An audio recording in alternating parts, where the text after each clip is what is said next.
ಸನ್ಮಾನ್ಯ ಸಭಾಧ್ಯಕ್ಷರು,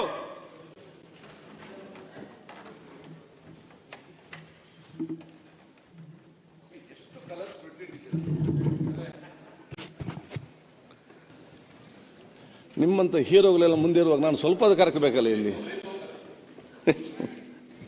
ಎಲ್ಲರಿಗಿಂತ ಸ್ಮಾರ್ಟ್ ನೀವೇ ಅದಿರಿ ಸರ್. ದಿನಾಂಕ 18/8/2025 ಸದನಕ್ಕೆ ನಿಗದಿತ ಸಮಯಕ್ಕೆ ಹಾಜರಾದ ಮಾನ್ಯ ಸದಸ್ಯರುಗಳು ಶ್ರೀಯುತರಾದ S Suresh Kumar, K Shadakshari, Puttarang Shetty, Mahesh Tenginakai, Bheemanati Naik, Anil Chikmadu, G T Patel, S D Tammaiah, U B Banakar, Kaujalagi Mahantesh, Shantanagouda, D G, K Y Nanjegowda, Sharath Kumar Bachegowda, Siddu Savadi, M T Krishnappa, Sharadapuriya Naik, E Annapurna, S N Narayana Swamy, Basavanagouda Daddal, Baba Saheb Patel, Prabhu Chavan, V Sunil Kumar, G T Devegowda. ಈಗ ಆ ಬಿಲ್ಗಳು ಕಾನೂನು ಸಚಿವರು ಮುಖ್ಯಮಂತ್ರಿ ಪರವಾಗಿ PL ಒಂದು ಉತ್ತರ ಕೊಡಿಸ್ಬಿಡಿ. ಯಾವ್ದು ಇಲ್ಲ ಅಲ್ಲ ಸರ್, ಬಿಲ್ ತಗೊಳ್ಳಿ ಅಲ್ಲ ಬೇಡ, ನೀವು ಯಾವಾಗ ಚರ್ಚೆ ಮಾಡೋದು, ಯಾವಾಗ ಆನ್ಸರ್ ಮಾಡಿಸ್ತೀರಿ? ನಿಂದ ಮಾತಾಡ್ಸಿ ಆಗ್ತದೆ. ಸನ್ಮಾನ್ಯ ನೀವು ಚರ್ಚೆ ಮಾಡಿ ಸಂಜೆಗೂ ಬೇಗ ಹೋಗ್ತೀರಿ. ಬಿಲ್ 2025ನೇ ಸಾಲಿನ ಕರ್ನಾಟಕ ಸೌಹಾರ್ದ ಸಹಕಾರಿ ತಿದ್ದುಪಡಿ ವಿಧೇಯಕವನ್ನು ಪರ್ಯಾಲೋಚಿಸಬೇಕೆಂದು ತಮ್ಮನ್ನು ಕೋರುತ್ತೇನೆ.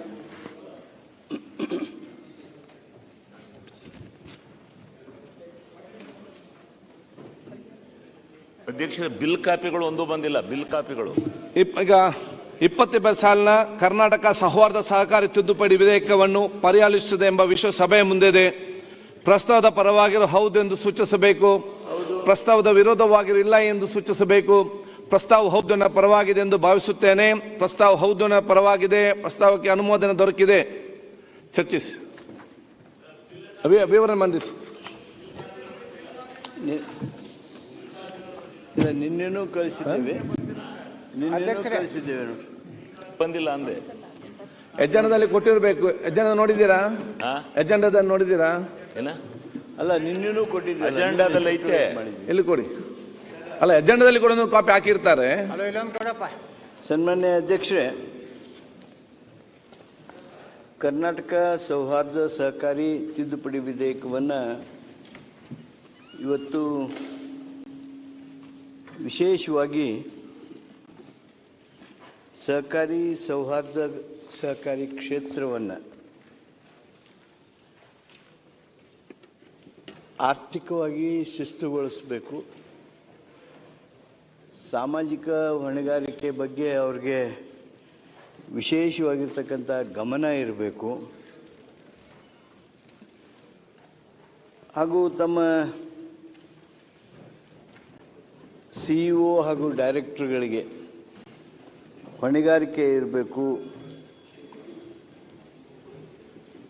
ಆಮೇಲೆ ಕುಟುಂಬ ಅಂದರೆ ಏನು ಅನ್ನೋದ್ರ ಬಗ್ಗೆ ಕೆಲವು ಮಾಹಿತಿಗಳನ್ನು ನೀಡಬೇಕು ಅನ್ನುವ ಈ ಹಲವು ಅಂಶಗಳನ್ನು ತರೋದರ ಜೊತೆಗೆ ಆರ್ಥಿಕ ಶಿಸ್ತು ಹಾಗೂ ಯಾವುದೇ ಸಂದರ್ಭದಲ್ಲಿ ಡಿಪಾಸಿಟರ್ಗೆ, ಹಣ ಹೂಡಿಕೆದಾರರು ಏನಿದ್ದಾರೆ ಅವ್ರಿಗೆ ಸರ್ವ ರೀತಿಯ ರಕ್ಷಣೆ ಇರಬೇಕು. ಸಮಯಕ್ಕೆ ಸರಿಯಾಗಿ ಆ ಸೌಹಾರ್ದ ಸಹಕಾರದಲ್ಲಿ ಇರಿಸಿರ್ತಕ್ಕಂಥ ಹಣ ಲಭ್ಯಗೊಳಿಸಬೇಕು ಅನ್ನುವ ದೃಷ್ಟಿ ಹಾಗೂ ಇತ್ತೀಚೆಗೆ ನಮ್ಮ ದೃಷ್ಟಿಗೆ, ನಮ್ಮ ಗಮನಕ್ಕೆ ಬಂದಂಥ ಏನು ಕೆಲವಾರು ಲೋಪ, ಕೊರತೆ ಅಥವಾ ಹೈ ರಿಸ್ಕ್ ಮ್ಯಾನೇಜ್ಮೆಂಟ್ ಇವೆಲ್ಲಗಳನ್ನು ನೋಡ್ತಾ ಇದ್ದೀವಿ. ಹೈ ರಿಸ್ಕ್ ಮ್ಯಾನೇಜ್ಮೆಂಟ್ ಅಂದರೆ ಭಾಳ ಹೆಚ್ಚಿನ ಬೆಲೆಯೊಳಗೆ, ಧಾರಣೆಯೊಳಗೆ ಡಿಪಾಸಿಟ್ ಎಕ್ಸೆಪ್ಟ್ ಮಾಡೋದು, ಕೆಲವು ಸಂದರ್ಭದಲ್ಲಿ ಹೈ ಇಂಟ್ರೆಸ್ಟ್ ರೇಟ್ನೊಳಗೆ ಸಾಲ ಕೊಡೋದು. Of course risk has its profit, but risk if it is for institution that makes lot of disturbance. ಆ ಹಿನ್ನೆಲೆಯೊಳಗೆ ಈಗ ಉದಾಹರಣೆಗೆ ಈ ನಮ್ಮ reserve bank controlled financial institutions ಏನದಾವಲ್ರಿ, ಆ ಎಲ್ಲ ಇನ್ಸ್ಟಿಟ್ಯೂಷನ್ಸ್ಗೂ there is a statutory liquidity ratio. That is to see the Reserve Bank controlled, Reserve Bank purview, not necessarily scheduled bank, even the cooperative banks, even the private bank, which are under the Reserve Bank purview or the control, they are governed by Reserve Bank Act and which has this statutory liquidity ratio. The statutory liquidity ratio varies from 22 to 25 and there is a cash reserve again 3%. That's how in cooperative RBI controlled banks and joint sector banks, the SLR is 22 to 25%. And cash reserves is 3%. ಆದರೆ ಇಲ್ಲಿ ಸೌಹಾರ್ದದಲ್ಲಿ if you accept 1 crore deposit right now at the present situation, present style of working of our Sauharda, I can lend the whole 1 crore. 1 ಕೋಟಿ ರೂಪಾಯಿ deposit ತೊಗೊಂಡು 1 ಕೋಟಿ ರೂಪಾಯಿನೂ ನಾನು ಸಾಲಕ್ಕೆ ಕೊಟ್ಟುಬಿಡ್ಬೋದು, ಸಾಲ ಕೊಡ್ಬೋದು. ಆದರೆ ರಿಸರ್ವ್ ಬ್ಯಾಂಕ್ ಕಂಟ್ರೋಲ್ಡ್ ಇನ್ಸ್ಟಿಟ್ಯೂಷನ್ಸ್ನಲ್ಲಿ ನಾನು 1 ಕೋಟಿ ರೂಪಾಯಿ ಡಿಪಾಸಿಟ್ ತೊಗೊಂಡ್ರೆ 70 ಲಕ್ಷ 72 ಲಕ್ಷ ಇಲ್ಲಿವರೆಗೆ ಮಾತ್ರ ಸಾಲ ಕೊಡೋದಕ್ಕೆ ಬರ್ತದೆ. ಅದೆಲ್ಲ ಉದ್ದೇಶ ಅಂದರೆ depositor should be safe, depositor should get the service immediately, he must be able to withdraw his money any time he wants. ಅದ್ರ ಜೊತೆಗೇ ಒಂದು ಆರ್ಥಿಕ ಭದ್ರತೆ ಸಂಸ್ಥೆಗೆ ಇರಬೇಕು ಅನ್ನುವಂಥ ದೃಷ್ಟಿಯಿಂದ ಇವತ್ತು ನಾವು ಸ್ಟ್ಯಾಚ್ಯುಟರಿ ಲಿಕ್ವಿಡಿಟಿ ರೇಷಿಯೋ ಇಂಟ್ರೊಡ್ಯೂಸ್ ಮಾಡ್ತಾ ಇದ್ದೀವಿ. ಈ ಸ್ಟ್ಯಾಚ್ಯುಟರಿ ಲಿಕ್ವಿಡಿಟಿ ರೇಷಿಯೋದಲ್ಲಿ ನಾವು ಈ ಪ್ರಥಮ ಹಂತವಾಗಿ 20% of the money of the Souharda will be deposited. It is at their choice, either apex bank or it is DCC bank, ಎಲ್ಲಿಯಾದ್ರೂ ಅವರು ಡಿಪಾಸಿಟ್ ಮಾಡ್ಬೋದು. ಈ ಒಂದು specific clause B of section 18 ನಾವು ಈ ಸಂದರ್ಭದಲ್ಲಿ ಸ್ಟೇಟ್ ಸ್ಟ್ಯಾಚ್ಯುಟರಿ ಲಿಕ್ವಿಡಿಟಿ ರೇಷಿಯೋನ ಇಂಟ್ರೊಡ್ಯೂಸ್ ಮಾಡಿ ತಂದಿದ್ದೇವೆ. ಅದರ ಜೊತೆಗೆ ಸನ್ಮಾನ್ಯ ಅಧ್ಯಕ್ಷರೇ, ಈ assets and liabilities of directors and CEOs who are elected to the board, ಅವ್ರದ್ದು ನಿನ್ನೆ ನಾವು ಮಾತನಾಡಿದ್ವಿ. ಎಲ್ಲರಿಗೂ ಪ್ಯಾಕ್ಸ್ನವ್ರಿಗೇ ಮಾಡ್ತಾ ಇದ್ದೀವಿ. ಈ ಸಂಪೂರ್ಣ ಫಿನಾನ್ಷಿಯಲ್ ಇನ್ಸ್ಟಿಟ್ಯೂಷನ್, ಬಿಗ್ಗರ್ ಫಿನಾನ್ಷಿಯಲ್ ಇನ್ಸ್ಟಿಟ್ಯೂಷನ್ಗೆ ಮಾಡೋದು ಅತ್ಯವಶ್ಯ ಅಂಥೇಳಿ ಭಾವಿಸ್ತೀನಿ. ಇದು ಒಂದು ಹೊಣೆಗಾರಿಕೆ, ಒಂದು ಅವ್ರಿಗೆ ಭಾಳ ತ್ರಾಸಾಗುತ್ತೆ, ಹೆಬ್ಬಟ್ಟಿನವ್ರ ಥರ ನಾವು CEO-ನ ಕಂಪಲ್ ಮಾಡ್ತೀವಿ. CEO should get the assets and liabilities before June 30th and send it to a person, send it to an authority which has the authority to receive those documents. ಅದಕ್ಕೆ ಅವರು ಹೆಬ್ಬಟ್ಟಿನವರಿದ್ರೂ ತೊಂದರೆ ಆಗಬಾರ್ದು, ಕೇವಲ ರೈತಾಪಿ ಕೆಲಸದಾಗಿದ್ದವನು ತೊಂದರೆ ಆಗಬಾರ್ದು, ಯಾರಿಗೂ ತೊಂದರೆ ಆಗಲ್ದಂಗೆ ಒಂದು ಸೂಕ್ತವಾಗಿರ್ತಕ್ಕಂಥ ವ್ಯವಸ್ಥೆಯನ್ನು ನಾವು ಮಾಡಬೇಕು ಅಂಥೇಳಿ ಚಿಂತನೆ ಮಾಡಿದ್ದೇವೆ. ಅದರ ಜೊತೆಗೆ ಇವತ್ತು family, for the purpose of this class, family means ಅಂದರೆ ಫ್ಯಾಮಿಲಿ ಯಾರು, his or her spouse, unmarried daughter and undivided son. ಆ ಡೆಫಿನೇಷನನ್ನು ಇಲ್ಲಿ ವಿವರವಾಗಿ ಕೊಟ್ಟಿದ್ದೇವೆ. ಅದರ ಜೊತೆಗೆ ನಾವು ಹಿಂದಿನ ಇದರೊಳಗೆ ಈ ಸೌಹಾರ್ದದ್ದು ಅಮೆಂಡ್ಮೆಂಟ್ ಮಾಡಿದಾಗ ಈ ಕೋಆಪರೇಟಿವ್ ಎಲೆಕ್ಷನ್ ಅಥಾರಿಟಿನ ನಾವು ತೆಗಿತೀವಿ.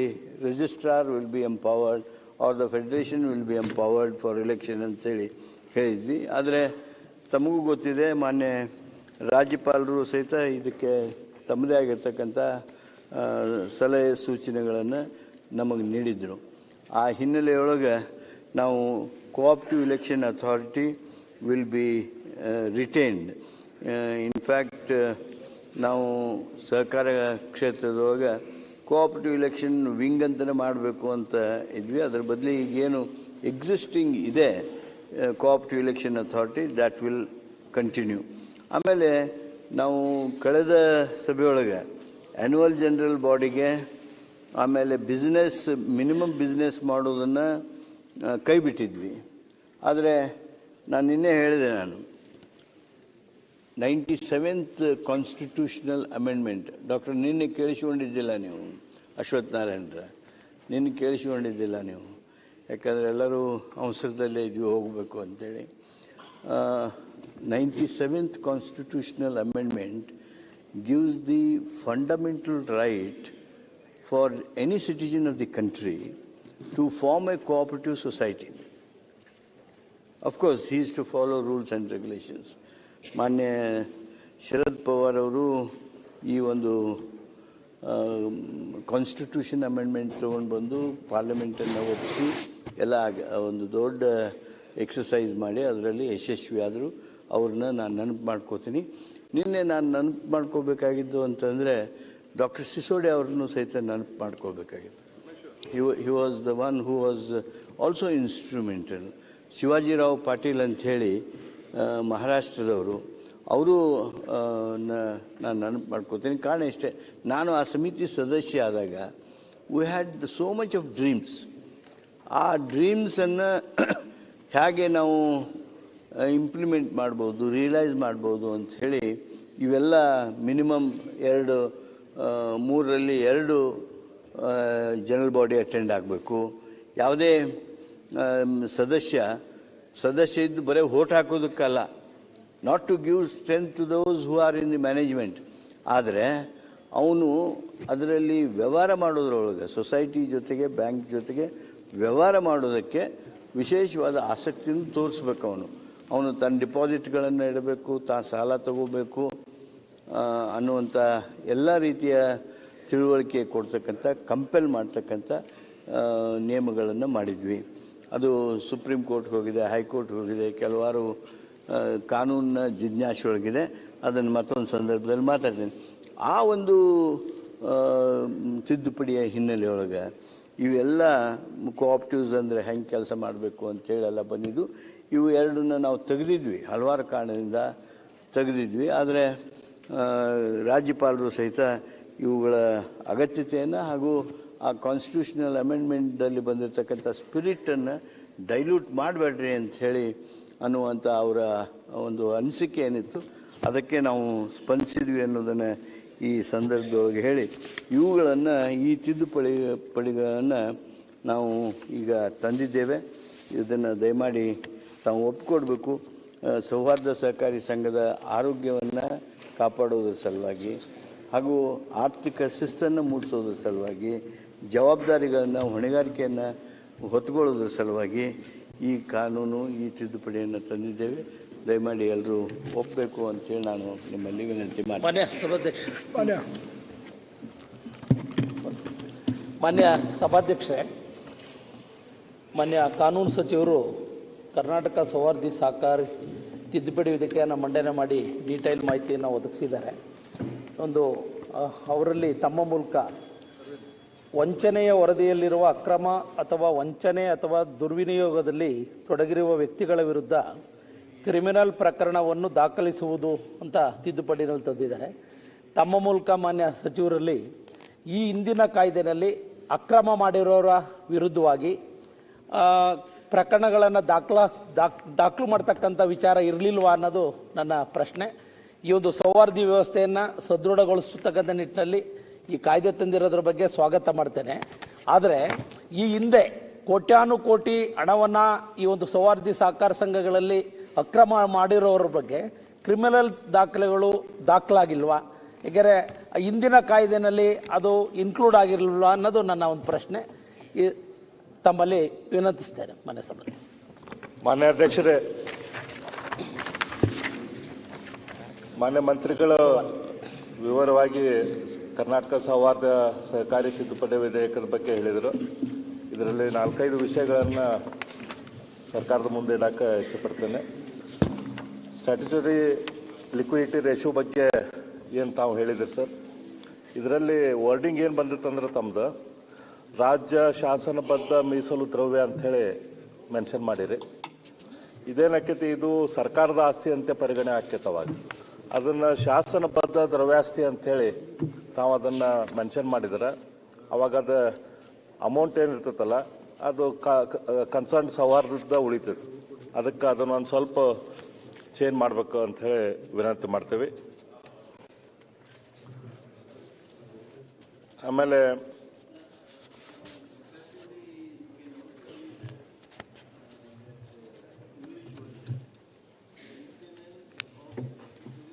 ರೇಷಿಯೋ ಲಿಕ್ವಿಡಿಟಿ ರೇಷಿಯೋ ಅದ. ಓಕೆ, ಅದು ಕನ್ನಡದಾಗ ಅದೇನು ಚೇಂಜ್ ಮಾಡುವಂಗಿದ್ರೆ ಅದನ್ನೊಂದು ಸ್ವಲ್ಪ ನೋಡಿಬಿಡ್ರಿ. ಆಮೇಲೆ ಈ ಠೇವಣಿ ಐತಲ್ಲ, ಇದನ್ನು ಪತ್ತೇತರ ಚಟುವಟಿಕೆಗೆ ಬಳಸುವಂಗಿಲ್ಲ ಅಂಥೇಳಿ ನೀವು ಮೆನ್ಷನ್ ಮಾಡಿರಿ. That is good. ಯಾಕಂದ್ರೆ ಸರ್ಕಾರ ಆ ಸಂಸ್ಥೆಗಳು ಅದನ್ನು ಠೇವಣಿಗೆ ಅದಕ್ಕೆ ಯೂಸ್ ಮಾಡಲಿ ಅಂಥೇಳಿ. ಆದರೆ ಕೆಲವು ಸಹಕಾರ ಇವು ಪತ್ತಿನ ಜೊತೆ ವಿವಿಧೋದ್ದೇಶನೂ ಇಟ್ಕೊಂಡಿರ್ತಾವೆ ಸೌಹಾರ್ದಗಳು. ಆ ವಿವಿಧೋದ್ದೇಶ ಇದ್ದಾಗ ಈ ಕ್ಲಾಸ್ ಸ್ವಲ್ಪ ಅದಕ್ಕೆ ತೊಂದರೆ ಆಗುತ್ತೆ. ಯಾಕಂದ್ರೆ ವಿವಿಧೋದ್ದೇಶ ಇದ್ದಾಗ ಅದು ಠೇವಣಿದ ಅಮೌಂಟ್ ಯೂಸ್ ಮಾಡೋಕ್ಕೆ ಅವ್ರಿಗೆ ಆ ರೀತಿ ವಿವಿಧೋದ್ದೇಶ ಇದ್ದವ್ರಿಗೆ ಒಂದು ರಿಲ್ಯಾಕ್ಸೇಷನ್ ಅಂತ ಕೊಡೋಕ್ಕೆ ಸಾಧ್ಯ ಆದ್ರೆ ಅದನ್ನು ತಾವು ಕನ್ಸಿಡರ್ ಮಾಡಿರಿ ಅಂತ ಹೇಳಿ ಹೇಳ್ತೀನಿ. ಅದ್ರ ಜೊತೆ ಈಗ ರಿಸರ್ವೇಷನ್ ಬಗ್ಗೆ, ಈಗ ಆಲ್ರೆಡಿ ಪ್ರಾಥಮಿಕ ಸಹಕಾರಿಗಳಲ್ಲಿ ಮೀಸಲಾತಿ ಐತಿ. ಆದರೆ ನೀವು ಮಾಧ್ಯಮಿಕ, ಫೆಡ್ರಲ್ಲು ಮತ್ತು ಅಪೆಕ್ಸ್ ಇಲ್ಲೂ ಕೂಡ ಮೀಸಲಾತಿ ತೆಗೆದುಕೊಂಡು ಬರ್ಬೇಕಂತ ಮಾಡಿರಿ. ಆದರೆ ಇಲ್ಲೇನಿರ್ತೈತಿ, ಇದು ಅಪೆಕ್ಸಿಗಾಗಲಿ ಮಾಧ್ಯಮಿಕಗಾಗಲಿ ಇಲ್ಲಿ ಬರುವಂಥವ್ರು ವ್ಯಕ್ತಿಗಳು ಬರೋದಿಲ್ಲ, ಸಂಸ್ಥೆಗಳನ್ನು ರಿಪ್ರೆಸೆಂಟೇಷನ್ ಮಾಡಿ ಬರ್ತಿರ್ತಾರೆ. ಹಾಗಾಗಿ ಈ ಸಂಸ್ಥೆಗಳಿಗೆ ರಿಸರ್ವೇಷನ್ ಮಾಡೋಕ್ಕೆ ಆಗೋದಿಲ್ಲ. ಹಾಗಾಗಿ ಇದನ್ನು ಐತಲ್ಲ, ಮಾಧ್ಯಮಿಕ, ಫೆಡ್ರಲ್ಲು ಮತ್ತು ಅಪೆಕ್ಸ್ ಇವಕ್ಕೆ ಮೀಸಲಾತಿಯನ್ನು ತಾವು ತೆಗೀರಿ. ಅದನ್ನು ಜನರಲ್ ಹೆಂಗೈತಿ ಅದೇ ರೀತಿ ಕನ್ಸಿಡರ್ ಮಾಡ್ರಿ ಅಂತೇಳಿ ವಿನಂತಿ. ಅದೇ ರೀತಿ 3 ವರ್ಷಕ್ಕೊಮ್ಮೆ ಸಹಕಾರ ಲೆಕ್ಕ ಪರಿಶೋಧನಾ ನಿರ್ದೇಶಕರಿಂದ ಲೆಕ್ಕ ಪರಿಶೋಧನೆ ಮಾಡಿಸ್ಬೇಕು ಅಂಥೇಳಿ ಕಡ್ಡಾಯ ಮಾಡಿರಿ. ಇದೇನಾದರೂ ಕಂಪ್ಲೇಂಟ್ ಇದ್ದಾಗ ನೀವು ಅವ್ರ ಕಡೆಯಿಂದ ಕಂಪ್ಲೇಂಟ್ ಇದನ್ನು ವೆರಿಫಿಕೇಷನ್ ಮಾಡಿಸಿರ್ತೀರಿ. ಈಗ ಪ್ರತಿ 3 ವರ್ಷಕ್ಕಂತಂದ್ರೆ ನಿಮ್ಗೆ ಗೊತ್ತೈತಿ, ಕೋಆಪರೇಟಿವ್ ಆಡಿಟು ಅಥವಾ ಇವ್ರು ಆಡಿಟ್ ಅವ್ರು ಬಂದಾಗ ಇವ್ರಿಗೇನು ಮಾಡ್ತಾರೆ, ಅಲ್ಲಿ ರೊಕ್ಕ ಕೊಟ್ಟು ಕಳಿಸ್ತಾರೆ ಅವ್ರಿಗೆ. ಸುಮ್ಮ ಅಡಿಷ್ನಲ್ ಕರಪ್ಷನಿಗೆ ಇದೊಂದು ಅವಕಾಶ ಆಗ್ತೈತಿ. ಕಂಪ್ಲೇಂಟ್ ಇದ್ದಾಗ ಅವಾಗ ಅಡಿಷ್ನಲ್ ಹೆಂಗಿದ್ರು ನೀವು ಇದನ್ನು ಚೆಕ್ ಮಾಡ್ಸಕ್ಕೆ ಬರ್ತೈತಿ. ಇದನ್ನು ಕೂಡ ಕನ್ಸಿಡರ್ ಮಾಡ್ರಿ ಅಂತ ಹೇಳ್ತೀನಿ. ತಾವು ಆಲ್ರೆಡಿ ಮೆನ್ಷನ್ ಮಾಡಿದ್ರಿ, ಈಗ ಆಸ್ತಿ ಡಿಕ್ಲೇರ್ ಮಾಡೋದ್ರ ಬಗ್ಗೆ ಸರ್ಕಾರದ ತಮ್ಮದು ಒಪಿನಿಯನ್ ಏನೈತೆ ಅಂಥೇಳಿ ಅದನ್ನು ಇನ್ನೊಮ್ಮೆ ರಿಕ್ವೆಸ್ಟ್ ನಮ್ದು ವಿನಂತಿ ಅಂದ್ರೆ, ಇದೇನು ನೀವು ಡಿಕ್ಲೇರ್ ಮಾಡಿದ್ದನ್ನು ಯಾರು ವೆರಿಫೈ ಮಾಡೋದಿಲ್ಲ, ಏನಿಲ್ಲ, unless until there is A enquiry. ಇದೊಂದು ಅನ್ನೆಸರಿ ಪ್ರೊಸೀಜರು, ಅನ್ನೆಸರಿ ಕಾಸ್ಟ್ ಮಂದಿಗೆ. ಹಾಗಾಗಿ ಅದನ್ನು ಕೂಡ ಡ್ರಾಪ್ ಮಾಡ್ರಿ ಅಂತೇಳಿ ಒಂದು ವಿನಂತಿ. ಮಾನ್ಯ ಸಭಾಧ್ಯಕ್ಷರೇ, ಈ ಪ್ರಸ್ತಾವಿಕ ತಿದ್ದುಪಡಿ ಸೌಹಾರ್ದ ಸಹಕಾರಿಗಳು ತಮ್ಮ ಒಟ್ಟು ಠೇವಣಿ 20% ತೆಗೆದಿಡಬೇಕು ಅನ್ನುವುದು ಉತ್ತಮ ಅಂಶ. ಆದರೆ ಈ ಠೇವಣಿಯನ್ನು DCC ಮತ್ತು ಅಪೆಕ್ಸ್ ಬ್ಯಾಂಕ್ಗಳಲ್ಲಿ ಮಾತ್ರ ಮಾಡಬೇಕೆನ್ನುವುದು ಸೂಕ್ತವಲ್ಲ. ಇದನ್ನು ಯಾವುದೇ ಬ್ಯಾಂಕುಗಳು ಅಥವಾ ಸರ್ಕಾರಿ ಬಾಂಡುಗಳು ಮಾಡುವುದು ಸೂಕ್ತ ಇಲ್ಲದಿದ್ದರೆ ಇದು ಕೇಂದ್ರ ಸರ್ಕಾರದ ಕಾಯ್ದೆಯಾದ ಕಾಂಪಿಟಿಷನ್ ಆ್ಯಕ್ಟ್ 2002ಗೆ ಉಲ್ಲಂಘಿಸುತ್ತದೆ ಎಂದು ಈ ನ್ಯಾಯಾಲಯದ ಮೆಟ್ಟಿಲಿರು ಕೂಡ ಅವಕಾಶ ಕೊಡಲಾಗ್ತದೆ. ಇದು ಹಾಗೆ ಈ ಒಂದು ಸರ್ಕಾರವಾಗಿ ಕೇವಲ 5 ಬಾಂಡುಗಳು ಹೂಡಿಕೆ ಮಾಡಿ ಮತ್ತು 5 ಬ್ಯಾಂಕ್ಗಳಲ್ಲಿ ಹೂಡಿಕೆ ಮಾಡುವುದು ಹೇಳುವುದು ನ್ಯಾಯಸಮ್ಮತಲ್ಲ ಅಂತ ನಾನು ಇಲ್ಲಿ ತಿಳಿಪಡಿಸ್ತಾ ಇದ್ದೇನೆ. ಅದರಂತೆ ಸೌಹಾರ್ದ ಸಹಕಾರ ಸಂಘಗಳ ನಿರ್ದೇಶಕರು ತಮ್ಮ ಆಸ್ತಿ ಘೋಷಣೆ ಮಾಡಬೇಕು ಎನ್ನುವುದು ಮೇಲ್ನೋಟಕ್ಕೆ ಸೂಕ್ತ ಎನಿಸಿದರೂ ಸಹ ಇದು ಬೇನಾಮಿ ನಿರ್ದೇಶಕರನ್ನು ಹುಟ್ಟು ಹಾಕಲು ಕಾರಣವಾಗ್ತದೆ ಮತ್ತು ಇದರಿಂದಾಗಿ ಆಸ್ತಿಗಳೇ ಹೊಂದಿಲ್ಲದ ಬೇನಾಮಿ ವ್ಯಕ್ತಿಗಳು ನಿರ್ದೇಶಕರನ್ನಾಗಿ ಮಾಡಿ ಮುಖ್ಯ ವ್ಯಕ್ತಿಗಳು ತೆರೆ ಹಿಂದೆ ಇದ್ದಲ್ಲಿ Karnataka protection of interest of depositor act ಉಪಯೋಗ ಇಲ್ಲದಂತಾಗ್ತದೆ. ಈ ಬಗ್ಗೆ ಸರ್ಕಾರ ಗಂಭೀರವಾಗಿ ಆಲೋಚಿಸಬೇಕೆಂದು ಕಳಕಳಿಯಿಂದ ತಾವು ಕೇಳ್ಕೊತಾ ಇದ್ದೇನೆ. ಯಶ್ಪಾಲ್. ಮಾನ್ಯ ಸಭಾಧ್ಯಕ್ಷರೇ, ಮಾನ್ಯ ಕಾನೂನು ಸಚಿವರು ಈಗಾಗಲೇ ಕರ್ನಾಟಕ ಸೌಹಾರ್ದ ಸಹಕಾರಿ ತಿದ್ದುಪಡಿ ವಿಧೇಯಕವನ್ನು ಮಂಡಿಸಿದ್ದಾರೆ. 2-3 ವಿಚಾರವನ್ನು ಅವರ ಗಮನಕ್ಕೆ ತರಲಿಕ್ಕೆ ಬಯಸ್ತೇನೆ. ಸನ್ಮಾನ್ಯ ಕಾನೂನು ಸಚಿವರು ಅರ್ಬನ್ ಬ್ಯಾಂಕ್ ಫೆಡರೇಷನ್ನ ಅಧ್ಯಕ್ಷರು ಕೂಡ ಹೌದು. ಈಗಾಗಲೇ ಅವರು ಒಂದು ಫೈನಾನ್ಷಿಯಲಿ ಡಿಸಿಪ್ಲಿನನ್ನು ಈ ಒಂದು ಸೌಹಾರ್ದ ವ್ಯಾಪ್ತಿಗೆ ತರಬೇಕಂತ ಹೇಳಿದ್ದಕ್ಕೆ ನಮ್ಮದು ಸ್ವಾಗತ. ಯಾಕೆಂದರೆ ಯಾವುದೇ ಒಂದು ಸಂಸ್ಥೆ ಅದಕ್ಕೊಂದು ಹಣಕಾಸಿನ ಶಿಸ್ತಿದ್ರೆ ಮಾತ್ರ ಜನರ ವಿಶ್ವಾಸ. ಯಾಕೆಂದರೆ ಕಾಪ್ಟಿವ್ ಮೂವ್ಮೆಂಟ್ ಅಂತ ಹೇಳಿದರೆ ಅದು ಜನರಿಗಾಗಿ ಆದ ಒಂದು ಮೂವ್ಮೆಂಟ್. ಬಹುಶಃ ಈಗ SLRನ ಬಗ್ಗೆ ಮಾನ್ಯ ಸಚಿವರು ಪ್ರಸ್ತಾವ ಮಾಡಿದರು. ಖಂಡಿತವಾಗಿಯೂ ಆ 20% SLR ಇಟ್ಟರೆ ಅದರ ಇನ್ನಷ್ಟು ಅದಕ್ಕೆ ಒಂದು ಗೌರವ ಕೂಡ ಜಾಸ್ತಿ ಬರ್ತದೆ. ಆದರೆ ಅದರಲ್ಲೊಂದು ನನ್ನ ವಿನಂತಿ ಏನಂತ ಹೇಳಿದರೆ, ಕಾಪರೇಟಿವ್ ಸೌಹಾರ್ದದವರು ಡೆಪಾಸಿಟ್ ತಗೊಳ್ಳುವಾಗ ಅವ್ರಿಗೊಂದು ರೇಟ್ 8 to 10% ತನಕ ಡೆಪಾಸಿಟ್ ಕೊಡ್ತಾರೆ. ಆದರೆ SLR ಅನ್ನು ಅವರು ಯಾವ 2 ಬ್ಯಾಂಕನ್ನು ಅವರೀಗ ತಿಳಿಸಿದ್ದಾರೆ, ಅಲ್ಲಿ ಭಾಳಷ್ಟು ವ್ಯತ್ಯಾಸದಲ್ಲಿ ಡೆಪಾಸಿಟ್ನ ಮೇಲೆ ಅವರು ಇಂಟ್ರೆಸ್ಟ್ ಕೊಟ್ಟರೆ ಭಾಳ ಸಂಸ್ಥೆಗೆ ದೊಡ್ಡ ಲಾಸ್ ಬರ್ತದೆ. ಅದರಿಂದಾಗಿ ಮಾನ್ಯ ಸಚಿವರು ಈಗಾಗಲೇ ನ್ಯಾಷನಲೈಸ್ ಬ್ಯಾಂಕ್ RBI ವ್ಯಾಪ್ತಿ ಬರುವಂಥ ನ್ಯಾಷನಲೈಸ್ ಬ್ಯಾಂಕಿಗೆ ಕೂಡ ಅವಕಾಶವನ್ನು ಕಲ್ಪಿಸಬೇಕು. ಮತ್ತು RBI ಮಾನ್ಯತೆ ಪಡೆದ ಅರ್ಬನ್ ಬ್ಯಾಂಕ್, ಯಾಕೆಂದರೆ ಅವರೊಬ್ಬರು ಅರ್ಬನ್ ಬ್ಯಾಂಕ್ ಫೆಡರೇಷನ್ ಅಧ್ಯಕ್ಷರು ಕೂಡ ಆಗಿರ್ಬೋದ್ರಿಂದ ಅರ್ಬನ್ ಬ್ಯಾಂಕಿಗೆ ಕೂಡ ಅದರಲ್ಲಿ ಅವಕಾಶವನ್ನು ಕೊಡಬೇಕು. ಇಲ್ಲದಿದ್ದರೆ ಏನಾಗ್ತದೆ ಅಂತ ಹೇಳಿದರೆ ರೇಟ್ ಆಫ್ ಇಂಟ್ರೆಸ್ಟಲ್ಲಿ ಕಾಂಪಿಟೇಷನ್ ಬರೋದಿದ್ದರೆ ಸೌಹಾರ್ದಗಳು ನಷ್ಟಕ್ಕೆ ಹೋಗ್ತದೆ. ಯಾಕಂದರೆ 8-9% ಅವರು ಬಡ್ಡಿ ಕೊಡ್ತಾರೆ. ನಾಳೆ ಅಪೆಕ್ಸ್ ಬ್ಯಾಂಕಿನವರು 5-6%ಗೆ ಸ್ಟಿಕ್ ಆನ್ ಮಾಡಿದರೆ ಆ ವ್ಯತ್ಯಾಸದಲ್ಲಿ ಭಾಳಷ್ಟು ನಷ್ಟಗಳಾಗ್ತದೆ. ಯಾಕಂದರೆ ಆ 20% ಡೆಪಾಸಿಟ್ ಅಮೌಂಟನ್ನು ಅವರಿಗೆ ಇನ್ವೆಸ್ಟ್ ಮಾಡಲಿಕ್ಕೆ ಆಗೋದಿಲ್ಲ, ಲೋನ್ ಕೊಡಲಿಕ್ಕೆ ಆಗೋದಿಲ್ಲ, ಅವರಿಗೆ ಇನ್ಕಮ್ ಬರೋದಿಲ್ಲ. ಅದರಿಂದಾಗಿ ಅವರು ಆ ರೀತಿ ಮಾಡಿದರೆ ರೇಟ್ ಆಫ್ ಇಂಟ್ರೆಸ್ಟ್ ಲೋನಲ್ಲಿ ಜಾಸ್ತಿ ಮಾಡ್ತಾರೆ. ಲೋನಲ್ಲಿ ಜಾಸ್ತಿ ಮಾಡಿದರೆ ಜನರು ಸೌಹಾರ್ದದಲ್ಲಿ ಲೋನ್ ತಗೊಳ್ಳಿಕ್ಕೆ ಹೋಗೋದಿಲ್ಲ. ಅದರಿಂದಾಗಿ 2 ವಿಚಾರಗಳನ್ನು ಸ್ವಲ್ಪ ಪುನರ್ ಪರಿಶೀಲನೆ ಮಾಡಿ RBI ವ್ಯಾಪ್ತಿ ಬರುವಂಥ ಯಾವುದೇ ಪಟ್ಟಣ ಸಹಕಾರಿ ಇರ್ಬೋದು, ನ್ಯಾಷನಲೈಸ್ ಬ್ಯಾಂಕಿಗೆ ಕೂಡ ಅವರಲ್ಲಿ ಡೆಪಾಸಿಟ್ ಮಾಡಲಿಕ್ಕೆ SLR ಅದನ್ನು ರಿಸರ್ವ್ ಇಡಲಿಕ್ಕೆ ಅವಕಾಶ ಕಲ್ಪಿಸಬೇಕು. ಒಂದೇ ನಿಮಿಷ ಸನ್ಮಾನ್ಯ ಸರ್, ಇನ್ನೊಂದು ವಿಷಯ ನಾ ಮರ್ತೆ. ಇದೇನು ಡಿಪಾಸಿಟ್ ಏನಿದೆ ಅಲ್ಲ, ಡಿಪಾಸಿಟ್ ಎವ್ರಿ 3 ಮಂತ್ಸಿಗೆ ನೀವು ಸಬ್ ರಿಜಿಸ್ಟ್ರಿ ಕಡೆ ಹೋಗಿ ಅದನ್ನು ಪರ್ಮಿಷನ್ ತೆಗೆದುಕೊಳ್ಬೇಕು ಅಂತ ಹೇಳಿ ಅದ್ರಾಗೈತಿ. ಯಾಕಂದ್ರೆ ಡಿಪಾಸಿಟ್ ಇಡ್ಬೇಕಾದ್ರೆ ಒಮ್ಮೆ ಅವ್ರು ಸಬ್ ರಿಜಿಸ್ಟ್ರಿ ಕಡೆ ಹೋಗೋದಂದ್ರೆ ಅನ್ನೆಸ್ಲಿ ನೀವು ರಿಜಿಸ್ಟರ್ ಪೂರ್ವಾನುಮತಿಯೊಂದಿಗೆ ಅಂತ ಹೇಳಿ ಅದ್ರ ಮೆನ್ಷನ್ ಮಾಡಿರಿ. 3 ತಿಂಗಳಿಗೊಮ್ಮೆ ಅವ್ರು ಏನು ಡಿಪಾಸಿಟ್ ಮಾಡಬೇಕು SLRದು ಅದನ್ನೈತಲ್ಲ, 3 ತಿಂಗಳಿಗೊಮ್ಮೆ ಹೂಡಿಕೆ ಮಾಡಬೇಕಿದ್ದು ಪ್ರತಿಯೊಂದು ಸಹಕಾರಿಯು ಇದಕ್ಕಾಗಿ ರಿಜಿಸ್ಟ್ರಾರ್ನ ಅನುಮತಿಗಾಗಿ ಅರ್ಜಿ ಸಲ್ಲಿಸುವುದು, ಅನುಮತಿ ಪ್ರಕ್ರಿಯೆ ಮಾಡಬೇಕಂತ ಹೇಳಿ ಮೆನ್ಷನ್ ಮಾಡಿರಿ. ಇದು ಪ್ರತಿ 3 ತಿಂಗಳಿಗೊಮ್ಮೆ ಸಬ್ ರಿಜಿಸ್ಟ್ರಿ ಕಡೆ ಹೋಗಿ ರಿಜಿಸ್ಟ್ರಿ ಕಡೆ ಪರ್ಮಿಷನ್ಗೆ ಅಪ್ಲೈ ಮಾಡೋದು ಅನ್ನೆಸ್ಲಿ ವರ್ಕ್ ಆಗ್ತದೆ. ನೀವೇನು ಶೆಡ್ಯೂಲ್ ಬ್ಯಾಂಕು ಅಥವಾ ಈಗ ಹೇಳ್ದಂಗೆ ಹೇಳಿದ್ರಿ. ಸನ್ಮಾನ್ಯ ಅಧ್ಯಕ್ಷರೇ, ಇವತ್ತು ಕರ್ನಾಟಕ ಸೌಹಾರ್ದ ಸಹಕಾರಿ ವಿಧೇಯಕ ಮಂಡನೆ ಮಾಡಿದ್ದನ್ನು ನಾನು ಸ್ವಾಗತ ಮಾಡೋದ್ರ ಜೊತೆಗೆ ಒಂದು 20% ಕಂಪಲ್ಸರಿ DCC ಬ್ಯಾಂಕು ಮತ್ತು ಅಪೆಕ್ಸ್ ಬ್ಯಾಂಕ್ನಲ್ಲಿ ಡಿಪಾಸಿಟ್ ಇಡುವಂಥದ್ದು ನಿಯಮ ಇದು ಎಷ್ಟರ ಮಟ್ಟಿಗೆ ಸರಿ ಅನ್ನುವಂಥದ್ದನ್ನು ನಾನು ಕ್ವಶನ್ ಮಾಡಬೇಕಾಗ್ತದೆ. ಯಾಕೆಂದರೆ ಸೌಹಾರ್ದ ಸಹಕಾರಿಗಳು ಕನಿಷ್ಠ 10ರಿಂದ 12% ಡಿಪಾಸಿಟ್ಸಿಗೆ ಬಡ್ಡಿ ಕೊಡ್ತಾರೆ. ಇಲ್ಲಿ ಅಪೆಕ್ಸ್ ಬ್ಯಾಂಕು ಅಥವಾ DCC ಬ್ಯಾಂಕಿಗೂ ಆದರೆ 7% ಹೆಚ್ಚಿಗೆ ಕೊಡೋದಿಲ್ಲ. 20% ದೊಡ್ಡ ಪ್ರಮಾಣದ ಹಾನಿ ಸಮಸ್ಯೆಗಳಾಗ್ತೈತಿ. ಒಂದು ಇದರೊಳಗೆ ಅಮೆಂಡ್ಮೆಂಟ್ ತಂದು ಆ ಅಪೆಕ್ಸ್ ಬ್ಯಾಂಕು ಮತ್ತು DCC ಬ್ಯಾಂಕ್ಗಳು ನಾವು ಕೊಡ್ತಕ್ಕಂಥ ಡಿಪಾಸಿಟ್ಸ್ ಏನು ಕೊಡ್ತೀವಿ ಬಡ್ಡಿ ದರ ಅದರ ಸಮೀಪಕ್ಕೆ ಕೊಟ್ಟರೆ ಮಾತ್ರ ಈ ಸಂಸ್ಥೆಗಳು ಉಳಿತಾವೆ, ಇಲ್ಲಿಕಂದ್ರೆ ಸಂಸ್ಥೆಗಳು ಹಾಳಾಗ್ತಾವೆ ಅನ್ನುವಂಥ ಮಾತನ್ನು ಸನ್ಮಾನ್ಯ ಸಚಿವರ ಗಮನಕ್ಕೆ ತರಲಿಕ್ಕೆ ಇಚ್ಛೆ ಮಾಡ್ತೀನಿ. ಕೌಜಲ್ಗಿ.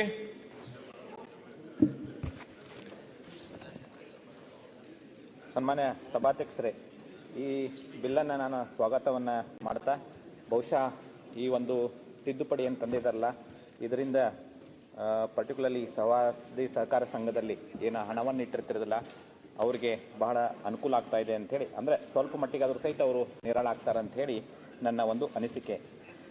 ಈ ಒಂದೇ ಒಂದು ನಾನು ಸನ್ಮಾನ್ಯ ಸಚಿವರಲ್ಲಿ ವಿನಂತಿ ಏನು ಮಾಡ್ಕೊಳ್ಳೋದು, ಬಹುಶಃ ಇತ್ತೀಚಿನ ದಿನಗಳಲ್ಲಿ ಈ ವಂಚನೆ ಆಗ್ತಾ ಇರೋದನ್ನು ನಾವೆಲ್ಲ ನೋಡ್ತಾ ಇದ್ದೇವೆ. ಆ ನಿಟ್ಟಿನಲ್ಲಿ ಈ ವಂಚನೆ ಮತ್ತು ಅಕ್ರಮ ಆದಂತಹ ಒಂದು ಸಂದರ್ಭದಲ್ಲಿ ನಿರ್ದಿಷ್ಟವಾದಂತಹ ಒಂದು ಸಮಯದಲ್ಲಿ ಎನ್ಕ್ವೈರಿ ಮಾಡಿ ಗ್ರಾಹಕರಿಗೆ ಇವತ್ತು ಅನುಕೂಲತೆಯನ್ನು ಮಾಡಿಕೊಡಬೇಕು ಅಂತ ಹೇಳಿ, ಇದರಲ್ಲಿ ಅದನ್ನೇನಾದರೂ ಸೇರಿಸಲಿಕ್ಕೆ ಸಾಧ್ಯ ಆಗ್ತಿದ್ದೇನೆ ಅಂತ ಹೇಳಿ ಅದನ್ನು ವಿಚಾರ ಮಾಡಬೇಕು ಅಂತ ಹೇಳಿ ಸನ್ಮಾನ್ಯ ಸಚಿವರಲ್ಲಿ ತಮ್ಮ ಮೂಲಕ ವಿನಂತಿಯನ್ನು ಮಾಡ್ಕೊಳ್ತೀನಿ. ಓಕೆ, ಈಗ ವಿಧೇಯಕವನ್ನು ಖಂಡವಾಗಿ ಮತಕ್ಕೆ ಹಾಕುತ್ತೇನೆ.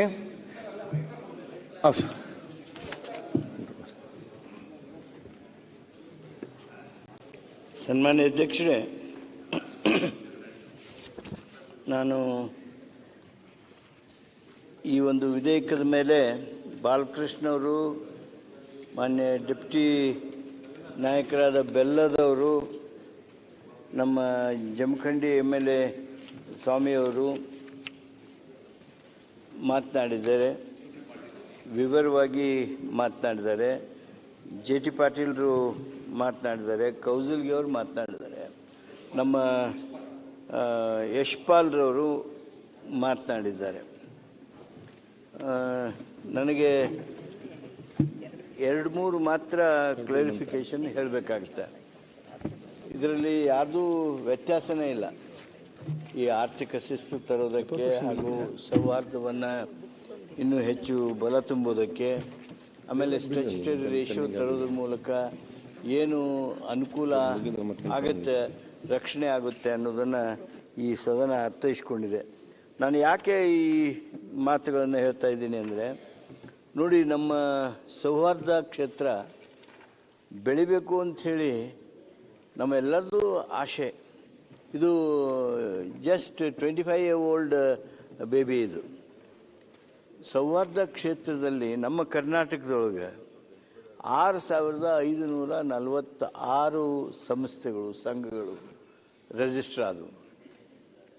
ಭಾಳ ದೊಡ್ಡ ಬೆಳವಣಿಗೆ. ಆದರೆ ಭಾರಿ ನೋವಿನ ಸಂಗತಿ ಅಂದರೆ, which is challenge to all those Souharda cooperators and also to the Souharda federation, 6546 register ಆಗಿದ್ದರೆ 958 they are already liquidated or they are under process of liquidation. ಭಾಳ ಆಯ್ತು. It is almost nearing 18 to 20%. ಸಮಸ್ಯಾತ್ಮಕ ಇರುವ ಅವು ಒಂದು 32. ಅಂದರೆ 1000 ಗಡಿ ದಾಟ್ತಾ ಇದ್ದೇವೆ ನಾವು. ಆ ಹಿನ್ನೆಲೆಯೊಳಗೆ ಭಾಳ ಎಚ್ಚರಿಕೆಯಿಂದ ಈ ಸೌಹಾರ್ದ ಒಟ್ಟು ಬೆಳವಣಿಗೆಯನ್ನು ನಾವು ಗಮನಿಸಲೇಬೇಕಾಗಿದೆ. ಇಂಟ್ರೆಸ್ಟ್ ರೇಟ್ ಬಗ್ಗೆ ಪ್ರಸ್ತಾಪ ಆಯಿತು. JT ಪಾಟೀಲ್ರು ಪ್ರಸ್ತಾಪ ಮಾಡಿದರು, ನಮ್ಮ ಯಶ್ಪಾಲ್ ಅವರು ಪ್ರಸ್ತಾಪ ಮಾಡಿದರು. ಅದ್ರ ಬಗ್ಗೆ ಚರ್ಚೆ ಮಾಡ್ತೀವಿ. ಈಗ ಹೆಂಗೆ ರಿಸರ್ವ್ ಬ್ಯಾಂಕ್ನವರು ರೆಪೋ ರೇಟ್ ಅಂತ ಇರ್ತೈತಲ್ಲ, ಆ ರೆಪೋ ರೇಟ್ ಆಧಾರಿತವಾಗಿ ನಾವು ಎಷ್ಟನ್ನು ರಿಸರ್ವ್ ಬ್ಯಾಂಕ್ ಇವ್ರಿಗೆ ಹೇಳಬೇಕು, ಅಪೆಕ್ಸ್ ಬ್ಯಾಂಕ್ನವ್ರಿಗೆ, ನೀವು ಒಮ್ಮೆ ನಾವು ಕಾನೂನು ಪ್ರಕಾರ ಅಪೆಕ್ಸ್ ಬ್ಯಾಂಕ್ನಾಗ ಇಡಬೇಕು ಅಂದರೆ ಅವ್ರು 4% ಕೊಡ್ತೀವಿ ಅಂತಾರೆ ನಿಮ್ಗೆ.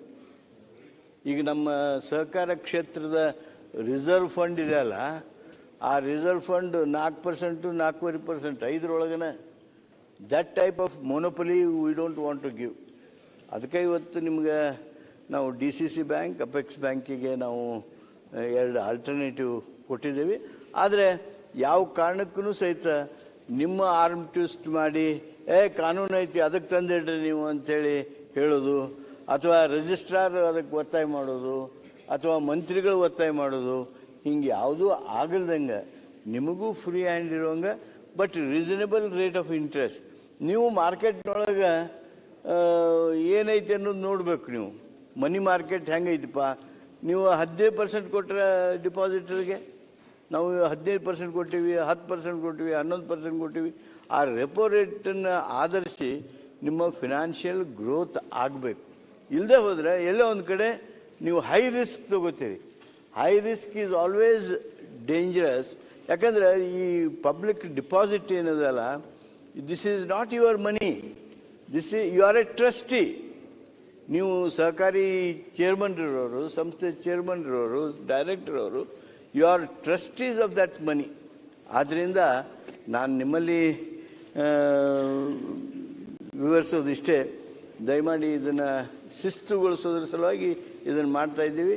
ಆ ಇಂಟ್ರೆಸ್ಟ್ ರೇಟ್ ನಿಮಗೆ ತೊಂದರೆ ಆಗಲ್ದಂಗೆ ಏನು ಮಾಡ್ಬೋದು ಅನ್ನೋದ್ರ ಬಗ್ಗೆ reserve bank, apex bank, DCC ಬ್ಯಾಂಕನ್ನು ಕರೆಸಿ, ನಿಮ್ಮ ಪ್ರತಿನಿಧಿಗಳು, ನಿಮ್ಮ ಸೌಹಾರ್ದ ಫೆಡರೇಷನ್ನವ್ರನ್ನು ಕರೆಸಿ ಒಂದು ಸೂಕ್ತವಾಗಿರ್ತಕ್ಕಂಥ ಇಂಟ್ರೆಸ್ಟ್ ರೇಟನ್ನು ನೀವು ಕೊಡಲೇಬೇಕು ಅನ್ನೋದನ್ನು ನಿರ್ಣಯಿಸ್ತೇವೆ. ನಂಬರ್ 1. ನಂಬರ್ 2, ಅಲ್ಲೇ ಒಂದು ಸೆಕೆಂಡ್ ಮುಗಿಸ್ತಾರೆ, ಆಮೇಲೆ ನೀವು ಕೇಳ್ರಿ. ಕೌಜಲ್ಗಿ ಅವರು ವಂಚನೆ, ಆಕ್ರಮಣದ ಬಗ್ಗೆ ಪ್ರಸ್ತಾಪ ಮಾಡಿದರು. ನಾನು ಅದಕ್ಕೆ ನೀವು ಹೇಳಿದ್ರಿ ಅಂತ ಹೇಳೇ ನಾನು ವಿವರವನ್ನು ಕೊಟ್ಟಿದ್ದೇನೆ.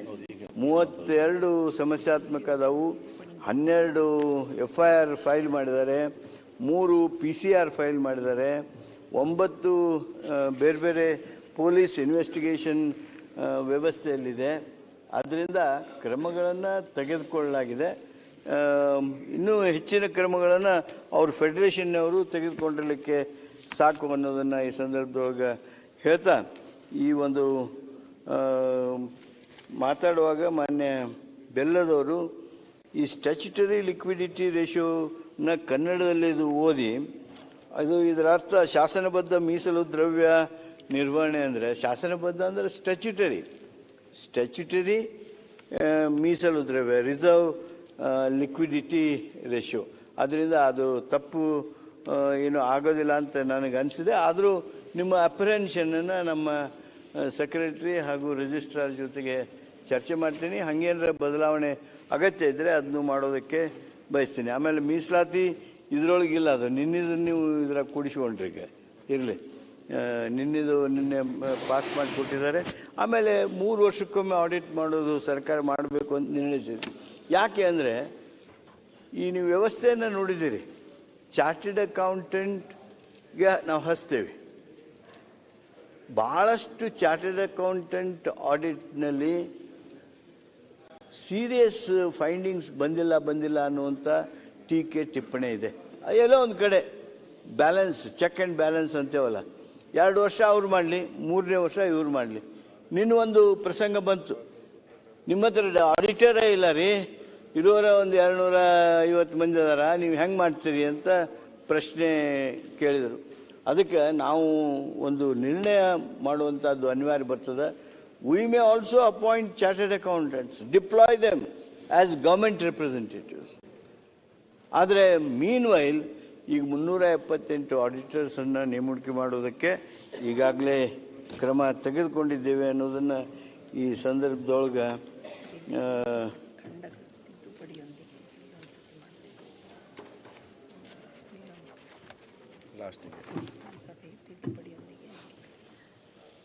ನಾನು ಹೇಳ್ತಾ, ನಾನು ಮತ್ತೊಮ್ಮೆ ಸ್ಪಷ್ಟಪಡಿಸ್ತೀನಿ, it is not reserve banks statutory liquidity ratio. Ours is a state statutory liquidity reserve. Ours is state statutory liquidity ratio. ಆಮೇಲೆ ನಮ್ಮ ಬಾಲಕೃಷ್ಣ ಅವರು ಈ ಮಿಸ್ಅಪ್ರಾಪರೇಷನ್ ವಂಚನೆ ಆಕ್ರಮಣದ ಬಗ್ಗೆ ಕೇಳಿದರು. ಟೋಟಲ್ ಮಿಸ್ಅಪ್ರಾಪರೇಷನ್ ಇನ್ ಸೌಹಾರ್ದ society which are noticed and action is initiated are 32 cases. ಹಿಂದೆ ಕಾಯ್ದೆನಲ್ಲಿ ಸೇರಿರಲಿಲ್ವ sir? ಹಿಂದಿನ ಕಾಯ್ದೆನಲ್ಲಿ ಅದು ಸೇರಿರಲಿಲ್ವಾ? ಕ್ರಿಮಿನಲ್ ಕೇಸ್ ದಾಖಲು ಮಾಡುವುದು ಅಂತ ಇದು ಮಾಡಿದ್ದೀರಲ್ಲ, ರೈಟ್? ಹಿಂದಿನ ಬಿಡಿಗೆ ನಾವೇ ಟೆನ್ಷನ್. ಆಮೇಲೆ ಡಿಕ್ಲರೇಷನ್ ಆಫ್ ಅಸೆಟ್ಸ್ ಹೇಳಿದ್ರಲ್ಲ, ಹೊಸ bill. what are ultimately the cooperatives? Cooperatives are schools of democracy. ಈಗ ನಾವು ಜಿಲ್ಲಾ ಪಂಚಾಯತಿ, ತಾಲೂಕು ಪಂಚಾಯತಿ, ಗ್ರಾಮ ಪಂಚಾಯತಿ ಲೀಡರ್ಸು ಮ್ಯಾಲೆ ಬಂದು ಈಗ ಅಸೆಂಬ್ಲಿಗೆ ಬರಲಿಲ್ವಾ, ಪಾರ್ಲಿಮೆಂಟ್ಗೆ ಹೋಗಲಿಲ್ವಾ? ಹಾಗೆ basically cooperative societies R schools of democracy. ನಮಗೆ ಕೂಡಿ ಮಾತನಾಡೋದು, ಕಲೆಕ್ಟಿವ್ ಡಿಸಿಷನ್ ಮಾಡೋದು, ಇದನ್ನು ಎಲ್ಲಿ ಸಾಧ್ಯ ಐತಿ? ಇದು ಸಾಧ್ಯ ಇರೋದು ಕೋಆಪರೇಟಿವ್ಸ್ ಒಳಗೆ. ಈಗ ಸದ್ಯಕ್ಕೆ ಎಲ್ಲೇ proper running cooperatives, even including cabinet, even including assembly or parliament, we totally go by majority, and this majority for us is for 5 years. ನಿಮಗೆ ಕೋಆಪರೇಟಿವ್ ಸೊಸೈಟಿ ವರ್ಕಿಂಗ್ದೊಳಗೆ ಹಂಗಿರಂಗಿಲ್ಲ. ಈ ಸಲ ನಿಮಗೆ ಚೇರ್ಮನ್ ಹೇಳಿದ್ದನ್ನು, ಆ ಪ್ರಪೋಸಲನ್ನು ಒಪ್ತಾರೆ. ಮುಂದಿನ ಇದ್ರಾಗ ಅದು ಸರಿ ಇಲ್ಲ ಅನ್ನಿಸ್ತು ಅಂತಂದ್ರೆ ಬರೇ 1 ತಿಂಗಳದಾಗ ನೆಕ್ಸ್ಟ್ ಮೀಟಿಂಗ್ನಾಗ you will not get that resolution pass. ಆದ್ದರಿಂದ ಈ ಡೆಮೋಕ್ರಸಿ ಸ್ಕೂಲ್ಸ್ ಆಫ್ ಡೆಮೋಕ್ರಸಿ ಏನದಾವು ಇವನ್ನ ಸ್ಟ್ರೆಂಥನ್ ಮಾಡಬೇಕು, ಅವ್ರಿಗೂ ಹೊಣೆಗಾರಿಕೆಯನ್ನು ಕಲಿಸ್ಬೇಕು. ಇದು ಭಾಳ ಮಂದಿಗೆ ಏನೈತಿ, ಬಾಲಕೃಷ್ಣ ಹೇಳಿದ್ರು, ಯಾರೋ ಹೇಳಿದರು, ಈ ಬೇನಾಮಿ ಆಸ್ತಿ ಬೇನಾಮಿ ಆಸ್ತಿ ಹೊಂದಿದವರು ಅದಲ್ಲ, ಬೇನಾಮಿ ಆಸ್ತಿ ಕೆಲವು ಮಂದಿ ಹೊಂದಿರ್ತಾರ. ಆ ಆಸ್ತಿ ನಿಮ್ಮ ಅಧಿಕೃತಗೊಳಿಸ್ಬಿಟ್ರಿ ಅಂದರೆ ಬೇನಾಮಿ ಯಾವ ಮಾಡಿರ್ತಾನೆ ಅವ ಕೈ ಎತ್ತಬೇಕಾಗೈತಿ. ಆದರೆ ಅದು ಅಂಥದ್ದು ಪ್ರಸಂಗಗಳು ಬರಬಾರ್ದು. ಈ ಒಂದು ಸಂಸ್ಥೆಗಳಲ್ಲಿ ಉತ್ತಮವಾಗಿರ್ತಕ್ಕಂಥ ಪ್ರಾಕ್ಟೀಸ್ ಇರಬೇಕು ಅಂಥೇಳಿ ಮಾಡಲಾಗಿದೆ. ಆದ್ದರಿಂದ ಈ ಒಂದು ಸಂದರ್ಭದಲ್ಲಿ ಲಿಕ್ವಿಡಿಟಿ ರೇಷಿಯೋ ಅನ್ನು ಮೊದಲು ಮಾಡಿಕೊಂಡು ಎಲ್ಲ ಪ್ರಾವಿಷನ್ಸನ್ನು ತಾವು ಮೆಚ್ಚಿದಿರಿ ಹಾಗೆ ಅಂತೇಳಿ ಭಾವಿಸ್ಕೊತೀನಿ. ಜೆ ಟಿ ಪಾಟೀಲ್ ಏನೋ ಒಂದು ಕೇಳ್ಬೇಕಂದ್ರೆ ಕೇಳ್ಬೋದು. ಇನ್ನೊಂದೆರಡು ವಿಷಯ ಸೌಹಾರ್ದ ಸಂಸ್ಥೆಗಳು ಭಾಳ ಅನ್ಹೆಲ್ದಿ ಕಾಂಪಿಟೇಷನ್ದೊಳಗದ. ಡಿಪಾಸಿಟ್ ಕೊಡೋದ್ರೊಳಗಾಗಲಿ, ಆ ಸಾಲಕ್ಕೆ ಬಡ್ಡಿ ಆಕರಣೆ ಮಾಡೋದಾಗಲಿ ಇದು ಭಾಳ ನಡೀತಾ ಇದೆ. ಆದರೆ ಇದಕ್ಕೆ ಸೌಹಾರ್ದಗಳಿಗೆ ಸಹಿತ ಒಂದು ಅಪ್ಪರ್ ಲಿಮಿಟ್ ಡಿಪಾಸಿಟ್ ತೊಗೊಳಕ್ಕೆ ಇದಕ್ಕಿಂತ ಹೆಚ್ಚು ಆಕರಣೆ ಮಾಡಬಾರ್ದು ಅಂದ್ರೆ ಸಂಸ್ಥೆಗಳು ಉಳಿಲಿಕ್ಕೆ ಸಾಧ್ಯ ಇದೆ. ಅದಕ್ಕೆ ದಯಮಾಡಿ ಅದನ್ನು ಏನಾದರೂ ತಾವು ಕನ್ಸಿಡರ್ ಮಾಡ್ತೀರಿ ಅನ್ನೋಂಥ ಪ್ರಶ್ನೆ ತಮ್ಮ ಮಿಸ್ ಮಾಡ್ಕೊಂಡ್ರಿ. ಒಂದು ಹಗಲೆಲ್ಲ ರಿಜಿಸ್ಟರ್ ಕಡೆ ಪರ್ಮಿಷನಿಗೆ ಹೋಗೋದು ಡಿಪಾಸಿಟ್ ಇಡೋಕ್ಕಿಂತ ಮೊದಲು 3 ಮಂತ್ಸಿಗೆ ಒಂದು ಹೋಗುವಂಥದ್ದು ಅದೊಂದು ಇದು. ಆಮೇಲೆ ಪತ್ತೇತರ ಚಟುವಟಿಕೆ ಸಂಬಂಧ ಇದು 18B ಹೋಗಿ 18B ಅಲ್ಲಿ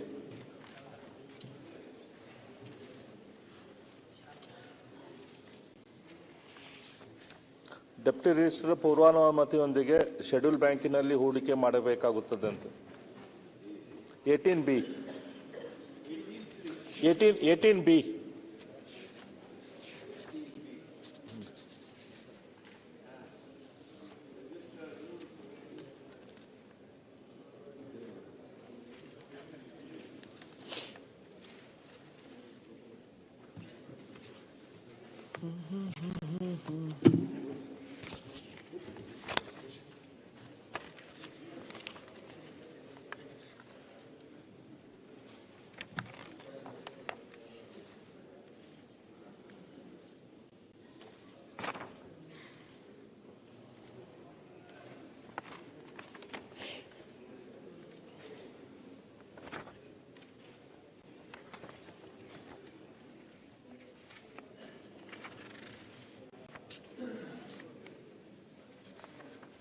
ಏನಿದೆ ಹೋದಿ ಅದು 18B ಅಲ್ಲಿ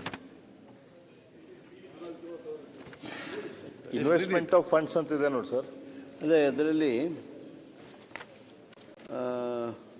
ಅದು ಕೂತ್ಕೊಳ್ಳಿ ಬೆಲ್ಲದು ಸಹಕಾರಿಯ ತಕ್ಷಣದ ಬಳಕೆ ಅಗತ್ಯವಾಗಿರದಂಥ ಅದರ ನಿಧಿಗಳನ್ನು ಅದರ ವ್ಯವಹಾರದ ಹೊರಗೆ ಹೂಡತಕ್ಕದ್ದು ಅಥವಾ ಠೇವಣಿ ಇರಿಸತಕ್ಕದ್ದು.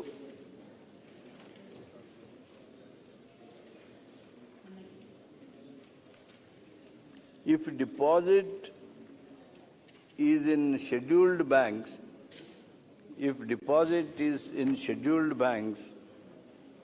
then RCS permission is necessary.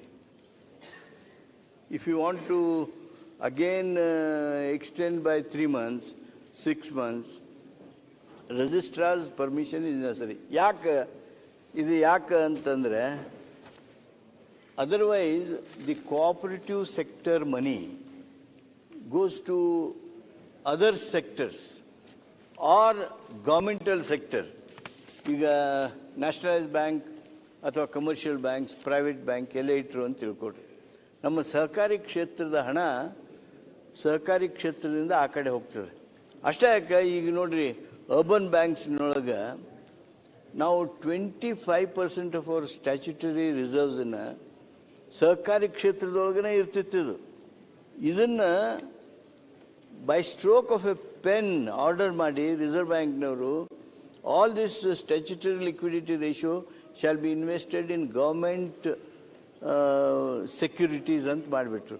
ಅಂದರೆ ಕೋಆಪರೇಟಿವ್ ಸೆಕ್ಟರ್ನಿಂದ ಲಕ್ಷ ಕೋಟಿ ಹಣ ಇವತ್ತು ಸರ್ಕಾರದ ಸ್ವತ್ತಿಗೆ ಹೋಗ್ಬಿಡ್ತು. ಹಂಗೆ ನಮ್ಮ ಕೋಆಪರೇಟಿವ್ ಸೆಕ್ಟರನ್ನು ಬಿಟ್ಟು ಹೊರಗೆ ಹೋಗಬಾರ್ದು. ಯಾವುದೇ ಕಾರಣಕ್ಕೆ ಅಲ್ಲಿ ಇಡಬೇಕಾಗಿರ್ತಕ್ಕಂಥ ಸಂದರ್ಭ ಇದ್ದರೆ ರಿಜಿಸ್ಟ್ರಾರ್ ಪರ್ಮಿಷನ್ ತೊಗೋಬೇಕು ಅಂತಿದೆ. ಆದರೆ ಭಾಳ ಡಿಸ್ಕ್ರಿಷನನ್ನು ಉಪಯೋಗ ಮಾಡಿ ಈ ಕೆಲಸವನ್ನು ಮಾಡ್ತಾರೆ. ಒನ್ಸ್ ಇನ್ 3 months ಅಂತ ಹೇಳಿ ಅದನ್ನ ಮೆನ್ಷನ್ ಮಾಡಿರಲ್ಲ. ಒಂದ್ ಸತಿ ಅದಕ್ಕೆ ನೀವು ಪರ್ಮಿಷನ್ ಕೊಟ್ರಿ ಶೆಡ್ಯೂಲ್ ಬ್ಯಾಂಕ್ದಾಗ ಇಟ್ರಂತಂದ್ರೆ ಮತ್ತೆ 3 ತಿಂಗಳಿಗೆ ಅದಕ್ಕೆ ಪರ್ಮಿಷನ್ ಬೇಕು. ಅದನ್ನೊಂದು ಸ್ವಲ್ಪ ಒನ್ಸ್ ಇನ್ ಎ ಇಯರ್ ಮಾಡೋಣ್ರಿ. ಅಲ್ಲ ಅದನ್ನ ನೋಡ್ರಿ, ಅದು ಯಾವ ಸೂಕ್ತ ಅನಿಸ್ತೈತಿ ತಾವು ವಿಚಾರ ಮಾಡಿ. ಇಲ್ಲಾಂದ್ರೆ ರಿಜಿಸ್ಟರ್ ಆಫೀಸ್ ಅಡ್ಡಾಡ್ಕೊಂತ ಕುಂಡಿರ್ಬೇಕಾಗೈತಿ. I think we should agree for 1 year. Okay, ವರ್ಷಕ್ಕೆ ಅಂದ್ರೆ ಒಮ್ಮೆ ತಗೊಂಡ್ರೆ 1 ವರ್ಷವರೆಗೆ ಅದನ್ನ ಮಾಡಬಹುದು. ಓಕೆ. ಆಮೇಲೆ ಇನ್ನೊಂದು ವಿಷಯ ಸರ್, Yeah. ಇದು ಪತ್ತೇತರ ಚಟುವಟಿಕೆ ಬಗ್ಗೆ ಅವು ವಿಧೋದ್ದೇಶ ಸಹಕಾರಿ ಇರ್ತಾವಲ್ಲ, ಅವ್ರಿಗೆ ಅದು ನಾವು ಪರ್ಮಿಷನ್ ಕೊಡಬೇಕಾಗ್ತದೆ ಆ ಠೇವಣಿಯನ್ನ ಅದಕ್ಕೆ ಯೂಸ್ ಮಾಡ್ಕೊಳಕ. ಇಲ್ಲಕ್ರ ಅವ್ರ ಪತ್ತೇತರ ಚಟುವಟಿಕೆ ಹೆಂಗ ನಡೆಸ್ಬೇಕು? ಕೇಳಿಸ್ಕೊಳ್ಳಿಲ್ಲ. ಈಗ ಠೇವಣಿಯನ್ನು ಸಾಲ ನೀಡಿಕೆ ಅಥವಾ ಹೂಡಿಕೆ ಹೊರತಾಗಿ ಪತ್ತೇತರ ಚಟುವಟಿಕೆಗಳಿಗೆ ಬಳಸುವಂತಿಲ್ಲ ಅಂಥೇಳಿ ರೂಲ್ ಮಾಡಿದೆ. ಇದು ಕೇವಲ ಪತ್ತಿನ ಚಟುವಟಿಕೆ ನಡೆಸುವ ಸಹಕಾರಿಗಳಿಗೆ ಸರಿ ಆಗ್ತದೆ. ಆದರೆ ಪತ್ತಿನ ಜೊತೆ ವಿವಿಧೋದ್ದೇಶ ಚಟುವಟಿಕೆ ನಡೆಸುವಂಥ ಸಹಕಾರಿಗಳು ಇರ್ತಾವೆ. ಇವರಿಗೆ ಈ ಕ್ಲಾಸ್ ಇರಬಾರ್ದು ಅಂತ. ಯಾಕಂದ್ರೆ ವಿವಿಧೋದ್ದೇಶ ಮಾಡಾಕ ಅವ್ರಿಗೆ ಠೇವಣಿ ಅದು ಯೂಸ್ ಮಾಡೋ ಅಂದ್ರೆ your suggestion is that all this should be only for financial institutions, not other institutions. Yeah. ಈಗ ಒಬ್ರು ಯಾರಾದರೂ ಜನತಾ ಬಜಾರ್ ಮಾಡಿದ್ರು ಅಂತ ಹೇಳಿರಿ, ಅಥವಾ ಒಂದು ಇಂಡಸ್ಟ್ರಿಯಲ್ ಕೋಆಪರೇಟಿವ್ ಮಾಡಿದ್ರು ಅಂತ ಹೇಳಿರಿ, ಅವಾಗ ಇದು ಲಾಗು ಆಗಬಾರ್ದು ಅಂತೀರಿ. Yes, will take care of that. Will take care of that.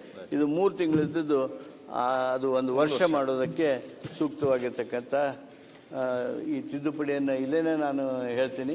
ಆ ತಿದ್ದುಪಡಿ ಮಾಡೋದು ಅಧ್ಯಕ್ಷರೇ. ಆಮೇಲೆ ಇದನ್ನು ಲಿಕ್ವಿಡಿಟಿ ಇದು ಲಿಕ್ವಿಡ್ ಆಗಿದೆ, ಅದು ಲಿಕ್ವಿಡಿಟಿ ಆಗಬೇಕು. ಅದ್ರ ಜೊತೆಗೇ ಒಂದು ಸಣ್ಣ ಮಾಹಿತಿ, ಪ್ರಶ್ನೆಗಳು ಇವೆ ಮುಂದೆ.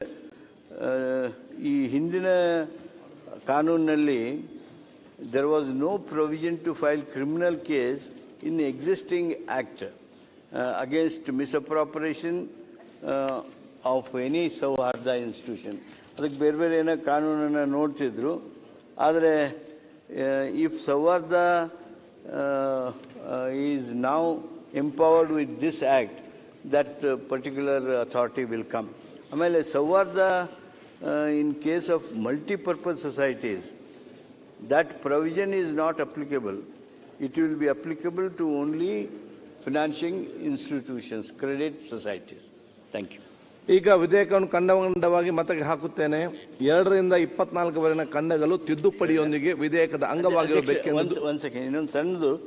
ಈ 21 ನಿರ್ದೇಶಕರಿಗೆ ಅಂತ ಇದೆ, ಆ 21 ಬದಲು ಗರಿಷ್ಠ ಸಂಖ್ಯೆಯ ನಿರ್ದೇಶಕರಿಗೆ ಅಂತ ಆಗಬೇಕು. ಒಂದು ಅಮೆಂಡ್ಮೆಂಟನ್ನು ಮೂವ್ ಮಾಡಿ. ಈಗ ವಿಧೇಯಕವನ್ನು ಖಂಡವಾಗಿ ಮತಕ್ಕೆ ಹಾಕುತ್ತೇನೆ. 2 ರಿಂದ 24 ಖಂಡಗಳು ತಿದ್ದುಪಡಿಯೊಂದಿಗೆ ವಿಧೇಯಕದ ಅಂಗವಾಗಿರಬೇಕೆನ್ನುವುದು ಸಭೆ ಮುಂದಿನ ವಿಷಯ. ಪ್ರಸ್ತಾವದ ಪರವಾಗಿರೋ ಹೌದು ಎಂದು ಸೂಚಿಸಬೇಕು, ಪ್ರಸ್ತಾವದ ವಿರೋಧವಾಗಿರಲಿಲ್ಲ ಎಂದು ಸೂಚಿಸಬೇಕು. ಪ್ರಸ್ತಾವ ಹೌದು ಪರವಾಗಿದೆ ಎಂದು ಭಾವಿಸುತ್ತೇನೆ. ಪ್ರಸ್ತಾವ ಹೌದು ಪರವಾಗಿದೆ, ಪ್ರಸ್ತಾವಕ್ಕೆ ಒಪ್ಪಿಗೆ ದೊರಕಿದೆ. 2 ರಿಂದ 24 ವರೆಗಿನ ಖಂಡಗಳು ತಿದ್ದುಪಡಿಯೊಂದಿಗೆ ವಿಧೇಯಕದ ಅಂಗವಾದವು. 1ನೇ ಖಂಡ ಹೆಸರು ಮತ್ತು ಅವತರಣಿಕೆ ವಿಧೇಯಕದ ಭಾಗವಾಗಬೇಕೆಂಬುದು ಸಭೆಯ ಮುಂದಿರುವ ವಿಷಯ. ಪ್ರಸ್ತಾವದ ಪರವಾಗಿರು ಹೌದು ಎಂದು ಸೂಚಿಸಬೇಕು, ಪ್ರಸ್ತಾವದ ವಿರೋಧವಾಗಿರು ಇಲ್ಲ ಎಂದು ಸೂಚಿಸಬೇಕು.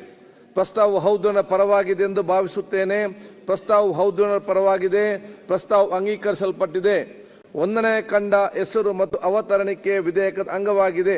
ಮಾನ್ಯ ಮಂತ್ರಿಗಳು. ಸನ್ಮಾನ್ಯ ಅಧ್ಯಕ್ಷರೇ, ವಿಧೇಯಕವನ್ನು ಅಂಗೀಕರಿಸಬೇಕು ಅಂತೇಳಿ ತಿದ್ದುಪಡಿಗಳ ಜೊತೆಗೆ ಅಂಗೀಕರಿಸಬೇಕು ಅಂತ ಮನ್ ಕೇಳ್ತೀನಿ. 2020 ಸಾಲಿನ ಕರ್ನಾಟಕ ಸೌಹಾರ್ದ ಸಹಕಾರಿ ತಿದ್ದುಪಡಿ ವಿಧೇಯಕವನ್ನು ತಿದ್ದುಪಡಿಯೊಂದಿಗೆ ಈ ಸಭೆ ಅಂಗೀಕರಿಸಬೇಕು. ಪ್ರಸ್ತಾವದ ಪರವಾಗಿರು ಹೌದು ಎಂದು ಸೂಚಿಸಬೇಕು, ಪ್ರಸ್ತಾವದ ವಿರೋಧವಾಗಿರು ಇಲ್ಲ ಎಂದು ಸೂಚಿಸಬೇಕು. ಪ್ರಸ್ತಾವ ಹೌದನ ಪರವಾಗಿದೆ ಎಂದು ಭಾವಿಸುತ್ತೇನೆ, ಪ್ರಸ್ತಾವ ಹೌದನ ಪರವಾಗಿದೆ, ಪ್ರಸ್ತಾವ ಅಂಗೀಕರಿಸಲ್ಪಟ್ಟಿದೆ ಮತ್ತು ವಿಧೇಯಕ ಅನುಮೋದನೆ ದೊರಕಿದೆ. ಈಗ 2020 ಸಾಲಿನ ಗ್ರೇಟರ್ ಬ್ಯಾಂಗ್ಳೂರು ಆಡಳಿತ ತಿದ್ದುಪಡಿ. ಈ 1925ನೇ ಸಾಲಿನ ಗ್ರೇಟರ್ ಬೆಂಗಳೂರು ಆಡಳಿತೀಯ ವಿಧೇಯಕ ಪರಿಶೀಲಿಸಬೇಕೆಂದು ಸೂಚಿಸುತ್ತೇನೆ.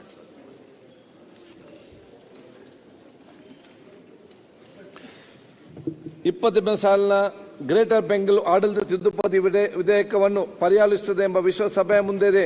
ಪ್ರಸ್ತಾವದ ಪರವಾಗಿರೋ ಹೌದು ಎಂದು ಸೂಚಿಸಬೇಕು. ಪ್ರಸ್ತಾವದ ವಿರೋಧವಾಗಿರೋ ಇಲ್ಲ ಎಂದು ಸೂಚಿಸಬೇಕು. ಪ್ರಸ್ತಾವ ಹೌದು ಪರವಾಗಿದೆ ಎಂದು ಭಾವಿಸುತ್ತೇನೆ. ಪ್ರಸ್ತಾವ ಹೌದು ಪರವಾಗಿದೆ. ಪ್ರಸ್ತಾವಕ್ಕೆ ಅನುಮೋದನೆ ದೊರಕಿದೆ. ಮಾನ್ಯ ಉಪಮುಖ್ಯಮಂತ್ರಿ ವಿಧೇಯಕದ ಬಗ್ಗೆ ವಿವರ ನೀಡುವುದು.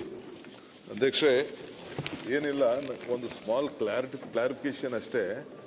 ಅವರು ಕೆಲವರೆಲ್ಲ ಕೋರ್ಟ್ಗೆ ಹಾಕಿದ್ರು, ಬಿಲ್ಲು ಪಾಸ್ ಆಗಿದೆ. ಬಟ್ ಅವ್ರಿಗೇನಪ್ಪ ಅಂದ್ರೆ will not interfere with any of the greater Bangalore authority. ಅಲ್ಲೇನಿತ್ತು ಅಂದ್ರೆ greater Bangalore authority shall exercise such authority and discharge with function as per the provision of this including with respect of cooperation city corporation created in this act ಅಂತಿತ್ತು. ಅದನ್ನು ತೆಗೆದಿದ್ದೀವಿ. We will not interfere. Corporation is separate. We don't want to interfere with any of the cooperation. ಅದೊಂದು ಯಾರೊಬ್ರು ನಮ್ಮ ಕೋರ್ಟಲ್ಲಿ PL ಹಾಕಿದವರು ಒಂದು objection ಹಾಕಿದ್ರು, you may interfere with the cooperation act ಅಂತ. We don't want to interfere with the 74-75 amendment ಇದೆ.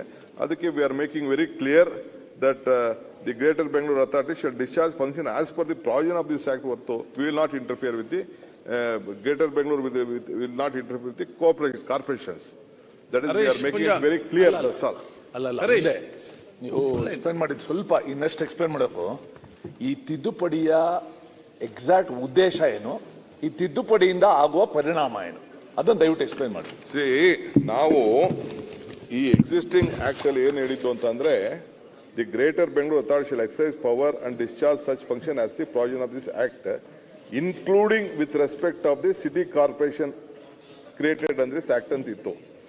ಇಲ್ಲಿ ಯಾರೋ ಒಬ್ರು ಕೋರ್ಟ್ಗೆ ಒಂದು ಕೇಸ್ ಹಾಕಿದ್ರು, ನಿಮ್ಮ ಲೋಕಲ್ ಅವರು ಯಾರೋ ಒಬ್ರು ಕೇಸ್ ಹಾಕಿದ್ರು, you are taking the corporation under your control ಅಂತ. ಅದನ್ನ ಬಿಟ್ಬಿಟ್ಟಿದೀವಿ ನಾವು. We don't want to take corporation under control. We should leave corporation freely. We should not interfere. Greater Bengaluru act, ಈ ಆಕ್ಟ್ ಇದೆಯಲ್ಲ, ಇದು ಕಾರ್ಪೊರೇಷನ್ ಒಳಗಡೆ ಸೇರಬಾರದು. ಯಾವ ರೀತಿ ಕಂಟ್ರೋಲ್ ತೊಗೊಳಕ್ ಕೊಟ್ಟಿದ್ರಿ ಅಂತ ಹೇಳಿ. ಅದಕ್ಕೆ ಬೇಡ ಅಂತ ಅಲ್ಲ, ಯಾವ ರೀತಿ ಅಂತ ಹೇಳಿ ಅಂತ ಎಕ್ಸ್ಪ್ಲೇನ್ ಮಾಡಿ. ನಾವು ತಗೊಳ್ಳೋದಿಲ್ಲ. ಹಿಂದಿನ ಕಥೆ ಯಾಕೆ ನಮ್ಗೆ? ನೀವು ತಗೊಳ್ಳಲ್ಲ, ಸಂತೋಷ. ಹೋಗದೆ ಇದ್ರೆ ಏನಾಗ್ತಾ ಇತ್ತು ಅನ್ನೋದೊಂದು ಪ್ರಶ್ನೆ. ಈಗ ಗ್ರೇಟರ್ ಬ್ಯಾಂಗ್ಳೂರ್ ಅಥಾರಿಟಿ GBA ಏನಿದೆ, ಹಾಗಾದ್ರೆ ಇನ್ಮೇಲೆ ಅದು ಪಾಲಿಸಿಗೆ ಮಾತ್ರ ಅದು ಸೀಮಿತ ಆಗಿರುತ್ತೆ. CMC ರೆಗ್ಯುಲರ್ ಆಕ್ಟಿವಿಟೀಸ್ ಅದು ಎಂಟರ್ ಆಗಲ್ವಾ? See, this is to bring more clarity to the function of the GBA and the corporation. We don't want GBA to interfere with the corporation because there are hundreds of corporations in Karnataka or outside. This should not be that ಅಂತ ಅಂದ್ಬಿಟ್ಟು ಒಂದು clarity ತರ್ತಾ ಇದೀವಿ ಅಷ್ಟೇ, ಗಮನಕ್ಕೋಸ್ಕರ. ನಾಳೆ ಬೆಳಗ್ಗೆ clarity ಏನು ಅಂತ ಹೇಳಿ ಅಂತ ಕೇಳ್ತಾ ಇದೀವಿ. ಕ್ಲಾರಿಟಿ ಅಂದ್ರೆ ಯಾವ ರೀತಿ ನೀವು ಕಂಟ್ರೋಲ್ ಮಾಡ್ಲಿಕ್ಕೆ ಕೊಟ್ಟಿದ್ರಿ, ಯಾವ ರೀತಿ ಹೈಕೋರ್ಟ್ ನಲ್ಲಿ ಆಕ್ಷೇಪವನ್ನು ತಗೊಂಡು ಹೈಕೋರ್ಟ್ ಅಲ್ಲಿ ಕೇಸ್ ಫೈಲ್ ಮಾಡಿದ್ದಾರೆ, ಅದನ್ನ ಗಮನಿಸಿ ಈಗೇನ್ ತಿದ್ದುಪಡಿಯನ್ನ ತರಲಿಕ್ಕೆ ಕೊಟ್ಟಿದ್ದೀರಾ? ಒಂದ್ ನಿಮಿಷ ಸರ್, ನೀವು ಎಕ್ಸ್ಪ್ಲೇನ್ ಮಾಡ್ಲಿಕ್ಕೆ ಸಹಾಯ ಮಾಡ್ತಾ ಇದೀವಿ ಅಷ್ಟೇ. ಈ ಬಿಲ್ಲನ್ನು ಯಾತಕ್ಕೋಸ್ಕರ ತಿದ್ದುಪಡಿಯನ್ನ ತರಲಿಕ್ಕೆ ಕೊಟ್ಟಿದ್ದೀರಾ? ಯಾವ ಕಾರಣದಲ್ಲಿ ಹೈಕೋರ್ಟ್ ನಲ್ಲಿ ಕೇಸನ್ನು ಹಾಕಿದರೆ ಅವರ ಆಕ್ಷೇಪಗಳೇನು, ಆಕ್ಷೇಪಗಳನ್ನು ಗಮನಿಸಿ ನೀವೇನು ತಿದ್ದುಪಡಿಯನ್ನು ತರಲಿಕ್ಕೆ ಕೊಟ್ಟಿದ್ದೀರಾ? ಯಾವ ರೀತಿ ಗ್ರೇಟರ್ ಬೆಂಗಳೂರು ಅಥಾರಿಟಿಯನ್ನ ಹಸ್ತಕ್ಷೇಪ, ಯಾವ ಒಂದು ನಗರಸಭೆಗಳ ಮೇಲೆ ಹಸ್ತಕ್ಷೇಪವಿಲ್ಲದೆ ಕಾರ್ಯವನ್ನು ಮಾಡಬೇಕು ಅಂತ ನೀವೇನು ನಿಶ್ಚಯ ಮಾಡಿದ್ದೀರಾ? ಈಗೇನು ತಿದ್ದುಪಡಿ ತಂದಿರಾ? ಮೇಲ್ನೋಟದಲ್ಲಿ ಹಂಗಂದ್ರೆ ಅರ್ಥ ಆಗಲ್ಲ. ನಮಗೆ ಡೀಟೇಲ್ ಆಗಿ ಹೇಳಬೇಕು ಅಂತ ಎಕ್ಸ್ಪ್ಲನೇಷನ್ ಕೊಡಿ ಅಂತ ನಿಮ್ಮನ್ನು ಕೇಳ್ತಾ ಇದ್ದೀನಿ. ಡೀಟೇಲ್ ಆಗಿ ಹೇಳ್ತಾ ಇದ್ದೀನಿ. I am removing including with respect to the city corporation ಅಂತ ಏನಿತ್ತು ಅದನ್ನ ನಿಮ್ಗೆ, ನಿಮ್ಮಂತವ್ರಿಗೆ ಯಾರಿಗೆ ಆಗಲಿ, ಇವನ್ ಇದು ಕೋರ್ಟಲ್ಲಿ ಅಪೀಲ್ ಮಾಡಲಿಲ್ಲ, ಕೋರ್ಟಲ್ಲೂ ಅಪೀಲ್ ಮಾಡಲಿಲ್ಲ. ಬಟ್ ನಾವೇನೆ ಮುಂದೆ ಕನ್ಫ್ಯೂಷನ್ ಇರಬಾರ್ದು. ಪ್ರಜಾಪ್ರಭುತ್ವದ ವ್ಯವಸ್ಥೆಯಲ್ಲಿ ಯಾರು ಕಾರ್ಪೊರೇಷನ್ಗೆ ಆಯ್ಕೆ ಮಾಡಿಕೊಂಡು ಯಾರು ಏನಿರ್ತಾರೆ ಅವ್ರಿಗೆ, ಆ ಬಾಡಿಗೆ ನೀವು ಯಾರ್ಯಾರು ಸದಸ್ಯರಿದ್ದೀರಿ ನಿಮಗೆ ಸಂಪೂರ್ಣವಾದಂಥ ಅಥಾರಿಟಿ ಇರಬೇಕು ಅನ್ನೋ ದೃಷ್ಟಿಯಿಂದ ಮುಂದಕ್ಕೆ ನಾನು ಇರ್ತೀನೋ ಇರೋದಿಲ್ವೋ, ನೀವು ಇರ್ತೀರೋ ನೀವು ಇರೋದಿಲ್ವೋ, ಇದು ಕನ್ಫ್ಯೂಷನ್ ಬೇಡ ಅಂತೇಳಿ ಅದನ್ನ ತೆಗೆದು ಬಿಸಾಕ್ತೆ. ಹಿಂದೆ ಇದ್ದಿದ್ದು ಗ್ರೇಟರ್ ಬೆಂಗಳೂರು ಪ್ರಾಧಿಕಾರವು ಸರ್ಕಾರವು ನಿರ್ಧರಿಸಿದಂತೆ ಈ ಮುಂದಿನವುಗಳನ್ನು ಒಳಗೊಂಡಂತೆ ನಗರ ಪಾಲಿಕೆಗಳ ಆಡಳಿತಾತ್ಮಕ ಕಾರ್ಯಗಳನ್ನು ನಿರ್ವಹಿಸತಕ್ಕದ್ದು ಮತ್ತು ಅಧಿಕಾರಗಳನ್ನು ಚಲಾಯಿಸತಕ್ಕದ್ದು ಅಂತ ಹಾಕಿ, ದಟ್ ಈಸ್ ಸೆಕ್ಷನ್ 14(1). ಅದರಲ್ಲಿ ಇರೋದು ನಗರ ಪಾಲಿಕೆಗಳ ಆಯುಕ್ತರೊಂದಿಗೆ ಸಮಾಲೋಚನೆ ನಡೆಸಿ ಗ್ರೇಟರ್ ಬೆಂಗಳೂರು ಪ್ರಾಧಿಕಾರ ಮತ್ತು ನಗರ ಪಾಲಿಕೆಗಳಿಗಾಗಿ ಸಾಮಾನ್ಯ ವೃಂದ ಮತ್ತು ನೇಮಕಾತಿ ನಿಯಮಗಳನ್ನು ಅಂತಿಮಗೊಳಿಸುವುದು, ಸರ್ಕಾರದ ಮುಂದೆ ಸಲ್ಲಿಸುವುದು ಅಂತ ಇತ್ತು. ಇನ್ಮೇಲೆ GBA will not interfere in this. It will be purely left to the respective corporations. ಪ್ರತಿಪಕ್ಷ ನಾಯಕ ಮಾನ್ಯ ಸಭಾಧ್ಯಕ್ಷರೇ, ಏನೊಂದು ಸಂವಿಧಾನದ ಆಶಯ ಪ್ರಕಾರವಾಗಿ ಯಶ್ಪಾಲ್, ಈ ಮುಂಚೆ ಸ್ಥಳೀಯ ಸಂಸ್ಥೆಗಳು ಯಾವುದೇ ಒಂದು ಕಾನೂನುಗಳನ್ನು ನಿರ್ಣಯ ಮಾಡುವಂಥದ್ದು ಹೆಚ್ಚಿನ ರೀತಿ 30 ವರ್ಷದ ಹಿಂದೆ ರಾಜ್ಯ ಸರ್ಕಾರಗಳೇ ಮಾಡ್ತಿದ್ದು. ಶರಣ್, ತದನಂತರ ಕೂತ್ಕೊಂಡು ನೀರು ಕುಡಿಬಹುದು. ಏನು ಒಂದು 3 ಟೈರ್ ಸಿಸ್ಟಮ್, ಕೇಂದ್ರ, ರಾಜ್ಯ ಮತ್ತು ಸ್ಥಳೀಯ ಸಂಸ್ಥೆಗಳ ಸಬಲೀಕರಣ ಮತ್ತು ಅವಕ್ಕೆ ಹೆಚ್ಚಿನ ಸ್ವಾತಂತ್ರ್ಯ ಕೊಡಬೇಕು ಅನ್ನೋ ದೃಷ್ಟಿಯಲ್ಲಿ 73 ಸಂವಿಧಾನದಲ್ಲಿ 73 ಮತ್ತು 74ರ ತಿದ್ದುಪಡಿಯನ್ನು ತರುವಂಥದ್ದಾಗಿದೆ. ವಿಶೇಷವಾಗಿ 74ರ ವಿಚಾರ ನಾನು ಈಗ ಮಾತಾಡಬೇಕು ಅಂದರೆ ತಿದ್ದುಪಡಿ 243ರಲ್ಲಿ ಬಹಳ ಸ್ಪಷ್ಟವಾಗಿದೆ. ಸೆಕ್ಷನ್ 243ರಲ್ಲಿ ಬಹಳ ಸ್ಪಷ್ಟವಾಗಿ ವ್ಯಕ್ತವಾಗಿದೆ, ಸ್ಥಳೀಯ ಸಂಸ್ಥೆಗಳಿಗೆ ಸರ್ಕಾರದ ಯಾವುದೇ ರೀತಿಯಾದಂಥ ಹಸ್ತಕ್ಷೇಪ ಆಗಬಾರ್ದು. ಪೂರ್ತಿ ಹಸ್ತಕ್ಷೇಪನೆ. ಈ ಬಿಲ್ ಸರಿ ಉಂಟಾ ಇಲ್ಲ? ಅಲ್ಲ, ಈ ಬಿಲ್ಲು ಕೇವಲ ಒಂದು ಭಾಗವಾಗಿ ಒಟ್ಟಾರೆ ಈ ಬಿಲ್ಲಲ್ಲಿ ಸ್ಥಳೀಯ ಸಂಸ್ಥೆಗಳ ಎಲ್ಲ ಅಧಿಕಾರಗಳನ್ನ ರಾಜ್ಯ ಸರ್ಕಾರನೇ ತಗೊಂಡಿದೆ. ರಾಜ್ಯ ಸರ್ಕಾರ ಕಾರ್ಪೊರೇಟ್ರದನ್ನು ತಗೊಳ್ಳುವಂಥ ಪರಿಸ್ಥಿತಿಗೆ ಹೋದರೆ ರಾಜ್ಯ ಸರ್ಕಾರದಲ್ಲೇ ಮಾಡುವಂಥ ಕೆಲಸಗಳಿಗೆ ಇವರಿಗೆ ಸಮಯ ಇಲ್ಲ. ಅವರು ಮಾಡಬೇಕಾದಂಥ ಕೆಲಸಗಳಿಗೇನೆ ಏನೊಂದು ಗಮನ ಕೊಡಲಿಕ್ಕೆ ಅವರಿಗೆ ಸಾಧ್ಯವಾಗೋಲ್ಲ. ಒಂದು ಸ್ಥಳೀಯ ಸಂಸ್ಥೆಗಳ ಚುನಾಯಿತ ಪ್ರತಿನಿಧಿಗಳ ಅಧಿಕಾರದಲ್ಲೂ ಹಸ್ತಕ್ಷೇಪ, ಪೂರ್ಣ ಸ್ವರಾಜ್ಯ ಕೊಡಬೇಕು ಅನ್ನುವಂಥ ಬಹಳ ಸ್ಪಷ್ಟ ಉದ್ದೇಶದಲ್ಲಿ ಏನೊಂದು ಸಂವಿಧಾನದಲ್ಲಿ ತಿದ್ದುಪಡಿ ತರುವಂಥದ್ದಾಗಿದೆ. ಇವತ್ತು ನೀವು ಎಲ್ಲ ವಿಚಾರದಲ್ಲೂ, ಇವತ್ತು ಅಭಿವೃದ್ಧಿ ವಿಚಾರದಲ್ಲಾಗಲಿ ಅಥವಾ ಅದರ ನಿರ್ವಹಣೆ ವಿಚಾರದಲ್ಲಾಗಲಿ, ಪ್ಲಾನಿಂಗ್ ಆಗಲಿ, ಏನೊಂದು MPC, ಈ ಒಂದು MPC ಅಂತ ಏನು ಕ್ರಿಯೇಟ್ ಆಗಿದೆ, MPCಗೆ ಪ್ಯಾರಲಲ್ ಆಗಿ ಇವತ್ತು ಗ್ರೇಟರ್ ಬೆಂಗಳೂರು ಅಥಾರಿಟಿನೂ ನಿರ್ಮಾಣ ಮಾಡ್ಕೊಂಡಿರುವಂಥದ್ದಿದೆ. ಈ ಗ್ರೇಟರ್ ಬೆಂಗಳೂರು ಅಥಾರಿಟಿ ಅನ್ನುವಂಥದ್ದೇ ಸಂವಿಧಾನದಲ್ಲಿ ಅವಕಾಶ ಇಲ್ಲ. GBA ರಚನೆಯನ್ನು ಮಾಡಲಿಕ್ಕೆ ಯಾವುದೇ, ನೋಡಿ, ರಾಜ್ಯ ಸರ್ಕಾರದಲ್ಲಿ ಮುಖ್ಯಮಂತ್ರಿನೂ ಅವರೇ, ಈ ಕಾರ್ಪೊರೇಷನ್ಗೂ ಮುಖ್ಯಸ್ಥರು ಮುಖ್ಯಮಂತ್ರಿನೇ. ಬಿಲ್ ಬಗ್ಗೆ ಅಲ್ಲ, ಬಿಲ್ ಬಗ್ಗೆನೇ ಹೇಳ್ತಿರೋದು. ಬಿಲ್ಲಲ್ಲಿ ತಿದ್ದುಪಡಿ ಮಾಡಬೇಕು. ಅಲ್ಲ, ಇದು ಈಗ ಅವರು ನಮ್ಮ ಸನ್ಮಾನ್ಯ ಉಪಮುಖ್ಯಮಂತ್ರಿಗಳು ಹೇಳಿದಾಗೆ ಯಾರ್ಯಾರು ಇರ್ತಾರೋ ಬಿಡ್ತಾರೋ, ಇವತ್ತು ಅವ್ರು ಇರ್ತಾರೋ, ನಾವಿರ್ತೀವೋ, ಇನ್ನೊಬ್ರು ಇರ್ತಾರೋ, ಅದು ಒಪ್ಕೊಳ್ಳೋಂಥ ಮಾತು. ಆದ್ರೆ ನಾವು ಮಾಡೋಂಥ ಕೆಲಸಗಳು ಸ್ಥಳೀಯ ಸಂಸ್ಥೆಗಳು ಕೊಡಬೇಕಾಗಿರುವಂತ ಸ್ವಾಯತ್ತತೆ, ಸ್ವಾತಂತ್ರ್ಯ, ಸಬಲೀಕರಣ ಇವೆಲ್ಲವನ್ನು ಕಿತ್ಕೊಳ್ತಾ ಇದ್ದಾರೆ ಈಗ ಈ ಬಿಲ್ ಅಲ್ಲಿ. ಎಸ್, ಈ ಬಿಲ್ಲಲ್ಲಿ ತಂದಿರೋದು ಒಂದು ಸಣ್ಣ ಭಾಗದ ತಿದ್ದುಪಡಿ, ಒಂದು ತಿದ್ದುಪಡಿ. Over all greater Bengaluru governance act ಏನ್ ತಂದಿದ್ದಾರೆ ಅದು ಸಂಪೂರ್ಣವಾಗಿ ಹಸ್ತಕ್ಷೇಪ ಮಾಡುವಂಥದ್ದು, ಸ್ಥಳೀಯ ಸಂಸ್ಥೆಗಳ ಹಸ್ತಕ್ಷೇಪ ಆಗ್ತಿರುವಂಥದ್ದು ಬಹಳ ಸ್ಪಷ್ಟವಾಗಿ ಇರುವಂತದ್ದಿದೆ. ಹಾಗಾಗಿ ಇವತ್ತು ಸಜೆಷನ್ ಏನು, ಸ್ಥಳೀಯ ಸಂಸ್ಥೆಗಳು 74ರ ಏನು ತಿದ್ದುಪಡಿ ಇದೆ, ಅಮೆಂಡ್ಮೆಂಟ್ ಇದೆ, ಆ ಪ್ರಕಾರದಲ್ಲಿ ಅಧಿಕಾರವನ್ನು ಸಂಪೂರ್ಣವಾಗಿ ಸ್ಥಳೀಯ ಸಂಸ್ಥೆಗಳಿಗೆ ಕೊಡಿ. ಆ ಸ್ಥಳೀಯ ಸಂಸ್ಥೆಗಳು ಕೊಟ್ಟು ಉದ್ದೇಶ ಏನಿದೆ, ಎಲ್ಲಾ ಕಡೆನೂ ಟೈರ್ 3ಯ ಏನೊಂದು ಅದರ ಅಧಿಕಾರವನ್ನ ಹಸ್ತಕ್ಷೇಪ ಮಾಡುವಂಥದ್ದನ್ನ ಕೈ ಬಿಟ್ಟು ಇವ್ರು ಬೇರೆ ಬೇರೆ ಏನ್ ಕೆಲಸಗಳಿದ್ದಾವೆ ಸರ್ಕಾರದ ಮಟ್ಟದಲ್ಲಿ ಮಾಡ್ಲಿ, ಇವ್ರಿಗೇನಿದಿಲ್ಲ. ಹಾಗಾಗಿ ನಾನು ಒತ್ತಾಯವನ್ನು ಮಾಡ್ತೀನಿ ಸರ್ಕಾರಕ್ಕೆ, ದಯವಿಟ್ಟು ನೀವು ಒಂದು ಸ್ಥಳೀಯ ಸಂಸ್ಥೆಯಿಂದ ಆಯ್ಕೆಯಾಗಿ ಬಂದಂಥವ್ರು, ಆ ಸ್ಥಳೀಯ ಸಂಸ್ಥೆಯಿಂದ ಆಯ್ಕೆಯಾಗಿ ಬಂದಂಥವ್ರು ಸ್ಥಳೀಯ ಸಂಸ್ಥೆಗಳಿಗೆ ಇನ್ನೂ ಹೆಚ್ಚಿನ ಅಧಿಕಾರ ವಿಕೇಂದ್ರೀಕರಣ, ಟ್ಯಾಕ್ಸೇಷನ್ ಅಲ್ಲಿ, ಟ್ಯಾಕ್ಸ್ ಅಲ್ಲೂ ಅಷ್ಟೇ. ಇವತ್ತು ಟ್ಯಾಕ್ಸ್ ಅಲ್ಲಿ, ಇವತ್ತು ಸರ್ಕಾರದಲ್ಲಿ ಟ್ಯಾಕ್ಸ್ ಅಲ್ಲೂ ಇವತ್ತು ಅವರಿಗೆ ಏನು ಅವ್ರಿಗೆ ಭಾಗ ಸಿಗಬೇಕಾಗಿದೆಯೋ, ಅವ್ರಿಗೆ ಹೆಚ್ಚಿನ ರೀತಿ ಆದಾಯ ಪಡಿಬೇಕಾಗಿದೆಯೋ, ಆದಾಯವನ್ನು ಬರೀ ಕೇವಲ ಪ್ರಾಪರ್ಟಿ ಟ್ಯಾಕ್ಸ್, ಅಡ್ವರ್ಟೈಸ್ಮೆಂಟ್ ಈ ರೀತಿ ಸೀಮಿತ ಮಾಡಿ ಅವರಿಂದ ಟೋಲ್ ಚಾರ್ಜಸ್ ಈ ರೀತಿ ಹಣವನ್ನು ಕ್ರೋಢೀಕರಿಸೋದಕ್ಕೆ ಬರೀ ಸ್ಥಳೀಯ ಸಂಸ್ಥೆಗಳಿಗೆ ನಿಜಕ್ಕೂ ಸರ್ಕಾರದಿಂದ ಏನು ಟ್ಯಾಕ್ಸ್ ಅಥವಾ ಪ್ರಾಪರ್ಟಿ ಟ್ಯಾಕ್ಸ್, ರೋಡ್ ಟ್ಯಾಕ್ಸ್, ಇನ್ನೊಂದು ಎಲ್ಲ ಇದರಲ್ಲೂ ಅವರಿಗೆ ಸಲ್ಲಬೇಕಾಗಿರುವಂಥ ಹಣನೂ ಸಲ್ಲುತ್ತಿಲ್ಲ, ಅಧಿಕಾರನೂ ಸಲ್ಲಲ್ಲ. ಅಲ್ಲೂ ರಾಜ್ಯ ಸರ್ಕಾರದಿಂದ ರಾಜ್ಯದ ಪ್ರಮುಖ ಮುಖ್ಯಮಂತ್ರಿಗಳು, ಉಪಮುಖ್ಯಮಂತ್ರಿಗಳೇ ಅಲ್ಲಿ ಹಸ್ತಕ್ಷೇಪ ಮಾಡೋದಾದ್ರೆ ಯಾವ ರೀತಿ ನಾವು ಪ್ರಜಾಪ್ರಭುತ್ವವನ್ನು ಉಳಿಸೋದಾಗುತ್ತೆ. ಹಾಗಾಗಿ ಒತ್ತಾಯವನ್ನು ಮಾಡ್ತೀನಿ, ನೀವೆಲ್ಲ ಸ್ಥಳೀಯ ಸಂಸ್ಥೆಯಿಂದ ಆಯ್ಕೆಯಾಗಿ ಬಂದಂತರು ಅವರ ಹಿತವನ್ನು ಕಾಪಾಡಲಿಕ್ಕೆ ಸರ್ಕಾರದ ಅಧಿಕಾರ. ಇವತ್ತು ಮೆಜಾರಿಟಿ ಇದೆ ಅನ್ನೋ ಕಾರಣದಲ್ಲಿ ಬಿಲ್ ಪಾಸ್ ಮಾಡ್ಕೊಂಡು ಹೋಗ್ತಾ ಇದ್ದಾರೆ. ಪ್ರಶ್ನೆ ಆಗುವಂತದ್ದಾಗುತ್ತೆ, ಹೈಕೋರ್ಟ್ ನಲ್ಲಿ ಪ್ರಶ್ನೆ ಆಗುವಂತದ್ದಾಗುತ್ತೆ. ಇಲ್ಲಿ ಈ ಸದನದಲ್ಲಿ ಯಾಕೆ ಸಭಾಧ್ಯಕ್ಷರೇ, ಈ ಸದನದಲ್ಲಿ ನಾವು ಸಂವಿಧಾನ ವಿರುದ್ಧವಾಗಿ ಕೆಲಸ ಮಾಡೋದಾದ್ರೆ, ಸಂವಿಧಾನದ ಆಶಯಕ್ಕೆ ವಿರುದ್ಧವಾಗಿ ಕೆಲಸ ಮಾಡೋದಾದ್ರೆ, ಇವತ್ತು ನ್ಯಾಯಾಲಯ ಹಸ್ತಕ್ಷೇಪ ಮಾಡೋಂಥದ್ದು, ಅವರು ನಮ್ಮ ರೋಲ್ನ ಟೇಕ್ ಓವರ್ ಮಾಡೋಂಥದ್ದಾಗುತ್ತೆ. ಹಾಗಾಗಿ ಇಂಥ ಪರಿಸ್ಥಿತಿಗೆ ಅವಕಾಶವನ್ನು ಮಾಡಿಕೊಡ್ಬೇಡಿ ಅಂತ ನಾನು ನಿಮಗೆ ಒತ್ತಾಯವನ್ನು ಮಾಡ್ತೀನಿ. ಸ್ಪಿರಿಟ್ ಇಲ್ಲ. ರವಿ ಸುಬ್ರಹ್ಮಣ್ಯಂ ನೆಕ್ಸ್ಟ್ ನಿಮ್ಮ ಈಗ ಆ ಪಾಯಿಂಟ್ ಬಿಟ್ಟು ಬೇರೆ ಏನಿದ್ರೆ ನೋಡಿ. ಆ ಪಾಯಿಂಟ್ ಬಿಟ್ಟೇ ಮಾತಾಡ್ತೀನಿ. ಇವತ್ತಿಗಾಗಲೇ ಸ್ಥಳೀಯ ಸಂಸ್ಥೆಗಳಿಗೆ ಹೆಚ್ಚಿನ ಒಂದು ಸ್ವಾಯತ್ತತೆಯನ್ನು ಕೊಡಬೇಕು, ಅವರ ಆಡಳಿತದಲ್ಲಿ ಸರ್ಕಾರದ ಇಂಟರ್ಫಿಯರೆನ್ಸ್ ಇರಬಾರ್ದು ಅನ್ನೋ ಕಾರಣಕ್ಕೋಸ್ಕರವಾಗಿ ಒಂದಿಷ್ಟು ಮಾಡಿಫಿಕೇಷನ್ನ ತರ್ತಾ ಇದ್ದೀವಿ ಅಂತಕ್ಕಂಥದ್ದನ್ನು ಮಾನ್ಯ ಉಪಮುಖ್ಯಮಂತ್ರಿಗಳು ಹೇಳಿದ್ದಾರೆ.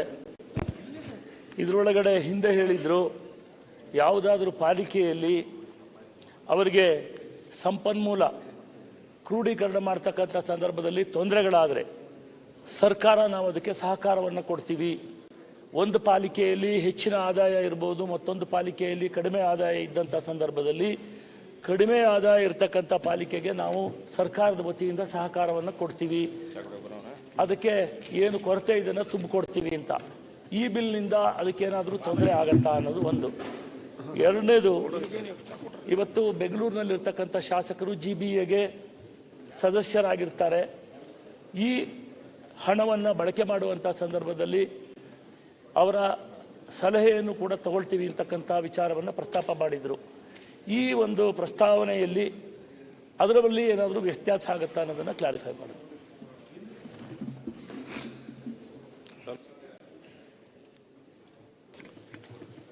ಸನ್ಮಾನ್ಯ ಅಧ್ಯಕ್ಷರೇ, ತಮ್ಮ ಮೂಲಕ ಉಪಮುಖ್ಯಮಂತ್ರಿಗಳಿಗೆ ನಮಗೊಂದಷ್ಟು ಕ್ಲಾರಿಟಿ ಆಗ್ತಾ ಇಲ್ಲ. ಇನ್ನೂ ಇದು ಗ್ರೇಟರ್ ಬೆಂಗಳೂರಾ ಅಥವಾ ಇನ್ನು BBMPನ ಎರಡು ಮಿಕ್ಸ್ ಇದೆ ಅಧ್ಯಕ್ಷರೇ.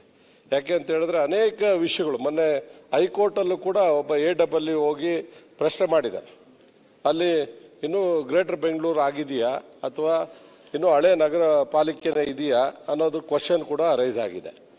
ಬೆಂಗಳೂರು ಜನನೂ ಅಷ್ಟೇ. ಈಗ ತಾವು ಯಾವ ರೀತಿ ಮಾಡಿದ್ದೀರಾ ಅಧ್ಯಕ್ಷರೇ, ಅಲ್ಲಿ ಒಬ್ಬರು ಅಧಿಕಾರಿನ ಹಾಕಿದ್ದೀರಾ, ಅವರು ಏನೇನು ಬೇಕೋ ಎಲ್ಲ ಟ್ಯಾಕ್ಸ್ ಹಾಕ್ಬಿಟ್ಟು ಬಿಟ್ಬಿಟ್ಟಿದ್ದಾರೆ. ಸ್ಟೇರ್ ಕೇಸಿಂದ ಹಿಡಿದು ಲಿಫ್ಟ್ಗಳಿಂದ ಹಿಡಿದು ಎಲ್ಲದಕ್ಕೂ 30,000 ಮನೆಗಳಿಗೆ ಈಗಾಗಲೇ ಹೊಸದಾಗಿ ನೋಟಿಸ್ ಕೊಟ್ಟಿದ್ದಾರೆ ಸರ್. ಒಂದ್ಸಲ ಎಲ್ಲ ಆಗೋದ್ಮೇಲೆ ಅಂದರೆ ಟ್ಯಾಕ್ಸ್ ಎಲ್ಲ ಕಟ್ಸ್ಕೊಂಡ್ಮೇಲೆ ಮತ್ತೆ ಒಂದು 30,000 ಮನೆಗಳಿಗೆ ಈಗಾಗಲೇ ಮತ್ತೆ ನೋಟಿಸ್ ಕೊಡ್ತಾ ಇದ್ದಾರೆ. ಅಂದರೆ ಈ ಬಫರ್ ಏರಿಯಾ ಇರುವಂಥದ್ದು ಅದಕ್ಕೂ ಟ್ಯಾಕ್ಸ್ ಕಟ್ಟಬೇಕು ಅಂತ ಕೊಡ್ತಾ ಇದ್ದಾರೆ. ದಿನಕ್ಕೊಂದೊಂದು ರೂಲು. ಈ ಗ್ರೇಟರ್ ಬೆಂಗಳೂರು ರೂಲಾ ಇದು ಅಥವಾ ಹಳೆ ಮಹಾನಗರ ಪಾಲಿಕೆ ರೂಲಾ, ನಿಜವಾಗ್ಲೂ ಯಾರಿಗೂ ಅರ್ಥ ಆಗ್ತಾ ಇಲ್ಲ. ಏನಾದರೂ ಒಂದು ಕ್ಲಿಯರ್ ಮಾಡಿ. ಆಮೇಲೆ ನೀವು ಗ್ರೇಟರ್ ಬೆಂಗಳೂರು ಅಂತ ಮಾಡ್ತಾ ಇದ್ದೀರಾ, ಅದಕ್ಕೆ ನಾವೆಲ್ಲರೂ ಕೂಡ ಹಿಂದೆ ಸ್ವಾಗತ ಹೇಳಿದ್ವಿ. ನೀವೇನು ಹೇಳಿದ್ರಿ, ಬೇರೆ ಬೇರೆ ಬೆಂಗಳೂರಿಗೆ ಸಂಬಂಧಪಟ್ಟಂಥ ಹೊಸ ಏರಿಯಾಗಳನ್ನೆಲ್ಲ ನಾವು ಸೇರಿಸ್ಕೋತೀವಿ, ಮತ್ತು ಹೆಚ್ಚು ಆದಾಯ ಬರೋಂಥ ಏರಿಯಾಗಳನ್ನ ನಾವು ಸೇರಿಸ್ಕೋತೀವಿ ಅಂತ ಹೇಳಿದ್ರಿ. ಈಗ ಅದೇನು ಕಾಣಿಸ್ತಾ ಇಲ್ಲ, ಯಾವುದು ಒಂದು ಹಳ್ಳಿನೂ ಸೇರಿಸಲ್ಲ, ಯಾವ ಏರಿಯಾನೂ ಸೇರಿಸಲ್ಲ ಅಂತ ಹೇಳ್ತಾ ಇದ್ದಾರೆ. ನಮ್ಗೆ ಅದ್ರ ಬಗ್ಗೆ ಕ್ಲಾರಿಟಿ ಇಲ್ಲ. ನಾವು ದಿನಕ್ಕೊಂದು ಬಿಲ್ ತಂದು ಗ್ರೇಟರ್ ಬೆಂಗಳೂರು ಬಗ್ಗೆ ಈ ರೀತಿ ಚರ್ಚೆ ಆದರೆ ಸರಿ ಆಗಲ್ಲ. ಮತ್ತು ಅಲ್ಲಿ ಮಹಾನಗರ ಪಾಲಿಕೆ ಸದಸ್ಯರು ಇಲ್ಲ. ಈಗ BBMPಯಲ್ಲಿ 4-5 ವರ್ಷದಿಂದ ಇಲ್ಲ ಸರ್. ಅಟ್ಲೀಸ್ಟ್ MLAಗಳ ಜೊತೆ ಆದರೂ ಕಮಿಷನರ್ದು ಸಭೆ ಆಗಬೇಕು, ನಮ್ಮ ಮಿನಿಸ್ಟರ್ ಜೊತೆ ಸಭೆ ಆಗಬೇಕಾಗಿತ್ತು. ಒಂದು ಸಭೆನೂ ಆಗಲ್ಲ ಸರ್. ಪಾಪ ಅವರು ವಿಧಾನಸೌಧದಲ್ಲಿ ಕರೆದಿದ್ರು, ಬೆಂಗಳೂರು ಇಡೀ ಬೆಂಗಳೂರು ವಿಷಯ ಮಾತಾಡಿದ್ವಿ, ಹೋದ್ವಿ. ಇವತ್ತವರೆಗೂ ಕೆಲವೆಲ್ಲ ಇಂಪ್ಲಿಮೆಂಟೇ ಆಗಿಲ್ಲ. ಅದರಿಂದ ಎವ್ರಿ ಮಂತು ಅಲ್ಲಿ ಏನಾದರೂ ಸಮಸ್ಯೆಗಳಿದ್ರೆ, ಕಾಯ್ದೆ ತರಬೇಕಂದ್ರೆ ಅಥವಾ ಇನ್ನೇನಾದರೂ ಇಂಪ್ಲಿಮೆಂಟ್ ಮಾಡಬೇಕಂದ್ರೆ ಮಹಾನಗರ ಪಾಲಿಕೆ ಸದಸ್ಯರು ಇದ್ರು ಆಗ. ಈಗ ಇಲ್ಲ. ಬೆಂಗಳೂರು MLAಗಳನ್ನಾದ್ರೂ ಜೊತೆ ಇಟ್ಕೊಂಡು ಒಂದು ಸಭೆ ಆಗಿದೆಯಾ ಕಮಿಷನರ್ ಜೊತೆ? ಅದೂ ಇಲ್ಲ ಸರ್. ಏನೂ ಕ್ಲಾರಿಟಿ ಇಲ್ಲ ಸರ್. ಈ ಖಾತಾ ಅಂತ ಮಾಡಿದ್ದಾರೆ, ಅದು ಎಷ್ಟು ಕಷ್ಟ ಅನುಭವಿಸ್ತಾ ಇದ್ದಾರೆ ಅಂತ ಎಲ್ಲರಿಗೂ ಕೂಡ ಗೊತ್ತಿದೆ, ಅವ್ರಿಗೂ ಸೇರಿ ಈ ಖಾತಾ ವಿಷಯ. ಮತ್ತು ಕರೆಂಟ್ ಬೇರೆ ಕೊಡ್ತಾ ಇಲ್ಲ ಎಲ್ಲೂ. ಈ 30-40-60 ರಿಲ್ಯಾಕ್ಸ್ ಮಾಡಲಿಲ್ಲ ಅಂದರೆ ಸರ್ ನಿಜವಾಗ್ಲೂ ನಿಮ್ಮ ಸರ್ಕಾರಕ್ಕೆ ಜನ ಚೀಮಾರಿ ಆಗ್ತಾರೆ ಸರ್. ದಯವಿಟ್ಟು ಇದನ್ನು ನೀವು ಬೇಕಂದ್ರೆ ಸರ್ವೆ ಮಾಡಿಸಿ. ನಮ್ಗೆ ಗೊತ್ತಿದೆ, ಸುಪ್ರೀಂ ಕೋರ್ಟ್ ಆರ್ಡ್ರು ಎಲ್ಲ ಗೊತ್ತಿದೆ. ಏನಾದರೂ ಒಂದು ರಿಲ್ಯಾಕ್ಸೇಷನ್ ತನ್ನಿ ಸರ್. ನಿಜವಾಗ್ಲೂ ಇಲ್ಲ ಅಂದ್ರೆ ನಿಮಗೆ ಅವರು ನೀವು ಬೇಕಂದ್ರೆ ನಿಮ್ಮ ಕಾರ್ಯಕರ್ತರ ಕೈಯಲ್ಲಿ ಒಂದು ಸರ್ವೆ ಮಾಡಿಸಿ ಸರ್. ಶಾಪ ಆಗ್ತಾ ಇದ್ದಾರೆ ಸರ್ ಎಲ್ಲರೂ. 30-40 ಬಿಲ್ಡಿಂಗು ಕೂಡ ನೀವು ಕರೆಂಟ್ ಕೊಡಲಿಲ್ಲ ಅಂದರೆ ಹೇಗಾಗ್ಬೋದು ಸರ್? ಆಮೇಲೆ ಆ OC ವಿಷಯ ಸರ್, ಆ OCದು ಏನಾದರೂ ಒಂದು 30, 40, 40, 60 ಒಂದು ರಿಲ್ಯಾಕ್ಸೇಷನ್ ಕೊಡಿ ಸರ್. ತುಂಬ ಜನ ಬಡವರಿದ್ದಾರೆ. ಅಲ್ಲ, ಈ ಬಿಲ್ಲುದು ಅಷ್ಟೇ ಸರ್. ಗ್ರೇಟರ್ ಬೆಂಗಳೂರು ದಿನ ಒಂದೊಂದು ತಂದರೆ ಜನಕ್ಕೆ ಅರ್ಥ ಆಗೋದು ಹೇಗೆ? ಈ ಬಿಲ್ಲಲ್ಲೂ ಕೂಡ ನಮಗೆ ರಿಯಲ್ ಆಗಿ ಕ್ಲಾರಿಟಿ ಇಲ್ಲ ಸರ್. ನೀವು ಏನೋ ಕೇಳ್ಕೊತಾ ಇದ್ರಿ ಅಧಿಕಾರಿಗಳನ್ನ, ನಮ್ಗೆ ಏನು ಅಷ್ಟೊಂದು ನಮಗೂ ಕ್ಲಾರಿಟಿ ಕಾಣಿಸ್ತಾ ಇಲ್ಲ. ಯಾರನ್ನ ನೇಮಕ ಮಾಡ್ಕೊಳ್ಳೋದಕ್ಕೆ ಏನು ಮಾಡ್ಕೋತೀರಾ ಏನು ಅಂತ ಅರ್ಥ ಆಗ್ತಾ ಇಲ್ಲ. ಸ್ವಲ್ಪ ಸವಿರವಾಗಿ ಮಾತಾಡುವಂಥ ಸಂದರ್ಭದಲ್ಲಿ ಇದ್ರ ಬಗ್ಗೆ ಹೇಳಿ ಸರ್. ಸನ್ಮಾನ್ಯ ಅಧ್ಯಕ್ಷರೇ, ಗ್ರೇಟರ್ ಬೆಂಗಳೂರಿನ ತಿದ್ದುಪಡಿ ವಿಧೇಯಕನ ಮಾನ್ಯ ಉಪಮುಖ್ಯಮಂತ್ರಿಗಳು ಮಂಡಿಸಿದ್ದಾರೆ. ನಾವು ಗ್ರೇಟರ್ ಬೆಂಗಳೂರೇ ಬೇಡ ಅಂತ ವಾದ ಮಾಡಿದ್ವಿ, ಅದಾಗಲಿಲ್ಲ. ಅಂತಿಮವಾಗಿ ಅವ್ರಿಗೇನೋ ಆಸೆ ಇತ್ತು, ಉಪಮುಖ್ಯಮಂತ್ರಿಗಳು ತೀರಿಸ್ಕೊಂಡಿದ್ದಾರೆ. ಸಮಸ್ಯೆ ನಾವು ಬೆಂಗಳೂರಿನ 5 ಭಾಗ ಮಾಡಿದ್ದಲ್ಲ ಅಧ್ಯಕ್ಷ, ಈಗ ಒಂದೊಂದು ಕ್ಷೇತ್ರನ 2 ಭಾಗ 3 ಭಾಗ ಮಾಡಿಬಿಟ್ಟಿದ್ದಾರೆ. ನಿಮ್ಮ ಉಳ್ಳಾಲ ಕ್ಷೇತ್ರ ಅರ್ಧ ನಾರ್ತು, ಅರ್ಧ ವೆಸ್ಟು. ನನ್ನ ಕ್ಷೇತ್ರನೂ ಹಾಗೆ ಮಾಡಿದ್ದಾರೆ. ದಾಸಹಳ್ಳಿ ವಿಧಾನಸಭಾ ಕ್ಷೇತ್ರದಲ್ಲಿ ಅರ್ಧ ಕ್ಷೇತ್ರನ ಬೆಂಗಳೂರು ನಾರ್ತ್ ಕಾರ್ಪೊರೇಷನ್, ಇನ್ನರ್ಧ ಕ್ಷೇತ್ರನ ಬೆಂಗಳೂರು ವೆಸ್ಟ್ ಕಾರ್ಪೊರೇಷನ್. ನಾವು ಯಾರ ಹತ್ರ ಕೆಲಸ ಮಾಡಿಸ್ಕೊಬೇಕು ಅಧ್ಯಕ್ಷ? ಈಗಾದರೆ ಏನಾದರೂ ಒಂದು ಕ್ಷೇತ್ರ ಒಂದು ಕಡೆ ಇದ್ದರೆ ಎಲ್ಲಾದರೂ ಒಂದು ಕೆಲಸ ಕಾರ್ಯ ಮಾಡಿಸ್ಕೊಬೋದು. 2 ಕಡೆ ಹೋಗ್ಬೇಕು ನಾವು. ಅದು ಬೇರೆ ಯಾವುದೂ ಮಾಡಲಿಲ್ಲ. ಎಲ್ಲ BJP ಶಾಸಕರದೆ.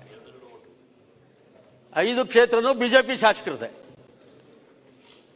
ಗ್ರೇಟರ್ ಬೆಂಗಳೂರು ಆಯಿತು. ಈಗ ಇನ್ನೂ ಅದಕ್ಕೆ ಕಾನೂನು, ಕೋರ್ಟು, ಕಚೇರಿ ಎಲ್ಲ ಇದೆ. ಈಗ ಸ್ಥಳೀಯ ಸಂಸ್ಥೆಗಳಲ್ಲಿ ಬಂದಾಗ ಮೇಯರೇ ಸುಪ್ರೀಮು, ಆ ಕೌನ್ಸಿಲೇ ಸುಪ್ರೀಮು. ಮುಖ್ಯಮಂತ್ರಿಗಳು ಅದಕ್ಕೆ ಹೆಡ್ ಆಫ್ ದಿ ಡಿಪಾರ್ಟ್ಮೆಂಟ್ ಅಂದರೆ ಹೆಂಗಾಗ್ತದೆ ಅಧ್ಯಕ್ಷ? ಮೇಯರ್ ಹಾಕಬೇಕು. ಕೌನ್ಸಿಲ್ನಲ್ಲಿ ನಿರ್ಣಯ ಆಗತಕ್ಕಂಥದ್ದೇ ಸುಪ್ರೀಂ. ಆವಾಗ ಸ್ಥಳೀಯ ಸಂಸ್ಥೆ ಚುನಾವಣೆ ಆದಮೇಲೆ ಮೇಯರೇ ಪ್ರಥಮ ಪ್ರಜೆ. ಅದನ್ನು ಈಗ ಎಲ್ಲರಿಗೂ ಗೊಂದಲ ಇದೆ. ಮಾನ್ಯ ಉಪಮುಖ್ಯಮಂತ್ರಿಗಳು ಅದ್ರ ಬಗ್ಗೆ ಕರೆಕ್ಟಾಗಿ ಕ್ಲಾರಿಟಿ ಕೊಡಬೇಕು. ಮತ್ತೆ ಏನು ಹೊಡೆದಿದ್ದೀರ ಕ್ಷೇತ್ರಗಳನ್ನ ಯಾವುದೋ ಕಡೆ ಒಂದಕ್ಕೆ ಸೇರಿಸಿ, ವೆಸ್ಟ್ಗಾದರೂ ಸೇರಿಸಿ, ನಾರ್ತ್ಗಾದ್ರೂ ಸೇರಿಸಿ, ನಿಮ್ಮ ಸಂತೋಷ, ನಾವು ಅಡ್ಡ ಬರಲ್ಲ. 2 ಭಾಗ ಮಾಡಬೇಡಿ ಒಂದೊಂದು ಕ್ಷೇತ್ರನ. ಪದ್ಮನಾಭ ನಗರ, ದಾಸರಳ್ಳಿ, ಈ ರೀತಿ ಎಲ್ಲ ಕ್ಷೇತ್ರಗಳನ್ನ ಹೊಡೆದಿದ್ದಾರೆ ಅಧ್ಯಕ್ಷ. ಅಧಿಕಾರಿಗಳು ಮಾಡಿದ್ರು, ನೀವು ಮಾಡಿದ್ರೆ ನಮ್ಗೆ ಗೊತ್ತಿಲ್ಲ. ಬೊಮ್ಮನಹಳ್ಳಿ ಗೊತ್ತಿಲ್ಲದೆ ಅಂತೂ ಮಾಡೋಕ್ಕಾಗಲ್ಲ. ಓಕೆ, ನಿಮಗೆ ಗೊತ್ತಿಲ್ಲದೆ ಅಂತೂ ಯಾವ ಅಧಿಕಾರಿಗಳು ಏನು ಮಾಡಲ್ಲ. ನಾವು ಬೆಂಗಳೂರನ್ನೇ ಹೊಡಿಬೇಡಿ ಅಂದರೆ ನೀವು ಕ್ಷೇತ್ರಗಳು ಹೊಡಿಯೋಕ್ಕೆ ಶುರು ಮಾಡಿಬಿಡಿ. ಅದಕ್ಕೆ ದಯಮಾಡಿ ನೀವೇನೋ ಮಾಡ್ತೀರಾ, ಎಲ್ಲಾದರೂ ಒಂದು ಕಡೆ ಸೇರಿಸಿ ಈ ಬಿಲ್ ಬಗ್ಗೆ ಕ್ಲಾರಿಟಿ ಸದನಕ್ಕೆ ಕರೆಕ್ಟಾಗಿ ಎಲ್ಲ MLAಗಳು ಬೆಂಗಳೂರಿನವ್ರು 28 ಜನ ಇದ್ದೀವಿ, ಸ್ವಲ್ಪ ಅರ್ಥ ಆಗೋ ಥರ ದಯವಿಟ್ಟು ಹೇಳಿ. ಪ್ರತಿಪಕ್ಷ ನಾಯಕ ಮಾತಾಡ್ತೀನಿ.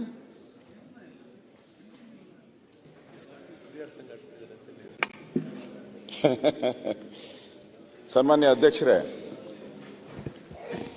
ನಾನು ಮೊನ್ನೆ RCB ನಡೆದಾಗ ಸನ್ಮಾನ್ಯ DK ಶಿವಕುಮಾರ್ ಅವರು ಕನ್ನಡ ಬಾವುಟವನ್ನು ತೆಗೆದುಕೊಂಡು ಆ ಪ್ಲೇಯರ್ಸ್ ಕೊಟ್ಟು ನಾವು ಕನ್ನಡ ಕನ್ನಡ ಕನ್ನಡ ಅಂತ ಹೇಳಿದರು. ಇವತ್ತು ಆ ಗ್ರೇಟರ್ ಬೆಂಗಳೂರು ಹೆಸರಿಗೆ ನಂದು ವಿರೋಧ. ಯಾಕೆ ಬೇರೆ ಹೆಸರು ಸಿಕ್ಕಿಲ್ವಾ ನಿಮ್ಗೆ ಕನ್ನಡದಲ್ಲಿ? ಕನ್ನಡದ ಡಿಕ್ಷನರಿಯಲ್ಲಿ ಬೇರೆ ಹೆಸರೇ ಸಿಕ್ಕಿಲ್ವಾ ನಿಮ್ಗೆ? ಅಷ್ಟು ಗತಿಗೆಟ್ಟು ಹೊರಟುತ್ತಾ ಕನ್ನಡ? ಯೋಚನೆ ಮಾಡಬೇಕಲ್ಲ ನೀವು. ಬಿಲ್ತಾರ ಹಿಂದೆ ಬೃಹತ್ ಬೆಂಗಳೂರು ಮಹಾಪಾಲಿಕೆ ಇತ್ತು. ಯಾರು ಬೈದಿದ್ದಾರ ನಮ್ಮನ್ನ? ಅದೇನೋ ಗ್ರೇಟರ್ ಬಿಡಿ, ಬೆಂಗಳೂರು ವಾಟರ್ ಬೆಂಗಳೂರು ಔಟಿದೆ, ಅದು ಬೇರೆ ಪ್ರಶ್ನೆ. ನಿಮ್ ಗ್ರೇಟರ್ ಬೆಂಗಳೂರು ಹೆಸರನ್ನ ಯಾಕೆ ಇಡಕ್ ಹೋಗ್ತೀರಾ ಇಂಗ್ಲಿಷ್ನೇ? ಮಹಾನ್ ಬೆಂಗಳೂರು, ಮಹಾ ಮುಂಬೈ ಮಾಡಿದಾರಲ್ಲ. ಅಲ್ಲ ನೀವು ಇಲ್ಲಿ ಕೂತ್ಕೊಂಡು ನಮಗಿಂತ ಸ್ವಚ್ಛವಾಗಿ ಕನ್ನಡ ಮಾತಾಡ್ತಾ ಇದ್ದೀರಾ. DK ಶಿವಕುಮಾರ್ ಅವರು ಕನ್ನಡನೆಲ್ಲ ಮುಳುಗಿಸೋತಾವ್ರೆ. ಬೇಕಾಗಿತ್ತ ಈ ಬಿಲ್ಲು? ನೋಡಿ, ಇದು ಅವರು ಆ ಗ್ರೇಟರ್ ಅನ್ನೋದನ್ನೇ ತೆಗೆದಾಕ್ಲಿ. ಬೇರೆ ಕನ್ನಡ ನಿಮ್ಗೆ ಗೊತ್ತಿಲ್ಲ ಅಂದ್ರೆ ನೀವು ಗೌರ್ಮೆಂಟ್ ಸ್ಕೂಲ್ ತಾನೇ ಓದಿರೋದು? ನಾನು ಗೌರ್ಮೆಂಟ್ ಸ್ಕೂಲೇ. ಆಮೇಲೆ ನ್ಯಾಷನಲ್, ಆಮೇಲೆ ಅಷ್ಟು ಕನ್ನಡ ಹೇಳಕ್ಕಾಗಲ್ಲ ಅಂದ್ರೆ ಏನ್ ಸರ್? ಅದು ಫಸ್ಟು ಅಲ್ಲಿ ತಪ್ಪು ಮಾಡಿದ್ದೀರಾ. ಎರಡನೇದು, ಈ ವಿಕೇಂದ್ರೀಕರಣದ ಆಶಯ ಏನಿದೆ ಅದಕ್ಕೆ ಕೊಡ್ಲಿ ಪೆಟ್ಟು ಹಾಕ್ತಾ ಇದ್ದೀರಾ. ಸ್ವಾತಂತ್ರ್ಯ ಏನು ಕೊಟ್ಟಿದ್ದೀರಿ ನಾವು ಕಾರ್ಪೊರೇಷನ್ಗೆ ಅದನ್ನು ಹರಣ ಮಾಡ್ತಾ ಇದ್ದಾರೆ. ಸ್ವಾತಂತ್ರ್ಯ ಹರಣ ಕಾರ್ಪೊರೇಷನ್ಗೆ. ಸ್ವಾವಲಂಬಿ ಆಗಬೇಕಾಯಿತು ಕಾರ್ಪೊರೇಷನ್ನು. ಸ್ವಾವಲಂಬಿಯಾಗಿ ತನ್ನ ಕಾಲ ಮೇಲೆ ತನ್ನ ಟ್ಯಾಕ್ಸ್ ತಗೊಂಡು ನಾವು ಬದುಕಬೇಕಾಯಿತು. ಅದಕ್ಕೆ ಪರಾವಲಂಬಿ ಮಾಡಿಬಿಟ್ರಿ. 5 ಕಾರ್ಪೊರೇಷನ್ ಮಾಡಿ 5 ದಿಕ್ಕುಗಳು ಮಾಡಿದ್ದೀರಾ ಅಧ್ಯಕ್ಷರೇ. ಇವರು ಒಂದು ಕಾರ್ಪೊರೇಷನ್ಗೆ ಹಣ ಬಂದರೆ ಇನ್ನೊಂದು ಕಾರ್ಪೊರೇಷನ್ ಪಾಪರಾಗಿರ್ತದೆ, ಹಣನೇ ಇರಲ್ಲ, ದುಡ್ಡೇ ಇರಲ್ಲ. ಅಂದರೆ ಪರಾವಲಂಬಿಲಾಗಿ ಸುತ್ತಬೇಕು. ಸರ್ಕಾರದ ಕಪಿಮುಷ್ಟಿಗೆ ಸಿಕ್ಕಾಕೊಂತಾರೆ. ನೀವು ಮಾಡಿರೋ ಈ ಬಿಲ್ನಿಂದ ಸರ್ಕಾರದ ಕಪಿಮುಷ್ಟಿಗೆ ಎಲ್ಲ ಸಿಕ್ಕಾಕೊಂತಾರೆ. ರಾಜೀವ್ ಗಾಂಧಿ ಅವರು 74th ಅಮೆಂಡ್ಮೆಂಟನ್ನು ತಂದು 30 ವರ್ಷ ಆಗೈತಾ? ಅದಕ್ಕೆ ಮರ್ತುಬಿಟ್ಟವ್ರೆ. 30 ವರ್ಷ ಆಗಿರೋದಕ್ಕೆ ಮರ್ತುಬಿಟ್ಟವ್ರು ಅವರು ತಂದಿದ್ದು. ಅದೇ ಮರ್ತೋಗ್ಬಿಟ್ಟಿದ್ದೀರ ಬಿಡಿ, ವಯಸ್ಸಾಯ್ತು. ಅದಕ್ಕೂ ಆ ಬಿಲ್ಗೂ ಅದಕ್ಕೂ ವಯಸ್ಸಾಗ್ಬಿಡ್ತು, ಬಿಲ್ಗೂ ವಯಸ್ಸಾಗ್ಬಿಡ್ತು. ಅದಕ್ಕೆ ವಿರುದ್ಧವಾಗಿ ನೀವು ತರ್ತಿರಲ್ಲ, ಸರಿನಾ ಇದು ಅಧ್ಯಕ್ಷರೇ? ಇದು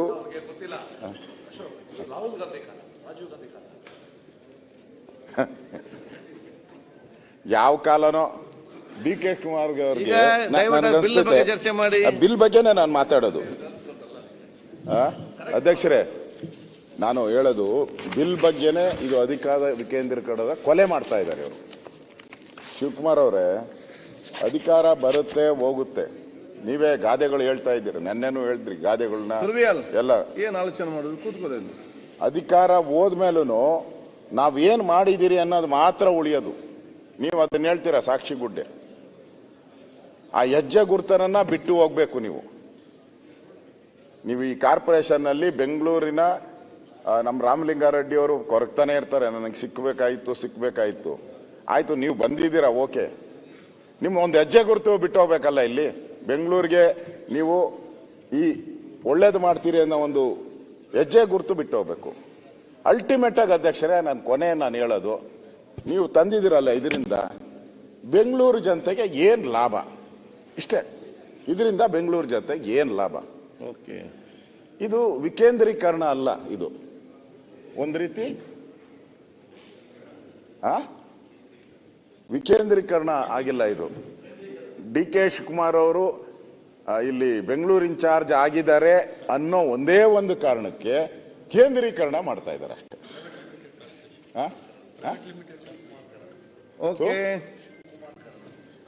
ಇದು ಬೆಂಗಳೂರೆಲ್ಲ ಹೋಗಿ ಶಿವಕುಮಾರನ ಕರಣ ಅದಕ್ಕೆ ಬೇಡ. ಇದು ವಿಕೇಂದ್ರೀಕರಣ ಆಗ್ಲಿ. ನೀವು ಒಳ್ಳೆ ಹೆಜ್ಜೆ ಗುರುತುಗಳನ್ನು ಹಾಕಿ ಈ ಬಿಲ್ಲಲ್ಲಿ ಯೋಚನೆ ಮಾಡಿ ತರ್ತಾ ಇದ್ದೀರಾ. ಯೋಚನೆ ಮಾಡಿ, ನಿಮ್ಮ ಮೆಜಾರಿಟಿ ಇದೆ, ಪಾಸ್ ಮಾಡ್ತೀರಾ, ಅದು ಬೇರೆ ಅಲ್ಲ. ನೀವು ಹೆಜ್ಜೆ ಗುರುತುಗಳನ್ನು ಹಾಕ್ತಾ ಇದ್ದೀರಿ, ಒಳ್ಳೆ ಹೆಜ್ಜೆ ಗುರುತುಗಳನ್ನು ಹಾಕಿ. ಈ ಬಿಲ್ಲು ಒಳ್ಳೇದಲ್ಲ ಸಮಾಜಕ್ಕೆ, ದಯವಿಟ್ಟು ವಾಪಸ್ ತಗೊಳ್ಳಿ. ರಿಜ್ವಾನ್ ಮಾತಾಡಿ. ಸನ್ಮಾನ್ಯ ಅಧ್ಯಕ್ಷರೇ, ಬಹುಶಃ ಇವತ್ತಿನ ಈ ಅಮೆಂಡ್ಮೆಂಟ್, ಸಣ್ಣ ಅಮೆಂಡ್ಮೆಂಟು, ಸನ್ಮಾನ್ಯ ಉಪಮುಖ್ಯಮಂತ್ರಿಗಳಾದಂಥ DK ಶಿವಕುಮಾರ್ ಅವರು ಏನು ಮೂವ್ ಮಾಡಿದ್ದಾರೆ, ಇಟ್ಸ್ ಎ ಕ್ಲಾರಿಫಿಕೇಟರಿ ಅಮೆಂಡ್ಮೆಂಟ್ ಥರ.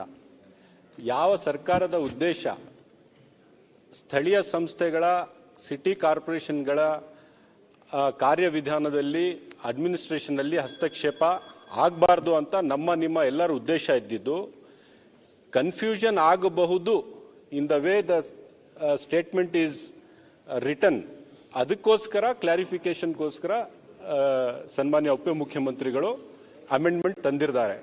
ನಿಮ್ಮ ಉದ್ದೇಶನೂ ಅದೇ, ನಮ್ಮ ಉದ್ದೇಶನೂ ಅದೇ. ಈಗ ಈ ಬಿಲ್ ಮುಖಾಂತರ ನಾವು ಏನು ಸಿಟಿ ಕಾರ್ಪೊರೇಷನ್ ಏನು ಸ್ಥಾಪನೆ ಮಾಡಿದ್ದೀವಿ, ಇಟ್ ಈಸ್ ಕಂಪ್ಲೀಟ್ಲಿ ಅಟಾನಮಸ್. ಯಾವುದೇ ರೀತಿಯ ಹಸ್ತಕ್ಷೇಪ ಅವರ ಫಂಕ್ಷನಿಂಗಲ್ಲಿ GBAದಾಗಲಿ ರಾಜ್ಯ ಸರ್ಕಾರದಾಗಿ ಇಲ್ಲ. They are free to collect their own taxes. They are free to decide in their own council how to spend these taxes, and they are free to spend that. So ಯಾವುದೇ ರೀತಿಯ ಹಸ್ತಕ್ಷೇಪ GBAದಾಗಲಿ ರಾಜ್ಯ ಸರ್ಕಾರದಾಗಲಿ ಅದರಲ್ಲಿ ಇಲ್ಲ. As for as 74th amendment is concerned, 74th amendment ಯಾವ ರೀತಿಯೂ violate ಆಗಿಲ್ಲ. ಯಾಕಂದ್ರೆ ನಮ್ಮ ಆತ್ಮೀಯ ಸ್ನೇಹಿತರು ಅಶ್ವಥ್ ನಾರಾಯಣ ಅವರು ಹೇಳ್ತಾ ಇದ್ದಾಗ ನಾನು ಕೇಳಿದೆ, 74th ಅಮೆಂಡ್ಮೆಂಟ್ ಯಾವುದೇ ರೀತಿಯಲ್ಲಿ ವೈಲೇಟ್ ಆಗಿಲ್ಲ. It is an autonomous corporation. All 5 corporations are autonomous. ಅವ್ರದೇ ಆದಂಥ ಸ್ವಾಯತ್ತತೆ ಅದಕ್ಕೆ ಇದೆ. ಅವ್ರ ಟ್ಯಾಕ್ಸಸ್ ಅವರೇ ಕಲೆಕ್ಟ್ ಮಾಡ್ತಾರೆ. ಆ ಟ್ಯಾಕ್ಸ್ ಯಾರು ಕೂಡ ಕಿತ್ಕೊಳ್ಳೋಕೆ ಅವರಿಂದ ಸಾಧ್ಯವಾಗಿಲ್ಲ. ಆ ಟ್ಯಾಕ್ಸ್ ಅವ್ರ ಹತ್ರನೂ ಇರುತ್ತೆ.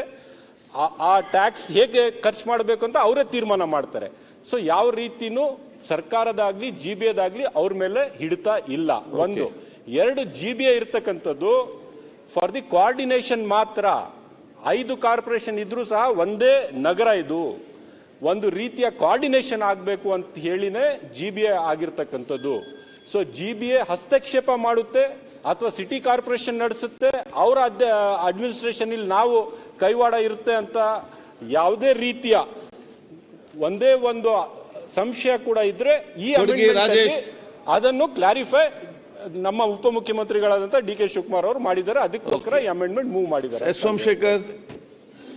ಸನ್ಮಾನ್ಯ ಅಧ್ಯಕ್ಷರೇ, ಬೃಹತ್ ಬೆಂಗಳೂರು ಮಹಾನಗರ ಪಾಲಿಕೆನ ಗ್ರೇಟರ್ ಬೆಂಗಳೂರು ಮಾಡುವ ಮುಖಾಂತರ 5 ಕಾರ್ಪೊರೇಷನ್ ವಿಂಗಡಣೆ ಮಾಡ್ತಕ್ಕಂಥದ್ದು ಬೆಂಗಳೂರಲ್ಲಿ ಒಂದು ಐತಿಹಾಸಿಕ ತೀರ್ಮಾನ. ಸನ್ಮಾನ್ಯ ಅಧ್ಯಕ್ಷರೇ, ಕಾರ್ಪೊರೇಷನ್ 65 ಸೀಟ್ ಇತ್ತು, ಆಮೇಲೆ 100 ಆಯಿತು, 100 ಆದಮೇಲೆ 198 ಆಯಿತು. ಸನ್ಮಾನ್ಯ ಅಧ್ಯಕ್ಷರೇ, ಜೊತೆಗೆ ಉಪಮುಖ್ಯಮಂತ್ರಿಗಳು ಕೂಡ ಎಲ್ಲ ಕಡೆ ಯಾವುದಾದ್ರು ಡೆವಲಪ್ಮೆಂಟ್ ಆಗಿದೆ ಪಂಚಾಯತಿಗಳು ಅದನ್ನು ಈ ಗ್ರೇಟರ್ ಬೆಂಗಳೂರಿಗೆ ಸೇರಿಸಬೇಕು ಅಂತಕ್ಕಂಥದ್ದು ಕೂಡ ಎಲ್ಲ ಕಡೆ ಒತ್ತಡ ಇತ್ತು.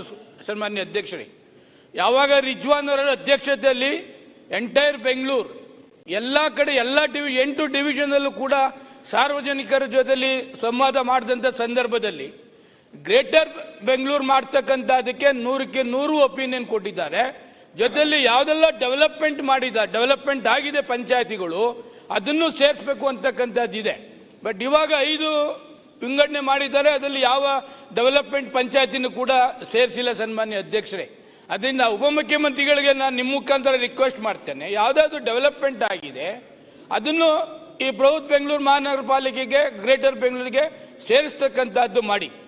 ಆಮೇಲೆ ಒಬ್ಬ ಕಾರ್ಪೊರೇಷನ್ ಕಮಿಷನರ್ 28 ವಿಧಾನಸಭಾ ಕ್ಷೇತ್ರವನ್ನು ಮ್ಯಾನೇಜ್ ಮಾಡೋಕ್ಕಾಗೋದಿಲ್ಲ. ಸನ್ಮಾನ್ಯ ಅಧ್ಯಕ್ಷರೇ, ಈಗೇನು 5 ಮಾಡಿದ್ದಾರೆ ಅದೊಂದು ಐತಿಹಾಸಿಕ ತೀರ್ಮಾನ. ಎಲ್ಲ ಬೆಂಗಳೂರು ಇದೆ, north Bengaluru, south Bengaluru, East Bengaluru, central Bengaluru, ಯಾವುದು ಬೆಂಗಳೂರನ್ನೇ ಡಿವೈಡ್ ಮಾಡ್ತಾ ಇಲ್ಲ, ಒಂದು ಅಡ್ಮಿನಿಸ್ಟ್ರೇಷನ್ ದೃಷ್ಟಿಯಿಂದ ಮಾಡ್ತಾ ಇರ್ತಕ್ಕಂಥದ್ದು. ಅದಕ್ಕೆ ರಿಜ್ವಾನ್ ಅವರ ಅಧ್ಯಕ್ಷತೆಯಲ್ಲಿ ಬಹಳ ವ್ಯವಸ್ಥಿತವಾಗಿ ಎಲ್ಲ ಪಕ್ಷದವರ ಶಾಸಕರನ್ನ, ವಿಧಾನ ಪರಿಷತ್ ಸದಸ್ಯರನ್ನ, ಲೋಕಸಭಾ ಸದಸ್ಯರನ್ನ ವಿಶ್ವಾಸಕ್ಕೆ ತೆಗೆದುಕೊಂಡು ಈ ಗ್ರೇಟರ್ ಬೆಂಗಳೂರು ಮಾಡಿರ್ತಕ್ಕಂಥದ್ದು. ಅದಕ್ಕೆ ಮತ್ತೊಮ್ಮೆ ನಾನು ಬೆಂಗಳೂರಿನ ಒಬ್ಬ ಶಾಸಕನಾಗಿ, ಒಬ್ಬ ಸೇವಕನಾಗಿ ಉಪಮುಖ್ಯಮಂತ್ರಿಗಳಿಗೆ ನಾನು ತುಂಬ ಹೃದಯದ ಅಭಿನಂದನೆಗಳನ್ನ ಈ ತಮ್ಮ ಮುಖಾಂತರ ಹೇಳ್ತಾನೆ. ಜೊತೆಗೆ ಗ್ರೇಟರ್ ಬೆಂಗಳೂರು ಮಾಡಿರ್ತಕ್ಕಂಥದ್ದು ಒಂದು ತೀರ್ಮಾನ ಒಳ್ಳೆಯದು ಅಂತಕ್ಕಂಥದ್ದನ್ನ ನಿಮ್ಮ ಮುಖಾಂತರ ಹೇಳಲಿಕ್ಕೆ ಬಯಸ್ತೇನೆ. ಸನ್ಮಾನ್ಯ ಅಧ್ಯಕ್ಷರೇ, ಐ ಡೋಂಟ್ ನೋ ಯಾಕೆ ಅಶ್ವಥ್ ನಾರಾಯಣ್ ಬಹಳ ಎಜುಕೇಟೆಡ್, ಬಹಳ ಲರ್ನರ್ಡ್. ಇವ್ರಿಗೇನ ಸುರೇಶ್ ಕುಮಾರ್ಗೆ ಅರ್ಥ ಆಯ್ತು. Suresh Kumar urban development minister ಆಗಿದ್ರು, ಬಹಳ ಜಲ್ದಿ ಅವ್ರಿಗೆ ಅರ್ಥ ಆಯ್ತು. ಇವ್ರಿಗೂ ಅರ್ಥ ಆಯ್ತು, ಯಾರು ನಮ್ಮ ಅಪೋಸಿಷನ್ ಲೀಡರ್ಗೆ. ಅದಕ್ಕೆ ಅವರು ಬೇರೆ ಇಶ್ಯೂಸ್ ತೆಗೆದುಕೊಂಡವರು. See, I am very simple year. ನಾನು ರೂರಲ್ ಡೆವಲಪ್ಮೆಂಟು, ಅರ್ಬನ್ ಡೆವಲಪ್ಮೆಂಟ್ ಭಾಳ ಅಧ್ಯಯನ ಮಾಡಿರೋನು. ಮೈಸೂರು ಯೂನಿವರ್ಸಿಟಿಲಿ MA ಪಾಸ್ ಮಾಡಿದಾಗ 47ನೇ ವರ್ಷದಲ್ಲಿ ನಾನು ಗ್ರಾಜ್ಯುಯೇಟ್ ಆದವನು. 47ನೇ ವರ್ಷದಲ್ಲಿ ಲೋಕಲ್ ಬಾಡೀಸಲ್ಲಿ ವರ್ಷ I got the highest marks in MA political science. ಈ ಲೋಕಲ್ ಬಾಡೀಸಲ್ಲಿ ನಾನೊಂದು ಸ್ಟೋರಿ ಬರೆದಿದ್ದೆ about local bodies on this ಇದು ಸಬ್ಜೆಕ್ಟ್ ಬಗ್ಗೆ. ಏನಿರ್ತದೆ, ಯಂಗ್ ಸಿಸ್ಟಮ್ ಇರ್ತದೆ, ಏನು ಎತ್ತ ಅಂತೇಳಿ. ನಾನಿವತ್ತು ಬೆಂಗಳೂರು 5 ಭಾಗ ಏನು ಮಾಡಿ ಗ್ರೇಟರ್ ಬೆಂಗಳೂರು ಮಾಡಬೇಕು ಅಂತಿದ್ದೀನಿ. At any point of time ಅವರು ಸುರೇಶ್ ಕುಮಾರ್ ಅವ್ರು ನೆನಪು ಮಾಡ್ದಂದೆ ರಾಜೀವ್ ಗಾಂಧಿ ಅವರ ಏನು ಕನಸಿತ್ತು. ನಾನು ಅವ್ರು ಕೇಳಿದೆ, ನೀವು ಯಾಕೆ ಇದನ್ನು ಮಾಡ್ತಾ ಇದ್ದೀರಿ ಅಂತ. ಸಿ ನಾರಾಯಣ ಸ್ವಾಮಿ, ನಾನು ಎಲ್ಲ ಇದ್ದು ಅವತ್ತು ಆ ಮೀಟಿಂಗಲ್ಲಿ. ಇಲ್ಲಿಗೆ ಬಂದಿದ್ರು ಅವರು. ಈ 73rd 74th ಅಮೆಂಡ್ ಮಾಡೋಕೆ ನಾನು ಜಿಲ್ಲಾ ಪಂಚಾಯತಿ ಮೆಂಬರ್ ಇದ್ದೆ. ಆಗ ಅವ್ರು ಕೇಳಿದೆ ನಾನು. ಅವ್ರು ಹೇಳಿದ್ರು, it is a basic institution to create more leaders from panchayat to parliament. ಇಂದ ಲೀಡರ್ಶಿಪ್ ಬೇಕು, ಇದಕ್ಕೆ ಮೋರ್ ಅಟಾನಮಿ ಕೊಡಬೇಕು. ಪಂಚಾಯತಲ್ಲಿ ಇರಬಹುದು, ಕಾರ್ಪೊರೇಷನ್, CMC ಇರ್ಬೋದು. ಅದಕ್ಕೆ ಈ ಸಿಸ್ಟಮ್ನ ನಾವು ಸ್ಟ್ರೆಂಥನ್ ಮಾಡಬೇಕು, ಆಟೋನಮಿ ಕೊಡಬೇಕು ನಾವು ಅನ್ನೋ ದೃಷ್ಟಿಯಿಂದ ಕೂಡ ಅವರು ಹೇಳಿದ್ರು. ಇಲ್ಲಿ ನಾವು ವಿ ಆರ್ ವೆರಿ ಕ್ಲಿಯರ್. ನಮ್ಮ ಪೊಲಿಟಿಕಲ್ ಪಾರ್ಟಿನೂ ಕೂಡ, ಕಾಂಗ್ರೆಸ್ ಪಾರ್ಟಿ ಈ 73, 74ನೇ ತಿದ್ದುಪಡಿನ ಯಾವ ಕಾರಣಕ್ಕೂ ಟಚ್ ಮಾಡ್ಲಿಕ್ಕೆ ಬಿಡುವುದಿಲ್ಲ. ನಿಮ್ಗೆ ನೆನಪಿರಬೇಕು ಅಂತ ಕಾಣ್ತದೆ, ಹಿಂದೆ ನಾನು UD ಮಿನಿಸ್ಟರ್ ಆಗಿದ್ದಾಗ ಗೋರ್ಪಡೆ ಅವರು ರೆವಿನ್ಯೂ ಮಿನಿಸ್ಟರ್ ಇದ್ದಾಗ ಬೇಲೂರು ಡಿಕ್ಲರೇಷನ್ ಅಂತ ಮಾಡ್ದು. ಬರೀ 5 ಲಕ್ಷ ರೂಪಾಯಿ ಆಯ್ತು ಒಂದು ಪಂಚಾಯತಿಗೆ. ನಾವೆಲ್ಲ ಹೋಗಿ ಧಾರವಾಡಲ್ಲಿ ಬೇಲೂರು ಡಿಕ್ಲರೇಷನ್ ಮಾಡಿ ಸೋನಿಯಾ ಗಾಂಧಿ ಅವರು ಆ ಸಂದರ್ಭದಲ್ಲಿ ಬಂದು 1 ಲಕ್ಷ ಇತ್ತು ಒಂದು ಪಂಚಾಯತಿಗೆ ಜೆ.ಎಚ್. ಪಟೇಲ್ ಇದ್ದಾಗ. ಆಮೇಲೆ 5 ಲಕ್ಷಕ್ಕೆ ಬಂತು SM ಕೃಷ್ಣ ಅವ್ರ ಕಾಲದಲ್ಲಿ. ಆಮೇಲೆ 27 ಇದನ್ನ ಡಿಪಾರ್ಟ್ಮೆಂಟ್ಗಳನ್ನ ನಾವು ಪಂಚಾಯತಿಗೆ ಸೇರಿಸಿ ವಿ ಗೇವ್ ಮೋರ್ ಅಥಾರಿಟಿ ಮಾಡ್ದು. ಅದಾದ್ಮೇಲೆ ನರೇಗಾ ಬಂತು, ಏನೇನೋ ಬಂತು, ಅದೆಲ್ಲ next point. I am trying to tell, ಇವತ್ತು ಏನು ಈ ಸಣ್ಣ ಅಮೆಂಡ್ಮೆಂಟ್ ತಂದಿದ್ದೀವಲ್ಲ, to strengthen the corporation there should not be any confusion ಅಂತ ಅಷ್ಟೇ.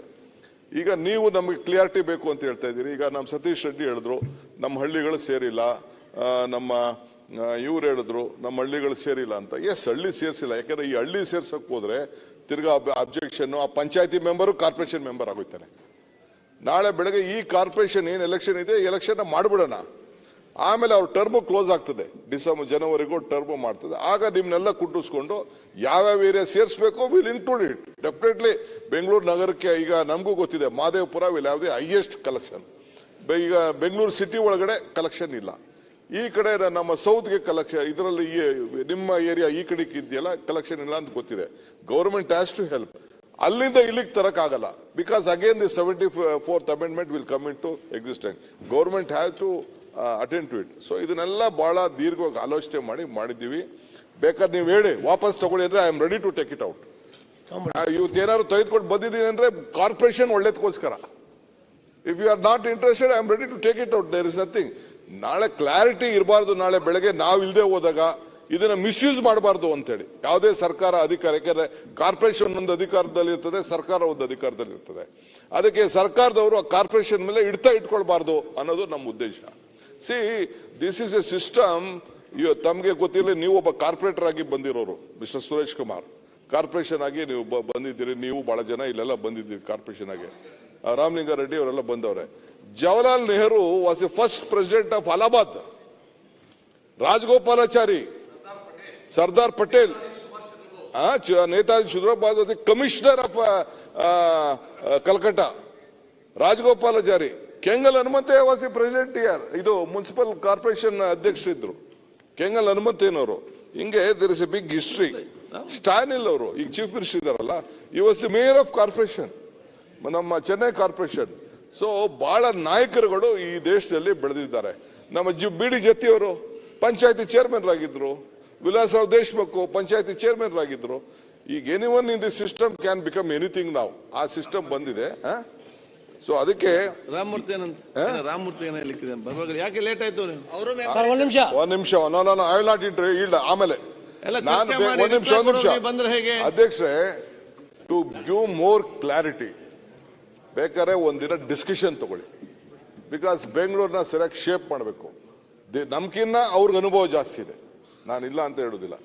ಐ ಆಮ್ ರೆಡಿ ಟು ಏನ್ ಬೇಕಾದ್ರೆ ಅವ್ರು ಹೇಳಿದ್ದ ಕೇಳಕ್ಕೂ ಇದ್ದೀನಿ. ತಪ್ಪಾದಿದ್ರೆ ತಿದ್ದುಪಡಿ ತರಕ್ಕೂ ರೆಡಿ ಇದ್ದೀನಿ ನಾನು. I don't want to hide anything. That is why house committee ಮಾಡಿದೆ. ಡೋಂಟ್ ವರಿ, ನಿನಗೂ ಮಾತಾಡಕ್ಕೆ ಅವಕಾಶ ಕೊಡೋಣ. ಮಿಸ್ಟರ್ ಮುನಿರತ್ನ, ಯಾಕೆಂದ್ರೆ ನಾವೇ ತಯಾರು ಮಾಡಿದ್ವಿ ನಿನ್ನ. ಡೋಂಟ್ ವರಿ, ನಿನ್ ಮಾತು ಕೇಳ್ತೀವಿ. ಮರ್ತೋಗ್ಬಿಟ್ಟಿದ್ದೀನಿ ಈಗ ನಾನು. ಯಾಕೆಂದ್ರೆ ಇಲ್ಲೆಲ್ಲ ಓಡಾಡ್ತಾ ಇದೆಯಲ್ಲ ನೀನು, ಬಹಳ ಇನ್ವೆಸ್ಟಿಗೇಷನ್ ಕೇಸಸ್ ಹೋಗ್ತಾ ಇದೆಯಲ್ಲ ನೀನು. ಅದಕ್ಕೆ ಪಾಪ ಇನ್ನ ನಿಂದು ಇನ್ವೆಸ್ಟಿಗೇಷನ್ ಇನ್ನ ನಾವು ಮಾಡ್ಬೇಕಾಗಿದ್ದಲ್ಲ, ಅದಕ್ಕೆ ಮರ್ತು ಬಿಟ್ಟಿದ್ದೀನಿ ನಾನು. ನನ್ನ ಇನ್ವೆಸ್ಟಿಗೇಷನ್ ಅವ್ರ ಸಿಬಿಐ ಕೊಟ್ಬಿಡಿ. ದೊಡ್ಡ ಸಮಸ್ಯೆ ಇದ್ರೆ ಅದಕ್ಕೆ ಕೊಡಿ. ಬರುವುದೇ ಲೇಟ್, ಸಣ್ಣ ಡೈವರ್ಟ್. ನಾವೆಂತ ಯಾರು ಹೋಗ್ತೀವಿ ನಾವು, ಮತ್ತೆ ಇಲ್ಲಿ ದೊಡ್ಡ ಮಟ್ಟದಲ್ಲಿ ಇರ್ಲಿ. ರಿಪ್ಲೈ ಮಾಡಿ ಸಚಿವ, ರಿಪ್ಲೈ ಮಾಡಿ.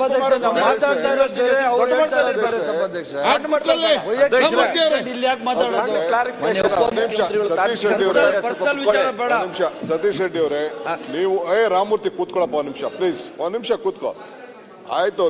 ಆಮೇಲೆ ಸ್ವಲ್ಪ ಇರೋ ಒಂದ್ ನಿಮಿಷ. ಅಲ್ಲ, ಏನು ಕ್ಲಾರಿಫಿಕೇಶನ್ ಕೇಳಿಬಿಟ್ಟು ಇಲ್ಲ, ಕೂತ್ಕೊಳ್ಳಿ ಒಂದ್ ನಿಮಿಷ ಪ್ಲೀಸ್. ಈಗ ಸತೀಶ್ ರೆಡ್ಡಿ ಅವರು ಇವ್ರು ಹೇಳಿದ್ರು, ಯಾರು Somashekar, that is a valid point. ಈಗ ಡಿಸ್ಟರ್ಬ್ ಮಾಡೋದು ಬೇಡ. ಈ ಎಲೆಕ್ಷನ್ಸ್ ಏನು ಪ್ರೊಸೀಜರ್ ಇದೆ, ಕೋರ್ಟ್ ಎಲ್ಲ ಡೈರೆಕ್ಷನ್ ಕೊಟ್ಟಿದೆ, ಗೈಡ್ಲೈನ್ಸ್ ಕೊಟ್ಬಿಟ್ಟಿದೆ ಕೋರ್ಟ್. ಯಾವತ್ತು ಏನೇನು ಮಾಡಬೇಕು ಅಂತ ನಮ್ಗೆ ಈಗಾಗಲೇ ನಾವು ಕೂಡ 18ನೇ ತಾರೀಕು 18 ಆಗೋಯ್ತಾ, 18/8/22 last date of objections. 25/8 finalisation of governor ಕಳ್ಸಕ್ಕೆ 2/9 ಫೈನಲ್ ನೋಟಿಫಿಕೇಶನ್ ಆಗ್ತದೆ. ಅದಾದ್ಮೇಲೆ ಏನೇನು ಬೇಕೋ ಅದಕ್ಕೆಲ್ಲ ರಿಸರ್ವೇಷನ್ಸು ಮತ್ತೊಂದೆಲ್ಲ ಬಹುಶಃ ಎಲ್ಲರೂ ಕೇಳ್ತೀವಿ. ಅವ್ರಿಗೂ ಅಡ್ಜಸ್ಟ್ ಅವ್ರನ್ನ ಗೌರವಕ್ಕೆ ಏನು ಬೇಕೋ ನಾವು ವಿಲ್ ಡೂ ಇಟ್. ಅದಕ್ಕೇನು we don't have very this one things. So ಅದಕ್ಕೆ ನಾವು ಗೌರ್ಮೆಂಟ್ ಆಫ್ ಕರ್ನಾಟಕ ಇನ್ನು ಬೇರೆ ಕೋಆರ್ಡಿನೇಷನ್ಸ್ ಏನಿದೆ ಅದಕ್ಕೆ ಒಂದು ಮಾಡ್ತೀವಿ. ಬೇರೆ ವಿಚಾರ ಮಾತ್ರನ ಬೇಕಾದ್ರೆ ನೀವು ಒಂದು ನಿಮಿಷ ಇರೋ ನಾನು ಹೇಳ್ತೀನಿ ಕೇಳಿಲಿ. ಬೇಕಾದ್ರೆ ಇನ್ನ ಶುಕ್ರವಾರದ ಒಳಗಡೆ let us discuss 1 hour.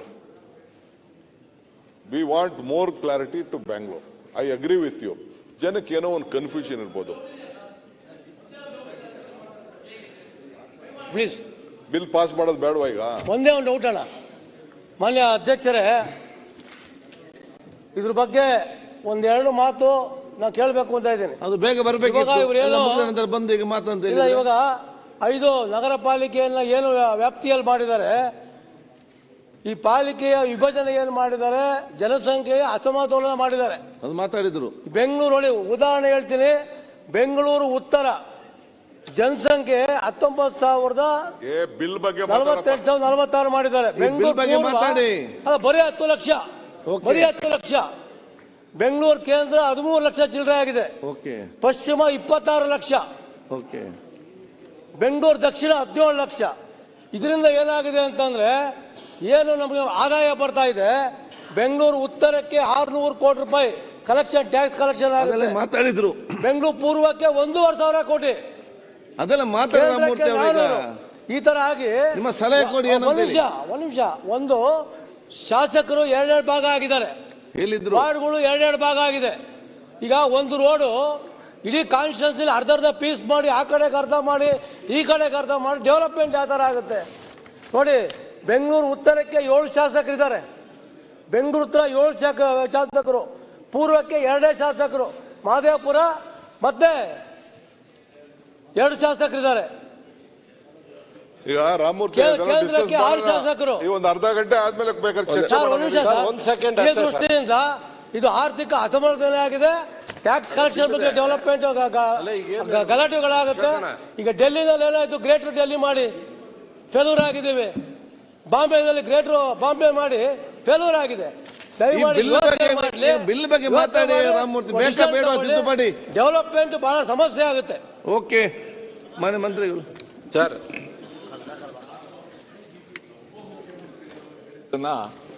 One thing I disagree. ನೀವು ಹೇಳಿದ್ರಿ 47ನೇ ವಯಸ್ಸಲ್ಲಿ ಪೊಲಿಟಿಕಲ್ ಸೈನ್ಸಲ್ಲಿ ಹೈಯೆಸ್ಟ್ ಮಾರ್ಕ್ಸ್ ತಗೊಂಡೆ ಅಂತ. ಅದೆಷ್ಟು ಮಾರ್ಕ್ಸ್ ಅಂತ ಗೊತ್ತಿಲ್ಲ. ನೀವು ಪೊಲಿಟಿಕಲ್ ಸೈನ್ಸಲ್ಲಿ ಮಾರ್ಕ್ಸ್ ತಗೊಂಡೋಗಿರೋಕ್ಕಿಂತ ಅಪ್ಲೈಡ್ ಪಾಲಿಟಿಕ್ಸಲ್ಲಿ ಜಾಸ್ತಿ ಮಾರ್ಕ್ಸ್ ತಗೊಂಡಿದ್ದೀರ. ಓಕೆ, ಅಪ್ಲೈಡ್ ಪಾಲಿಟಿಕ್ಸಲ್ಲಿ 100ಕ್ಕೆ 200 ತಗೊಂಡಿದ್ದೀರ. ಅದ್ರಲ್ಲಿ ಒಂದು 67-70 ತಗೊಂಡಿರ್ಬೋದು. ಆಯ್ತು, ಈಗ ಬಿಲ್ ಬಗ್ಗೆ ಪೊಲಿಟಿಕಲ್ ಸೈನ್ಸ್ ಅಂದ್ರೆ ಬರೀ ಮುಂದತ್ತ ಪ್ಲೀಸ್ ಸತೀಶ್. ಆಯ್ತು, ಟೈಮ್ ಆಯ್ತು. ಇಲ್ಲ, ಒಂದೇ ಸೆಕೆಂಡ್. ನಾನೇನು ಜಾಸ್ತಿ ಪೊಲಿಟಿಕಲ್ ಸೈನ್ಸ್ ಅಂದ್ರೆ only on the local bodies, not on the entire political science. ಬರೀ ಲೋಕಲ್ ಬಾಡಿ ಸಬ್ಜೆಕ್ಟ್ ಇತ್ತಲ್ಲ ಅಲ್ಲಿ. ಅದು ಅಧ್ಯಕ್ಷೆ, ದಿಸ್ ಬಿಲ್ ಕ್ಲಾರಿಟಿಗೋಸ್ಕರ ಏನ್ ಹೇಳಿ, ಕಲೆಕ್ಷನ್ ಆಮೇಲೆ ಮಾತಾಡೋಣ. ಈ ಬಿಲ್ಗಲ್ಲ, ಬೇರೆ ವಿಷಯಗಳೆಲ್ಲ ಇದಾವೆ ಸರ್. ಈಗ ಬಗ್ಗೆ ವಿರೋಧ ಅಂತ ಮಾತಾಡ್ತಾ ಇಲ್ಲ. 1-2 ನಿಮಿಷ ನನ್ಗೆ. ಹೌದು, ನೀವು ಮಂತ್ರಿಗಳು ಮಾತ್ರ ಮುಂಚೆ ಬರ್ಬೇಕಿತ್ತಲ್ಲ, ಯಾಕೆ ಲೇಟ್ ಆಗಿ ಬಂದಿರಲಿಲ್ಲ ಸರ್? ಕಾಲಿಗಟೇಷನ್ ಸರ್, ಈಗ ಇನ್ನೊಂದು ಕಾಲಿಗಟೇಷನ್ ಹಾಕಿ ಇನ್ನು ಇಷ್ಟೊತ್ತು ಮಾತಾಡಿದಾಗ ಬೇರೆ ವಿಷಯಗಳೆಲ್ಲ ಬಂತಲ್ಲ, ಅವೆಲ್ಲನೂ ಕೂಡ ಒಂದೇ ಸರಿ ಅಮೆಂಡ್ಮೆಂಟ್ ತರ್ಬೋದಿತ್ತಲ್ಲ. ನಾವು ಒಂದು ಚರ್ಚೆ ಮಾಡಿ ತಗೊಬನ್ನಿ, ಅದು ಯಾವ್ದಾದ್ರು ಬೇಕೋ ತಗೊಬನ್ನಿ. ಅಲ್ಲ, ನೀವು ಯಾವಾಗ ಕರಿತೀರ ಹೇಳಿಲ್ಲ, ಅದು ಯಾವಾಗ ಟೈಮ್. ಒಂದು ಯಾವ್ದಾದ್ರು ಒಂದು ಕಾಲಿಗಟೇಷನ್ ಹಾಕಪ್ಪ, ಅದನ್ನ 69 ಕನ್ವರ್ಟ್ ಮಾಡೋಣ, ಹಾಕಿ, no problem. I am very open. ಅದ್ರಲ್ಲಿ ಹೇಳ್ತೀನಿ ಕೇಳಿದೆ. ಬೆಂಗಳೂರು, ನಾನು ಈ ಬೆಂಗಳೂರು ಭವಿಷ್ಯದ ಬಗ್ಗೆ ರಾಜಕಾರಣ ಮಾಡಕ್ ನನ್ಗೆ ಇಷ್ಟ ಇಲ್ಲ, ರಾಜಕಾರಣ ಮಾಡುವುದಿಲ್ಲ.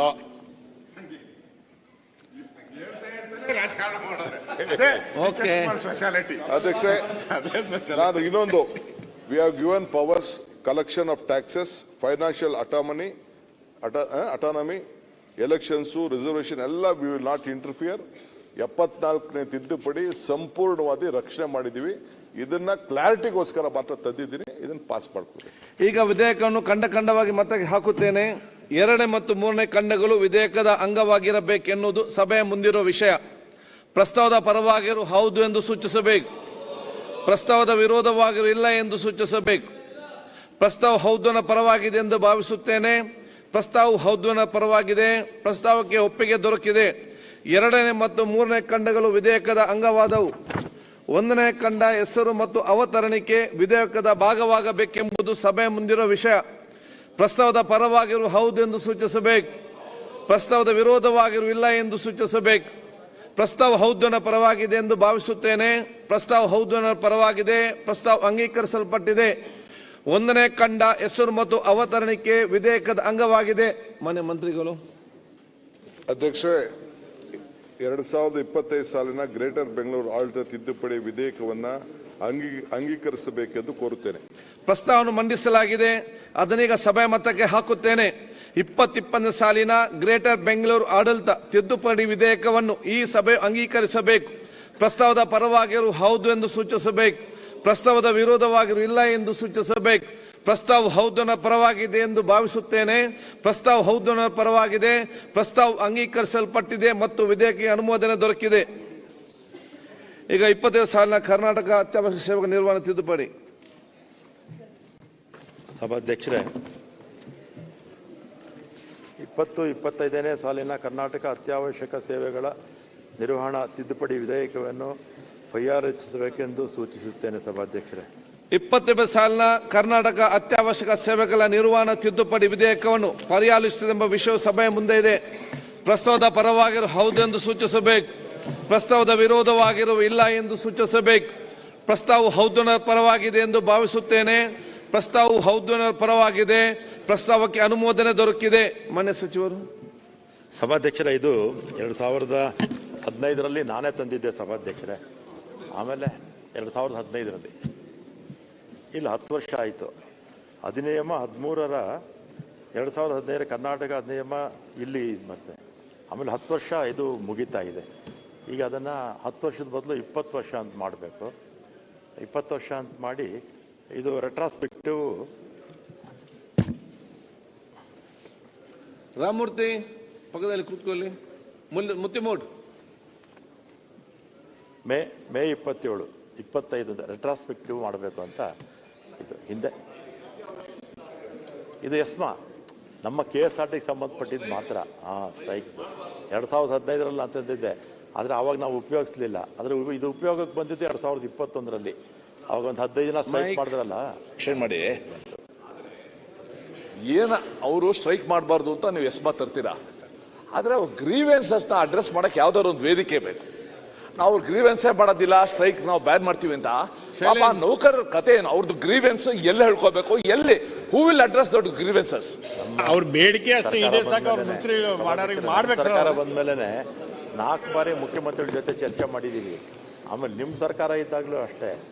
1996ರಿಂದ ಚುನಾವಣೆಗಳು ನಡೆದಿಲ್ಲ. ಒಂದು 13 ಸಂಘ ಸಂಸ್ಥೆಗಳಿದೆ. ಯಾವ ಸಮಸ್ಯೆಗಳು ಬಂದರೂ ಕೂಡ 13 ಟೀಮ್ನ ಕರೆದು ಗ್ರೀವೆನ್ಸಸ್ ಅವ್ರದೆಲ್ಲ ಕೂಡ ಕೇಳಿ. 13 ಇದೆಯಾ? 13 ಇದೆ. 96ರಿಂದ ಎಲೆಕ್ಷನ್ಸ್ ಆಗಿಲ್ಲ. ತಿದ್ದುಪಡಿ 10 ವರ್ಷ 20 ವರ್ಷ ಮಾಡೋದು. ಮತ್ತೆ 25 ಮೇ ಅಂತ ರೆಟ್ರಾಸ್ಪೆಕ್ಟಿವ್ ಅನುಮೋದನೆ ಮಾಡಬೇಕು ಅಂತ ಕೇಳಿ. ಈಗ ವಿಧೇಯಕವನ್ನು ಖಂಡವಾಗಿ ಮತಕ್ಕೆ ಹಾಕುತ್ತೇನೆ. 2ರಿಂದ 4ರವರೆಗಿನ ಖಂಡಗಳು ವಿಧೇಯಕದ ಅಂಗವಾಗಿರಬೇಕೆಂದು ಸಭೆಯ ಮುಂದಿನ ವಿಷಯ. ಪ್ರಸ್ತಾವದ ಪರವಾಗಿರು ಹೌದು ಎಂದು ಸೂಚಿಸಬೇಕು. ಪ್ರಸ್ತಾವದ ವಿರೋಧವಾಗಿರುವಿಲ್ಲ ಎಂದು ಸೂಚಿಸಬೇಕು. ಪ್ರಸ್ತಾವ ಹೌದನ ಪರವಾಗಿದೆ ಎಂದು ಭಾವಿಸುತ್ತೇನೆ. ಪ್ರಸ್ತಾವ ಹೌದನ ಪರವಾಗಿದೆ. ಪ್ರಸ್ತಾವಕ್ಕೆ ಒಪ್ಪಿಗೆ ದೊರಕಿದೆ. 2ರಿಂದ 4ರವರೆಗಿನ ಖಂಡಗಳು ವಿಧೇಯಕದ ಅಂಗವಾದವು. 1ನೇ ಖಂಡ ಹೆಸರು ಮತ್ತು ಅವತರಣಿಕೆ ವಿಧೇಯಕದ ಭಾಗವಾಗಬೇಕೆಂಬುದು ಸಭೆಯ ಮುಂದಿರುವ ವಿಷಯ. ಪ್ರಸ್ತಾವದ ಪರವಾಗಿರುವ ಹೌದು ಎಂದು ಸೂಚಿಸಬೇಕು. ಪ್ರಸ್ತಾವದ ವಿರೋಧವಾಗಿರುವಿಲ್ಲ ಎಂದು ಸೂಚಿಸಬೇಕು. ಪ್ರಸ್ತಾವ ಹೌದನ ಪರವಾಗಿದೆ ಎಂದು ಭಾವಿಸುತ್ತೇನೆ. ಪ್ರಸ್ತಾವ ಹೌದನ ಪರವಾಗಿದೆ. ಪ್ರಸ್ತಾವ ಅಂಗೀಕರಿಸಲ್ಪಟ್ಟಿದೆ. 1ನೇ ಖಂಡ ಹೆಸರು ಮತ್ತು ಅವತರಣಿಕೆ ವಿಧೇಯಕದ ಅಂಗವಾಗಿದೆ. ಮಾನ್ಯ ಮಂತ್ರಿಗಳು. 20 ಸಾಲಿನ ಕರ್ನಾಟಕ ಅತ್ಯವಶ್ಯಕ ಸೇವೆಗಳ ನಿರ್ವಹಣಾ ತಿದ್ದುಪಡಿ ವಿಧೇಯಕವನ್ನು ಈ ಸಭೆ ಅಂಗೀಕರಿಸಬೇಕು.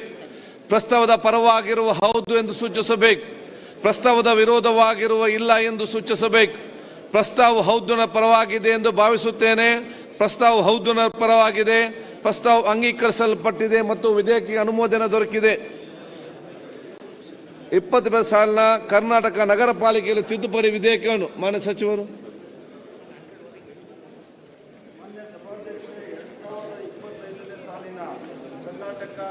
ಪಾಲಿಕೆಗಳ ತಿದ್ದುಪಡಿ ವಿಧೇಯಕವನ್ನು ಪರ್ಯಾಲೋಚಿಸಬೇಕೆಂದು ಸೂಚಿಸುತ್ತೇನೆ. 20 ಸಾಲಿನ ಕರ್ನಾಟಕ ನಗರ ಪಾಲಿಕೆಗಳ ತಿದ್ದುಪಡಿ ವಿಧೇಯಕವನ್ನು ಪರ್ಯಾಲೋಚಿಸಿದೆ ಎಂಬ ವಿಷಯ ಸಭೆಯ ಮುಂದೆ ಇದೆ.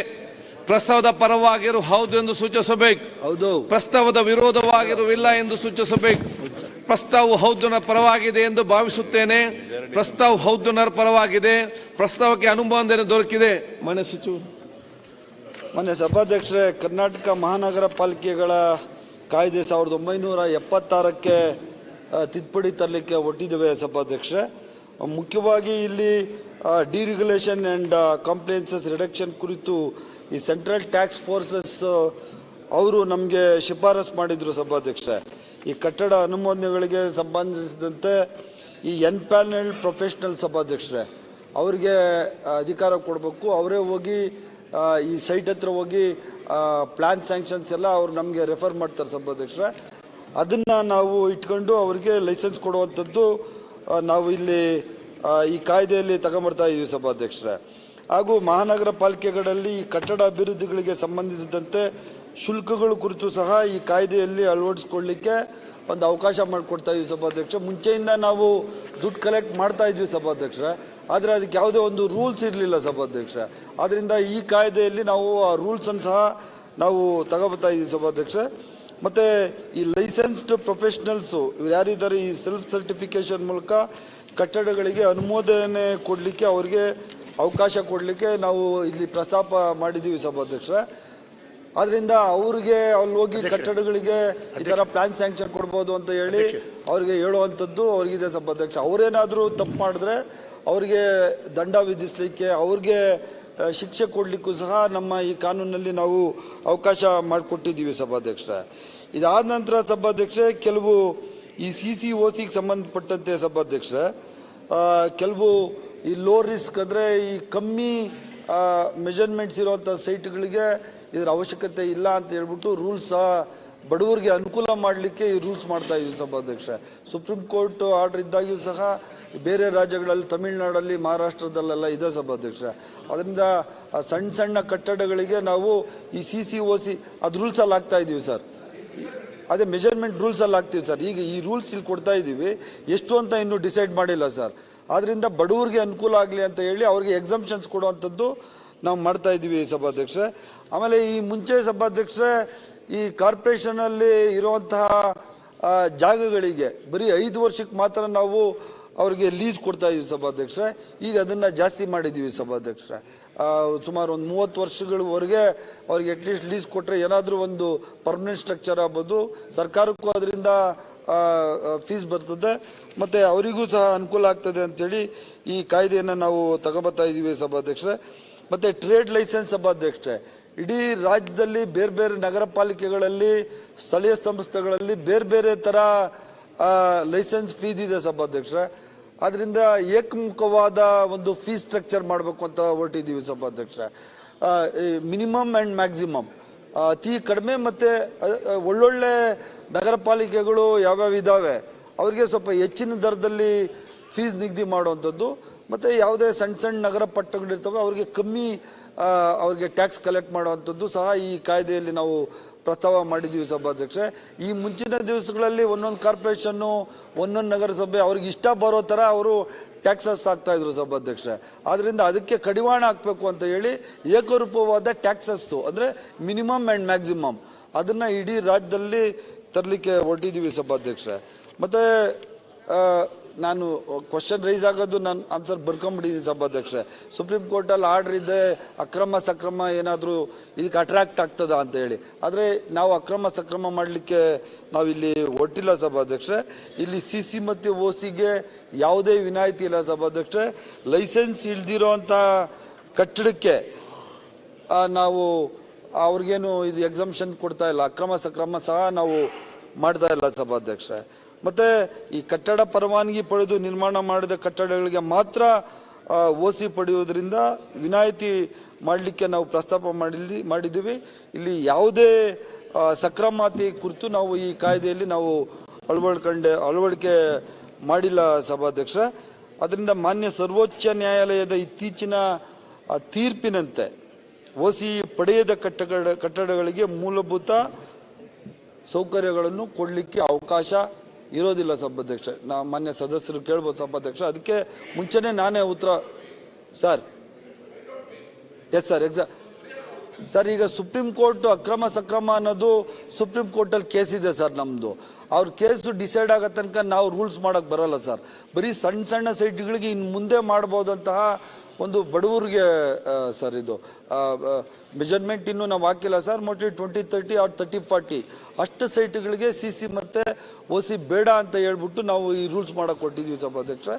ಇದು ಬಡವರಿಗೆ ಮತ್ತು ಮಧ್ಯಮ ವರ್ಗದವರಿಗೆ ಅನುಕೂಲ ಆಗಲಿ ಅಂತ ಹೇಳಿ ನಾವು ಇದನ್ನು ಮಾಡ್ತಾ ಇರೋದು ಸಭಾಧ್ಯಕ್ಷರೇ. ಆದ್ದರಿಂದ ಇದು ಬಡವರಿಗೆ ಅನುಕೂಲ ಆಗ್ತದೆ ಸಭಾಧ್ಯಕ್ಷರೇ. ಆದ್ದರಿಂದ ಇದನ್ನು ಮಾನ್ಯ ಸದಸ್ಯರು ಈ ಪ್ರಸ್ತಾವನೆಯನ್ನು ಒಪ್ಕೋಬೇಕು ಅಂತ ನಾನು ಮಾನ್ಯ ಸದಸ್ಯರಲ್ಲಿ ಕೇಳ್ಕೊತಾ ಇದ್ದೀನಿ ಸಭಾಧ್ಯಕ್ಷರು. ಅಧ್ಯಕ್ಷರೇ ಮಾನ್ಯ ಸಭಾಧ್ಯಕ್ಷರೇ, ಏನೊಂದು ನಗರಾಭಿವೃದ್ಧಿ ಇಲಾಖೆ ವತಿಯಿಂದ ಕರ್ನಾಟಕ ಮುನ್ಸಿಪಲ್ ಕಾರ್ಪೊರೇಷನ್ ಆ್ಯಕ್ಟಿಗೆ ಏನು ತಿದ್ದುಪಡಿಯನ್ನು ತರ್ತಿದ್ದಾರೆ, ಅಮೆಂಡ್ಮೆಂಟ್ ಬಿಲ್ 2025, ಇಲ್ಲಿ ಭಾಳ ಮುಖ್ಯವಾಗಿ ಏನೊಂದು ಸುಪ್ರೀಂ ಕೋರ್ಟಿನ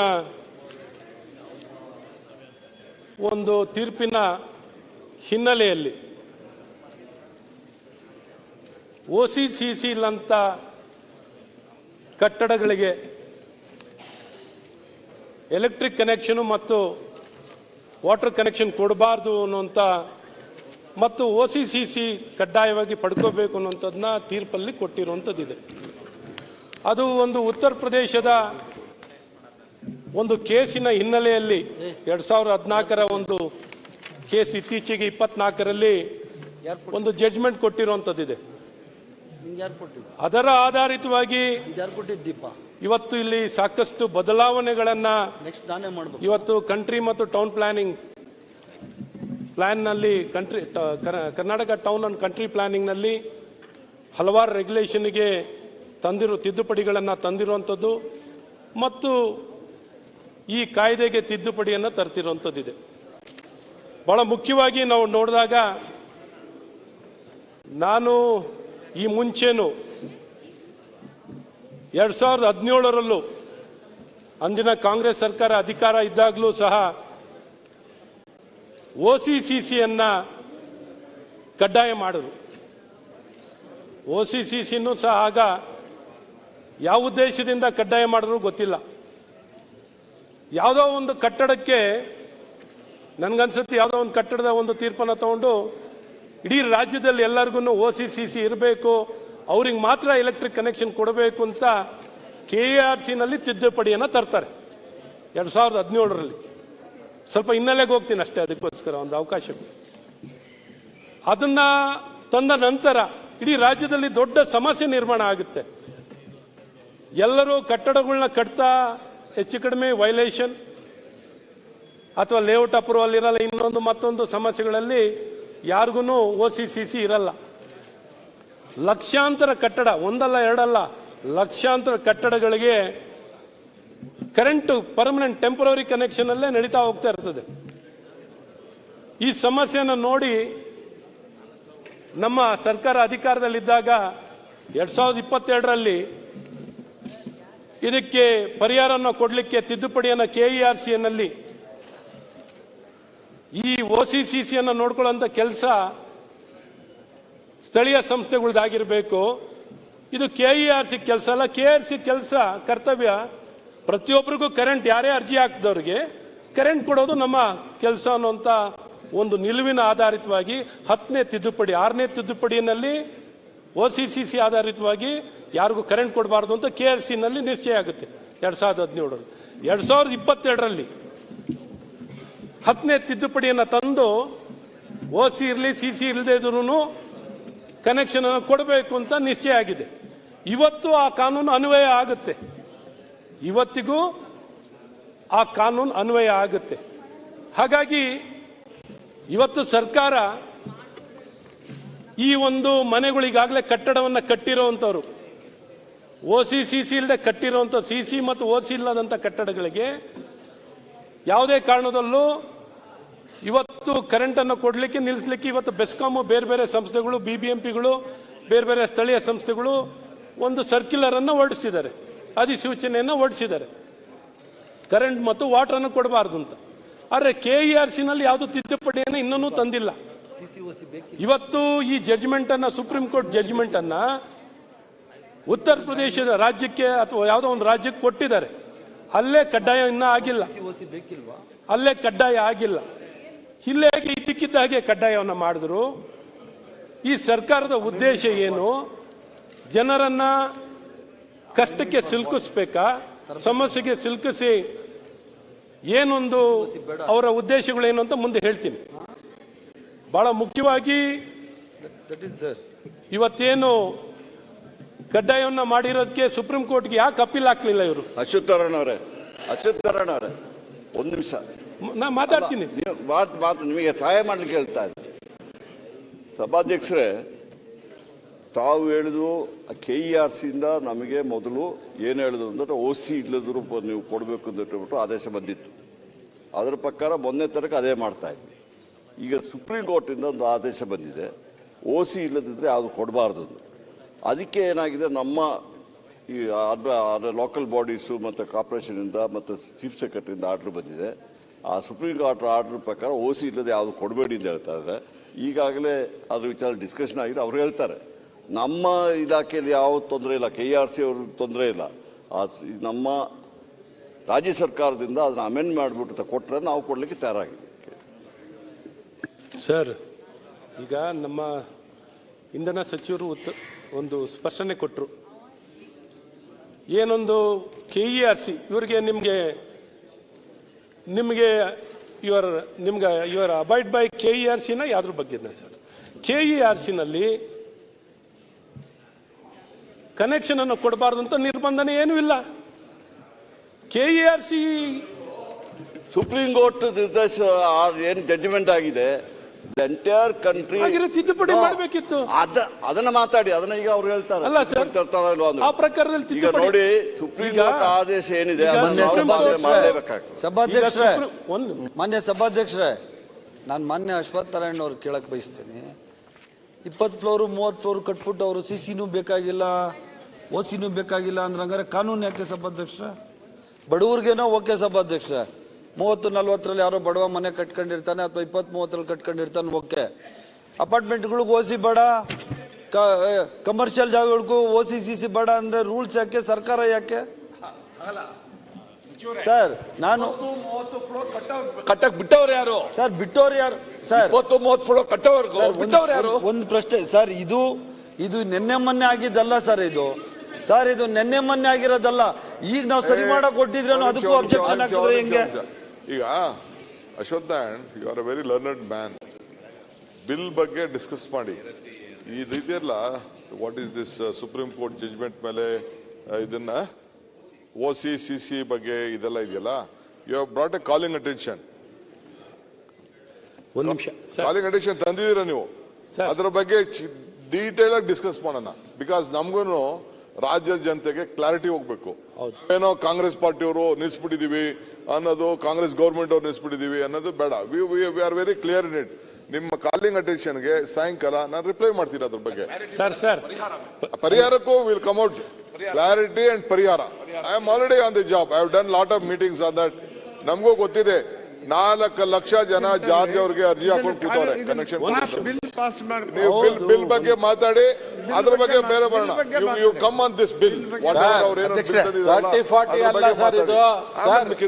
ಸರ್. ಟೆಂಪರರಿ ಕನೆಕ್ಷನ್ ಕೊಡ್ತಾ ಇಲ್ಲ ನೀವು. ಇನ್ನು ಬಿಲ್ಡಿಂಗ್ ಕಟ್ಟೋದು ಹೋಗ್ಬಿಡ್ಲಿ, ಟೆಂಪರರಿ ಕನೆಕ್ಷನ್ ಕೊಡ್ತಾ ಇಲ್ಲ ಅಲ್ವಾ ಸರ್? ಅದನ್ನೇ ಮನೆ ಕಟ್ಟಕ್ಕೂ ಕೊಡ್ತಾ ಇಲ್ಲ, 30-40ಗೆ ಟೆಂಪರರಿಗೂ ಕೊಡ್ತಾ ಇಲ್ಲ. ಒಂದ್ ನಿಮಿಷ ಅಲ್ಲ ಈಗ ಬಿಲ್ ಒಂದ್ ನಿಮಿಷ ನಮ್ಮ ಮಾತು ಕೇಳಿ ಸರ್. ಒಂದ್ ನಿಮಿಷ ಮಾತಾಡ್ತೀನಿ. ಒಂದ್ ನಿಮಿಷ ಆಮೇಲೆ ಬೇಕಾದ್ರೆ ಒಂದು ಸರ್, ಚರ್ಚೆ ಮಾಡೋಣ. ಸಭಾಧ್ಯಕ್ಷರೇ, ಈ ಬಿಲ್ ತರೋಂತ ಪರಿಸ್ಥಿತಿ ಯಾಕೆ ನಿರ್ಮಾಣ ಆಯ್ತು ಹೇಳಿ? ಸುಪ್ರೀಂ ಈ ತಿದ್ದುಪಡಿ ಹೌದು, ಅದನ್ನೇ ಮಾತಾಡ್ತಾ ಇದ್ದೀನಿ. ಈ ಬಿಲ್ಲಿಗೆ ತಿದ್ದುಪಡಿ ಯಾಕೆ ತರ್ತಿದ್ದಾರೆ? ಆ ತಿದ್ದುಪಡಿ ತಂದಿರೋ ಕಾರಣನೇ ನಾ ಮಾತಾಡ್ತಿರೋದು. ಸಬ್ಜೆಕ್ಟು ವಿಚಾರವನ್ನ ಬಿಟ್ಟು ಈ ಕಡೆನೂ ಒಂದು ಸ್ವಲ್ಪನೂ ಡೈವರ್ಟ್ ಆಗ್ತಿಲ್ಲ. ಹಾಗಾಗಿ ಇವತ್ತು ನಾನು ಏನು ಹೇಳಕ್ ಇಷ್ಟಪಡ್ತಾ ಇದ್ದೀನಿ, ಈ ಬೆಳಕಿಗೆ ಚೆಲ್ಲೋದು ಇವತ್ತು ಇಡೀ ದೇಶದಲ್ಲಿ ಸುಪ್ರೀಂ ಕೋರ್ಟ್ ಜಜ್ಮೆಂಟ್ ಇಡೀ ದೇಶದ ಎಲ್ಲ ರಾಜ್ಯಕ್ಕೂ ಅನ್ವಯ ಆಗುವಂಥದ್ದು. ಇವತ್ತು ಯಾವ ರಾಜ್ಯದ ಸಮಸ್ಯೆ ಆಗಿತ್ತೋ ಆ ರಾಜ್ಯದಲ್ಲಿ ಇನ್ನ ಕಡ್ಡಾಯ ಮಾಡಿಲ್ಲ. ಎಲ್ಲ ಸುಪ್ರೀಂ ಕೋರ್ಟ್ ಜಜ್ಮೆಂಟ್ ಬಂದಿರೋದನ್ನೆಲ್ಲ ತಕ್ಷಣ ಅನುಷ್ಠಾನ ಮಾಡುವಂಥದ್ದಾಗುತ್ತಾ? ಇವತ್ತು ಉದ್ದೇಶ ಏನಿದೆ? ಸುಪ್ರೀಂ ಕೋರ್ಟ್ ಜಡ್ಜ್ಮೆಂಟ್ ಅಕ್ರಮ ಸಕ್ರಮ ವಿಚಾರದಲ್ಲೂ ಇಂಟ್ರಿಮ್ ಜಡ್ಜ್ಮೆಂಟ್ ಕೊಟ್ಟಿದ್ದಾರೆ. ಎಷ್ಟು ಕಾಲ ಆಯ್ತು ಕೊಟ್ಟು? ಹೈಕೋರ್ಟ್ ಜಡ್ಜ್ಮೆಂಟ್ ಕೊಟ್ಟಿದ್ದಾರೆ, ಅದನ್ನೇ ಅಪೀಲ್ ಮಾಡಿ ಇಂಟ್ರಿಮ್ ರಿಲೀಫ್ ಅನ್ನ ಸುಪ್ರೀಂ ಕೋರ್ಟ್ ಕೊಟ್ಟಿದ್ದಾರೆ. ಅದನ್ನ ಯಾಕೆ ತಗೊಂಡಿಲ್ಲ? ಇವತ್ತು ಯಾವುದನ್ನ ಸ್ವಲ್ಪ ನಾವು ತಿಳ್ಕೊಳ್ಳೋಣ. ಇಲ್ಲ ಓದ್ಲಿ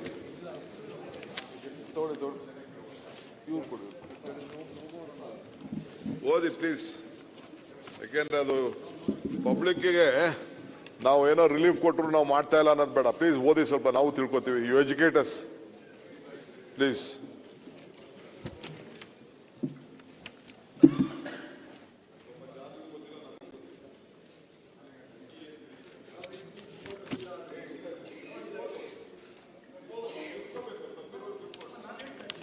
Taxation, no interim report.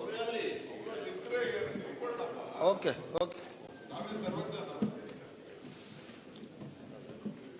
ಹುಡುಕ್ಬೇಡಿ ಬಿಡಿ, ಏನು ಇಲ್ಲ ಅಲ್ಲಿ, ಸುಮ್ಮನೆ ಉಪಮುಖ್ಯಮಂತ್ರಿಗಳು ಜಾರ್ಜ್ ಮೇಲೆ ಬಹಳ ಕ್ಲೋಸ್ ಆಗಿದೆ. ಜಾರ್ಜ್ ನೀವು ಬಹಳ close. Is a learned man, very senior man, deputy chief minister ಆಗಿದ್ದವರು. ಏನಾದ್ರು ಮಾಹಿತಿ ಇತ್ತು ಅಂದ್ರೆ ನಮ್ಗೆ ತಿಳಿಸಿದ್ರೆ ಗೌರ್ಮೆಂಟ್ ವಿಲ್ ರೆಕ್ಟಿಫೈ. ನಮ್ಗೇನೋ ಇವ್ರು ಹೇಳ್ದಂಗೆ ಪರಿಹಾರ ಬೇಕು ಅಂತ ಹೇಳಿದ್ರು ಅವರು. ಬಡವ್ರಿಗೂ ಒಂದು ಪರಿಹಾರ ಬೇಕು. ಯಾವ್ದಾದ್ರು ಒಂದು ಜಜ್ಮೆಂಟ್ ಇತ್ತು ಅಂತಂದ್ರೆ ಈ ತರ ಕೊಡಿ ಅಂತ ಸುಪ್ರೀಂ ಕೋರ್ಟ್ ಏನ್ ಜಜ್ಮೆಂಟ್ ಬಂದಿತ್ತು ಅದ್ರ ಮೇಲೆ ಏನಾದ್ರು ಒಂದು ರಿಲೀಫ್ ಬಂದಿದೆ ಅಂತ ಅವ್ರು ಹೇಳಿದ್ರು. ಡೆಫಿನೆಟ್ಲಿ ಇವತ್ತೇ ಆನ್ ಸ್ಟ್ಯಾಂಡ್. ಬೆಂಗಳೂರು ಮಿನಿಸ್ಟರ್ ಆಗಿ ಹೇಳ್ತಾ ಇದ್ದೀನಿ, ಪವರ್ ಮಿನಿಸ್ಟರ್ ಆಗಿ ಇಲ್ಲಿ ಪಕ್ಕದಲ್ಲಿ ಕುಟ್ಟಿಸ್ಕೊಂಡು ಹೇಳ್ತಾ ಇದ್ದೀನಿ, UD ಮಿನಿಸ್ಟರ್ ಆಗಿ ಹೇಳ್ತಾ ಇದ್ದೀನಿ, ಪಂಚಾಯತ್ ಬೈ ಸಾಯಂಕಾಲ on that order I will issue a direction that power should be given to every one.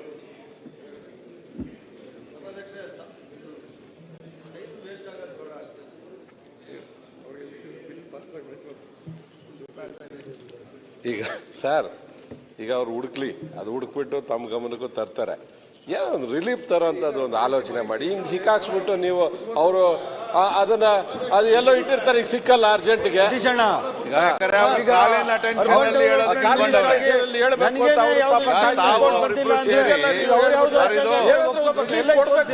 ನಾವೆಲ್ಲ ಚರ್ಚೆ ಮಾನ್ಯ ಉಪಮುಖ್ಯಮಂತ್ರಿಗಳು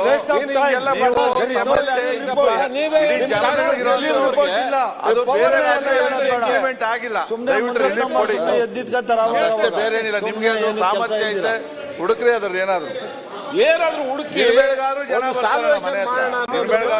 ಮಾಡ್ರಿ. ದೊಡ್ಡ ಸಮಸ್ಯೆ ಇದೀವಲ್ಲ.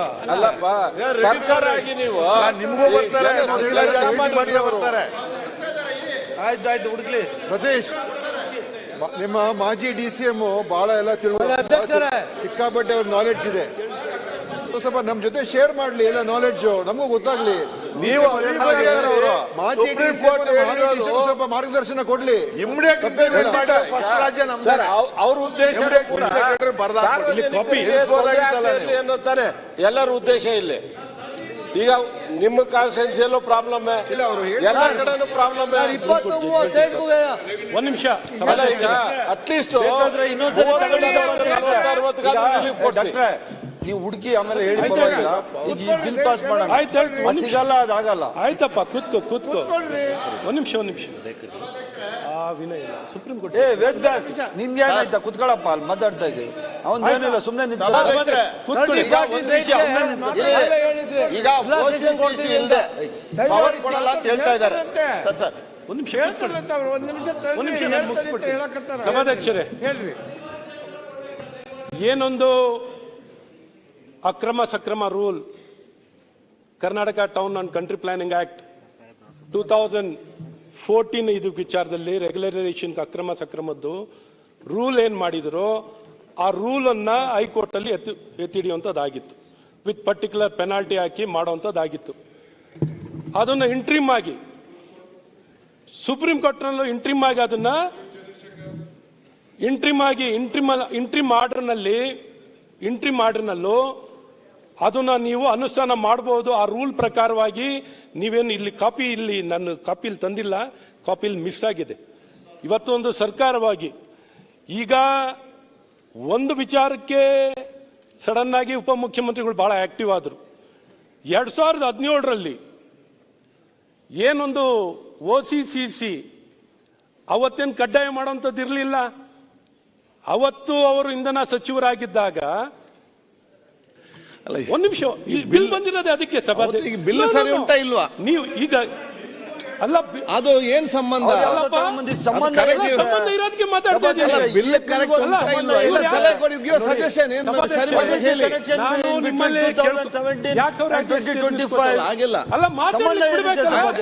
ಸಚಿವರು ಇದ್ದಾರೆ. ಅಲ್ಲ, ಈಗ ಬಿಲ್ ಬಗ್ಗೆ ಚರ್ಚೆ ಬಿಲ್ ಮಾಡ್ತಿದ್ದೀವಿ. ಬಗ್ಗೆನೇ ಮಾತಾಡ್ತಿದ್ದೀನಿ. ಬಿಲ್ ತಂದು ಸರಿ ಉಂಟಾ ಇಲ್ವಾ? ಇಲ್ಲದಿದ್ರೆ ಅದನ್ನ ಹೇಗೆ ಸರಿಪಡಿಸಬೇಕಷ್ಟೇ ಹೇಳಿ. ಅದಕ್ಕೆ ಮಾತಾಡ್ತಿದ್ದೀನಿ. ಇವತ್ತಿಗೂ KRC ನಲ್ಲಿ ಇವತ್ತು ಈ ಉದ್ದೇಶ ಏನಿದೆ, KRC ನಲ್ಲಿ ಇವತ್ತು ಕನೆಕ್ಷನ್ ಅನ್ನು ಕೊಡಬಾರದು ಅಂತ ನಿರ್ಬಂಧನೆ ಇಲ್ಲ. ಇವರಿಗೆ ನಿರ್ಬಂಧನೆ ಮಾಡಿದ್ದಾರೆ ಅಂತ ನೋಟ್ ಮಾಡ್ಕೊಳ್ತಾ ಇದ್ದಾರೆ. ಎರಡನೇದು ಕೊಡೋದಲ್ಲ ಇದು. This is a general issue where power minister, rural development minister, ನಾನು, UD minister and Panchayat Raj plus our Rahim Khan, all connected and ಎಲ್ಲರಿಗೂ ಕನೆಕ್ಷನ್ ಇರುವಂತ ವಿಚಾರ. ಈಗ ಬಿಲ್ ತಂದಿದ್ದಾರೆ ಅವರು ಸಾಯಂಕಾಲ he has already raised calling attention ಅಲ್ಲಿ ಅವ್ರಿಗೆ ಅವಕಾಶ ಕೊಟ್ಟಿದ್ದೀರಿ. ಇವತ್ತು ಬಂದಿದೆ ಕಾಲಿಂಗ್ ಅಟೆನ್ಷನ್ ಅಲ್ಲ, ಈ ಬಿಲ್ ಬಂದಿರೋ ವಿಚಾರ ಹಿನ್ನೆಲೆ ಏನು ಅಂತ ಹೇಳ್ತಾ ಇದ್ದೀನಿ. ಆಯ್ತು. ಸೊ ನಾವು ಬಹಳ ಮುಖ್ಯವಾಗಿ ಸದನ ನೋಡಿ ಸರ್, ಇವರು ಏನೇ ಪಾಸ್ ಮಾಡಿ ನೋಡಿ, ಒಂದಿಷ್ಟು ಉದ್ದೇಶಗಳು ಒಳ್ಳೆ ಉದ್ದೇಶ ಇದೆ ಇಲ್ಲ ಅಂತ ನಾನೇನು ನಿಮ್ನೇನು ಅಲ್ಗಳಿತಾ ಇಲ್ಲ. ಇವತ್ತು ಈ ಪ್ರಯತ್ನಗಳು ಏನು ಸಮಸ್ಯೆ ಇರೋದನ್ನ ಹೇಗೆ ಬಗೆಹರಿಸಬೇಕು, ಸಮಸ್ಯೆ ಇವರೇ ನಿರ್ಮಾಣ ಮಾಡಿ. ಬಹಳ ಮುಖ್ಯವಾಗಿ ನಾನು ಹೇಳಕ್ಕೆ ಏನು ಪ್ರಯತ್ನ ಮಾಡ್ತಿದ್ದೀನಿ, ಅದಕ್ಕೆ ಹೇಳ್ತಾ ಇದ್ದೀನಿ, ಹೇಳಕ್ಕೆ ಬಿಡಲ್ವಲ್ಲ. ಬಿಲ್ ಬಗ್ಗೆ ಮಾತಾಡಿ ಸರ್. ಮುಖ್ಯ ಸಜೆಷನ್ ಸರ್, ಸಮಸ್ಯೆನೂ ಹೇಳ್ಬೇಕಲ್ಲ ಸರ್. ಅಲ್ಲ, ಅದು ಹಿಂದಕ್ಕೆ ಬಗ್ಗೆ ಮಾತಾಡಿ. 2010 ಅಂದ್ರೆ ಹೇಗೆ ಜನರ ಮೇಲೆ ಒತ್ತಡವನ್ನು ಹೇರ್ಬೋದು, ಅವ್ರಿಗೆ ಹೇಗೆ ಮೂಗು ಹಿಡಿಬಹುದು, ಕಾರ್ನರ್ ಮಾಡಬಹುದು. To one intention to only collect penalty, to only connect revenue ತಗೊಳ್ಳೋಕ್ಕೋಸ್ಕರ ಇವತ್ತು ಈ ಜಡ್ಜ್ಮೆಂಟ್ ಅನ್ನ ಬಳಕೆ ಮಾಡಿ ಇಂಥ ಹಲವಾರು ಜಡ್ಜ್ಮೆಂಟ್ಗಳು ಬಂದಿದ್ದಾವೆ. ಯಾವ ಜಡ್ಜ್ಮೆಂಟ್ಗಳನ್ನ ಇವರು ಅನುಷ್ಠಾನ ಮಾಡಿರುವಂತದ್ದಿಲ್ಲ. ಇವತ್ತು ಈ ಜಡ್ಜ್ಮೆಂಟ್ ಅನ್ನ ಬಳಕೆ ಮಾಡ್ಕೊಳ್ತಿರೋದು ಯಾವುದೇ ಅಲ್ಲ, ಮಾತಾಡಕ್ ಕೊಡ್ರಿ ಸರ್. ಸುಪ್ರೀಂ ಮಿನಿಸ್ಟರ್ ಆಯ್ತು ಮಾತಾಡ್ತಾರೆ. ಮಾಹಿತಿ ಕೊಡ್ತಾ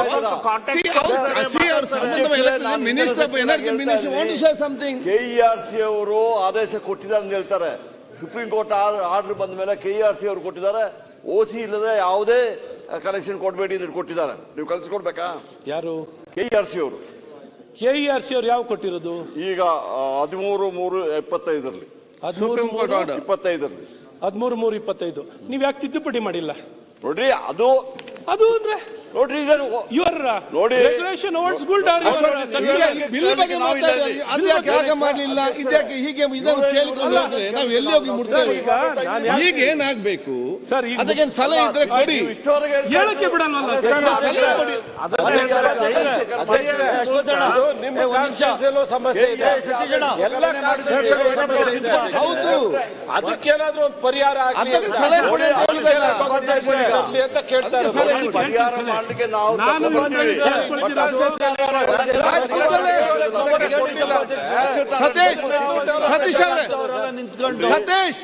ಒಬ್ಬೊಬ್ರು ಮಾತಾಡಿ ಹೇಳ್ತಾ ಇರೋದ್ರಲ್ಲಿ ಈಗ ನೋಡಿ ಸತೀಶ್ ಒಂದ್ ಸೆಕೆಂಡ್, ಉದ್ದೇಶ ಬೇರೆ ಏನು ಇಲ್ಲ. ಈಗ ಅದು ಸಚಿವರಿಗೂ ಗೊತ್ತು, ಡಿ ಕೆ ಶಿವಕುಮಾರ್ ಅವ್ರಿಗೂ ಗೊತ್ತು, ನಮ್ ಜಾರ್ಜ್ ಅವ್ರಿಗೂ ಗೊತ್ತು. ಎಲ್ಲೂ ಕೂಡ ಮನೆ ಕಟ್ಲಿಕ್ಕೆ, ಸಣ್ಣ ಮನೆ ಕಟ್ಲಿಕ್ಕೂ ಕೂಡ ಕರೆಂಟ್ ಕೊಡ್ತಾ ಇಲ್ಲ ಸರ್. ಸಮಸ್ಯೆ ಆಗಿದೆ, ಅದಕ್ಕೆ ಪರಿಹಾರ ಕೊಡೋಣ. ನೀನು ಸತೀಶ್ ಪ್ರಯತ್ನ ಮಾಡ್ತಾ ಇದ್ದೀವಿ ಅಂದ್ರೆ ನಾವು ಪ್ರಯತ್ನ ಮಾಡ್ತಾ ಇದ್ದೀವಿ. ಬಿಲ್ಲನ್ನ ಇದು ಮಾಡ್ತೀವಿ. ಬಿಲ್ಲಲ್ಲಿ ಪರಿಹಾರ ಇದೆ, ಅನೌನ್ಸ್ ಮಾಡು ಗುರು. ಸತೀಶ್ ಈಗ ನೀವ್ ಯಾವ ಕಡೆ ನೋಡಿ, ಇಲ್ಲಿ 2020 ಅಂತ ಎತ್ತಿದ್ರೆ ಸುರೇಶ್ ಒಂದ್ ಸೆಕೆಂಡ್ ಸತೀಶ್ ಅವರು ಇಲ್ಲಿ ಕೇಳಿ. ಎಲ್ಲರಿಗೂ ಕೂಡ ಸಮಸ್ಯೆ ಏನಂತ ಬಹಳ ಚೆನ್ನಾಗಿ ಗೊತ್ತಿದೆ. ಎಲ್ಲರಿಗೂ ಕೂಡ ಈ ಸಮಸ್ಯೆ ಇದೆ. ನಿಮ್ಮ ಉದ್ದೇಶ ಸದುದ್ದೇಶವೇ, ಅವ್ರದ್ದು ಉದ್ದೇಶ ಸದುದ್ದೇಶವೇ, ಚರ್ಚೆ ಮಾತ್ರ ಸರಿ ಆಗ್ತಾ ಇಲ್ಲ. ಅದಕ್ಕೆ ಈಗ ಏನಿದೆ, ಈ ತಿದ್ದುಪಡಿ ತಂದಿದ್ದಾರೆ. ಒಂದು ಕೇಳಿ, ಈ ತಿದ್ದುಪಡಿ ಸರಿ ಉಂಟಾ ಇಲ್ವಾ? ಇಲ್ಲದಿದ್ರೆ ಜನರಿಗೆ ಪ್ರಯೋಜನ ಆಗೋರಿಗೆ ಯಾವ ಮಾಡಬೇಕಂತ ಸಲಹೆ ಮಾಡಿ ಅದನ್ನು ಅನುಷ್ಠಾನ ಮಾಡ್ಲಿಕ್ಕೆ ಹೇಳುವ. ಆಯ್ತು ಸರ್. ಮುಖ್ಯವಾಗಿ ಏನು ಜಡ್ಜ್ಮೆಂಟ್ ಬಂದ ನಂತರ ಇವರು ಅಪೀಲ್ಗೆ ಹೋಗ್ಬೋದಿತ್ತು. ಸುಪ್ರೀಂ ಕೋರ್ಟ್ ಜಡ್ಜ್ಮೆಂಟ್ ಏನು ಬಂದಿತ್ತು, ಈ ಜಡ್ಜ್ಮೆಂಟ್ಗೆ ಅಪೀಲನ್ನು ಹೋಗ್ಬೋದಿತ್ತು. ಈ OCCCಯನ್ನು ಕಡ್ಡಾಯ ಮಾಡಿರೋದಕ್ಕೆ ಅಪೀಲನ್ನು ಹೋಗಂಥದ್ದು ಮಾಡ್ಬೋದಿತ್ತು. ಒಂದು, ಯಾವ ರಾಜ್ಯನೂ ಈ ಸುಪ್ರೀಂ ಕೋರ್ಟ್ ಜಡ್ಜ್ಮೆಂಟನ್ನು ತಕ್ಷಣ ಅನುಷ್ಠಾನ ಮಾಡಿರೋಂಥದ್ದು ಯಾವ ರಾಜ್ಯನೂ ಮಾಡಿಲ್ಲ. ಯಾವ ರಾಜ್ಯಕ್ಕೆ ಇವ್ರು ತೀರ್ಪನ್ನು ಕೊಟ್ಟಿದ್ರು ಅಲ್ಲೂ ಕೊಟ್ಟಿಲ್ಲ. ಈಗ ಇವರು ಉದ್ದೇಶ ಮುಖ್ಯವಾಗಿರೋದು ಜನರಿಂದ ಪೆನಾಲ್ಟಿ ಕಲೆಕ್ಟ್ ಮಾಡೋದು. ದ ಮೇನ್ ಇಂಟೆನ್ಷನ್ ಇಲ್ಲಿರೋದು ಒಂದಿಷ್ಟು ರಿಲೀಫ್ ಏನೊಂದು 15% ಏನೊಂದು ವೈಲೇಷನ್ ಅನ್ನು ಮಾಡಿದರೆ ಅವ್ರಿಗೊಂದು 15% ರಿಲ್ಯಾಕ್ಸೇಷನ್ ಕೊಡೋದು. ಇನ್ನೊಂದಕ್ಕೆ FIR ಮತ್ತು ಪಾರ್ಕಿಂಗಲ್ಲಿ 5% ರಿಲ್ಯಾಕ್ಸೇಷನ್ ಕೊಡೋದು. ಇಲ್ಲಿ ದುಡ್ಡು ಕಲೆಕ್ಟ್ ಮಾಡಬೇಕು ಅನ್ನೋಂಥದ್ದು. ಇನ್ನೊಂದು, ಕೆಲವು ಸೈಜ್ ಕಟ್ಟಡಕ್ಕೆ ಎಕ್ಸಂಪ್ಷನ್ ಅನ್ನು OC ಮತ್ತು CC ಎಕ್ಸಂಪ್ಷನ್ ಅನ್ನು ಕೊಡಬೇಕು ಅಂತಿದ್ದಾರೆ. ಕೆಲವು ಕಟ್ಟಡಕ್ಕೆ ಇವರು OC CC ಎಕ್ಸಂಪ್ಷನ್ ಅನ್ನ ಯಾವ ಆಧಾರದಲ್ಲಿ ಕೊಡ್ತಾರೆ ಅಂತ ನನಗೂ ಗೊತ್ತಿಲ್ಲ. ಹೇಗೆ ಅಂದ್ರೆ, ಯಾವ್ದಾದ್ರು ಒಂದು ಬೈಲಾ, ಏನೇ ಕಟ್ಟಡ ಕಟ್ಟೋನಿಗೆ ಒಂದಿಷ್ಟು ಬೈಲಾ ಅನ್ವಯ ಆಗೇ ಆಗುತ್ತೆ. ಹೇಗೆ ರೆಗ್ಯುಲೇಟ್ ಮಾಡ್ತಾರೆ ಎಕ್ಸಂಪ್ಷನ್ ಅನ್ನ? ಇವತ್ತು ಎಕ್ಸಂಪ್ಷನ್ ಅನ್ನು ಕೊಡೋದಾದ್ರೆ ಎಲ್ಲರಿಗೂ ಕೊಡಿ, ಓಕೆ, ಪ್ರತಿಯೊಬ್ಬರಿಗೂ ಎಕ್ಸಂಪ್ಷನ್ ಕೊಡಿ. ಇವತ್ತು ಆಕ್ಟ್ ಅಲ್ಲಿ ನೀವು ಹೇಳ್ತಾ ಇದ್ದೀರಾ, ಗ್ರೇಟರ್ ಬೆಂಗಳೂರು ಗವರ್ನೆನ್ಸ್ ಆಕ್ಟ್ ಅಲ್ಲಿ 241 ಸಬ್ಸೆಕ್ಷನ್ 7 ಅಲ್ಲಿ ಯಾವುದಕ್ಕೆ ಬೇಕಾದ್ರೆ ಎಕ್ಸಂಪ್ಷನ್ ಕೊಡಬಹುದು ಅಂತಿದೆ. ಎಲ್ಲ ಬಿಲ್ಡಿಂಗಿಗೆ ಇವತ್ತು ಎಕ್ಸಂಪ್ಷನ್ ಕೊಡಬಹುದಿತ್ತು. ನಿಮ್ಮನ್ನು what stop you from giving exemption? ಇವತ್ತು ಜನರ ನೆರವಿಗೆ ಬರಬೇಕು, ಜನರಿಗೆ ಸಮಸ್ಯೆ ನಿರ್ಮಾಣ ಆಗಬಾರ್ದು ಅಂತ ಇದ್ದೀರಿ, ಪರಿಹಾರ ಕೊಡಬೇಕು ಅಂತಿದ್ದೀರಿ, ಎಲ್ಲರಿಗೂ ಎಕ್ಸಂಪ್ಷನ್ ಕೊಟ್ಟು ಅವಕಾಶ ಮಾಡಿಕೊಡ್ಬೋದಿತ್ತು. ಇಂಥ ಯಾವುದು ಉದ್ದೇಶ ಇಲ್ಲ. ಇವತ್ತು ಜನರಿಂದ ಇವತ್ತು ಸಿದ್ದರಾಮಣ್ಣನವರು ಹೇಗೆ ಹಣ ಸಂಗ್ರಹಣೆ ಮಾಡಬಹುದು ಅನ್ನೋಂಥದ್ದನ್ನ ನಮ್ಮ ಉಪಮುಖ್ಯಮಂತ್ರಿಗಳಲ್ಲಿ ಸಲಹೆ ಕೇಳ್ಕೊಂಡಿದ್ರಿ. ಯಾವ ರೀತಿ ಈಗ ಉತ್ತಮ ಸಲಹೆ ಕೊಟ್ಟಿದ್ದೀರಿ, ಕಲೆಕ್ಷನ್ ಮಾಡಬಹುದಿತ್ತು. ಇವತ್ತೆಲ್ಲ ನೋಡಿ ಸರ್, ಇವತ್ತು 1 ನಿಮಿಷ 15% ಇವತ್ತು ಬಿಲ್ಡಿಂಗ್ಗಳು ವೈಲೇಷನ್ ಇರೋದು. ಆಲ್ರೆಡಿ ಕಟ್ಟಿರುವಂತ ಮಾಡೆಲ್ ಬಿಲ್ಡಿಂಗ್ ಬೈಲಾ ರಿಲ್ಯಾಕ್ಸೇಷನ್ ಕೊಡ್ತಿರೋದು, ಮಾಡೆಲ್ ಬಿಲ್ಡಿಂಗ್ ಬೈಲಾ ರಿಲ್ಯಾಕ್ಸೇಷನ್ 15% ಕೊಡ್ಲಿಕ್ಕೆ ಕೊಟ್ಟಿದ್ದಾರೆ ಸರ್. ಇವತ್ತು ಬಿಲ್ಡಿಂಗ್ ಬೈಲಾ ವೈಲೇಷನ್ ಆಗಿರುವಂತ ಬಿಲ್ಡಿಂಗ್ಗಳು 50-100% ಇರ್ತವೆ ಸರ್. 100%ಗಿಂತ ಜಾಸ್ತಿ ಇಟ್ ವಿಲ್ ಕ್ರಾಸ್. ಇವತ್ತು ಸರ್ವೆ ಮತ್ತು ಸ್ಟಡಿ ಮಾಡ್ಕೊಂಡು ಹೋದ್ರೆ ದ ಪರ್ಸೆಂಟೇಜ್ ಇಸ್ ಹ್ಯೂಜ್. ಈ ರಿಲೀಫನ್ನು ತಂದಿರುವಂತದ್ದು ಯಾವುದೇ ಇವ್ರ ಉದ್ದೇಶದಿಂದ ಬರೀ ದುಡ್ಡನ್ನು ಪಡ್ಕೊಳ್ಬೇಕು, ಪೆನಾಲ್ಟಿ ಪಡ್ಕೋಬೇಕು, ಜನರಿಗೆ ನೆರವು ಕೊಡಬೇಕು, ಸಹಾಯ ಕೊಡಬೇಕು ಅಂತ ತಂದಿರುವಂತ ಇದು ಯಾವುದೂ ತಿದ್ದುಪಡಿ ಅಲ್ಲ. ಸಮಸ್ಯೆಗೆ ಅಡ್ವೈಸ್ ನೀವು ಎಕ್ಸಂಪ್ಷನ್ ಕೊಡ್ಲಿಕ್ಕೆ ಇವತ್ತು ಪ್ರೊವಿಷನ್ ತಂದಿದ್ದೀರಲ್ವಾ ಸರ್? ಓಕೆ, ಇವತ್ತು ಪ್ರೊವಿಷನ್ ತಂದಿರೋದನ್ನ ಎಲ್ಲರಿಗೂ ಕೊಡಿ ಅಂತ ಕೇಳ್ತೀನಿ. Okay, extend it to everybody instead of limiting it to 15%. ಇನ್ನೊಂದು ಮತ್ತೊಂದು ಮಾಡೋದ್ ಬದಲು, ಮತ್ತು Karnataka town plan country planning act ನಲ್ಲಿ ನೀವು ಏನು ಪ್ಲಾಟ್ಗಳನ್ನು ಅಪ್ರೂವಲ್ ಮಾಡ್ಕೊಡಕ್ಕೆ ಎಲ್ಲವನ್ನು ಮಾಡ್ತಿದ್ರೆ ಪ್ಲಾಟ್ ಅಪ್ರೂವಲ್ ಮಾಡ್ಬೋದು, ಮಾಡಿ ಒಳ್ಳೆ ಬೆಳವಣಿಗೆ. ಅದ್ರ ಬಗ್ಗೆ ನಾವೇನು ಮಾತಾಡಲ್ಲ. ಇಲ್ಲಿ ನೋಡಿದೆ, ಅಲ್ಲಿ it is very simple. Bengaluru ನಗರದಲ್ಲಿ ನಾವೇನು ಅಡಾಪ್ಟ್ ಮಾಡ್ಕೊಂಡಿದ್ದೀವಿ ನಂಬಿಕೆ ನಕ್ಷೆ ಅಂತ, ಟಿಲ್ 50-80 ವರೆಗೂ ಕೂಡ recognised authorised architect or engineer ಆತನಿಗೆ ಹೋಗಿ ಕಾರ್ಪೊರೇಷನ್ಗೆ ಮುನ್ಸಿಪಾಲ್ಟಿಗೆ ಬಂದು ಅಲ್ದು ಅವನು ಪ್ಲಾನ್ ತಗೊಳ್ಳೋದ್ ಬದಲು ಲಂಚ ಕೊಟ್ಟು ತಗೊಳ್ಳೋದ್ ಬದಲು ನೇರವಾಗಿ ಅವನು ಅಪ್ಲೈ ಮಾಡಿ ಅನ್ಲೋಡ್ ಮಾಡಿ ಮಾಡಿಸ್ಕೊಂಡು ಮಾಡೋಂಥದ್ದು ಏನು ತಂದಿದ್ದೀವಿ ಅದನ್ನ ಒಂದು ಅಡಾಪ್ಟ್ ಮಾಡ್ತಾ ಇದ್ದಾರೆ. ಅದಲ್ಲದೆ ಇನ್ನೊಂದು ಸ್ಮಾಲ್ ಇಶ್ಯೂಸ್ ತಂದಿದ್ದಾರೆ. ಅದು ಬಿಟ್ಟು ಮಿಕ್ಕಿದ ಏನು ನಮ್ಮ ಇವರೆಲ್ಲ ಹೇಳ್ತಾ ಇದಾರಲ್ಲ, ಅದು ನೀವು KRC ಇದನ್ನೆಲ್ಲ ಹೇಳ್ತಾ ಇದ್ದೀರಲ್ಲ, ಅದನ್ನ we will go into detail. ಇಲ್ಲಿ ಸಾಯಂಕಾಲ ನಾನು ಅದಕ್ಕೆ ನಮ್ಮ ಜಾರ್ಜ್ ಅವರು ಕೂಡ ತಂದು ಕೊಟ್ಟರು. KRC ಅವರು ಏನು ಬರ್ದವ್ರೆ, ಚೀಫ್ ಸೆಕ್ರೆಟರಿ ಏನು ಬರ್ದವ್ರೆ ಕರೆದ್ರು. ದಟ್ ಅದನ್ನ ಪ್ಲಾನ್ ಯಾರಿಗೆ ನಾವು ಕೊಡಬೇಕು, ಕನೆಕ್ಷನ್ ಕೊಡಬೇಕು, 4 ಲಕ್ಷ ಜನ ದುಡ್ಡು ಕಟ್ಬಿಟ್ಟು ನೀವು ಹೇಳ್ದಂಗೆ ಈ ಬಿಲ್ ಬರೋಕ್ಕಿಂತ ಆಕ್ಟ್ ಬರೋಕ್ಕಿಂತ ಜಡ್ಜ್ಮೆಂಟ್ ಬರೋಕ್ಕಿಂತ ಮುಂಚಿತವಾಗೆ ಕೆಲವರು ದುಡ್ಡು ಕಟ್ಟಿರೋರು ಇದ್ದಾರೆ. I know that. ಅದನ್ನು ತಂದಿದ್ದೀರಿ ನಿಮ್ಮ ಕಾಲಿಂಗ್ ಅಟೆನ್ಷನ್ ಅಲ್ಲಿ ಅದನ್ನು ಪ್ರಸ್ತಾವನೆ ಮಾಡಿದ್ದಾರೆ. ಅದನ್ನ ನಾವು ಕ್ಲೀನಾಗಿ ಸಪ್ರೇಟ್ ಆಗಿ ಉತ್ತರ ಮಾಡೋಣ. ಈಗ ನೀವು ಬಿಲ್ಗೆ ಎಷ್ಟು ಬೇಕೋ ಅಷ್ಟು ನೀವು ಹೇಳಿದ್ರೆ we will be having more clarity. ಇದರಲ್ಲಿ ಏನಾದ್ರು ತಿದ್ದುಪಡಿ ಮಾಡ್ಕೊಳ್ಳೋದಿದ್ರಲ್ಲೇ ಬೇಕಾದ್ರೆ ಅವ್ರು ಮಾಡ್ಕೊಳ್ತಾರೆ. ಪ್ಲೀಸ್ ಸರ್, ಮುಖ್ಯವಾಗಿ ಈ ಪೆನಾಲ್ಟಿ ಮತ್ತು limitations of 15% doesn't work sir. ಏನಾದ್ರು ಒಂದು ಕಟ್ ಆಫ್ ಡೇಟ್ ತಗೊಂಡು ಎಕ್ಸಂಪ್ಷನ್ ಅನ್ನು ಕೊಡ್ಲಿಕ್ಕೆ ಏನು ಪ್ರೊವಿಷನ್ ಅನ್ನು ಮಾಡ್ಕೊಂಡಿದ್ದಾರೋ ಎಲ್ಲಾ ಬಿಲ್ಡಿಂಗ್ಗಳಿಗೆ ಸರಿ, ಎಲ್ಲಾ ಬಿಲ್ಡಿಂಗ್ಗಳಿಗೆ ಇವಾಗ ಹೇಳ್ತಿದ್ರು ಕೆಲವರು ಯಾರೋ ಅಧಿಕಾರಿ ತಮಿಳುನಾಡಲ್ಲಿ 50-80 ವರೆಗೂ ಕೊಟ್ಟಿದ್ದಾರೆ ಅಂತ. ಇನ್ನೊಂದು ಕಡೆ ಇನ್ನೊಂದು ದೊಡ್ಡ ಪ್ಲಾಟ್ ಇರೋ ಬಿಲ್ಡಿಂಗ್ಗಳು ಇವತ್ತು ಯಾಕೆಂದ್ರೆ ವೈಲೇಷನ್ ಅನ್ನು ಮಾಡಲಿಕ್ಕೆ ಮುಖ್ಯ ಅದನ್ನ ನಿರ್ವಹಣೆ ಮಾಡಬೇಕಾದರೂ ನಿಯಂತ್ರಣ ಮಾಡಬೇಕಾದಂಥ ಅಧಿಕಾರಿಗಳು ಮಾಡದ ಕಾರಣ ಅಥವಾ CC ಮತ್ತು OC ಕಲ್ಚರೇ ಗೊತ್ತಿಲ್ಲ ಎಷ್ಟೋ ಜನಕ್ಕೆ. ಎಷ್ಟು ಜನಕ್ಕೆ ಸರ್ ಇವತ್ತು ಬೆಂಗಳೂರಿನಲ್ಲಿ OC ಅಥವಾ CC ತಗೊಂಡಿರುವಂಥದ್ದು 2% ಜನನೂ ಇಲ್ಲ, ನಾಟ್ ಇವನ್ 2%. ಆ 2%ನಲ್ಲೂ ಫೇಕ್ ಇರುವಂಥವ್ರು ಇದ್ದಾರೆ. ಸೊ ಹಾಗಾಗಿ ಇವತ್ತು 98% ಜನನು ಹೆಚ್ಚಿನ ಜನ OC CC ಅನ್ನೋದೇ ಗೊತ್ತಿಲ್ಲ. ಆ ರೀತಿ ಆಡಳಿತಗಳು ಇದುವರೆಗೂ ನಡ್ಕೊಂಡು ಬಂದಿದೆ. ಒಮ್ಮೆಲೆ ನಾವು ಇವತ್ತು ಬರೀ 15% ರಿಲ್ಯಾಕ್ಸೇಷನ್ ಹೇಳಿದ್ರೆ ಇದು ಯಾರಿಗೂ ಸಹಾಯ ಆಗಲ್ಲ, ಸಮಸ್ಯೆಗೆ ಇನ್ನ ಸಮಸ್ಯೆ ಆಗುತ್ತೆ. ಮತ್ತು ಇವರು 15% ಇರೋರನ್ನ ರೆಗ್ಯುಲರೈಸ್ ಮಾಡ್ಕೊಳ್ಳಿಕ್ಕೂ ಆಗಲ್ಲ. ಯಾಕೆಂದ್ರೆ ಸಮಸ್ಯೆ ಹಾಗೆ ಉಳ್ಕೊಳ್ಳುತ್ತೆ, ಸಮಸ್ಯೆ ಆಗಿ ಉಳ್ಕೊಳ್ಳುತ್ತೆ. ಹಾಗಾಗಿ ಈ ಎಕ್ಸಂಪ್ಷನ್ ಅನ್ನ ಎಲ್ಲರಿಗೂ ಕೊಟ್ಟು ಒನ್ಸ್ ಫಾರ್ ಆಲ್ ಮುಗಿಸ್ಬಿಡಿ. ಯಾವ ಪೆನಾಲ್ಟಿ ಇಲ್ಲದೆ, ಪೆನಾಲ್ಟಿ ಕಲೆಕ್ಷನ್ ಇಲ್ಲದೆ ನೀವು ಮಾಡಿಕೊಡಿ. CCಗೆ ಪೆನಾಲ್ಟಿ, OCಗೆ ಪೆನಾಲ್ಟಿ, ಬಿಲ್ಡಿಂಗಿಗೆ ಪೆನಾಲ್ಟಿ, ಎಲ್ಲದಕ್ಕೂ ಪೆನಾಲ್ಟಿ 1 ಲಕ್ಷ 1.5 ಲಕ್ಷ ಕೋಟಿ ಕಲೆಕ್ಷನ್ ಮಾಡ್ತಾರೆ ಈಗ. ಓಕೆ, ವೇದವ್ಯಾಸ್ ಕಾಮತ್. ಅಧ್ಯಕ್ಷರೇ, ಕರ್ನಾಟಕ ನಗರ ಪಾಲಿಕೆಗಳ ತಿದ್ದುಪಡಿ ವಿಧೇಯಕ 2025 ಈ ತಿದ್ದುಪಡಿಯನ್ನ ನಗರಾಭಿವೃದ್ಧಿ ಸಚಿವರು ಇವತ್ತಿಗೆ ಇದು ಮಾಡಿದ್ದಾರೆ. ಆದರೆ ಅದರಲ್ಲಿ 9A ಅಲ್ಲಿ ಪಟ್ಟಿ ಮಾಡಲಾದ ವೃತ್ತಿಪರರು ಎಂದರೆ ವೃತ್ತಿಪರರಾದ ವಾಸ್ತುಶಿಲ್ಪಿಗಳು, ಇಂಜಿನಿಯರ್ಗಳು, ರಚನಾ ವಿನ್ಯಾಸ ಸಮಾಲೋಚಕರು, ಹೀಗೆ ಬೇರೆ ಬೇರೆ ರೀತಿಯಲ್ಲಿ ಅದರಲ್ಲಿ ಹಾಕಿದ್ದಾರೆ. ಅದರಲ್ಲಿ ನಾನು ಈಗ ನನಗೆ ಸ್ಪಷ್ಟನೆಯನ್ನು ಮಂತ್ರಿಗಳ ಹತ್ರ ಕೇಳಲಿಕ್ಕೆ ಬಯಸ್ತಾ ಇದ್ದೇನೆ. ಈಗಾಗಲೇ 2017ರಲ್ಲಿ ಬಿಲ್ಡಿಂಗ್ ಬೈಲಾಸ್ ಇದಾಗಿದೆ, ಇಂಪ್ಲಿಮೆಂಟ್ ಆಗಿದೆ.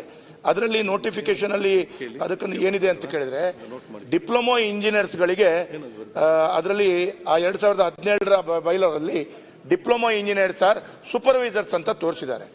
ಆ ಸೂಪರ್ವೈಸರ್ಸ್ ಅಂತ ಹೇಳಿದ್ರೆ ಆ ಸೂಪರ್ವೈಸರ್ಗಳು ಈಗ ಈ ಬಿಲ್ ತಿದ್ದುಪಡಿಯಲ್ಲಿ ಆ ಡಿಪ್ಲೊಮಾ ಇಂಜಿನಿಯರ್ಸ್ಗಳ ಪರಿಸ್ಥಿತಿ ಏನಾಗುತ್ತೆ? ಆಸ್ ಪರ್ 2017 ನೋಟಿಫಿಕೇಶನ್ ಪ್ರಕಾರ ಅವರು ಸೂಪರ್ವೈಸರ್ ಆದ ಅಂತ ಹೇಳಿದ್ರೆ ಈ ತಿದ್ದುಪಡಿ ಪ್ರಕಾರ ನಂತರ ಕೂಡ ಅವರು ಸೂಪರ್ವೈಸರ್ ಆಗಿಯೇ ಉಳಿತಾರ ಅಂತ ಹೇಳೋದು ಒಂದು ಪ್ರಶ್ನೆ. ಈಗ ಉದಾಹರಣೆ ಇನ್ನೊಂದು ಹೇಳಬೇಕು ಅಂತ ಹೇಳಿದ್ರೆ, ಈಗ ಈ ಡಿಪ್ಲೊಮಾ ಇಂಜಿನಿಯರ್ಸ್ಗಳಿಗೆ ಪ್ಲಾನಿಂಗ್ ಮತ್ತು ಸೂಪರ್ವಿಷನ್ ಮಾಡಲಿಕ್ಕೆ ಅವಕಾಶಗಳಿದೆ. ಇದರಲ್ಲಿ ಕೂಡ ಬೇರೆ ಬೇರೆ ರಾಜ್ಯದಲ್ಲಿ, ಉದಾಹರಣೆಗೆ ಗುಜರಾತ್, ಮಹಾರಾಷ್ಟ್ರ, ತಮಿಳುನಾಡುಗಳಲ್ಲಿ ಅವರಿಗೆ ಈಗಾಗಲೇ ನಮ್ಮ 2017 ಪ್ರಕಾರ ಓನ್ಲಿ 100 ಸ್ಕ್ವೇರ್ ಮೀಟರ್ಸ್ ಅಂತ ಹೇಳಿದ್ರೆ 2-2.5 ಸೆನ್ಸಿಗೆ ಆಗುವಷ್ಟು ಮಾತ್ರ ಅವರು ಪ್ಲಾನ್ ಮಾಡಬಹುದು. ಅದರಲ್ಲಿ ಬರುವಂಥ ಕಟ್ಟಡಗಳಿಗೆ ಮಾತ್ರ ಅವರಿಗೆ ಅವಕಾಶಗಳಿದೆ ಅಂತ ತೋರಿಸಿದ್ದಾರೆ. ಬಟ್ ಅದೇ ನೋಡಿದ್ರೆ ನೀವು ಗುಜರಾತ್ ಮತ್ತು ಮಹಾರಾಷ್ಟ್ರದಲ್ಲಿ ಅವರಿಗೆ ಇನ್ನಿತರ ಅಧಿಕವಾದಂಥ ಅವಕಾಶಗಳು ಆಸ್ ಪರ್ ದೇರ್ ಎಕ್ಸ್ಪೀರಿಯನ್ಸ್, ಅವರ ಎಕ್ಸ್ಪೀರಿಯನ್ಸ್ ಎಷ್ಟಿದೆ, 2 ವರ್ಷ ಎಕ್ಸ್ಪೀರಿಯನ್ಸ್ ಅದ ಅವನಿಗೆ ಒಂದು ಹಂತ ತನಕ, ಅದರ ನಂತರ 7-5 ವರ್ಷ ಆದ ಮೇಲೆ ಅವನಿಗೆ 6 ಫ್ಲೋರ್ ತನಕ, ಗ್ರೌಂಡ್ +6, ಈ ರೀತಿ ಎಲ್ಲ ಅವಕಾಶಗಳು ಕೊಡಲಾಗಿದೆ. ಈಗ ಮೊನ್ನೆ ಕೆಲವಾರು ಡಿಪ್ಲೊಮಾ ಇಂಜಿನಿಯರ್ಸ್ಗಳು ನನ್ನ ಹತ್ರ ಬಂದಿದ್ರು, ನಾನು ನಿಮ್ಮ ಹತ್ರ ಕೂಡ ಅವ್ರು ಬಂದಿದ್ದಾರೆ ಅಂತ ಹೇಳಿದ್ರು, ನೀವು ಕೂಡ ಸೆಕ್ರೆಟರಿ ಅವರಿಗೆ ಮಾತಾಡಿದ್ದೀರ ಅಂತ ಹೇಳಿದ್ದಾರೆ. ಇದರಲ್ಲಿ ಏನಾಗಿದೆ, ಈ ರಾಜ್ಯದಲ್ಲಿ ಸಾವಿರಾರು ಡಿಪ್ಲೊಮಾ ಇಂಜಿನಿಯರ್ಸ್ಗಳು ಇದ್ದಾರೆ, ಹಲವಾರು ವರ್ಷಗಳಿಂದ ಸೇವೆ ನಿರ್ಮಿಸ್ತಾ ಇದ್ದಾರೆ. ಇದರಿಂದ ಅವರ ಪರಿಸ್ಥಿತಿ ಏನಾಗುತ್ತೆ, ಅವರ ಹೊಟ್ಟೆಗೆ ನಷ್ಟ ಆಗುತ್ತೆ ಅಂತ ಹೇಳುವಂಥದ್ದು. ಮಂಗಳೂರು ಮಹಾನಗರ ಪಾಲಿಕೆ ಮತ್ತು ಇನ್ನಿತರ ಮಹಾನಗರ ಪಾಲಿಕೆಯಲ್ಲೇ BE ಇಂಜಿನಿಯರ್ಸ್ಗಳ ಕೊರತೆ ಇದೆ. ಡಿಪ್ಲೊಮಾ ಇಂಜಿನಿಯರ್ಸ್ಗಳು ಕೆಲಸ ಮಾಡ್ತಾ ಇದ್ದಾರೆ. ಇವರು ಈ ತಿದ್ದುಪಡಿಗಳಲ್ಲಿ ಸರಿಯಾಗಿ ಸ್ಪಷ್ಟವಾಗಿ ಹೇಳಿಲ್ಲ, ಅದನ್ನ ಡಿಪ್ಲೊಮಾ ಇಂಜಿನಿಯರ್ಸ್ಗಳಿಗೆ ಅವಕಾಶಗಳು ಕೊಟ್ಟಿಲ್ಲ ಅಂತ ಹೇಳಿದ್ರೆ ಇಲಾಖೆ ಅಧಿಕಾರಿಗಳು ಕೂಡ ಅವರಿಗೆ ಆ ಅರ್ಹತೆ ಬರಲ್ಲ, ಅವರಿಗೆ ಕೆಲಸ ಮಾಡುವ ಅವಕಾಶಗಳು ಸಿಗಲ್ಲ ಅಂತ ಹೇಳೋದು ನಾನು ಈ ಸಂದರ್ಭದಲ್ಲಿ ಹೇಳ್ತೇನೆ. ಇದಕ್ಕೆ ರಾಜ್ಯದಲ್ಲಿರೋ ಡಿಪ್ಲೊಮಾ ಕಾಲೇಜ್ ಕೂಡ ಬಹಳ ಕಷ್ಟದ ಪರಿಸ್ಥಿತಿ ಆಗುತ್ತೆ. ಇದಕ್ಕೆ ಮಂತ್ರಿಗಳು ಇದಕ್ಕೆ ಈ ತಿದ್ದುಪಡಿಯಲ್ಲಿ ಹೇಗೆ ಅವಕಾಶಗಳು ಕೊಟ್ಟಿದ್ದಾರೆ, ಡಿಪ್ಲೊಮಾ ಇಂಜಿನಿಯರ್ಸ್ಗಳಿಗೆ ಏನು ಅವಕಾಶಗಳು ಕೊಟ್ಟಿದ್ದಾರೆ ಅಂತೇಳಿ ಸ್ಪಷ್ಟವಾಗಿ ತಿಳಿಸಬೇಕು ಅಂತ ನಾನು ಕೇಳಿ ಬಯಸ್ತೇನೆ. ಸಭಾಧ್ಯಕ್ಷರೇ, ಈಗ ನಮ್ಮ ಬೆಂಗಳೂರು ಉಸ್ತುವಾರಿ ಸಚಿವರು ಒಂದು ನಂಬಿಕೆ ನಕ್ಷೆ ನಂಬಿಕೆ ನಕ್ಷೆ ಅಂತ ತಂದಿದ್ದಾರೆ. ಆ ಡೇಟ್ ಆದ್ಮೇಲೆ ಹೇಳ್ಬಿಡ್ತೀನಿ ಇದು KTCP ಆಕ್ಟ್ ಸಭಾಧ್ಯಕ್ಷರೇ, ಬೇರೆ ವಿಚಾರ ಎಲ್ಲ ತಗೋತಾವ್ರಲ್ಲ, ಬೇರೆ ಸಮಯ ಕೊಡಿ ಸಭಾಧ್ಯಕ್ಷರೇ. ಸಂಬಂಧ ಇಲ್ಲ ಸರ್ ಇದಕ್ಕೆ. KTCP ಆಕ್ಟ್ ನೀವು ಅದಕ್ಕೇನಪ್ಪ ಗ್ರೇಟರ್ ಬ್ಯಾಂಗ್ಳೂರ್ ಅದು GB ಮಾತಾಡೋದು ಅದಕ್ಕೇನೆ. GB ಅರ್ಥ ಮಾಡ್ಕೊಳ್ಳಿ ಸರ್, ನಾವು GB ಮಾತಾಡ್ತಾ ಇರೋದು ಸಭಾಧ್ಯಕ್ಷರೇ. ಯಾವ ಅದಕ್ಕೆ ಹಿಂದಿನ ಡೇಟ್ ಅಲ್ಲಿ ಇವತ್ತು ಒಂದು ತಿಳ್ಕೊಳ್ಳಿ ಸಭಾಧ್ಯಕ್ಷರೇ, ಇಲ್ಲ ಸಭಾಧ್ಯಕ್ಷರೇ, ಸುಮ್ಮನೆ ಕರೆಂಟ್ ವಿಷಯಕ್ಕೆ ಕರೆಂಟ್ ವಿಷಯಕ್ಕೆ ಸಂಬಂಧಪಟ್ಟ ಈಗ ಈ ಬಿಲ್ಲಿಗೆ ಸಂಬಂಧಪಟ್ಟ ಹಾಗೆ ನಾವು ಹೇಳಿದ ಮುಗಿಸ್ತೇನೆ. ಈ ಬಿಲ್ ಏನು ತಂದಿದ್ದಾರೆ, ಈ ಟೌನ್ ಮುನ್ಸಿಪಾಲಿಟಿ ಆಕ್ಟ್ ಇದ ಪ್ರಕಾರ ಅರ್ಬನ್ ಮಿನಿಸ್ಟರ್, ಅದಕ್ಕೆ ಸಂಬಂಧಪಟ್ಟ ಸರಿ ಉಂಟಾ ಇಲ್ವಾ, ಇದನ್ನು ಹೇಗೆ ಪ್ರಯೋಜನಕಾರಿ ಮಾಡಬಹುದಂತೇಳಿ ತಾವು ಚರ್ಚೆ ಮಾಡಿ. ಒಂದ್ ಸೆಕೆಂಡ್, ನೀವು ಈ ಕರೆಂಟ್ಗೆ ಇದಕ್ಕೆ ಸಂಬಂಧಪಟ್ಟ ಹೋದ್ರೆ ಈಗಾಗಲೇ ಕಾಲಿಂಗ್ ಗೇಟ್ ಸಂಜೆ ಕೂಡ ಇದೆ. ಈಗಾಗಲೇ ಅಶ್ವಥ್ ನಾರಾಯಣ ಬಹಳಷ್ಟುದಲ್ಲಿ ಚರ್ಚೆ ಮಾಡಿದ ಅದಕ್ಕೆ ಉತ್ತರ ಎಲ್ಲ ಕೂಡ ಕೊಟ್ಟಿದ್ದಾರೆ. ಆದ ಕಾರಣ ಅಲ್ಲಿ ಶಾರ್ಟ್ ಸರ್ಕ್ಯೂಟ್ ಕೂಡ ಆಗ್ತದೆ ಮತ್ತೆ ಕರೆಂಟ್ ಮಾತಾಡುವಾಗ. ಈಗ ನಾನು ಹೇಳದಂತ ಹೇಳಿದ್ರೆ ಇದಕ್ಕೆ ಸೀಮಿತಗೊಳಿಸಿ ತಮ್ಮ ಇದನ್ನು ಮಾತು ವಿಚಾರ ಮಾಡಿ. ಸಭಾಧ್ಯಕ್ಷರೇ, ನಾನು ಹೇಳೋದು ಇಷ್ಟೇ ಸಭಾಧ್ಯಕ್ಷರೇ, ಇವತ್ತು ಏನು OCCC ಇಲ್ಲದೆ ಇವತ್ತು ಬಿಲ್ ತಂದಿದ್ದೀರಾ, ಸಂತೋಷ, ಸರಿ ಮಾಡಿಕೊಡ್ರಿ. OCCC ಇಲ್ಲದೆ ಇವತ್ತು 4 ಲಕ್ಷ ಕುಟುಂಬಗಳು ಇವತ್ತು ಬಹಳ ಕಷ್ಟದಲ್ಲಿ ಸಿಕ್ಕಿದ್ದಾರೆ. ಬಾಡಿಗೆ ಬರುತ್ತೆ ಅಂತೇಳಿ ಕಟ್ಟಿಬಿಟ್ಟು ಲೋನ್ ಕಟ್ಟಕ್ಕಾಗದೆ ಮನೆ ಹರಾಜುಗಳಿಗೆ ಬರ್ತಾ ಇದೆ. ಅವರ ಪರಿಸ್ಥಿತಿನ ಅರ್ಥ ಮಾಡಿಕೊಂಡು ಈಗೇನು ಪ್ಲಾನ್ ಸ್ಯಾಂಕ್ಷನ್ ತಗೊಂಡು ಡಿವಿಯೇಷನ್ ಆಗಿ ಕೆಲವು ಕಟ್ಟಿದ್ದಾರೆ, ಇದಕ್ಕೆ ಕಟ್ಟೋದಕ್ಕೆ ಸಂಪೂರ್ಣವಾಗಿ ಮನೆ ಮಾಲೀಕರೇ ಕಾರಣಕರ್ತರಲ್ಲ.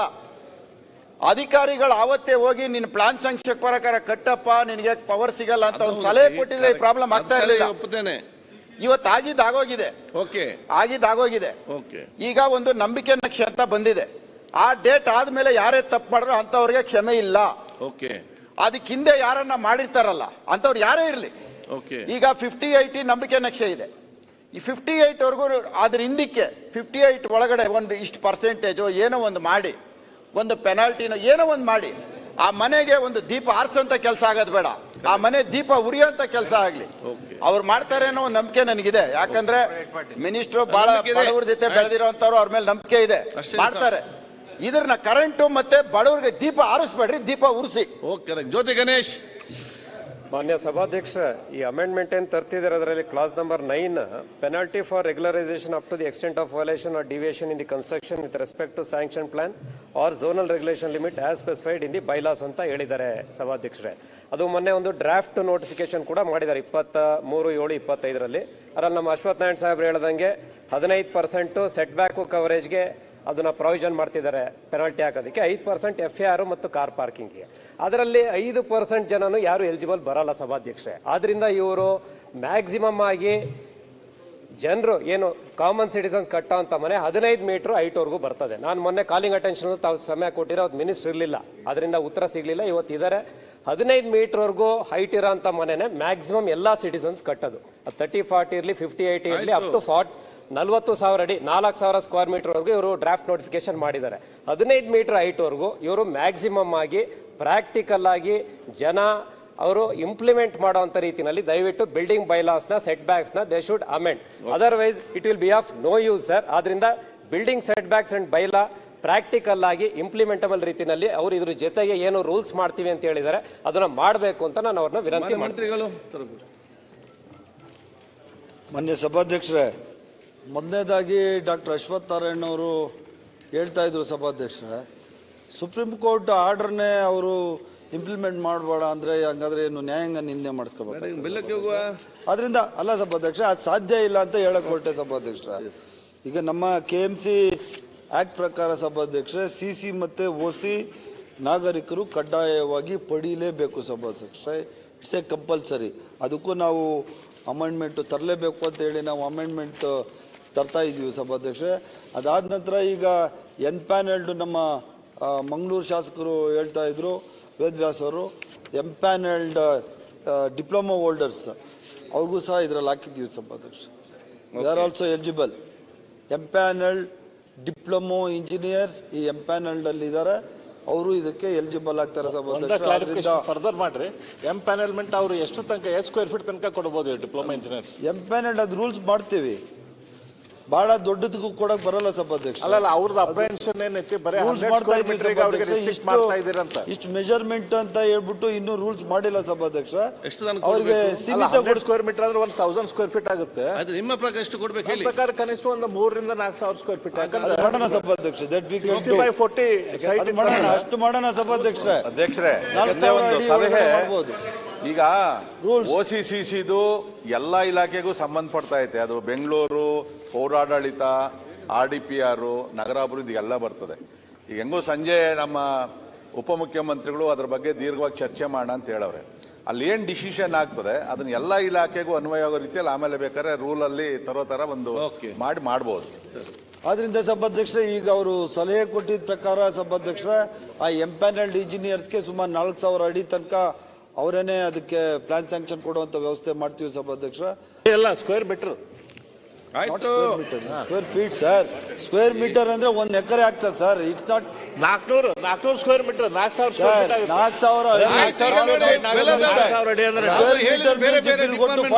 ಚರ್ಚೆ ಮಾಡಿ ಎಷ್ಟು ಕೊಡ್ಬೋದು. 40,000 ಅಡಿ ಎಲ್ಲ ಕೊಡಕ್ ಬರಲ್ಲ ಸಭಾಧ್ಯಕ್ಷ. ಸುಮ್ಮನೆ ಹೇಳೋದು ಬೇಡ. ಅಪ್ ಟು 30, 40, 60, 40, 80, 50 ಮ್ಯಾಕ್ಸಿಮಮ್ ಕೊಡ್ಬೋದು ಸಭಾಧ್ಯಕ್ಷ. 4,000 ಚದರ ಮೀಟರ್ ಅಂದ್ರೆ 40,000 ಅಡಿ ಆಗ್ತದೆ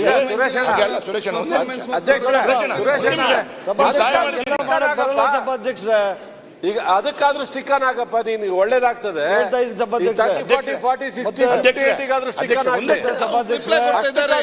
ರಿಲೀಫ್ ಕೊಡಿ ಎಲ್ಲ ಸೇರಿ. ರಿಪ್ಲೈ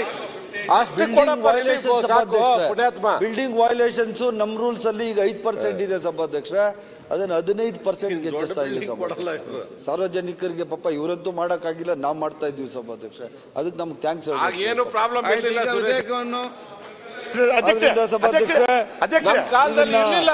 ಪರಿಶೀಲನೆ ಮಾಡಿ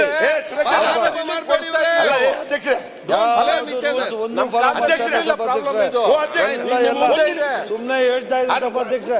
ಸಭಾಧ್ಯಕ್ಷ ಯಾವ ರೂಲ್ಸು ಮಾಡಿಲ್ಲ. ಅಲ್ಲಲ್ಲ, ನಾನು ಒಂದು ಸ್ಪಷ್ಟೀಕರಣ ಕೇಳಿ ಬಯಸ್ತೀನಿ. ಸುರೇಶ್, ಅಷ್ಟು ಸ್ಟಿಕ್ಕನ 30, 40, 40, 60, 50, 80 ಸ್ಟಿಕ್ಕನ ಅದು ಮೀಟಿಂಗ್ ಮಾಡಿ ಕೊಟ್ರಲ್ಲ ಸರ್. ಈಗ ಸತೀಶ್ ಅಣ್ಣ 1 ಮಿನಿಟ್ ಕೂತ್ಕೊಳ್ಳಿ ಸರ್. ನೀವು ಬೇರೆ ಕಡೆ ಅಲ್ಲ ಸತೀಶ್, ಅಷ್ಟಕ್ಕಾದ್ರೂ ಕಮಿಟಿ ಅದೇ ನೋಡಿ ಅವ್ರು ಎಂತ ಹೇಳಿದ್ರು. ಸಂಜೆ ಹೊತ್ತು ಬೇರೆ ಬೇರೆ ಡಿಪಾರ್ಟ್ಮೆಂಟ್ ಕೂತ್ಕೊಂಡು ಚರ್ಚೆ ಮಾಡಿ ಆ ಎಕ್ಸ್ಟೆನ್ಷನ್ ಬಗ್ಗೆ ಚರ್ಚೆ ಮಾಡ್ತಾರೆ ಅಂತ ಹೇಳಿ ಸಭಾಧ್ಯಕ್ಷ. ರೂಲ್ಸ್ ಮಾಡ್ತಾ ಇದ್ದೀವಿ. ನಿಮ್ಮ ಸಲಹೆ ಕೊಡಿ, ಮುಗಿತಲ್ಲ. ನಿಮ್ಮ ಸಲಹೆ ಕೊಡಿ, ಪ್ರಾಬ್ಲಮ್ ಅರ್ಥ ಆಗಿದೆ ಅಂತ. ಆಯ್ತು, ಸಲಹೆ ಕೊಟ್ರ ಅಷ್ಟು ಕೊಟ್ರೆ ಸಾಕು. ವಾಟ್ ಇಸ್ ಮಾಡೋಣ. ನಿಮ್ಮ ಸಲಹೆ ಹೇಳಿ ಸತೀಶ್. ಆಯ್ತು, ಕುತ್ಕೊಂಡು ನೆಗೋಷಿಯೇಷನ್ ಮಾಡ್ತಾವ್ರ ಸಭಾಧ್ಯಕ್ಷ. ಒಂದು ಅಧ್ಯಕ್ಷ ಏನು ಹೇಳಿದ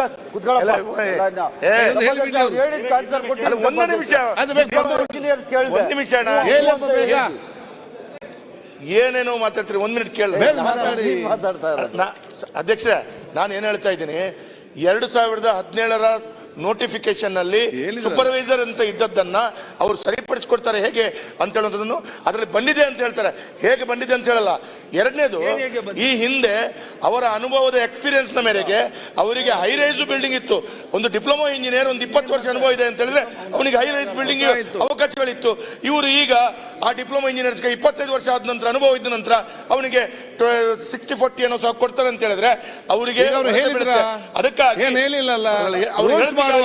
ಡಿಪ್ಲೊಮಾ ಇಂಜಿನಿಯರ್ಸ್ಗೆ ಪ್ರಯೋಜನ ಆಗುವ ರೀತಿಯಲ್ಲಿ ಮಾಡ್ಲಿಕ್ಕೆ ವೇದ್ ವ್ಯಾಸ್ ಅವ್ರದ್ದು ಕ್ವಶನ್ ಏನಿತ್ತು, ಡಿಪ್ಲೊಮಾ ಹೋಲ್ಡರ್ಸ್ ಸಹ ಎಂಪ್ಯಾನಲ್ಡ್ ಅಲ್ಲಿ ಅವರು ಎಲಿಜಿಬಲ್ ಇದ್ದಾರಾ ಅಂತ ಹೇಳಿದ್ದಾರೆ.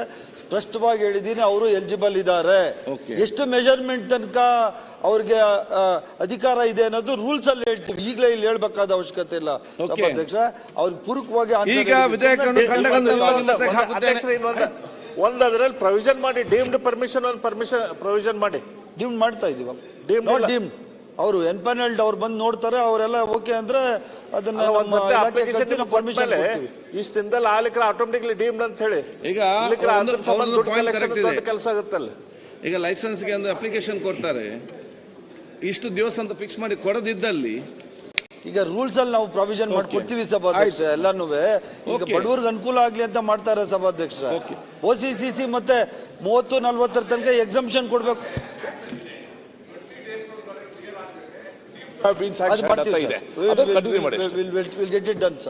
ಈಗ ವಿಧೇಯಕವನ್ನು ಖಂಡವಾಗಿ ಮತಕ್ಕೆ ಹಾಕುತ್ತೇನೆ.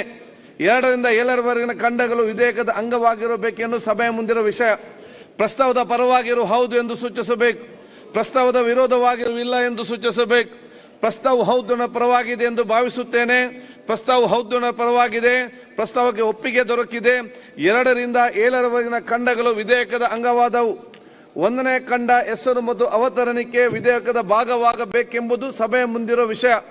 ಪ್ರಸ್ತಾವದ ಪರವಾಗಿರುವ ಹೌದು ಎಂದು ಸೂಚಿಸಬೇಕು. ಪ್ರಸ್ತಾವದ ವಿರೋಧವಾಗಿರು ಇಲ್ಲ ಎಂದು ಸೂಚಿಸಬೇಕು. ಪ್ರಸ್ತಾವ ಹೌದು ಪರವಾಗಿದೆ ಎಂದು ಭಾವಿಸುತ್ತೇನೆ. ಪ್ರಸ್ತಾವ ಹೌದು ಪರವಾಗಿದೆ. ಪ್ರಸ್ತಾವ ಅಂಗೀಕರಿಸಲ್ಪಟ್ಟಿದೆ. 1ನೇ ಖಂಡ ಹೆಸರು ಮತ್ತು ಅವತರಣಿಕೆ ವಿಧೇಯಕದ ಅಂಗವಾಗಿದೆ. ಸಭಾಧ್ಯಕ್ಷ, ವಿಧೇಯಕವನ್ನು ಅಂಗೀಕರಿಸಬೇಕೆಂದು ಕೋರಿಕೊಳ್ಳುತ್ತೇನೆ. ಪ್ರಸ್ತಾವವನ್ನು ಮಂಡಿಸಲಾಗಿದೆ. ಅದನ್ನೀಗ ಸಭೆಯ ಮತಕ್ಕೆ ಹಾಕುತ್ತೇನೆ. 2020ನೇ ಸಾಲಿನ ಕರ್ನಾಟಕ ನಗರ ಪಾಲಿಕೆಗಳ ತಿದ್ದುಪಡಿ ಪ್ರಸ್ತಾವದ ಪರವಾಗಿರು ಹೌದು ಎಂದು ಸೂಚಿಸಬೇಕು. ಪ್ರಸ್ತಾವದ ವಿರೋಧವಾಗಿರು ಇಲ್ಲ ಎಂದು ಸೂಚಿಸಬೇಕು. ಪ್ರಸ್ತಾವ ಹೌದು ಪರವಾಗಿದೆ ಎಂದು ಭಾವಿಸುತ್ತೇನೆ. ಪ್ರಸ್ತಾವ ಹೌದು ಪರವಾಗಿದೆ. ಪ್ರಸ್ತಾವ ಅಂಗೀಕರಿಸಲ್ಪಟ್ಟಿದೆ ಮತ್ತು ವಿಧೇಯಕ ಅನುಮೋದನೆ ದೊರಕಿದೆ. ಈಗ ಅನೌನ್ಸ್ಮೆಂಟ್ ಏನದು ಊಟದ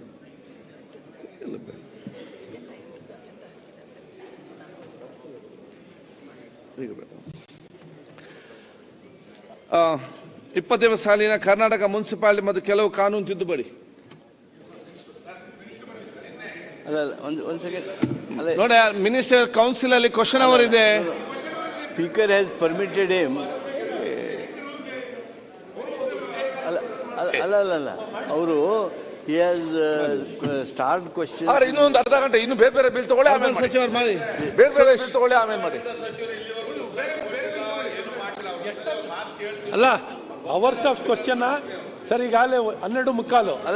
ಬೇರೆ ಬಿಲ್ ತಗೊಳ್ಳಿ, ಆಮೇಲೆ ತಗೊಳ್ಳಿ, ಏನ್ ತೊಂದರೆ ಇಲ್ಲ. ಪಾಪ ಅವ್ರ ಅವ್ರ ಮಾತು ಕೇಳೋಣ ಅಂತ ಸರ್. ಬೇರೆ ಬಿಲ್ ತಗೊಳ್ಳಿ, ಆಮೇಲೆ ಸ್ಪೀಕರ್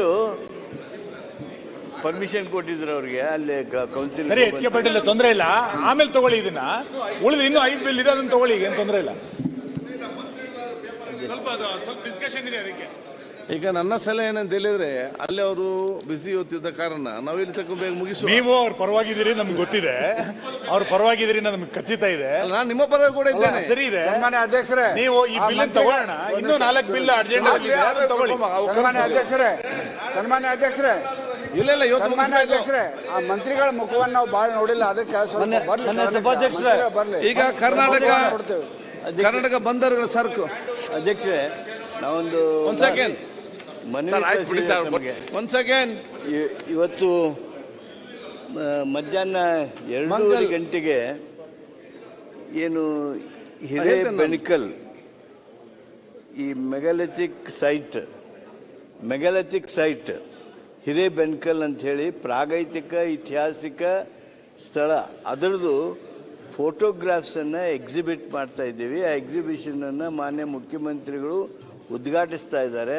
ಅದಕ್ಕೆ ದಯವಿಟ್ಟು ಎಲ್ಲ ಶಾಸಕರು ಇಲ್ಲೇ ನಮ್ಮ ಬ್ಯಾಂಕ್ವೆಟ್ ಹಾಲ್ ಎದುರುಗಡೆನೆ, ಅದಕ್ಕೆ 2:30ರಿಂದ ಇರ್ತದೆ, 3 ದಿವಸ ಇರ್ತದೆ. ತಾವು ದಯಮಾಡಿ ಬರಬೇಕು ಅಂಥೇಳಿ ನಿಮ್ಮಲ್ಲಿ ನಾನು ವಿನಂತಿಯನ್ನು ಮಾಡ್ತೇನೆ. ಈಗ 20 ಸಾಲಿನ ಕರ್ನಾಟಕ ಬಂದರುಗಳ ಸರಕು ಹಡಗಿನಿಂದ ಇರಿಸುವ ಮಾನ್ಯ ಸಚಿವರು. ಸನ್ಮಾನ್ಯ ಸಭಾಧ್ಯಕ್ಷರೇ, 2020 ಗುರುರಾಜ್ ಕುತ್ತೂರಲ್ಲಿ ಶಿವಣ್ಣ ಅಲ್ಲಿ ಕೂತ್ಕೊಂಡು ಮಾತಾಡಿ ಎಷ್ಟು ಬೇಕಾದರೂ. ಬಂದರುಗಳ ಸರಕನ್ನು ಹಡಗಿನಿಂದ ಇಳಿಸುವ ಮತ್ತು ಹಡಗಿಗೆ ತುಂಬುವ ಫೀಜುಗಳು ತಿದ್ದುಪಡಿ ವಿಧೇಯಕವನ್ನು ಪರ್ಯಾಲೋಚಿಸಬೇಕೆಂದು ಸೂಚಿಸುತ್ತೇನೆ. 2020 ಸಾಲಿನ ಕರ್ನಾಟಕ ಬಂದರುಗಳ ಸರಕನ್ನು ಹಡಗಿನಿಂದ ಇಳಿಸುವ ಮತ್ತು ಹಡಗಿಗೆ ತುಂಬುವ ಫೀಸ್ಗಳು ತಿದ್ದುಪಡಿ ವಿಧೇಯಕವನ್ನು ಪರ್ಯಾಲೋಚಿಸದೆಂಬ ವಿಷಯ ಸಭೆಯ ಮುಂದೆ ಪ್ರಸ್ತಾವದ ಪರವಾಗಿರೋ ಹೌದು ಎಂದು ಸೂಚಿಸಬೇಕು. ಪ್ರಸ್ತಾವದ ವಿರೋಧವಾಗಿರೋ ಇಲ್ಲ ಎಂದು ಸೂಚಿಸಬೇಕು. ಪ್ರಸ್ತಾವ ಹೌದನ ಪರವಾಗಿದೆ ಎಂದು ಭಾವಿಸುತ್ತೇನೆ. ಪ್ರಸ್ತಾವ ಹೌದನ ಪರವಾಗಿದೆ. ಪ್ರಸ್ತಾವಕ್ಕೆ ಅನುಮೋದನೆ ದೊರಕಿದೆ. ಮಾನ್ಯ ಸಚಿವರು ವಿವರಿಸಿ. ಸನ್ಮಾನ್ಯ ಸಭಾಧ್ಯಕ್ಷರೇ,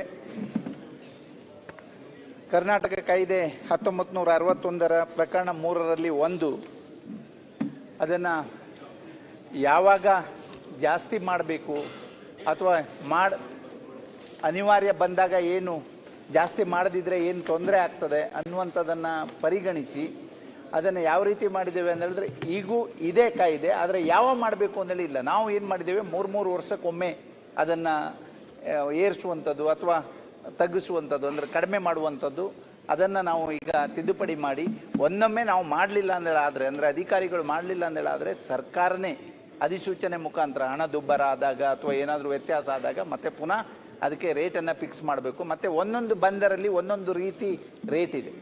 ಬೇರೆ ಬೇರೆ ರೇಟ್ ಇರೋದ್ರಿಂದ ಹೆಚ್ಚು ನಮಗೆ ಖರ್ಚು ಜಾಸ್ತಿ ಆಗ್ತಾ ಇದೆ, ತುಂಬ ಜಾಸ್ತಿ ಆಗ್ತಾ ಇದೆ. ಹಾಗಾಗಿ ಅನಿವಾರ್ಯ ಇದೆ. ಹಾಗಾಗಿ ತಿದ್ದುಪಡಿಯನ್ನು ತಂದೆ. ಓಕೆ, ಈಗ ವಿಧೇಯಕವನ್ನು ಖಂಡವಾಗಿ ಮತಕ್ಕೆ ಹಾಕುತ್ತೇನೆ. 2ನೇ ಮತ್ತು 3ನೇ ಖಂಡಗಳು ವಿಧೇಯಕದ ಅಂಗವಾಗಿರಬೇಕೆನ್ನುವುದು ಸಭೆಯ ಮುಂದಿರುವ ವಿಷಯ. ಪ್ರಸ್ತಾವದ ಪರವಾಗಿರುವ ಹೌದು ಎಂದು ಸೂಚಿಸಬೇಕು. ಪ್ರಸ್ತಾವದ ವಿರೋಧವಾಗಿರುವ ಇಲ್ಲ ಎಂದು ಸೂಚಿಸಬೇಕು. ಪ್ರಸ್ತಾವ ಹೌದನ ಪರವಾಗಿದೆ ಎಂದು ಭಾವಿಸುತ್ತೇನೆ. ಪ್ರಸ್ತಾವ ಹೌದನ ಪರವಾಗಿದೆ. ಪ್ರಸ್ತಾವಕ್ಕೆ ಒಪ್ಪಿಗೆ ದೊರಕಿದೆ. 2ನೇ ಮತ್ತು 3ನೇ ಖಂಡಗಳು ವಿಧೇಯಕದ ಅಂಗವಾದವು. 1ನೇ ಖಂಡ ಹೆಸರು ಮತ್ತು ಅವತರಣಿಕೆ ವಿಧೇಯಕದ ಭಾಗವಾಗಬೇಕೆಂಬುದು ಸಭೆಯ ಮುಂದಿರುವ ವಿಷಯ. ಪ್ರಸ್ತಾವದ ಪರವಾಗಿರುವ ಹೌದು ಎಂದು ಸೂಚಿಸಬೇಕು. ಪ್ರಸ್ತಾವದ ವಿರೋಧವಾಗಿರುವ ಇಲ್ಲ ಎಂದು ಸೂಚಿಸಬೇಕು. ಪ್ರಸ್ತಾವ ಹೌದನ ಪರವಾಗಿದೆ ಎಂದು ಭಾವಿಸುತ್ತೇನೆ. ಪ್ರಸ್ತಾವ ಹೌದನ ಪರವಾಗಿದೆ. ಪ್ರಸ್ತಾವ ಅಂಗೀಕರಿಸಲ್ಪಟ್ಟಿದೆ. 1ನೇ ಖಂಡ ಹೆಸರು ಮತ್ತು ಅವತರಣಿಕೆ ವಿಧೇಯಕದ ಅಂಗವಾಗಿದೆ. ಮಾನ್ಯ ಸಚಿವರು. ಸನ್ಮಾನ್ಯ ಸಭಾಧ್ಯಕ್ಷರೇ, ವಿಧೇಯಕವನ್ನು ಅಂಗೀಕರಿಸಬೇಕೆಂದು ಪ್ರಸ್ತಾವವನ್ನು ಮಂಡಿಸಲಾಗಿದೆ. ಅದನ್ನೀಗ ಸಭೆಯ ಮತಕ್ಕೆ ಹಾಕುತ್ತೇನೆ.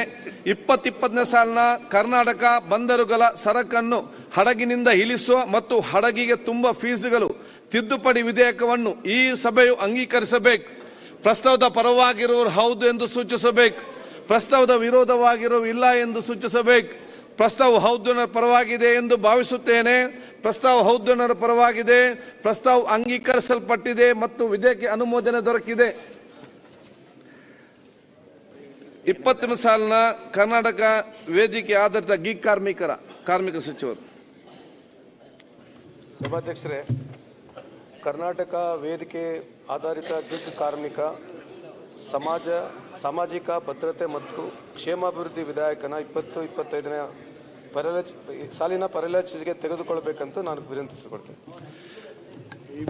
2020 ಸಾಲಿನ ಕರ್ನಾಟಕ ವೇದಿಕೆ ಆಧಾರಿತ ಗಿಗ್ ಕಾರ್ಮಿಕರ ಆಯ್ತಪ್ಪ, ಪ್ರಸ್ತಾವ ಅರ್ಜೆಂಟ್ ಮಾಡಬೇಡಿ.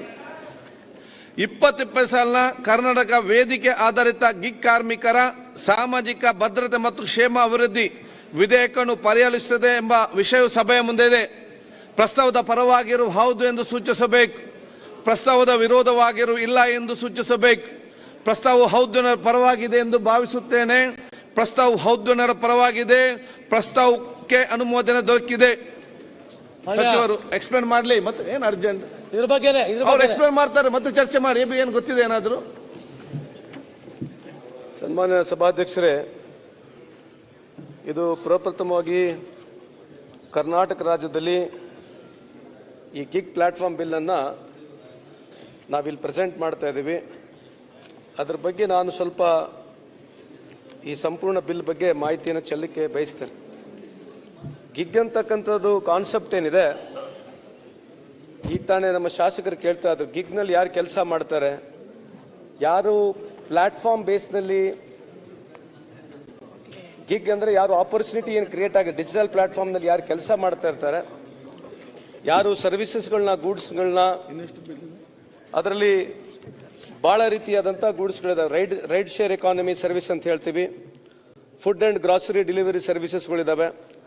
ಲಾಜಿಸ್ಟಿಕ್ ಸರ್ವಿಸಸ್ ಇದೆ, ಇ ಮಾರ್ಕೆಟು, ಅದರ ಜೊತೆಗೆ business to business consumer B2C ಇರ್ತಕ್ಕಂಥ ಈ ಒಂದು ಟ್ರಾನ್ಸ್ಪೋರ್ಟೇಷನ್ ವ್ಯವಸ್ಥೆ ಇದೆ, ಪ್ರೊಫೆಷನಲ್ ಆಕ್ಟಿವಿಟಿ ಪ್ರೊವೈಡರ್ಸ್ ಇದ್ದಾರೆ, ಹೆಲ್ತ್ ಕೇರ್ ಇದೆ, ಟ್ರಾವೆಲ್ ಆ್ಯಂಡ್ ಹಾಸ್ಪಿಟಾಲಿಟಿ ಇದೆ, ಮುಂದೆ ಬರ್ತಕ್ಕಂಥ ಕಂಟೆಂಟು, ಮೀಡಿಯಾ ಸರ್ವಿಸಸ್, ಭಾಳಷ್ಟು ಈ ಥರ ಸರ್ವಿಸಸ್ ಕೂಡ ಆ್ಯಡ್ ಆಗ್ತವೆ. ಅದಕ್ಕೆ ಗಿಗ್ ವರ್ಕರ್ನ ಡೆಫಿನೇಷನ್ ಹೇಳ್ತಕ್ಕಂಥದ್ದು ಸೆಕ್ಷನ್ 2E ನಲ್ಲಿ ಸಭಾಧ್ಯಕ್ಷರೇ, a person who performs work or participates in a work arrangement that results in a given rate of payment based on terms and conditions laid down in such contract and includes all piece rate work and whose work is sourced through a platform in the services specified in the schedule. ಯಾರು ಈ platform ಮುಖಾಂತರ ವ್ಯವಹಾರಗಳನ್ನ ಮಾಡ್ತಾರೆ ಅವರಿಗೆ gig workers, gig economy ಅಥವಾ gig ಅಂತಕ್ಕಂಥ ಈ ಒಂದು ಹೊಸ ಪರಿಕಲ್ಪನೆ ದೇಶದಲ್ಲಿದೆ. ಅದ್ರ ಬಗ್ಗೆ ಈ ಬಿಲ್ಲನ್ನು ನಾವು ಇಂಪ್ಲಿಮೆಂಟ್ ಮಾಡ್ತಾ ಇದ್ದೀವಿ. ಇಲ್ಲಿ ಇವತ್ತು ಗಿಗ್ ಎಕಾನಮಿ ಸಭಾಧ್ಯಕ್ಷರೇ, ಈ ಡೆಲಿವರಿ ಅಂತಕ್ಕಂಥದ್ದು ಏನಿದೆ, ಸರ್ವಿಸಸ್ ಏನಿದೆ, ಇ ಕಾಮರ್ಸ್ ಆಗಿರ್ಬೋದು, ಫುಡ್ ಡೆಲಿವರಿ ಆಗಿರ್ಬೋದು, ಇದು ವರ್ಷಾನುವರ್ಷ ಭಾಳ ದೊಡ್ಡ ಪ್ರಮಾಣವಾಗಿ ಈ ದೇಶದಲ್ಲಿ ಬೆಳೀತಾ ಇದೆ. ನೀತಿ ಆಯೋಗದ ರಿಪೋರ್ಟ್ ಪ್ರಕಾರ ಸುಮಾರು 2029-2030 ಇಸ್ವಿವರೆಗೆ ಸುಮಾರು 23.5 ಮಿಲಿಯನ್ ವರ್ಕರ್ಸ್ಗಳು ಇದರಲ್ಲಿ ಭಾಗಿಯಾಗಬಹುದು, ಅಷ್ಟು ಜನಕ್ಕೆ ಅವಕಾಶ ಇದೆ ಅಂತಕ್ಕಂಥದ್ದು ನೀತಿ ಆಯೋಗ ರಿಪೋರ್ಟ್ ಇದೆ. ನಮ್ಮ ಕರ್ನಾಟಕ ರಾಜ್ಯದಲ್ಲಿ ಸುಮಾರು 4 ಲಕ್ಷ ಅಷ್ಟು ಜನರು ಗಿಗ್ ವರ್ಕರ್ ಈ ವ್ಯವಸ್ಥೆಯಲ್ಲಿದ್ದಾರೆ ಅಂತ ಹೇಳಿ ನಮಗಿರ್ತಕ್ಕಂಥ ಮಾಹಿತಿ ಇದೆ. ಈ ಮೋಸ್ಟ್ ಆಫ್ ದ ಕೇಸಸ್ನಲ್ಲಿ ಈ ಗಿಗ್ ವರ್ಕರ್ಸ್ ಏನಿದ್ದಾರೆ, ಕೆಲವರು ಫುಲ್ ಟೈಮ್ ಆಗಿ ಕೆಲಸ ಮಾಡ್ತಾರೆ, ಕೆಲವರು ಪಾರ್ಟ್ ಟೈಮ್ ಆಗಿ ಕೂಡ ಕೆಲಸ ಮಾಡ್ತಾರೆ. ಸಭಾಧ್ಯಕ್ಷರೇ, ಇವತ್ತು ಬೇರೆ ಬೇರೆ ರಾಷ್ಟ್ರಗಳಲ್ಲಿ, ಸ್ಪೇನ್ ಅಂತ ದೇಶದಲ್ಲಿ ರೈಡರ್ಸ್ ಲಾ ಅಂತ ಮಾಡಿದ್ದಾರೆ, ಸಿಂಗಾಪುರ್ನಲ್ಲಿ ದಿ ಪ್ಲಾಟ್ಫಾರ್ಮ್ ವರ್ಕರ್ಸ್ ಲಾ ಅಂತ ಮಾಡಿದ್ದಾರೆ, ಕೊರಿಯಾ, ಇಂಡೋನೇಷ್ಯಾ, ಮಲೇಷ್ಯಾ, ಈ ರೀತಿ ಎಲ್ಲ ಬೇರೆ ಬೇರೆ ದೇಶಗಳಲ್ಲಿ ಕಾನೂನು ಲಾಗು ಆಗ್ತದೆ. ಇವತ್ತು ಅದೇ ರೀತಿಯಾದಂಥ ಕಾನೂನು ಜನರಿಗೆ, ವಿಶೇಷವಾಗಿ ಗಿಗ್ ಎಕಾನಮಿನಲ್ಲಿ ಕೆಲಸ ಮಾಡ್ತಕ್ಕಂಥವ್ರಿಗೆ ನಾವು ತರಬೇಕಂತ ಹೇಳಿ ಇವತ್ತು ಬಿಲ್ಲನ್ನು ಮಂಡನೆ ಮಾಡಿದ್ದೀವಿ. ಇವತ್ತು ಈ ಗಿಗ್ ಎಕಾನಮಿನಲ್ಲಿ ವಿಶೇಷವಾಗಿ ಎಕ್ಸ್ಪೋಸ್ ಆಗಿರ್ತಕ್ಕಂಥದ್ದು 2 ವೀಲರ್ಸ್ನವರು, 3 ವೀಲರ್ಸ್, ಎಸ್ಪೆಷಲಿ 4 ವೀಲರ್ಸ್ ಇದ್ದಾರೆ, 6 ವೀಲರ್ಸ್ ಇದ್ದಾರೆ, ಎಲ್ಲ ಥರದ ಜನರಿದ್ದರೆ ವಿಶೇಷವಾಗಿ ಈ 2 ವೀಲರ್ಸು ಭಾಳ ದೊಡ್ಡ ಪ್ರಮಾಣದಲ್ಲಿ ಜನರು ಎಕ್ಸ್ಪೋಸ್ ಆಗಿರ್ತಾರೆ ಈ ವ್ಯವಸ್ಥೆಯಲ್ಲಿ. ಯಾಕಂದರೆ ಇವರು ನೇರವಾಗಿ ಪೊಲ್ಯೂಷನಿಗೆ, ಈ ನಾಯ್ಸ್ ಪೊಲ್ಯೂಷನಿಗೆ ನೇರವಾಗಿ ಅಟ್ರಾಕ್ಟ್ ಆಗ್ತಕ್ಕಂಥವ್ರು ಈ 2 ವೀಲರ್ಸು, 3 ವೀಲರ್ಸು, ಅದ್ರ ಜೊತೆಗೆ 4 ವೀಲರ್ಸ್ ಕೂಡ ಇದ್ದಾರೆ ಸಭಾಧ್ಯಕ್ಷರೇ. ಆದರೆ ಇದರಲ್ಲಿ ನಾವು ಯಾಕೆ ಇದನ್ನು ಭಾಳ ಪ್ರಾಮುಖ್ಯತೆಯನ್ನು ಕೊಡ್ತಾ ಇದ್ದೀವಿ ಅಂತಂದರೆ, ಸುಮ್ಮನೆ ಉದಾಹರಣೆಗೆ ಈ ರೆಂಟಿಂಗ್ ಆಫ್ ಅವರ್ಸ್ ಅಂತ ಇರ್ತೀವಿ ಲೈಫ್ನ. ನಾನು ಭಾಳ ಸಲ ಈ ಗಿಗ್ನಲ್ಲಿ ಕೆಲಸ ಮಾಡ್ತಕ್ಕಂಥ ಪ್ರತಿಯೊಬ್ಬರಿಗೆ ನಾನು ಮೀಟ್ ಆಗಿದ್ದೇನೆ. ಟು ಅರ್ನ್ 1800 rupees, ಸುರೇಶ್ ಸಾಹೇಬ್ರೆ, to earn 1800 rupees he has to work for 16 hours. ಆ ವ್ಯವಸ್ಥೆಯಲ್ಲಿ ಇದ್ದೀವಿ ನಾವು. ಒಂದು ಟ್ರಾಫಿಕ್ ಇದೆ, ಅವನು ದಿನಕ್ಕೆ ಗಿಗ್ ಅಂದರೆ ಒಂದು ವರ್ಕ್ ಅಂತ ಕನ್ಸಿಡರ್ ಮಾಡ್ತೀವಿ. ಸೊ 25 ಗಿಗ್ ಕೆಲಸ ಸಿಗ್ಬೋದು, 30 ಸಿಗ್ಬೋದು. ಈ ಟ್ರಾಫಿಕ್ನಲ್ಲಿ ಇವತ್ತು ಇಡೀ ನಮ್ಮ ಬೆಂಗಳೂರಿನ ವ್ಯವಸ್ಥೆಯನ್ನು ತಗೊಂಡು ನೋಡ್ತಾ ಇದ್ದರೆ, to earn round about 16 to 1800 rupees he has to really work about 16 hours ಕೆಲಸ ಮಾಡಬೇಕು. ಆ ವ್ಯವಸ್ಥೆಯಲ್ಲಿ ಇವತ್ತು ನಾವಿದ್ದೀವಿ. ಅದಕ್ಕಾಗಿ ಈ ಬಿಲ್ ಅವ್ರ ಪರವಾಗಿ ಯಾಕೆ ತರ್ತಾ ಇದೀವಿ ಅಂತ ಹೇಳಲಿಕ್ಕೆ ನಿಮಗೆ ಬಯಸ್ತಾ ಇದ್ದೀನಿ. ಪರ್ಮಿಸಬಲ್ ಲಿಮಿಟ್ ಆಫ್ CO2, ಏನು ಕಾರ್ಬನ್ ಡೈಆಕ್ಸೈಡ್ ನಾವು ಹೇಳ್ತೀವಿ, ಪರ್ಮಿಸಬಲ್ ಲಿಮಿಟ್ ಇರ್ತಕ್ಕಂಥದ್ದು ಸುಮಾರು 3.5 ಲೀಟರ್ ತಗೋಬೇಕಂತ ಇರ್ತಕ್ಕಂಥದ್ದು ಪರ್ಮಿಸಬಲ್ ಲಿಮಿಟ್. ಆದರೆ ಗಿಗ್ ಎಕಾನಮಿನಲ್ಲಿ ಕೆಲಸ ಮಾಡ್ತಕ್ಕಂಥವ್ರು ಸುಮಾರು 40-45 ಲೀಟರ್ಗೆ ಕನ್ಸ್ಯೂಮ್ ಮಾಡ್ತಕ್ಕಂಥ ಒಂದು ಅಂದಾಜು ಇರ್ತಕ್ಕಂಥ ಒಂದು ನನಗಿರ್ತಕ್ಕಂಥ ಮಾಹಿತಿ ಇದೆ. ಅದ್ರ ಜೊತೆಗೆ ಎಲ್ಲದಕ್ಕಿಂತ ಡೇಂಜರ್ ಆಗಿರ್ತಕ್ಕಂಥದ್ದು, ಅವ್ನು ನೇರವಾಗಿ ಸೈಲೆನ್ಸರ್ಗಳ ಹತ್ರ ಏನು ಹೋಗ್ತಾನೆ, ಈ consumes lot of carbon monoxide. ಆಮೇಲೆ ಈ ಕಾರ್ಬನ್ ಡೈಆಕ್ಸೈಡ್ಲಿಂದ ಅವನಿಗೆ ಭಾಳ ತೊಂದರೆ ಬರ್ತಕ್ಕಂಥದ್ದು ವ್ಯವಸ್ಥೆ ನಾವು ಕಾಣ್ತಾ ಇದ್ದೀವಿ, ಮುಂದೆ ಕೂಡ ಇದೆ. ಒಂದು ನಿಮಗೆ ಉದಾಹರಣೆಗೆ ಒಂದು ರಿಪೋರ್ಟ್ನ ಓದಲಿಕ್ಕೆ ಇಚ್ಛೆ ಬಯಸ್ತೀನಿ. Number of cigarette as per AQI ಅಂದರೆ ಏರ್ ಕ್ವಾಲಿಟಿ ಇಂಡೆಕ್ಸ್ ಅಂತ ನಾವೇನು ಹೇಳ್ತೀವಿ, ಅದೇನು ಕ್ಯಾಲ್ಕುಲೇಟ್ ಮಾಡ್ತಾರೆ ಸಭಾಧ್ಯಕ್ಷರೇ, PM 2.5 in air particulate matter ಅಂತ ಏನು ಹೇಳ್ತೀವಿ, ಅದು 2.5 ಒಂದು ಸಬ್ಸ್ಟೆನ್ಸ್ ಇದ್ರೆ 22 microgram per meter cube is considered to be 1 cigarette. 22 micrograms per meter cube is considered to be 1 cigarette. ಯಾಕೆ ಹೇಳ್ತಾ ಇದ್ದೀನಿ ಈ ಮಾತು ಅಂತಂದ್ರೆ, ಇವತ್ತಿನ ಒಂದು 2018ನೇ ಹಿಂದೂನಲ್ಲಿ ಬಂದಿರತಕ್ಕಂಥ ಪತ್ರಿಕೆಯಲ್ಲಿ PM 2.5 ಲೆವೆಲ್ಸ್ ಇರ್ತಕ್ಕಂಥದ್ದು ಸುಮಾರು 200 ಮೈಕ್ರೋಗ್ರಾಮ್ ಇದೆ ಅಂತ ಅರ್ಥ. ಅಂದರೆ ಇವತ್ತು 2018ನೇ ಇಸ್ವಿಯ ನಾವು ಒಂದು ಅನಾಲಿಸಿಸ್ ತಗೊಂಡ್ರು ಕೂಡ ಇವತ್ತೊಬ್ಬ ಮಿನಿಮಮ್ ಒಬ್ಬ ಯಾವ ಈ ಆಟೋ ರಿಕ್ಷಾ ಡ್ರೈವರ್ಗಳು, ಯಾರು ಗಿಗ್ ಕಾರ್ಮಿಕರು ಕೆಲಸ ಮಾಡ್ತಿದ್ದಾರೆ ದಿನಕ್ಕೆ ಕನಿಷ್ಠ 10 ಸಿಗರೆಟ್ ಸೇರ್ತಾರೆ ಅಂತ ಅರ್ಥ. ಈ ಒಂದು if is not smoking himself but is consuming 10 cigarettes ಅಂದ್ರೆ 10 ಸಿಗರೆಟ್ ದಿನಕ್ಕೆ ಒಂದು ವರ್ಷಕ್ಕೆ ಕೆಲಸ ಮಾಡಿದ್ರೆ ಅವನು ಕನಿಷ್ಠ ಪಕ್ಷ 36 ಸಿಗರೆಟ್ ಸೇರ್ತಾನೆ ಅಧ್ಯಕ್ಷ.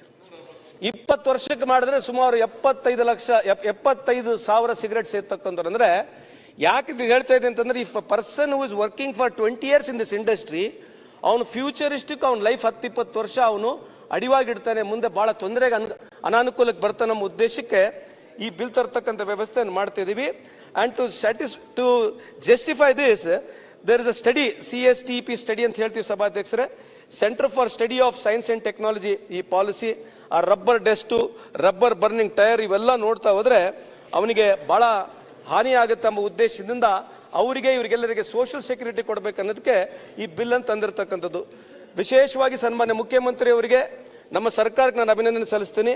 ಕರ್ನಾಟಕ ಇನ್ಶೂರೆನ್ಸ್ ಸ್ಕೀಮ್ ಭಾರತ ದೇಶದಲ್ಲಿ ಪ್ರಪ್ರಥಮವಾಗಿ ಕರ್ನಾಟಕದಲ್ಲಿ ಪ್ರಾರಂಭ ಆಯಿತು. 23-24ನೇ ಬಜೆಟ್ನಲ್ಲಿ ಸನ್ಮಾನ್ಯ ಮುಖ್ಯಮಂತ್ರಿಯವರು ನಮ್ಮ ಸರ್ಕಾರ 2 ಲಕ್ಷವರೆಗೆ ಆಕ್ಸಿಡೆಂಟ್ ಬೆನಿಫಿಟ್, 2 ಲಕ್ಷವರೆಗೆ ನಾವು ಅವ್ರ ಇನ್ಶೂರೆನ್ಸ್ ಸ್ಕೀಮ್ ಅನ್ನು ಕೊಟ್ಟಿದ್ದೇವೆ. ಇಲ್ಲಿವರೆಗೆ ಸುಮಾರು 10,560 ಜನ ಗಿಗ್ ವರ್ಕರ್ ಇದರಲ್ಲಿ ರಿಜಿಸ್ಟರ್ ಆಗಿದ್ದಾರೆ. ನಮ್ಮ ವಿಶೇಷವಾಗಿ ಗಿಗ್ ವರ್ಕರ್ ಆರ್ಡಿನೆನ್ಸ್ ಕೂಡ ತಂದ್ವಿ.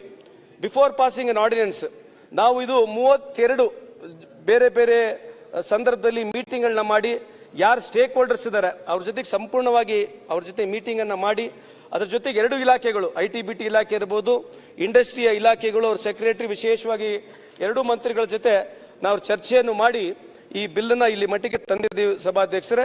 The cabinet had approved the audience proposal on 11/4/2025.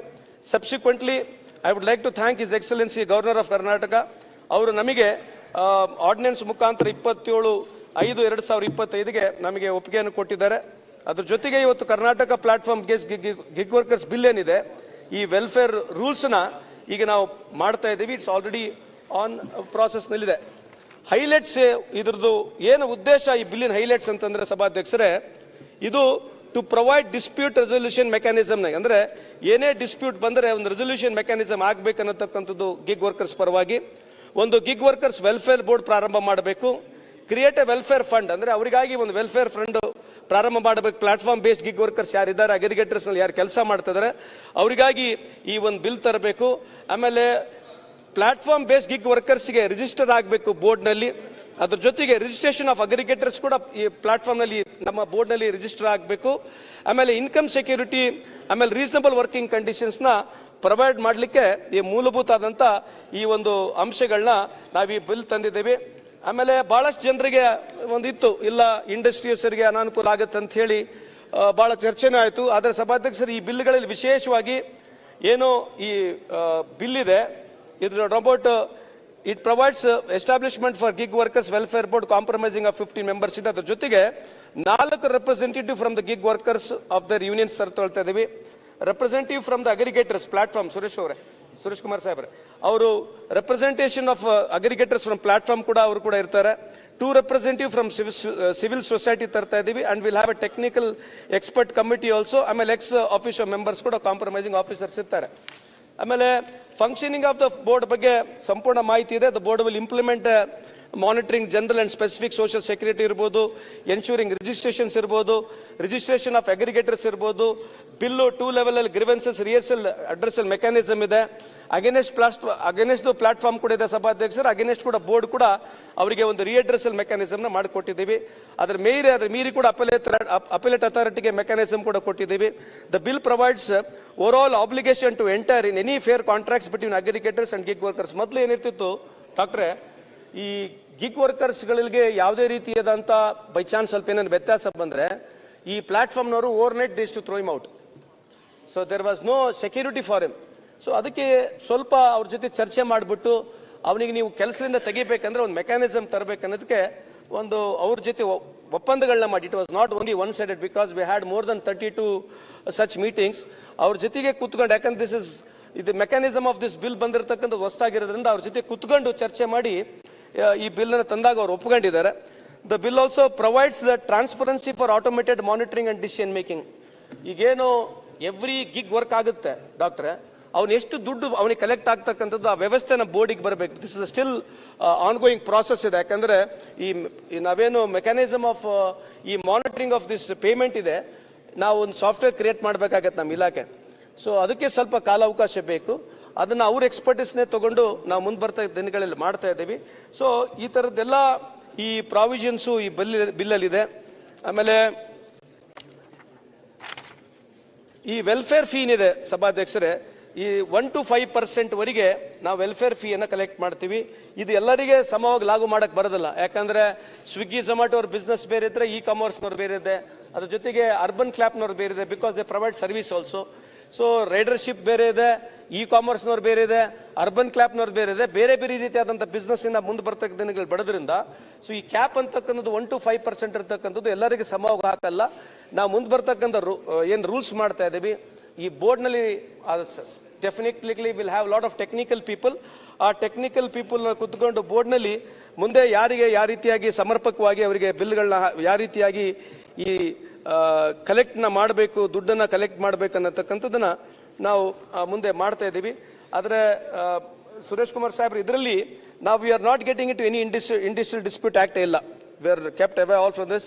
The minimum wages act ಇದರಲ್ಲಿ ಬರ್ತಾ ಇಲ್ಲ, the industrial employment standing orders ಇದರಲ್ಲಿ ಇಲ್ಲ, ಆಮೇಲೆ the payment of bonus act ಕೂಡ ಇದರಲ್ಲಿ ಬರಲ್ಲ. ಸೊ ಒಟ್ಟಾರೆ ಇದರಲ್ಲಿ ಯಾವುದೇ ನಮ್ಮ ಇಲಾಖೆಯವರು ಲೇಬರ್ ಡಿಪಾರ್ಟ್ಮೆಂಟ್ ಇನ್ಸ್ಪೆಕ್ಟರ್ಸ್ ಆಗಿರಲಿ ಅಪಾಯಿಂಟ್ ಆಗಿ ಲಾನಲ್ಲಿ ಹೋಗಿ ಇನ್ಸ್ಪೆಕ್ಷನ್ ಮಾಡ್ತಕ್ಕಂಥ ಇದರಲ್ಲಿ ಯಾವ್ದು ಇರೋದಿಲ್ಲ. ಸೊ ಒಟ್ಟಾರೆ ಇದು ಒಂದು ಹೊಸದಾಗಿ ತಂದಿರತಕ್ಕಂಥ ಬಿಲ್ ಸಭಾಧ್ಯಕ್ಷರೇ. ಈ ವೆರಿಫಿಕೇಶನ್ ಆಫ್ ಫೀ ಏನಿದೆ, payment and verification fee verification ಸಿಸ್ಟಮ್ನ ಲಾಗು ಮಾಡ್ತೀವಿ. ಅದರಿಂದ ಯಾರಿಗೆ ಎಷ್ಟು ದುಡ್ಡು ಆಗುತ್ತೆ, ಅವ್ನು ಎಷ್ಟು ಕೆಲಸ ಮಾಡ್ತಾ ಇದ್ದಾನೆ ಅಂತ ಹೇಳಿ ಮುಂದೆ ಇದು ನಮ್ಮ ಬೋರ್ಡಿಗೆ ಬರುತ್ತೆ. ಅದರ ಮುಖಾಂತರ ಅವರಿಗೆ ನಾವು ಸೋಷಿಯಲ್ ವೆಲ್ಫೇರ್ ಸ್ಕೀಮ್ನ ಮಾಡ್ತೀವಿ ಸಭಾಧ್ಯಕ್ಷ. ಸರ್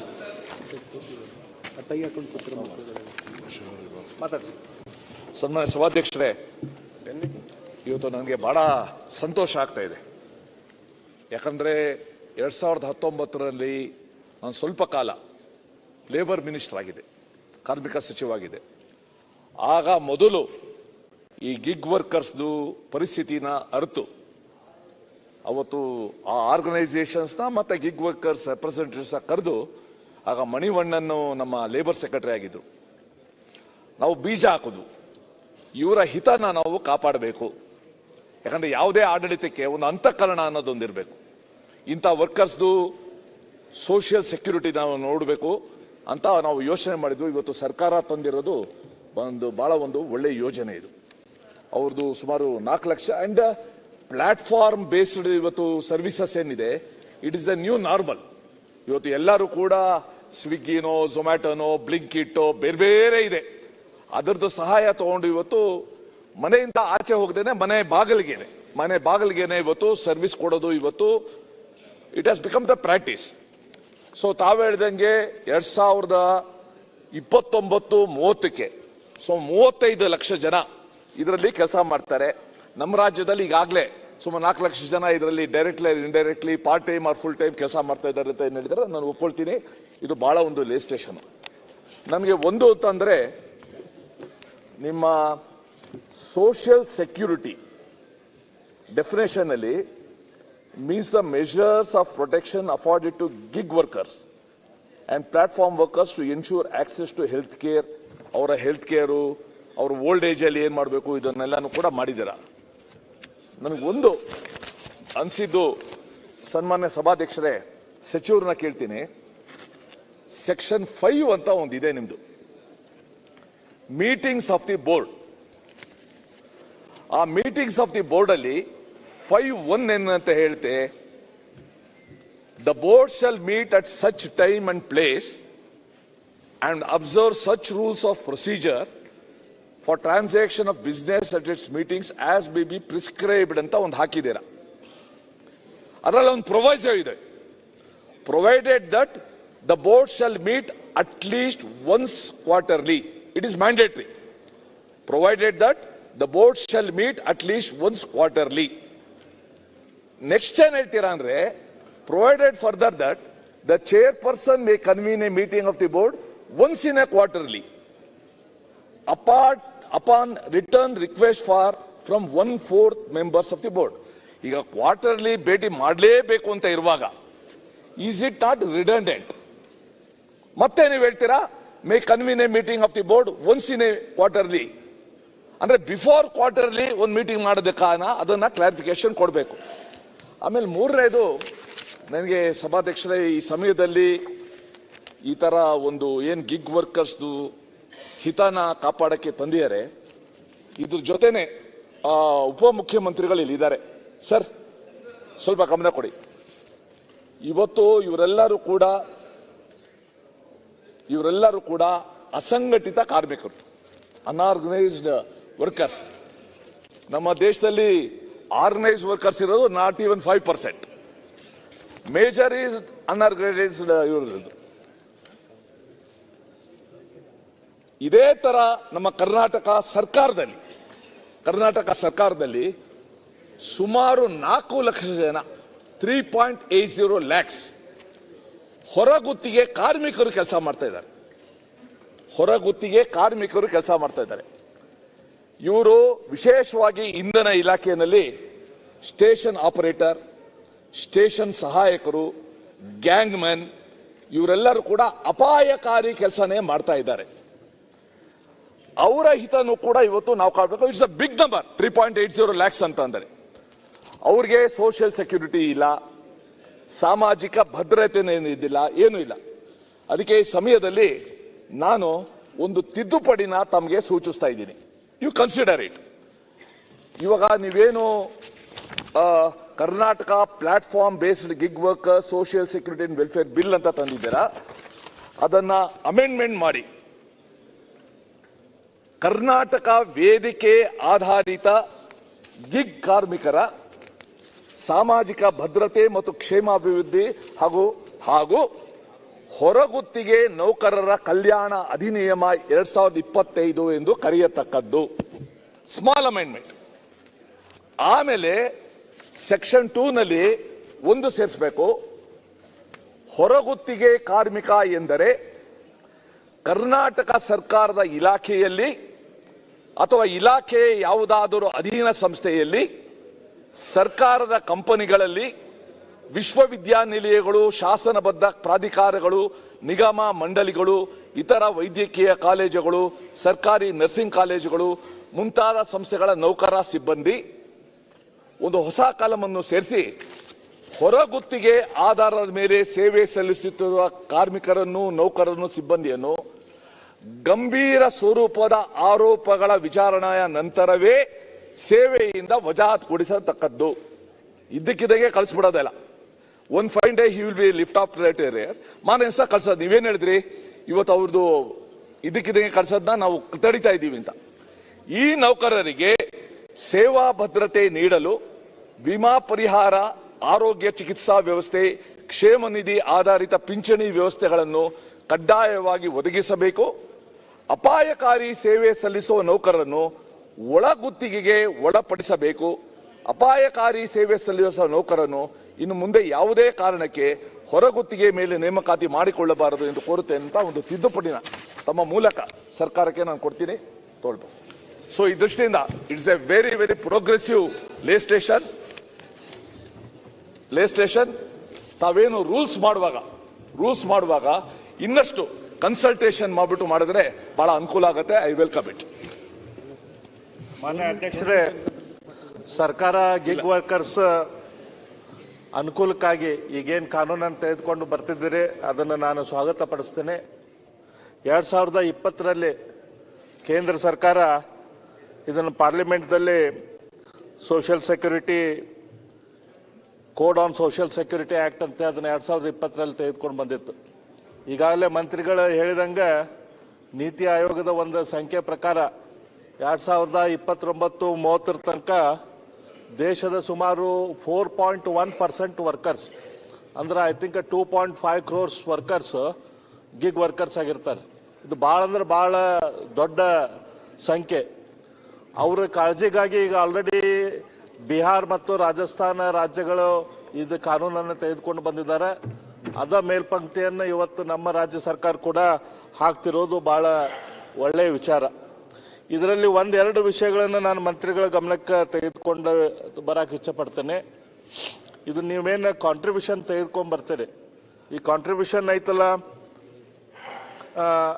ಊಬರು, ಓಲಾ ಈ ಟೈಪ್ ಕಂಪ್ನಿಗಳು ಅವ್ರು ತಮ್ಮ ಇದರಿಂದ ಡಿಡಕ್ಟ್ ಮಾಡಿ ನಿಮ್ಗೆ ಕೊಡ್ಬೋದು. ಆದ್ರೆ ಸರ್ಟನ್ ಪ್ಲಾಟ್ಫಾರ್ಮ್ಸ್ ಅದಾವೆ, ರ್ಯಾಪಿಡೋ ಐತಿ, ನಮ್ಮ ಯಾತ್ರಿ, ಅಲ್ಲೇ ಅವ್ರೇನು ಚಾರ್ಜ್ ಮಾಡೋದೇ ಇಲ್ಲ, ರ್ಯಾಪಿಡೋನು ಚಾರ್ಜ್ ಮಾಡೋದಿಲ್ಲ, ನಮ್ಮ ಯಾತ್ರಿ ಅವರು ಚಾರ್ಜ್ ಮಾಡೋದಿಲ್ಲ, ಡೈರೆಕ್ಟ್ಲಿ ಕಸ್ಟಮರ್ ದುಡ್ಡು ಕೊಡ್ತಾರೆ. ಅಲ್ಲಿ ಇದನ್ನು ಯಾವ ರೀತಿ ನೀವು ಕಾಳಜಿ ತೊಗೊಂತೀರಿ ನೋಡಬೇಕು, ಅದನ್ನು ಫೀಸ್ ಹೆಂಗೆ ಕಲೆಕ್ಟ್ ಮಾಡ್ತೀರಿ. ಅದೇ ರೀತಿ ಊಬರ್ ಐತಲ್ಲ, ಟ್ಯಾಕ್ಸಿ ಇದ್ರೆ ಅವರು ನಿಮ್ಗೆ ಕೊಡ್ತಾರೆ. ಊಬರ್ ಆಟೋ ರಿಕ್ಷಾ ಏನಿದೆ ಅಲ್ಲ, ಅಲ್ಲಿ ಪೇಮೆಂಟ್ ಐತಲ್ಲ ಡೈರೆಕ್ಟ್ಲಿ ಕಸ್ಟಮರ್ ಕೊಟ್ಬಿಡ್ತಾನೆ ಆಟೋ ರಿಕ್ಷಾದವ್ರಿಗೆ. ಅಲ್ಲಿ ಹಂತಲ್ಲೇ ನೀವು ಹೆಂಗೆ ಕಾಂಟ್ರಿಬ್ಯೂಷನ್ ಮಾಡ್ತೀರಿ ಅದನ್ನೊಂದು ಸ್ವಲ್ಪ ಇದನ್ನು ಕ್ಲಾರಿಫಿಕೇಶನ್ ಮಾಡಿರಿ. ಆಮೇಲೆ ಇದು ವೇರಿಯಬಲ್ ರೇಟ್ಸ್ ಆಫ್ ಕಾಂಟ್ರಿಬ್ಯೂಷನ್ ಏನಿದೆ ಅಲ್ಲ, ಇದ್ರ ಬಗ್ಗೆ ವಿಚಾರ ಮಾಡಿರಿ. ಯಾಕಂದ್ರೆ ಈಗ GST ಕೂಡ ಈಗ ಅದು ವೇರಿಯಬಿಲಿಟಿ ಕಡಿಮೆ ಮಾಡ್ತಾ ಇದ್ದಾರೆ. The moment you bring in variability, ಇಲ್ಲೇ ಮತ್ತೆ ಇದು ಕರಪ್ಷನ್ನಿಗೆ ಅನುಕೂಲ ಆಗ್ತೈತಿ. ಯಾವ ಸರ್ಟನ್ ಆರ್ಗನೈಸೇಷನ್ಗೆ 1% ಅವ್ರು ನಮ್ಗೆ 1% ಮಾಡ್ರಿ ಅಂತ ಹೇಳ್ತಾರೆ, ಇನ್ನೊಬ್ರು 5 ಇವ್ರು ನಿಮ್ಮ ಡಿಪಾರ್ಟ್ಮೆಂಟ್ದವ್ರು 5% ಅಂತ ಹೇಳ್ತಾರೆ, ಮತ್ತೆ ಅಲ್ಲಿ ನೆಗೋಸಿಯೇಷನ್ ಶುರು ಆಗ್ತಾವೆ. ಆ ಟೈಪ್ ಆಗ್ದಂಗೆ ಇದಕ್ಕೆ ಏನಾದರೂ ಒಂದು ಫಿಕ್ಸ್ಡ್ ಪರ್ಸೆಂಟೇಜ್ ಇಡೋದು ಒಳ್ಳೇದು ಅನಿಸ್ತೈತಿ. ಆಮೇಲೆ ಇದೇನು ನಮ್ಮ ಸುರೇಶ್ ಕುಮಾರ್ ಅವರು ಸಜೆಷನ್ ಮಾಡಿದರು, ಭಾಳ ಒಳ್ಳೆ ಸಜೆಷನ್ ಐತಿ. ಅದು ಕೇವಲ ಸರ್ಕಾರಿ ಔಟ್ಸೋರ್ಸ್ ಅಷ್ಟೇ ಅಲ್ಲ, ಪ್ರೈವೇಟ್ದಲ್ಲಿ ಕೂಡ ಏನು ಔಟ್ಸೋರ್ಸ್ ಇದೆ ಅದನ್ನು ಕೂಡ ಅದರಲ್ಲಿ ಇನ್ಕ್ಲೂಡ್ ಮಾಡ್ಕೋರಿ ಅಂತ ನಾವು ವಿನಂತಿ ಮಾಡಿಕೊಂಡು, ಒಟ್ಟಾರೆ ಇದೊಂದು ಒಳ್ಳೆ ಕಾನೂನು, ಇದನ್ನು ತೆಗೆದುಕೊಂಡು ಬಂದಿದ್ದಕ್ಕೆ ಮಂತ್ರಿಗಳಿಗೆ ಅಭಿನಂದನೆ ಸಲ್ಲಿಸ್ತೇನೆ. ಮಾನ್ಯ ಅಧ್ಯಕ್ಷರೇ, ಇವತ್ತು ಗಿಗ್ ಕಾರ್ಮಿಕರ ಬಗ್ಗೆ ಭಾಳ ಒಳ್ಳೆಯ ಒಂದು ಕೆಲಸವನ್ನು ಕಾರ್ಮಿಕ ಸಚಿವರು ಮಾಡಿದ್ದಾರೆ. ಅದಕ್ಕೆ ಸ್ವಾಗತವನ್ನು ಮಾಡ್ತಾ ಒಂದು 2-3 ವಿಷಯಗಳ ಬಗ್ಗೆ ಮಾಹಿತಿ ತಗೋಬೇಕು ಮತ್ತು ಒಂದು ಸಲಹೆಯನ್ನು ಕೊಡಬೇಕು ಅಂತ ಅವರಲ್ಲಿ ಕೇಳ್ಕೊತೀನಿ. ಇವತ್ತು ಗಿಗ್ ಕಾರ್ಮಿಕರು ಅಂತ ಕೇಳಿದೆ, ಏನು ಗಿಗ್ ಕಾರ್ಮಿಕರು ಯಾವುದು ಅಂತ. ಅಸಂಘಟಿತ ಕಾರ್ಮಿಕರು ಬೇರೆ, ಗಿಗ್ ಕಾರ್ಮಿಕರು ಬೇರೆ ಅಂತ ಹೇಳಿದ್ರು. ಇವತ್ತು ಏನಾಗಿದೆ ಪರಿಸ್ಥಿತಿ ಅಂತಂದರೆ 4 ಲಕ್ಷ ಜನ ಇದ್ದಾರೆ ಬೆಂಗಳೂರಿನಲ್ಲಿ, ಸುಮಾರು 2-2.5 ಲಕ್ಷ ಜನ ಗಿಗ್ ಕಾರ್ಮಿಕರು ಕೆಲಸ ಮಾಡ್ತಾರೆ. ಆದರೆ ಇದು ವಿಧೇಯಕ ತಗೋಬೇಕು ಅಂದರೆ ಕನ್ನಡಿಗರು ಎಷ್ಟಿದ್ದಾರೆ, ಹೊರ ರಾಜ್ಯ ಕೂಡ ಅಷ್ಟೇ ಜನ ಇದ್ದಾರೆ, ಹೊರ ರಾಜ್ಯರಿದ್ದಾರೆ. ಆದರೆ ಈ ಒಂದು ವ್ಯವಸ್ಥೆ ಕನ್ನಡಿಗರಿಗೆ ಸಿಗಬೇಕು ಅಂತ ನಾವು ಮನವಿಯನ್ನು ಮಾಡ್ಕೊತೀನಿ. ಯಾಕೆಂದರೆ ನಾವು ಕರ್ನಾಟಕದ ಅಸೆಂಬ್ಲಿಲಿ ಮಾಡಬೇಕು ಅಂದಾಗ ಪ್ರಾಮುಖ್ಯತೆ ಮೊದಲು ನಾವು ಕನ್ನಡಿಗರಿಗೆ ಕೊಡಬೇಕು. ಇವತ್ತು 1 ವಾರ ಕೆಲಸ ಮಾಡ್ತಾರೆ, ಮತ್ತೆ ಅವ್ರು ಹೊಟ್ಬಿಡ್ತಾರೆ. ಆದರೆ ಕನ್ನಡಿಗರಿಗೆ ಒಂದು ಅವಕಾಶವನ್ನು ಮಾಡಬೇಕು ಅಂತ ಕೇಳಿ ಇದರಲ್ಲಿ ಪರಿಭಾಷೆನಲ್ಲಿ 2ನೇ ಪೇಜಲ್ಲಿ ಸಾಮಾಜಿಕ ಭದ್ರತೆ ಎಂದಿದೆ. ಸಾಮಾಜಿಕ ಭದ್ರತೆ ಅಂದರೆ ಗಿಗ್ ಕಾರ್ಮಿಕರು, ವೇದಿಕೆ ಕಾರ್ಮಿಕರು, ವಿಶೇಷವಾಗಿ ವಯಸ್ಸಾದ, ನಿರುದ್ಯೋಗದ, ಅನಾರೋಗ್ಯದ ಅಸಮರ್ಥರು, ಮತ್ತೆ ಗಾಯಗೊಂಡರು, ಮತ್ತೆ ಪ್ರಸೂತಿಯಾದ, ಯಾರಿಗೆ ಮಕ್ಕಳು ಮರಿದ ಪ್ರಸೂತಿಯಾದವ್ರಿಗೆ ಅವರಿಗೆ ನಾವು ಅನ್ನ ಸಂಪಾದನೆಯಲ್ಲಿ ನಷ್ಟವಾದ ಸಂದರ್ಭದಲ್ಲಿ ಆರೋಗ್ಯ ರಕ್ಷಣೆ ಮಾರ್ಗವನ್ನು ಕೊಡ್ತೀವಿ ಅಂತ ನಾವು ನಮ್ಮನ್ನು ಮನವಿ ಮಾಡ್ಕೊತೀವಿ. ಇವರೆಲ್ಲರಿಗೂ ಕೂಡ ESI ಹಾಸ್ಪಿಟ್ಲಲ್ಲಿ ಅವರಿಗೆ ಚಿಕಿತ್ಸೆಯನ್ನು ಕೊಡಬೇಕು. ESI ಎಲ್ಲ ಕಾರ್ಮಿಕರು, ಅಸಂಘಟಿತ ಕಾರ್ಮಿಕರಿಗೆ ESI ಹಾಸ್ಪಿಟ್ಲಲ್ಲಿ ಇದನ್ನ ಅವಕಾಶವನ್ನು ಮಾಡಿಕೊಡ್ಬೇಕು ಅಂತ ಕೇಳ್ತೀವಿ. ಇವತ್ತು ಇದ್ರ ಜೊತೆಗೆ ಹೋಟೆಲ್ ಕಾರ್ಮಿಕರು, ಅವರು ಕೂಡ ಅಸಂಘಟಿತ ಕಾರ್ಮಿಕರು, ಪೆಟ್ರೋಲ್ ಬ್ಯಾಂಕಲ್ಲಿ ಕೆಲಸ ಮಾಡುವಂಥವ್ರು, ಅವರು ಕೂಡ ಅಸಂಘಟಿತ ಕಾರ್ಮಿಕರು. ಯಾರ್ಯಾರು ಇವತ್ತು ಅಸಂಘಟಿತ ಕಾರ್ಮಿಕರು ಅಂತಂದರೆ ಇವತ್ತು ಸಣ್ಣ ಅಸಂಘಟಿತ ಕಾರ್ಮಿಕರು ಕೂಡ ಇದಕ್ಕೆ ಸೇರಿಸ್ಕೊಂಡು, ನೀವು ಹೇಳಿದ್ರಿ ಮ್ಯಾಜಿಸ್ಟ್ರೇಟ್ ತೊಗೊತಾ ಇದ್ದೀವಿ, ಬೇರೆ ತೊಗೊತಾ ಇದ್ದೀವಿ ಅಂತ. ಆದರೆ ಅಸಂಘಟಿತ ಕಾರ್ಮಿಕರು ಯಾರ್ಯಾರಿದ್ದಾರೆ ಎಲ್ಲವೂ ಕೂಡ ಇದಕ್ಕೆ ಬೆನಿಫಿಟ್ ಆಗಬೇಕು. ಆ ದೃಷ್ಟಿಯಿಂದ ಎಲ್ಲರೂ ಕೂಡ ESI ಹಾಸ್ಪಿಟ್ಲಲ್ಲಿ ಇವ್ರಿಗೆ ಅವಕಾಶವನ್ನು ಮಾಡಿಕೊಳ್ಬೇಕು. ಯಾರು ಒಳ್ಳೆ ಕೆಲಸವನ್ನು ಇವತ್ತು ನೀವು ಮಾಡಿದ್ದೀರಾ, ಆ ದೃಷ್ಟಿಯಿಂದ ನಿಮಗೆ ಒಳ್ಳೆಯದಾಗಲಿ ಅಂತ ಕೇಳ್ತಾ ನಮಸ್ಕಾರ. ಮಾನ್ಯ ಸಭಾಧ್ಯಕ್ಷರೇ, ಒಂದೇ ಈ ಒಂದು ಗಿಗ್ ವರ್ಕರ್ಸ್ ವಿಧೇಯಕವನ್ನು ಏನು ತಂದಿದ್ದಾರೆ ಅದನ್ನು ಭಾಳ ಒಳ್ಳೆ ವಿಧೇಯಕ, ಸ್ವಾಗತಿಸುವಂಥದ್ದಾಗ್ತಿದೆ. ಅದರಲ್ಲಿ ಭಾಳ ಮುಖ್ಯವಾಗಿ ಪ್ರಮುಖ ಅಂಶ ಏನು, ಕೇವಲ ಅಗ್ರಿಗೇಟರ್ಸಿಂದ ಮಾತ್ರ ಕಾಂಟ್ರಿಬ್ಯೂಷನ್ ತಗೊಳ್ಳುವಂಥದ್ದಾಗ್ತಿರೋದು ಜೊತೆಯಲ್ಲೇ ಸರ್ಕಾರದಿಂದನೂ ಮ್ಯಾಚಿಂಗ್ ಕಾಂಟ್ರಿಬ್ಯೂಷನ್ ಸರ್ಕಾರದಿಂದನೂ ಕೊಡುವಂಥದ್ದು ಮಾಡಿದ್ರೆ ಭಾಳ ಒಳ್ಳೆಯದು. ಇನ್ನು ಹೆಚ್ಚಿನ ರೀತಿಯ ಆ ಒಂದು ಗಿಗ್ ವರ್ಕರ್ಸ್ಗೆ ಒಂದು ಸಾಮಾಜಿಕ ಭದ್ರತೆ ಕೊಡುವಂಥದ್ದಾಗುತ್ತೆ. ಇನ್ನೊಂದು ಸೇಫ್ಟಿ ಸ್ಟ್ಯಾಂಡರ್ಡ್ಸ್, ಸೇಫ್ಟಿ ಗೇರ್ಗಳನ್ನು ಇವತ್ತೇನು ಭಾಳಷ್ಟು ಅವರು ರಸ್ತೆಗಳು ಅಷ್ಟು ಸುರಕ್ಷಿತವಾಗಿಲ್ಲ. ಯಾಕೆಂದರೆ ಎಲ್ಲ ಟೂ ವೀಲರ್ಗಳಲ್ಲಿ ಭಾಳ ಸ್ಪೀಡಲ್ಲಿ ಹೋಗ್ತಾ ಇರ್ತಾರೆ. ಟೈಮ್ ಲೈನ್ಗಳು 2 ನಿಮಿಷ 10 ನಿಮಿಷ ಈ ರೀತಿ ಭಾಳಷ್ಟು ಟೈಮ್ ಲೈನ್ಸ್ಗಳನ್ನ ಏನೋ ಭಾಳ ಎಮರ್ಜೆನ್ಸಿಗಳಿದೆ ಅನ್ನೋಂಥ ರೀತಿಯಲ್ಲಿ ಪಾಪ ಅವರಿಗೆ ಒತ್ತಡ. ಒಂದು ಕಂಪ್ನಿಯಿಂದ ಇನ್ನೊಂದು ಕಂಪ್ನಿ ತುಂಬ ಕಾಂಪಿಟೇಷನ್ ಇಟ್ಕೊಂಡಿದ್ದಾರೆ. ನೀವು ಅರ್ಧ ಗಂಟೆಗೆ ಡೆಲಿವರಿ ಮಾಡಿದ್ರೆ ನಾನು 15 ನಿಮಿಷಕ್ಕೆ ಮಾಡ್ತೀನಿ, 15 ನಿಮಿಷಕ್ಕೆ ಮಾಡ್ತೀನಿ ಅಂದರೆ ಇನ್ನೊಬ್ಬ 10 ನಿಮಿಷ. ಈ ರೀತಿ ಪ್ರೆಷರು ತುಂಬ ಭಾಳಷ್ಟು ಬಿಲ್ಡ್ ಆಗ್ತಿರೋವಂಥದ್ದಿದೆ. ಹಾಗಾಗಿ ಇವತ್ತು ಆ ಒಂದು ನೌಕರರಿಗೆ ಸೇಫ್ಟಿ ಗೇರ್ ಅನ್ನೋಂಥದ್ದೇ ಇಲ್ಲ. ತುಂಬ ಜನ ಮನಸ್ಸಿಗೆ ಬಂದಾಗೆ ಹೆಲ್ಮೆಟು ಇರಲ್ಲ, ಕಾಲುಗಳಿಗೆ ರಕ್ಷಣೆ ಆಗುವಂಥದ್ದು, ಆ ಡ್ರೆಸ್ಗಳು, ಆ ಯಾವುದ್ಯಾವ್ದು ಬೇಕೋ ಸೇಫ್ಟಿ ಗೇರ್ಸ್ಗಳು ಬಳಕೆ ಆಗ್ತಿರೋಂಥದ್ದಿಲ್ಲ. ಹಾಗಾಗಿ ಇದೆ ಅವರು ಸ್ವಯಂ ಪ್ರೇರಿತ ಹಾಕೊಳ್ಬೇಕಲ್ಲ. ಹಾಕ್ಕೊಳ್ಳೋಕ್ಕೆ ಅವ್ರಿಗೆ ನಿಮಗೆ ಗೊತ್ತಿದೆ ಎಲ್ಲಿವರೆಗೂ ನಾವು ಒದಗಿಸ್ಲಿಕ್ಕೆ ಅಥವಾ ಏನಾದ್ರು ಒಂದು ಸಿಸ್ಟಮ್ನ ತಾವು ಹೇಳೋದು ಕರೆಕ್ಟ್ ಇದೆ. ನಮ್ಮಲ್ಲಿ ಅದನ್ನು ಅನುಷ್ಠಾನ ಮಾಡಿ ಕಂಪ್ನಿಗಳ ಮೇಲೂ ಬೇಕಾರೆ, because we can bring responsibility. ಆ ಕಂಪ್ನಿಗಳನ್ನೇ ಇನ್ಸಿಸ್ಟ್ ಮಾಡ್ಬೋದು ನೌಕರರಿಗೆ. ಯಾಕೆಂದರೆ ತುಂಬ ಸಲ ನಾವು ನೆಗ್ಲೆಕ್ಟ್ ಮಾಡ್ತೀವಿ, ನನಗೇನು ಆಗಲ್ಲ, ನಮಗೆ ನಾವು ಅನ್ಕೋತೀವಿ ನಾವು ಸೂಪರ್ ಮ್ಯಾನ್ ಅನ್ಕೊತೀವಿ, ಯಾರಿಗೋ ಆದರೆ ನನಗಾಗಲ್ಲ ಅಂತ. ಯಾಕೆಂದರೆ ನನಗೆ ಭಗವಂತ I am the most blessed person ಅಂತ ಪ್ರತಿಯೊಬ್ಬರು ನಾವು ಅಂದ್ಕೊಳ್ತೀವಿ. ಹಾಗಾಗಿ ಇವತ್ತು ಅದಕ್ಕೆಲ್ಲ ಒಂದು ಕಡೆ ನಿರ್ಲಕ್ಷ್ಯ ಮಾಡೋಂಥದ್ದಾಗುತ್ತೆ. ದಯವಿಟ್ಟು ನಾನು ಸರ್ಕಾರಕ್ಕೆ ಏನು ಅಂದರೆ ಇದರಷ್ಟು ಹೈಯೆಸ್ಟ್ ಎಂಪ್ಲಾಯ್ಮೆಂಟ್ ಕ್ರಿಯೇಷನ್ ಸರ್, ನಿಜಕ್ಕೂ ಇಷ್ಟು ಎಂಪ್ಲಾಯ್ಮೆಂಟ್ ಕ್ರಿಯೇಷನ್ ಆಗೋದು ಫ್ಲೆಕ್ಸಿಬಲ್ ಅವರ್ಸ್ನಲ್ಲಿ. ಇಷ್ಟೇ ಸಮಯ ಅಂತೇನಿಲ್ಲ ಸರ್. ಒಬ್ಬ ಗಿಗ್ ವರ್ಕರ್ ಯಾವುದೇ ಟೈಮ್ನಲ್ಲಿ ಬಂದು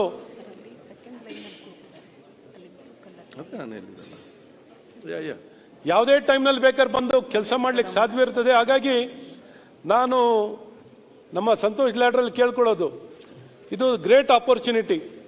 ಮತ್ತು ಇದನ್ನು ಲೋಕಲ್ ಜನ, ಸ್ಥಳೀಯ ಜನ ಇದನ್ನು ಫ್ಲೆಕ್ಸಿಬಲ್ ಆಗಿ ವರ್ಕ್ ಮಾಡ್ಬೋದು. ಹೌಸ್ ವೈಫ್ಗಳೆಲ್ಲ, ಹೋಮ್ ಮೇಕರ್ಸ್ ಏನಿದಾರೋ ಅವರೆಲ್ಲ ಇಂಥ ಒಂದು ಉದ್ಯೋಗ ಮಾಡೋ ಮೂಲಕ ಇನ್ನೊಂದಿಷ್ಟು ಆದಾಯಗಳನ್ನು ಫ್ಲೆಕ್ಸಿಬಲ್ ಅವರ್ಸ್ನಲ್ಲಿ ಕೆಲಸ ಮಾಡಲಿಕ್ಕೂ ಸಾಧ್ಯವಾಗುತ್ತೆ.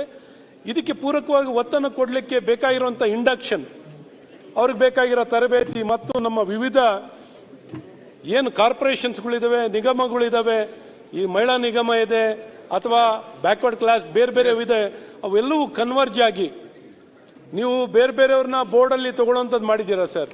ಪರಿಶಿಷ್ಟ ಜಾತಿ ಪಂಗಡ ಮತ್ತು ಬೇರೆಯವ್ರನ್ನೆಲ್ಲನೂ ಈ ಕಾರ್ಪೊರೇಷನ್ ಅಡಿಯಲ್ಲಿ ತಂದು ಇವ್ರಿಗೆ ಬೇಕಾಗಿರೋಂಥ ವಾಹನಗಳು, ಇನ್ನೊಂದು ಮತ್ತೊಂದು ಲೋಕಲ್ ಪೀಪಲ್ಗೆ ಇವತ್ತೆಲ್ಲೋ ಯಾವುದೋ ಊರಿಂದ ಬರ್ತಾರೆ, ಯಾವುದೋ ಊರಿಂದ ಬರ್ತಿದ್ದಾರೆ. ಯಾವುದೋ ಊರಿಂದ ಬರೋದಕ್ಕಿಂತ ಇಲ್ಲಿ ಸ್ಥಳೀಯವಾಗಿ ಲಕ್ಷಾಂತರ ಜನಕ್ಕೆ ಅಡಿ because whatever income they are able to earn ಇದನ್ನ ಇನ್ಕ್ರೀಸ್ ಮಾಡಬಹುದು.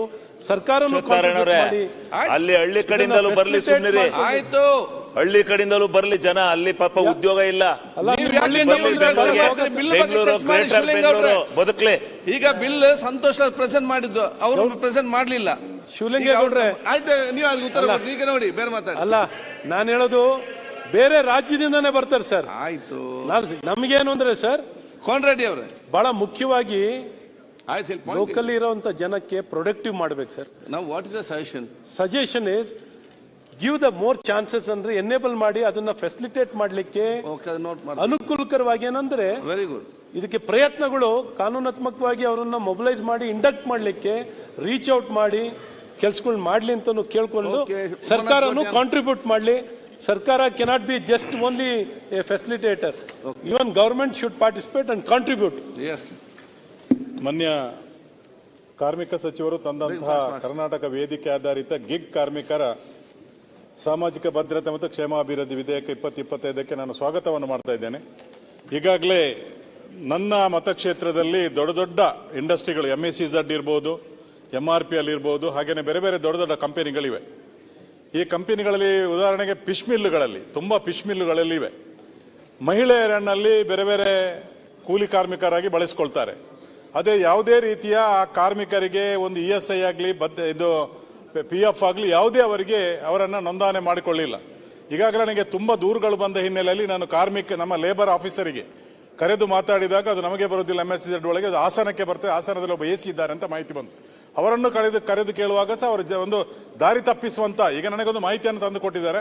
ಬಟ್ ಅಲ್ಲಿ ಎಲ್ಲ ಕಡೆಗಳಲ್ಲಿ ನನಗೆ ಎಷ್ಟೆಷ್ಟು ಮಿಲ್ಗಳಲ್ಲಿ ಎಷ್ಟೆಷ್ಟು ಕೂಲಿ ಕಾರ್ಮಿಕರಿದ್ದಾರೆ, ಎಷ್ಟು ವರ್ಷದಿಂದ 8 ವರ್ಷದಿಂದ 9 ವರ್ಷದಿಂದ ಅಲ್ಲ ಭದ್ರತೆ ಇಂಪಾರ್ಟೆಂಟ್ ಭದ್ರತೆ ಇಲ್ಲ ಅವರಿಗೆ, ESI ಇಲ್ಲ, PF ಯಾವುದೂ ಇಲ್ಲ.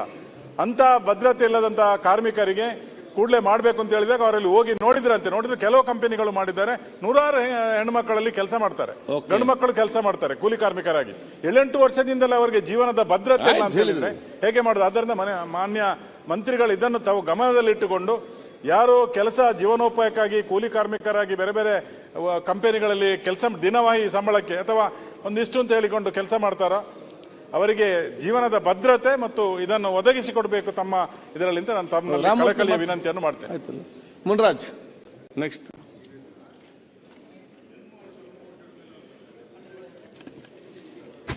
ಸರ್, ಮಾನ್ಯ ಕಾರ್ಮಿಕ ಸಚಿವರು ಈ ಒಂದು platform based gig workers social security and welfare ಬಿಲ್ಲನ್ನು ಸ್ವಾಗತಿಸ್ತಾ, ಸರ್ ಇದರಲ್ಲಿ almost all broadly all terms and ಇದನ್ನು ಕವರ್ ಮಾಡ್ತಾ ಇದ್ದಾರೆ ಸರ್. ಆದರೆ registration obligation of fair contract ಇದಾದ ನಂತರ ಈ ಕಾಂಟ್ರಾಕ್ಟ್ ಟರ್ಮ್ಸಲ್ಲಿ ನೀವೇನು ಹೇಳ್ತಾ ಇದ್ದೀರಾ, gig workers shall comply with the provisions of this act ಅಂತ, all contracts entered between aggregator and platform based gig workers shall comply with the provisions of the act ಅಂತ ಹೇಳ್ತಾ ಇದ್ದೀರಾ ಸರ್. ಇದರಲ್ಲಿ ಎಲ್ಲೂ ಈಗ ನೀವೇ ಹೇಳಿದ್ರಿ 16 hours ವರ್ಕ್ಗೆ 1800 rupees ದುಡಿಯೋಂಥ ಒಂದು ಪರಿಸ್ಥಿತಿ ಇದೆ ಅಂತ. ಅವರ್ಸು ರೇಟು, ಯಾಕಂದರೆ ಇವಾಗ ನಮಗೆ ಮಿನಿಮಮ್ ವೇಜಸ್ ಏನಿದೆ, ಮಿನಿಮಮ್ ವೇಜಸ್ಸು ಇಲ್ಲಿ ಕಂಪ್ಲೈ ಆಗುತ್ತಾ? ಮಿನಿಮಮ್ ವೇಜಸ್ ಕಂಪ್ಲೈ ಆಗೋಂಗಿದ್ರೆ ಪರ್ ವೀಕ್, ಈಗ ಬೇರೆ ಬೇರೆ ದೇಶಗಳಲ್ಲಿ per week maximum working hours is 40 working hours. ಇದರಲ್ಲಿ ಯಾವುದೇ ರೀತಿ ಪರ್ ವೀಕ್ ಎಷ್ಟು ವರ್ಕಿಂಗ್ ಅವರ್ಸ್ ಇರಬೇಕು, weekly or biweekly payment ಮಾಡೋದ್ರ ಬಗ್ಗೆ ಹೇಳಿದ್ದೀರಾ. ಈ ವೆಲ್ಫೇರ್ ಬೋರ್ಡ್ಗೆ ಯಾವ ರೀತಿ ನೀವು ಅಗ್ರಿಗೇಟರಿಂದ ಫಂಡ್ ತೊಗೊಬೇಕು ಅದ್ರ ಬಗ್ಗೆ ಹೇಳಿದ್ದೀರಾ. ಆದರೆ ಅಗ್ರಿಗೇಟರ್ ಮತ್ತು ಗಿಗ್ ವರ್ಕರ್ ಮಧ್ಯೆ ಇರೋಂಥ ಏನು ಕಾಂಟ್ರಾಕ್ಟಲ್ಲಿ ಅವರ್ಲಿ ಬೇಸಿಸ್ ಅಥವಾ if it is monthly basis, ಆ ಮಿನಿಮಮ್ ವೇಜಸ್ ಯಾವ ರೀತಿ ಅದನ್ನ ಸೇಫ್ ಗಾರ್ಡ್ ಮಾಡಬೇಕು, ಮತ್ತು ಆ ಗಿಗ್ ವರ್ಕರ್ಗೆ ಎಷ್ಟು ಅವರ್ಸ್ ಮ್ಯಾಕ್ಸಿಮಮ್ ವರ್ಕಿಂಗ್ ಅವರ್ಸ್ ಅದನ್ನು ತಂದ್ರೆ ಖಂಡಿತವಾಗ್ಲೂ ಇದರಲ್ಲಿ ಬೆನಿಫಿಷಿಯಲ್ ಇರುತ್ತೆ ಸರ್. ಒಂದೇ ಒಂದು ನಿಮಿಷ.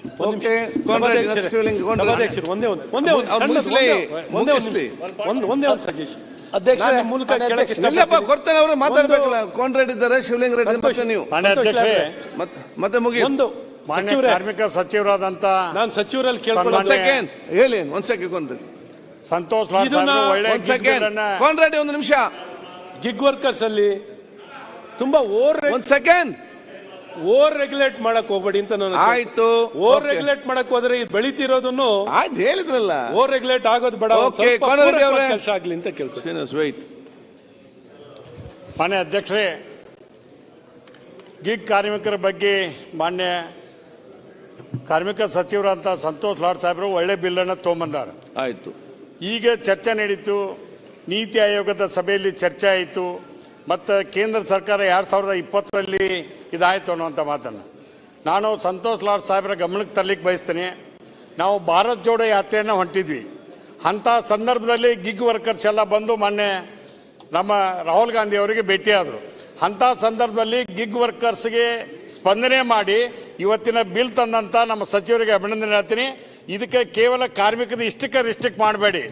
ನಾನು ಕೃಷಿಕ ಲೇಬರ್ ಏನಿರ್ತಾರೆ ಅವ್ರಿಗೂ ಕೂಡ ಯಾವುದಕ್ಕೂ ನಾವು ಕನ್ಸಿಡರ್ ಒಂದು ಆಕ್ಸಿಡೆಂಟ್ ಆದ್ರೆ ಅವ್ರು ಇದು ಕನ್ಸಿಡರ್ ಮಾಡೋಂಗಿಲ್ಲ, ಇದಕ್ಕೂ ಬರೋಂಗಿಲ್ಲ. ಅಂತ ಯಾವುದಾದ್ರೂ ಒಂದು ಇದರೊಳಗೆ ಕೃಷಿಕ ಲೇಬರನ್ನು ಕೂಡ ಸೇರಿಸ್ತಕ್ಕಂಥ ಪ್ರಯತ್ನ ಮಾಡ್ಬೇಕಂತಕೊಂಡು ತಮ್ಮ ಮೂಲಕ ಒತ್ತಾಯವನ್ನು ಮಾಡ್ತೇನೆ.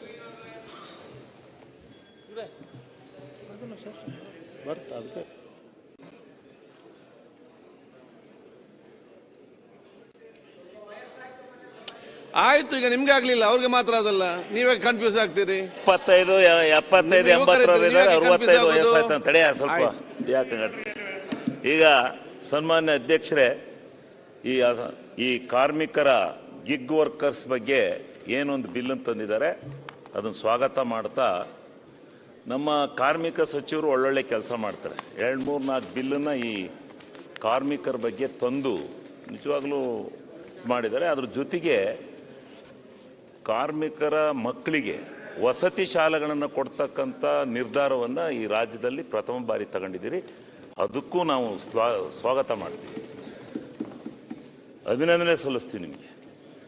ಜೊತೆಗೆ ಇದನ್ನ ಹುಡುಕಿದಿರಲ್ಲ ಅಸಂಘಟಿತರು ಯಾರು ಇವತ್ತು ಊರುಗಳಲ್ಲಿ ನಮ್ಮ ಗ್ರಾಮಗಳಲ್ಲಿ ನಮ್ಮ ಅಶ್ವಥ್ ನಾರಾಯಣ ಅವ್ರು ಹೇಳಿರು ಬೆಂಗಳೂರಿನಲ್ಲಿ ಮಾತ್ರ ಸೀಮಿತ ಆಗಲ್ಲ ಅವರು ಅಂತ ಹಂಗಲ್ಲ ಅವರು ಅಲ್ಲ ಬ್ಯಾಡಿ ನೀವು ಹೇಳಿದ್ ನಾನು ಹೇಳಿದೆ ತಡ್ರಿ ಅಷ್ಟೇ ಆದ್ರೆ ಅಸಂಘಟಿತ ಕಾರ್ಮಿಕರು ಬೆಂಗಳೂರು ನಗರದಲ್ಲಿ ಇರ್ತಕ್ಕಂಥವ್ರೆಲ್ಲರೂ ಗ್ರಾಮೀಣ ಪ್ರದೇಶದಿಂದ ಬಂದಿರತಕ್ಕಂಥವ್ರು ರುಚಿಯಾದಂತ ಅಡಿಗೆ ಮಾಡ್ತಕ್ಕಂಥವ್ರು ಭಟ್ರ ಕೆಲಸ ಮಾಡ್ಕೊಂಡಿದ್ದಂತರು ಎಂತೆಂತ ಕೆಲಸ ಆರಿಸಿಕೊಂಡು ಬಂದವರು ಇದಾರೆ ಗೊತ್ತಾ ಕೆಲಸ ಆರಿಸಿಕೊಂಡು ಇಲ್ಲಿ ಹೋಗ್ರಿ ಈ ಇದ್ರ ಹತ್ರ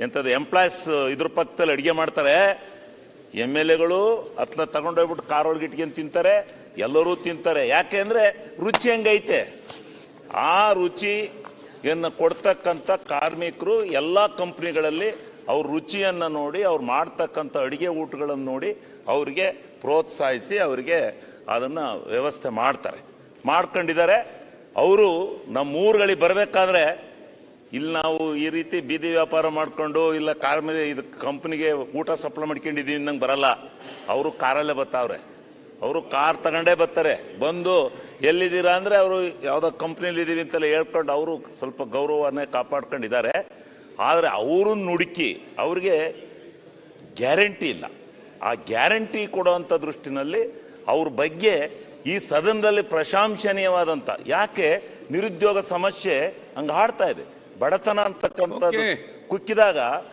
ಅಧ್ಯಕ್ಷರೇ ಇದು ನಮ್ಮ ಇಡೀ ಕರ್ನಾಟಕ ರಾಜ್ಯದಲ್ಲಿ ಅದ್ರ ಜೊತೆಗೆ ಬಿಹಾರದವರು ಬಂದ್ಬಿಟ್ಟಿದ್ದಾರೆ ಇಲ್ಲಿ ಇಡೀ ಭಾರತ ದೇಶದಲ್ಲಿ ಇದೊಂದು ತಾಣ ಆಗೋಯ್ತೆ ಬೆಂಗಳೂರು ಜೀವನ ಮಾಡಲಿಕ್ಕೆ ಇದೊಂದು ದೊಡ್ಡ ತಾಣವಾಗೋಗಿದೆ ಆ ತಾಣಕ್ಕೆ ಎಲ್ಲಾ ರಾಜ್ಯದಲ್ಲೂ ಬರ್ತಾ ಇದ್ದಾರೆ ಬಂದು ಯಾರ್ಯಾರಿಗೆ ಯಾವ್ಯಾವ ಕಸುಬು ಬೇಕೋ ಅದು ಹಿಡ್ಕೊಂಡು ಇವತ್ತು ಲಕ್ಷಾಂತರ ಜನಕ್ಕೆ ಇವತ್ತು ಉದ್ಯೋಗವನ್ನ ಜೀವನವನ್ನ ಕೊಡ್ತಕ್ಕಂಥ ಒಂದು ದೊಡ್ಡ ಕೇಂದ್ರ ಆಗಿದೆ ಬೆಂಗಳೂರು ಅದನ್ನ ಅಸಂಘಟಿತರನ್ನ ನೋಡಿ ಇವರು ನಿಜವಾಗಲೂ ಒಂದು ಬಿಲ್ಲನ್ನು ತಂದಿರ್ತಕ್ಕಂಥದ್ದು ಅವ್ರ ಬಗ್ಗೆ ಒಂದು ಸೌಜನ್ಯದ ಅವ್ರಿಗೆ ಆತ್ಮಧೈರ್ಯ ತುಂಬತಕ್ಕಂಥ ಒಂದು ಬಿಲ್ಲನ್ನು ತಂದಿರ್ತಕ್ಕಂಥದ್ದು ಕಾರ್ಮಿಕ ಸಚಿವರಿಗೆ ನಿಜವಾಗ್ಲೂ ಅಭಿನಂದನೆ ಶ್ರೀನಿವಾಸ್ ಇದು ಒಳ್ಳೆ ಕೆಲಸ ಮಾಡಿದ್ದಾರೆ ನಿಜವಾಗ್ಲೂ ಅವರಿಗೆ ಇನ್ನೂ ಹೆಚ್ಚಿನ ಮಂಡಳಿ ಮಾಡಿದಿರಿ ಮಂಡಳಿನಲ್ಲಿ ಸ್ವಲ್ಪ ನಾನು ಹೇಳೋದು ಬೇಡ ಇದ್ರ ಬಗ್ಗೆ ನಾನು ಪರ್ಸನಲ್ ಮಾತಾಡ್ತೀನಿ ಸ್ವಲ್ಪ ಮಂಡಳಿಗಳನ್ನ ಕೆಲವು ವಿಚಾರಗಳನ್ನ ಸರಿದೂಗಿಸಿ ನೀವು ಮಾಡಿದ್ರೆ ಈ ಅಸಂಘಟಿತರಿಗೆ ನೀವು ಕೊಡ್ತಾ ಇರ್ತಕ್ಕಂಥ ನ್ಯಾಯ ನಿಜವಾಗ್ಲೂ ನೀವು ಅವರಿಗೆ ಒಂದು ದಿಕ್ಕನ್ನ ತೋರಿಸ್ತಾ ಇದ್ದೀರಿ ಅದನ್ನ ಮಾಡಿ ಅಂತಕ್ಕಂಥ ಮಾತನ್ನ ಹೇಳಿ ನಾನು ಅಧ್ಯಕ್ಷರೇ ಈ ಬಿಲ್ ಅನ್ನ ಸ್ವಾಗತ ಮಾಡ್ತೀನಿ ಶ್ರೀನಿವಾಸ್ ಸರ್ ಮಾನ್ಯ ಅಧ್ಯಕ್ಷರೇ ಕರ್ನಾಟಕ ವಿಧೇಯಕ ಆಧಾರಿತ ಗಿಗ್ ಕಾರ್ಮಿಕರ ವಿಧೇಯಕ 2025 ಇಂಥ ಒಂದು ಅತ್ಯಂತ ಮಹತ್ವಾಕಾಂಕ್ಷಿ ವಿಧೇಯಕವನ್ನು ಜಾರಿಗೆ ತರಲು ಕಾರಣೀಭೂತರಾದಂಥ ನಮ್ಮ ಅತ್ಯಂತ ಕ್ರಿಯಾಶೀಲ ಕಾರ್ಮಿಕ ಸಚಿವರಾದಂಥವರು ನಮ್ಮ ಸನ್ಮಾನ್ಯ ಶ್ರೀ ಸಂತೋಷ್ ಲಾಡ್ ಅವರಿಗೆ ಧನ್ಯವಾದಗಳನ್ನು ತಿಳಿಸುತ್ತಾ ಕೂಡ್ಲಿಗಿ ವಿಧಾನಸಭಾ ಕ್ಷೇತ್ರ ವಿಶೇಷವಾಗಿ ರಾಜ್ಯದಲ್ಲೇ ಅತಿ ಹೆಚ್ಚು ಗುಳೆ ಹೋಗುವಂಥ ಕ್ಷೇತ್ರ ಬೆಂಗಳೂರಲ್ಲಿ ಅತಿ ಹೆಚ್ಚು ನಮ್ಮ ಕ್ಷೇತ್ರದ ಕಾರ್ಮಿಕರಿದ್ದಾರೆ ಅಂಥ ಒಂದು ಇವತ್ತು ಇಂಥ ಒಂದು ಮಹತ್ವಾಕಾಂಕ್ಷಿ ವಿಧೇಯಕದಿಂದ ನಮ್ಮ ಕ್ಷೇತ್ರಕ್ಕೆ ಅತಿ ಹೆಚ್ಚು ಉಪಯೋಗ ಆಗ್ತದೆ ಅಂತ ಹೇಳೋದಕ್ಕೆ ತುಂಬ ಖುಷಿ ಆಗ್ತದೆ ಅದೇ ರೀತಿ ಕಾರ್ಮಿಕ ಮಕ್ಕಳಿಗೆ ಕೂಡ ಇವತ್ತೇನು ವಸತಿ ಶಾಲೆ ಮಾಡಿದ್ದಾರೆ ಅದು ಕೂಡ ನಮ್ಮ ಕ್ಷೇತ್ರಕ್ಕೆ ಮತ್ತು ಇದರಲ್ಲಿ ಹೆಣ್ಣು ಮಕ್ಕಳಿಗೆ ಮತ್ತು ಕನ್ನಡಿಗರಿಗೆ ಹೆಚ್ಚು ಒತ್ತು ಕೊಡಬೇಕಂತೇಳಿ ಹೇಳಿ ನಾನು ಮತ್ತೊಮ್ಮೆ ಸಚಿವರಿಗೆ ಧನ್ಯವಾದ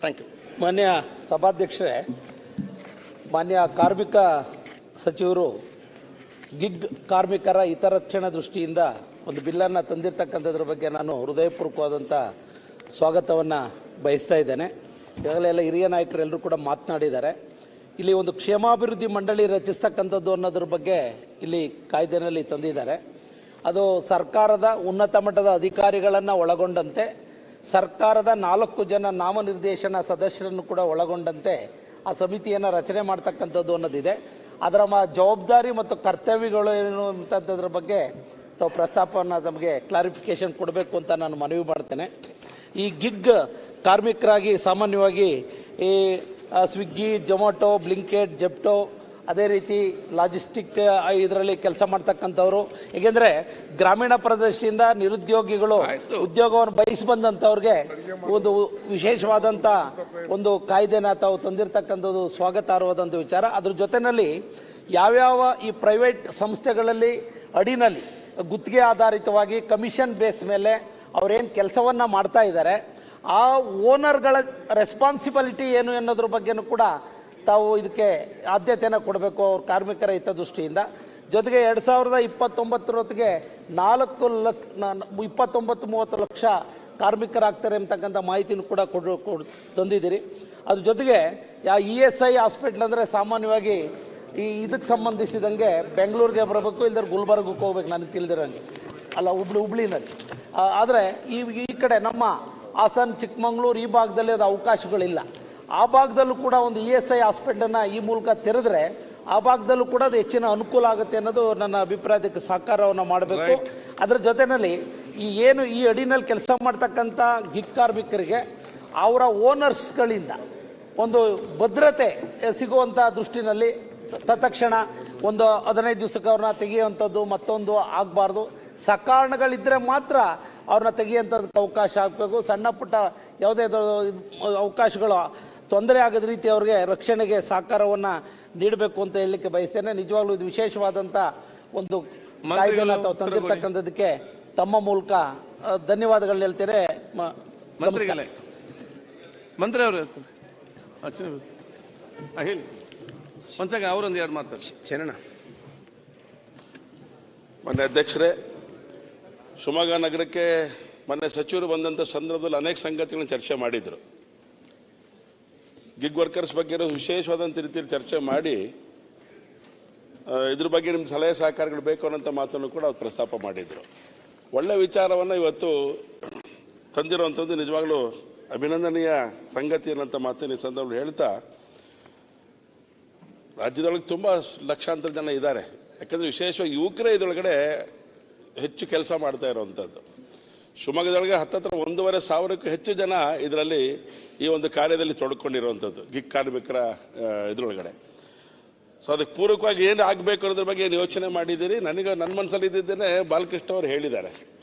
ಇಲ್ಲಿ ಯಾರು ಓನರ್ ಇದ್ದಾರೆ, ಓನರು ಜೊತೆಗೆ ಮತ್ತು ಅವರ ಕಾರ್ಮಿಕ ಯಾರಿದ್ದಾನೆ ಅವ್ರ ಜೊತೆಗೆ ಸರಿಯಾದಂಥ ರೀತಿಯೊಳಗಡೆ, ಯಾಕೆಂದರೆ ಓನರ್ ಯಾವಾಗ ಬೇಕಾದ್ರೂ ಒಂದು ತೀರ್ಮಾನಗಳನ್ನು ಬದಲಾವಣೆ ಮಾಡ್ಕೊಂಡು ಬಿಡ್ತಾನೆ. ಅವ್ನು ಬೇಕೋ ಬೇಡೋ ಅಂತ ನಿರ್ಣಯ ಅವನು ಮಾಡ್ತಾನೆ. ಅವನು ಮಾಜಿ ಆಗೋಗ್ಬಿಡ್ತಾನೆ. ಅವ್ನು ಮಾಜಿ ಆಗುವಂಥ ಸಂದರ್ಭದೊಳಗಡೆ ಏನು ಅವನ ಪರಿಸ್ಥಿತಿ ಏನಾಗುತ್ತೆ ಅನ್ನೋದ್ರ ಬಗ್ಗೆ ನಾವು ಯೋಚನೆ ಮಾಡಬೇಕಾಗತ್ತೆ. ಸೊ ಹಾಗಾಗಿ ಅದಕ್ಕೇನಾದ್ರು ಒಂದು ಗೈಡ್ಲೈನ್ ಫಿಕ್ಸ್ ಮಾಡ್ಕೊಳ್ಳೋಂಥದ್ದು ಭಾಳ ಅಗತ್ಯ ಇದೆ. ಯಾಕೆಂದರೆ ಅವನು 1 ವರ್ಷ ಅಲ್ಲಿ ಕೆಲಸ ಮಾಡ್ತಾನೆ, ಆಮೇಲೆ ಅವನು ಬೇರೆ ಕಡೆ ಹೊರಟೋದ ಅಂತ ಹೇಳಿದ್ರೆ ಅವ್ನು ಗಿಗ್ ಕಾರ್ಮಿಕ ಹೌದೋ ಅಲ್ಲೋ, ಇದ್ರ ಬಗ್ಗೆ ಒಂದಷ್ಟು ಯಕ್ಷ ಪ್ರಶ್ನೆಗಳು ಶುರು ಆಗಿಬಿಡುತ್ತೆ. ಹಾಗಾಗಿ ಅದ್ರ ಬಗ್ಗೆ ಸ್ವಲ್ಪ ಗಂಭೀರವಾಗಿ ತಾವು ಬೆಳಕು ಚೆಲ್ಲಿದ್ರೆ ಭಾಳ ಲಾಭ ಆಗತ್ತೆ. ಇನ್ನೊಂದು ಸಂಗತಿ, ನಾನು ಲಾಸ್ಟ್ ಟೈಮ್ ಮಾತಾಡಿದ್ದೆ ನಿಮ್ಮ ಹತ್ರ ಶಿವಮೊಗ್ಗಕ್ಕೆ ಬಂದಾಗ, ಝೊಮ್ಯಾಟೊ ಹಿನ್ನೆಲೆಯಲ್ಲಿ ಅವರು ಫುಡ್ ಇದನ್ನೆಲ್ಲ ಅವರು ಇದು ಮಾಡ್ತಾ ಇರ್ತಾರೆ. ವಿಶೇಷವಾಗಿ ಮಹಿಳೆಯರು ಕೂಡ ಅದನ್ನು ಮಾಡ್ತಾ ಇದ್ದಾರೆ.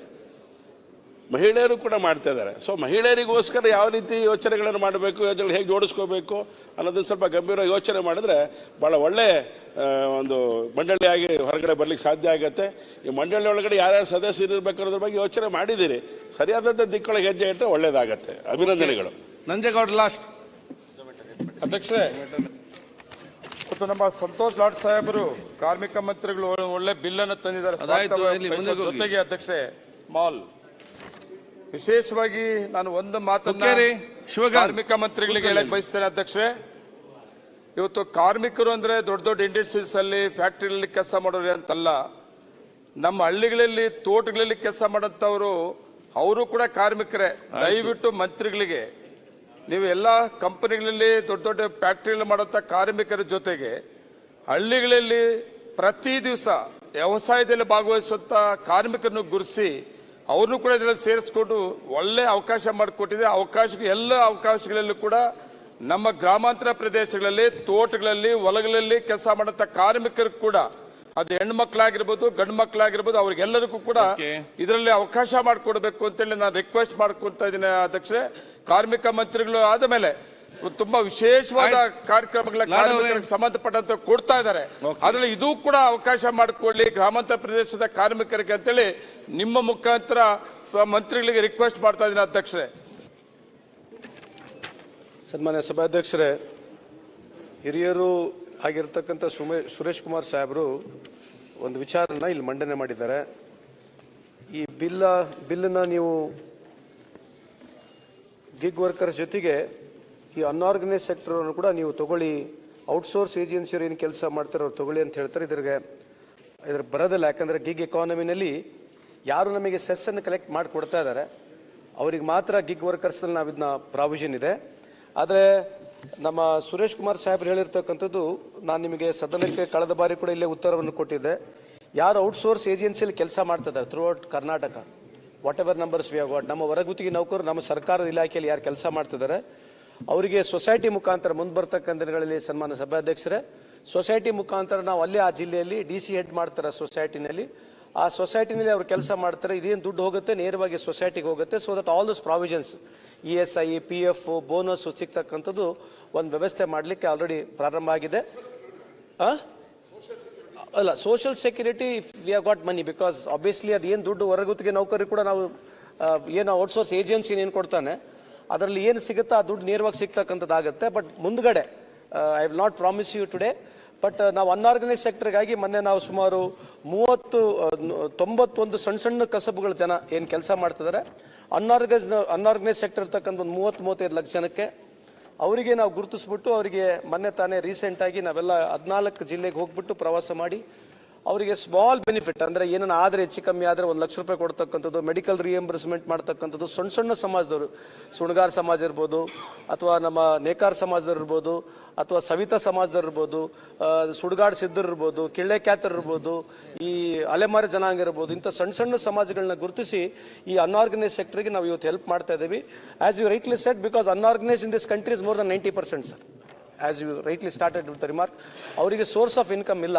ಅದಕ್ಕೆ ನಾನು ಸರ್ಕಾರಕ್ಕೆ ಭಾಳಷ್ಟು ಮನವಿ ಕೂಡ ಮಾಡಿದ್ದೀನಿ. ಬಿಕಾಸ್ ನಾನು ಸುಮಾರು ಎಲ್ಲ ಕರ್ನಾಟಕದಲ್ಲಿರ್ತಕ್ಕಂಥವ್ರು ಎಲ್ಲರೂ ನನ್ನ ಡಿಪಾರ್ಟ್ಮೆಂಟಲ್ಲೇ ಬರ್ತಾರೆ, ನನ್ನ ಇಲಾಖೆಗೆ ಬರ್ತಾರೆ.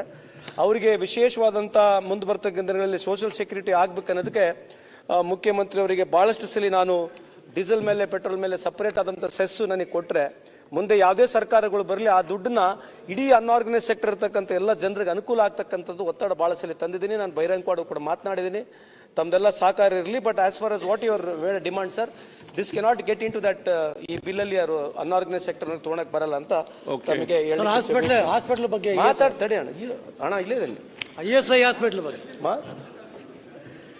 ಈಗ ಅದ್ರ ಜೊತೆಗೆ ಅರವಿಂದ್ ಬೆಲ್ಲದ್ನವರು ಹೇಳಿರ್ತಕ್ಕಂಥದ್ದು ಸ್ನೇಹಿತರು ರಾಜಸ್ಥಾನ್ ಮಾಡೆಲ್ ಆಗಿದೆ, ಬಟ್ ಮುಂದೆ ಇಂಪ್ಲಿಮೆಂಟ್ ಆಗಲಿಲ್ಲ.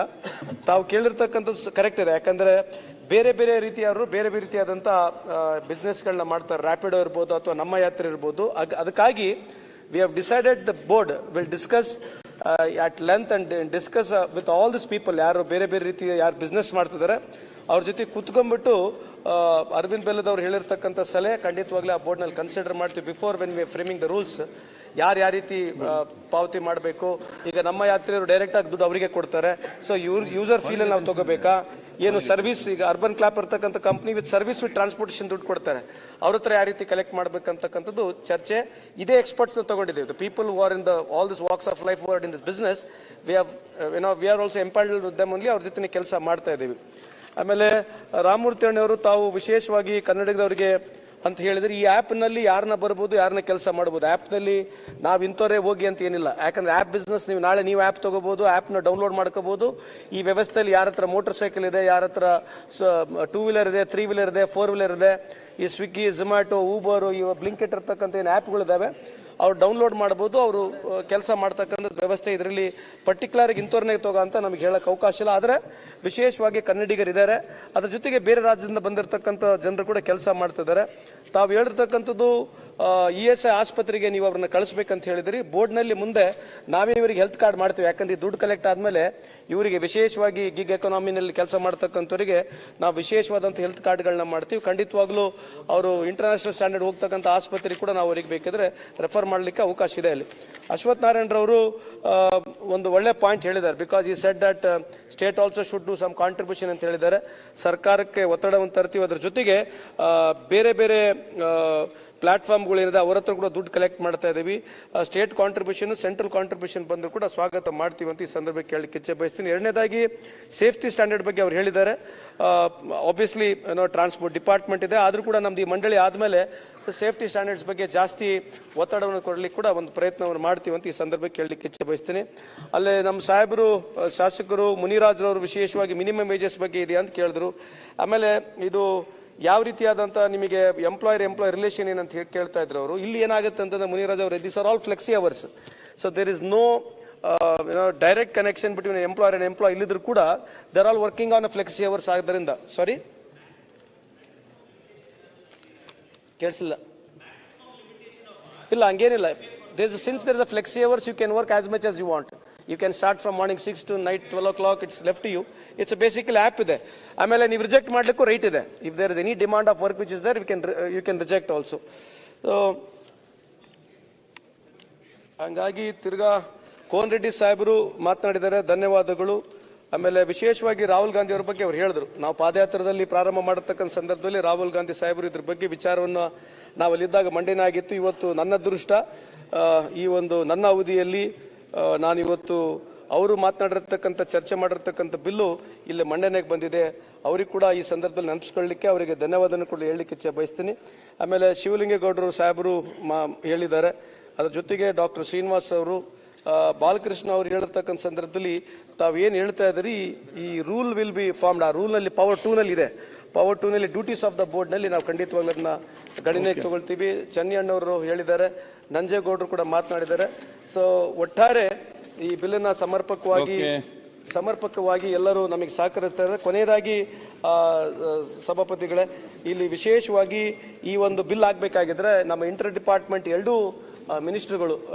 ಯಾರು MB ಪಾಟೀಲ್ ಸಾಹೇಬರು ಆಮೇಲೆ ಪ್ರಿಯಾಂಕಾ ಖರ್ಗೆ ಅವ್ರನ್ನ ಕೂಡ ನೆನೆಸಬೇಕು ಅದ್ರ ಜೊತೆಗೆ ಸನ್ಮಾನ್ಯ ಮುಖ್ಯಮಂತ್ರಿಯವರು ಉಪಮುಖ್ಯಮಂತ್ರಿಗಳು ಎಲ್ಲ ಕ್ಯಾಬಿನೆಟ್ ಕೊಲೀಗ್ಸ್ ನನಗೆ ಸಹಕಾರವನ್ನು ನೀಡಿದರೆ ಅದೆಲ್ಲದಕ್ಕಿಂತ ಜಾಸ್ತಿ ಇವತ್ತು ಸದನ ವಿಶೇಷವಾಗಿ ತಾವು ಕೊಟ್ಟಿರ್ತಕ್ಕಂಥ ಈ ಸಹಕಾರ ಒಪ್ಪಿಗೆಗೆ ನಾನು ಹೃದಯಪೂರ್ವಕವಾಗಿ ತಮ್ಮೆಲ್ಲರಿಗೆ ನನ್ನ ಗೌರವವನ್ನು ಸಲ್ಲಿಸಲಿಕ್ಕೆ ಈಗ ವಿಧೇಯಕವನ್ನು ಖಂಡವಾಗಿ ಮತಕ್ಕೆ ಹಾಕುತ್ತೇನೆ 2ರಿಂದ 32ರವರೆಗಿನ ಖಂಡಗಳು ಹಾಗೂ ಅನುಸೂಚಿ ವಿಧೇಯಕದ ಭಾಗವಾಗಬೇಕು ಎನ್ನುವುದು ಸಭೆಯ ಮುಂದಿರುವ ವಿಷಯ ಪ್ರಸ್ತಾವದ ಪರವಾಗಿರುವ ಹೌದು ಎಂದು ಸೂಚಿಸಬೇಕು ಪ್ರಸ್ತಾವದ ವಿರೋಧವಾಗಿರಲಿಲ್ಲ ಎಂದು ಸೂಚಿಸಬೇಕು ಪ್ರಸ್ತಾವ ಹೌದಿನ ಪರವಾಗಿದೆ ಎಂದು ಭಾವಿಸುತ್ತೇನೆ ಪ್ರಸ್ತಾವ ಹೌದಿನ ಪರವಾಗಿದೆ ಪ್ರಸ್ತಾವಕ್ಕೆ ಒಪ್ಪಿಗೆ ದೊರಕಿದೆ 2ರಿಂದ 32ರವರೆಗಿನ ಖಂಡಗಳು ಹಾಗೂ ಅನುಸೂಚಿ ವಿಧೇಯಕದ ಅಂಗವಾದವು 1ನೇ ಖಂಡ ಹೆಸರು ಮತ್ತು ಅವತರಣಿಕೆ ವಿಧೇಯಕದ ಭಾಗವಾಗಬೇಕೆಂಬುದು ಸಭೆಯ ಮುಂದಿರುವ ವಿಷಯ ಪ್ರಸ್ತಾವದ ಪರವಾಗಿರುವ ಹೌದು ಎಂದು ಸೂಚಿಸಬೇಕು ಪ್ರಸ್ತಾವದ ವಿರೋಧವಾಗಿರಲಿಲ್ಲ ಎಂದು ಸೂಚಿಸಬೇಕು ಪ್ರಸ್ತಾವ ಹೌದನ ಪರವಾಗಿದೆ ಎಂದು ಭಾವಿಸುತ್ತೇನೆ ಪ್ರಸ್ತಾವ ಹೌದನ ಪರವಾಗಿದೆ ಪ್ರಸ್ತಾವ ಅಂಗೀಕರಿಸಲ್ಪಟ್ಟಿದೆ 1ನೇ ಖಂಡ ಹೆಸರು ಮತ್ತು ಅವತರಣಿಕೆ ವಿಧೇಯಕದ ಅಂಗವಾಗಿದೆ ಮಾನ್ಯ ಸಚಿವರು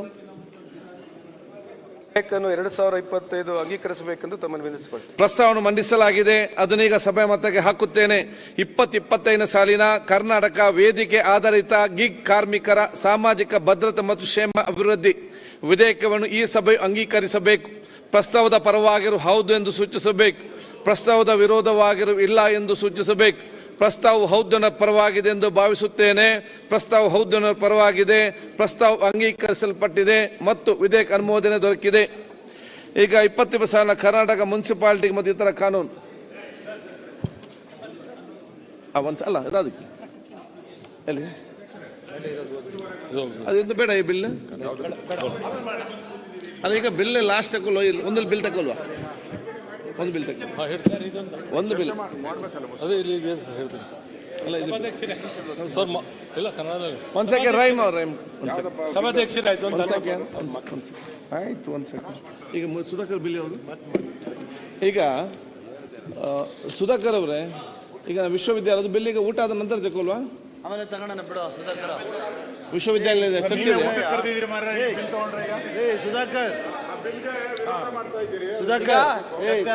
ಆಯ್ತಾಯ್ತು ಕೂತ್ಕೊಳ್ಳಿ ಈಗ ಒಂದ್ ಸೆಕೆಂಡ್ ಈಗ ಈ ಬಿಲ್ ಅನ್ನು ಮುಗಿಸುವ ಕರ್ನಾಟಕ ಮುನ್ಸಿಪಾಲಿಟಿಗಳೊಂದು ಬಿಲ್ ಮುಗಿಸುವ ಒಂದ್ ಸೆಕೆಂಡ್ ರೈಮ್ಕ ಒಂದ್ ಸೆಕೆಂಡ್ ಅದಕ್ಕಿಂತ ಮುಂದೆ ಒಂದು ಪ್ರಕಟಣೆ ಇದೆ ಮಲ್ಲೇಶ್ವರಂನ ಸರ್ಕಾರಿ ಶಾಲೆಯಲ್ಲಿ ವ್ಯಾಸಂಗ ಮಾಡುತ್ತಿರುವ ಹಾಗೂ ಅಟಲ್ ಟಿಂಕರಿಂಗ್ ಲ್ಯಾಬ್ನಲ್ಲಿ ಕಲಿಯುತ್ತಿರುವ ಗ್ರಾಮೀಣ ಪ್ರದೇಶದ ಪ್ರತಿಭಾವಂತ ವಿದ್ಯಾರ್ಥಿಗಳಾದ Ningaraj Parashuram M Arjun K Raj Gowrish K ಮತ್ತು GN ಚಂದನ್ ರಾಜ್ ಇವರುಗಳು ರೋಬೋಟಿಕ್ಸ್ ಕೋಡಿಂಗ್ ಎಲೆಕ್ಟ್ರಾನಿಕ್ಸ್ ಹಾಗೂ ತಂಡದ ಕೆಲಸದಲ್ಲಿ ಅಸಾಧಾರಣ ಕೌಶಲ್ಯ ತೋರುವ ಹಿನ್ನೆಲೆಯಲ್ಲಿ ಅಕ್ಟೋಬರ್ ಹಾಗೂ ನವೆಂಬರ್ 2025ರಲ್ಲಿ ಉತ್ತರ ಅಮೆರಿಕದ ಪನಾಮದಲ್ಲಿ ನಡೆಯಲಿರುವ ಜಾಗತಿಕ ರೋಬೋಟಿಕ್ಸ್ ಸ್ಪರ್ಧೆಯಲ್ಲಿ ಭಾರತವನ್ನು ಪ್ರತಿನಿಧಿಸಿರುವ ಗೌರವವನ್ನು ಗಳಿಸುತ್ತಿರುತ್ತಾರೆಂದು ಅಷ್ಟೊಂದು ಈ ಸದನಕ್ಕೆ ತಿಳಿಯ ಬಯಸುತ್ತೇನೆ.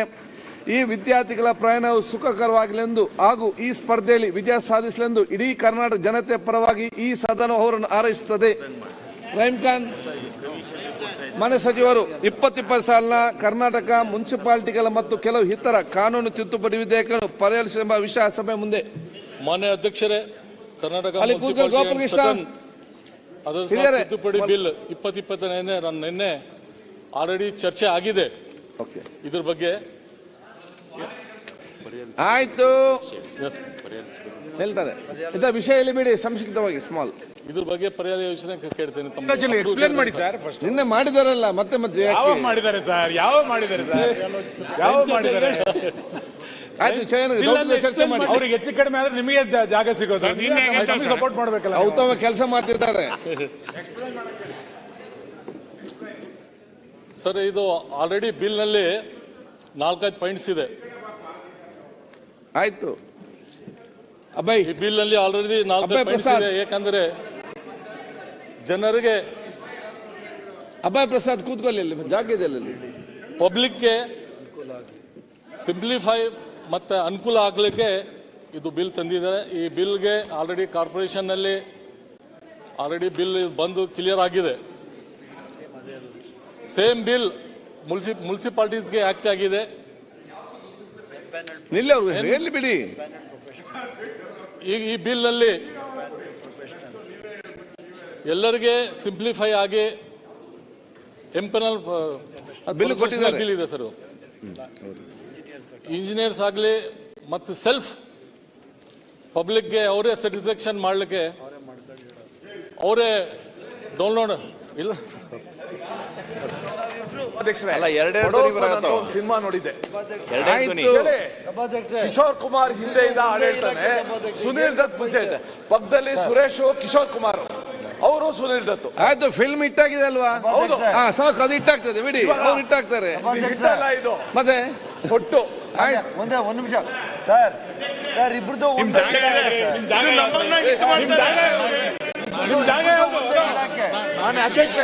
ಆಯ್ತು, ಸುಧಾರಿಸ್ತೇನೆ. ನಾನೇ ನಿಂತ್ಕೊಂಡು ಮಾತಾಡ್ತಿರೋದು. ಕುತ್ಕೊಂಬೋದು ಎಲ್ಲಿ ಬೇಕೋ, ಯಾಕೆ ಹಿಂಗ್ ಮಾಡ್ತೀಯ? ಪಾಪ ನಮ್ಮ ಆತ್ಮೀಯ ಸತೀಶ್ ರೆಡ್ಡಿ ಅವರೇ, ದಯವಿಟ್ಟು ಸತೀಶ್ ಎಕ್ಸ್ಪ್ಲೇನ್ ಮಾಡ್ತಾರೆ. ನೀವು ಈ ರೀತಿ ಗೊಂದಲ ನಾವು ಕುತ್ಕೋಣ ಸುಮ್ಮನೆ. ನೀವು ಬಹಳ ಅಂಡರ್ ಎಸ್ಟಿಮೇಟ್ ಮಾಡ್ತಾ ಇದ್ದಾರೆ. ಆಯ್ತು, ಅವ್ರು ಮಾತಾಡ್ತಾರೆ ಬಿಡ್ರಿ ಅವ್ರಿಗೆ. ಆಯ್ತು, ನೀವು ಕೂತ್ಕೊಳ್ಳಿ. ನೀವು ಕೇಳುದಿಲ್ಲ, ಅದೇ ನನಗೆ ಬೇಸರ ಆಗೋದು. ಅಧ್ಯಕ್ಷರೇ, ನಮ್ದೇನು ನನಗೆ ಬಹಳ ಬೇಕಾದವ್ರು ಅವರು.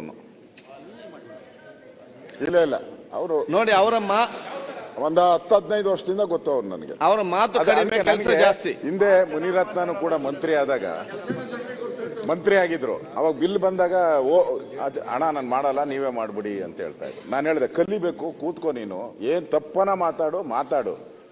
ನಾನು ಈಗ ವಿರೋಧ ಪಕ್ಷದ ನಾಯಕರಾಗಿದ್ದೀರಿ, ಅಭ್ಯಾಸ, ನೀವು ಸ್ಪೀಕರ್ ಆಗ್ತೀರಿ ಅಂತ ಕನ್ಸು ಮನ್ಸಲ್ಲಿ ತಿಳ್ಕೊಂಡಿಲ್ಲ. ಆ ಸ್ಥಾನ ಕೂತ್ ಮೇಲೆ ನೀವು ಮಾತಾಡ್ತಾ ಇದ್ದೀರಾ. ಹಾಗೆ ಅವ್ರು ಕಲೀಲಿ. ಏನ್ ನಾವೇನು ಇಲ್ಲಿ ಯಾರೂ ಹೊರಗಡೆ ಯಾರು ಇಲ್ಲಪ್ಪ. ತಪ್ಪು ಎಲ್ಲರೂ ತಪ್ಪು ಮಾಡವ್ರೆ. ತಪ್ಪು ಮಾಡದಿದ್ದವ್ರು ಈ ಪ್ರಪಂಚದಲ್ಲಿ ಯಾರು ಸಾಧ್ಯನೇ ಇಲ್ಲ. ತಪ್ಪು ಮಾಡಿದ್ದಾರೆ, ಕಲಿಬೋದು, ಅಭ್ಯಾಸ ಮಾಡು. ಅದಕ್ಕೋಸ್ಕರನೇ ಸುರೇಶ್ ಕುಮಾರ್ ಅವ್ರು ಹೇಳಿದ್ದಾರೆ, ಮಣ್ಣೆ ಮಾಡು, ಎಷ್ಟಾಗುತ್ತೋ ಅಷ್ಟು ಎಕ್ಸ್ಪ್ಲೈನ್ ಮಾಡು, we will accept. Okay, pass ಮಾಡ್ಕೊಡ್ತೀವಿ.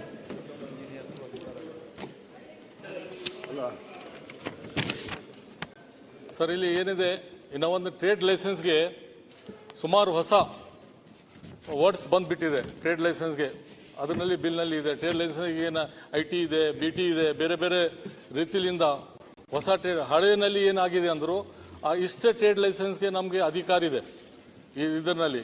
ಅದ್ರ ಸಲಗೆ ಈ ಬಿಲ್ನಲ್ಲಿ ಸ್ವಲ್ಪ ಚೇಂಜಸ್ ಬಂದಿದೆ ಟ್ರೇಡ್ ಲೈಸೆನ್ಸ್ ಸಲಗೆ. ಮತ್ತು ಪಬ್ಲಿಕ್ ಸಲಗೆ ಏನಾಗಿದೆ, ಪಬ್ಲಿಕ್ ಸಲಗೆ ಒಂದು ಕೌನ್ಸಿಲ್ಗೆ ಪವರ್ ಇದೆ ಈಗ ಪ್ರೆಸೆಂಟ್ಲಿ. ಕೌನ್ಸಿಲ್ನಿಂದ ಕಮಿಷನರ್ ಆಗಲಿ, ಚೀಫ್ ಆಫೀಸರ್ ಆಗಲಿ, ಅವರಿಗೆ ರೆಸ್ಪಾನ್ಸಿಬಿಲಿಟಿ ಕೊಡಬೇಕಂತ ಪ್ಲ್ಯಾನ್ ಈ ಬಿಲ್ನಲ್ಲಿ ಬಂದಿದೆ. ಯಾಕಂದರೆ ಈಗ ಇದ್ರ ಕೌನ್ಸಿಲ್ನಲ್ಲಿ 3 months 6 months ಸಲಗೆ ಮೀಟಿಂಗ್ ಆಗ್ತದೆ. ಅಲ್ಲಿ ಪಬ್ಲಿಕ್ ಇಲ್ಲಿ ಬಂದು ಎಸ್ಪೆಷಲಿ ಬಡವರು ಬಂದಲ್ಲಿ ತಿರುಗಿ ಲೇಟ್ ಆಗ್ತದೆ ಅಂತ ಈ ಬಿಲ್ನಲ್ಲಿ ಬರೀ 30 ದಿವಸದಲ್ಲಿ ಫೈನಲೈಸ್ ಆಗಬೇಕು. ಕಮಿಷನರ್ ಆಗಲಿ, ಚೀಫ್ ಆಫೀಸರ್ ಆಗಲಿ 30 daysನಲ್ಲಿ ಅವರು ಇಮಿಡಿಯೇಟ್ಲಿ ಕೊಡಬೇಕು. ಇಲ್ಲ ಅಂದರೂ ಅವ್ರ ಮೇಲೆ ಫೈನ್, ಆಕ್ಷನ್ ಈ ಥರ ಮಾಡಬೇಕಂತ ರೂಲ್ಸ್ ರೆಗ್ಯುಲೇಷನಲ್ಲಿ ಅದು ಎಲ್ಲ ಡೀಟೇಲ್ ಬರ್ತದೆ. ಅದ್ರ ಸಲುವಾಗಿ ಆಲ್ರೆಡಿ ಈ ಬಿಲ್ ಕಾರ್ಪೊರೇಷನಲ್ಲಿ ಬಂದ್ಬಿಟ್ಟಿದೆ. ಮುನ್ಸಿಪಾಲ್ಟೀಸ್ನಲ್ಲಿ ಇದ್ರ ಬಗ್ಗೆ ಆಲ್ರೆಡಿ ಬಿಲ್ ನಿನ್ನೆ ಚರ್ಚೆ ಆಗಿದೆ. ಮುಂದೆ ತಮ್ಮ ಎಲ್ಲರದು ಸಪೋರ್ಟ್ ಆದರೂ ಇದು ಬಿಲ್ ಬರ್ತದೆ ಸರ್. ರಿಕ್ವೆಸ್ಟ್ ಮಾಡ್ತೀನಿ. ಈಗೇನು ಇದರಲ್ಲಿ ಈ ಬಿಲ್ಲಲ್ಲಿ ತಂದಿರತಕ್ಕಂಥದ್ದು ಮುನ್ಸಿಪಲ್ ಕೌನ್ಸಿಲ್ ಎಂಬ ಪದದ ಬದಲಿಗೆ ಮುನ್ಸಿಪಲ್ ಕಮಿಷನರ್ ಅಥವಾ ಮುಖ್ಯಾಧಿಕಾರಿಗೆ ಏನು ಎಕ್ಸ್ಪ್ಲೈನ್ ಮಾಡಿದ್ದಾರೆ. ಪ್ರಜಾಪ್ರಭುತ್ವ ವ್ಯವಸ್ಥೆಯಲ್ಲಿ ಜನಪ್ರತಿನಿಧಿಗಳು ಅವರಿಗೆ ಇರ್ತಕ್ಕಂಥ ಒಂದು ಹಕ್ಕು ಅದು ಮುನ್ಸಿಪಲ್ ಸದಸ್ಯರಿಗೆ.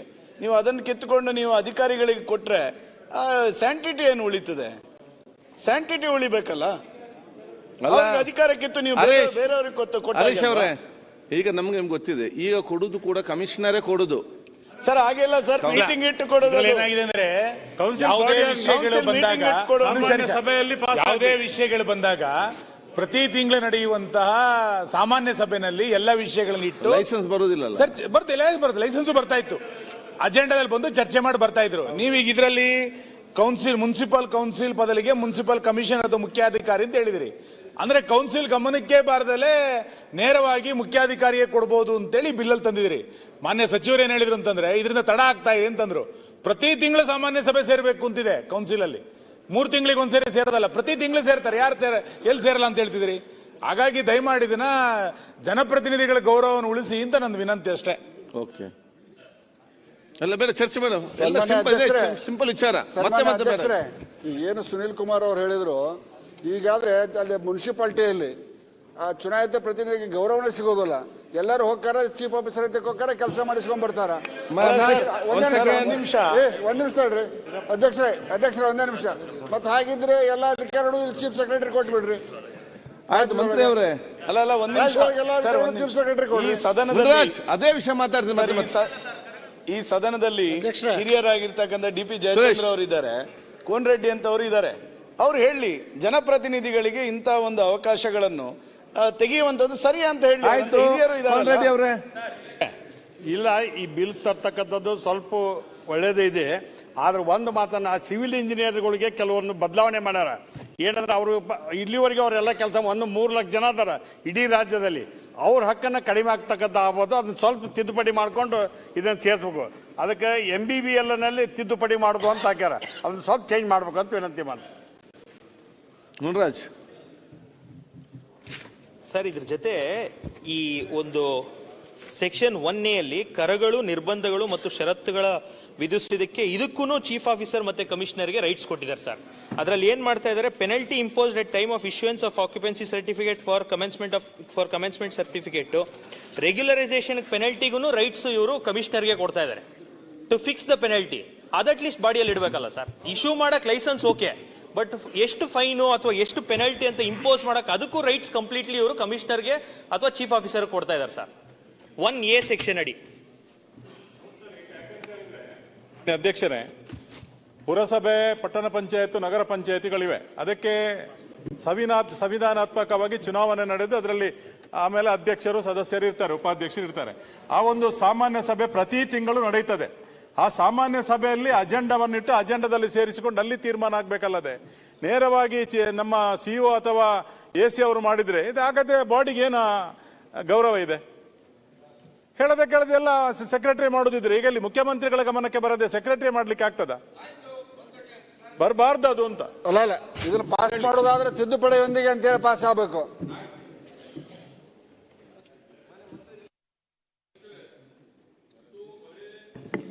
ಚೀಫ್ ಆಫೀಸರ್ ಆಗಲಿ, ಕಮಿಷನರ್ ಆಗಲಿ, ಬರೀ ಬಿಲ್ಡಿಂಗ್ ಪ್ಲಾನ್ಸ್ ಅಲ್ಲಿಗೆ, ಬೇರೆ ಎಲ್ಲ ಕೌನ್ಸಿಲ್ಗೆ ಅಧಿಕಾರ ಇದೆ. ಮತ್ತೆ ಇದು ಇಲ್ಲ ಬಿಲ್ಡಿಂಗ್ ಪ್ಲಾನ್ ಇಂಪಾರ್ಟೆಂಟ್ ಇದೆ. ಆದರೂ ಪಬ್ಲಿಕ್ 3 months 6 months ನಲ್ಲಿ ಅಲ್ಲಿ ತುಂಬಾ ತೊಂದರೆನಲ್ಲಿ ಇದ್ದಾರೆ. ಎಸ್ಪೆಷಲಿ ಮೊನ್ನೆ ರೀಸೆಂಟ್ಲಿ ಏನಾಗಿದೆ, ಸುಪ್ರೀಂ ಕೋರ್ಟ್ ಜಜ್ಮೆಂಟ್ ಬಂದಿದೆ. OC ಕೊಡ್ಬೇಕಂದ್ರು ಬೇಸಿಕ್ ಫೆಸಿಲಿಟೀಸ್ ಅವರಿಗೆ OC ಕಂಪಲ್ಸರಿ ಬೇಕು, ಇಲ್ಲಾಂದ್ರೆ ಎಲೆಕ್ಟ್ರಿಸಿಟಿ ಕೊಡಬಾರ್ದು, ವಾಟರ್ ಸಿಸ್ಟಮ್ ಕೊಡಬಾರ್ದು ಅಂತ ಸುಪ್ರೀಂ ಕೋರ್ಟ್ ತೀರ್ಮಾನ ಬಂದಿದೆ. ಅದರಿಂದ ಸುಮಾರು ಜನ ಅಲ್ಲಿ ತೊಂದರೆನಲ್ಲಿದ್ದಾರೆ. ಮತ್ತು ಇದು ಒಂದು ಬಂದರೂ ಕೌನ್ಸಿಲ್ ಅಂದರೂ ಯಾವಾಗಲೂ ಕೌನ್ಸಿಲ್ ನಿಮ್ಮ ಎಲ್ಲರ ಹತ್ರ ಇದೆ. ಮೆಂಬರ್ಸ್ ಮಂತ್ಲಿ ಸೇರಿಸಬಹುದು, ಆದರೂ ಮೀಟಿಂಗ್ ಫಿಕ್ಸ್ ಆಗಬೇಕಂದ್ರೂ 3 months ಇಲ್ಲಾಂದ್ರೂ 6 months ಆಗ್ತದೆ. ನಾವು ಸದಸ್ಯರು MLAಗಳಿವೆ, ಬೋರ್ಡಿನ ನಾವು ಸದಸ್ಯರು MLAಗಳು ತಿಂಗಳು ಆಗ್ಬೇಕು. ಇಲ್ಲ ತಮ್ದು ಏನ್ ಸಜೆಷನ್ ಇದೆ? ಏನ್ ಸಜೆಷನ್ ಇಲ್ಲ. ಇದು ಅವ್ರು ಹೇಳ್ದಂಗೆ ನಿಜವಾಗ್ಲೂ ಕಮಿಷನರಿಗೆ ಕೊಡಬೇಡಿ. ಅಲ್ಲಿ ಲೋಕಲ್ ಬಾಡಿಗಳು ಏನ್ ಮಾಡ್ತವೆ? ಒಂದ್ ನಿಮಿಷ ಸಚಿವರೇ, ಸನ್ಮಾನ್ಯ ಸಚಿವರೇ, ಸಚಿವರು ಒಂದ್ ನಿಮಿಷ ಬಾಡಿಗಳು ಏನ್ರಿ ಮಾಡ್ಬೇಕು? ನಾಳೆ ಬೆಳಿಗ್ಗೆ ಅವ್ರನ್ನ ಇದಕ್ಕೆ ಅಲ್ಲಿ ಮಾತಾಡ್ಸಕ್ ಜನಗಳು. ಅದೇ ಸನ್ಮಾನ್ಯ ಅಧ್ಯಕ್ಷರೇ, ಇದು ಕೌನ್ಸಿಲ್ ಅಲ್ಲಿ ಇದ್ದಂತ ಸಂದರ್ಭದಲ್ಲಿ ಆ ಸದಸ್ಯರ ನಿರ್ಣಯದ ಮೇಲೆ ಇದನ್ನು ಮಾಡಿದ್ರೆ ಭ್ರಷ್ಟಾಚಾರ ವ್ಯವಸ್ಥೆ ಕಡಿವಾಣ ಹಾಕಿದಾಗ ಆಗ್ತದೆ. ಇಲ್ಲದಿದ್ರೆ ನೀವು ಡೈರೆಕ್ಟ್ ಆಗಿ ಇದನ್ನು ಕಮಿಷನರ್ ಇವರಿಗೆ ಕೊಟ್ರೆ ನಾಳೆ ಇನ್ನು ಯಾರನ್ನು ಕೇಳೋದಿಲ್ಲ ಜನ.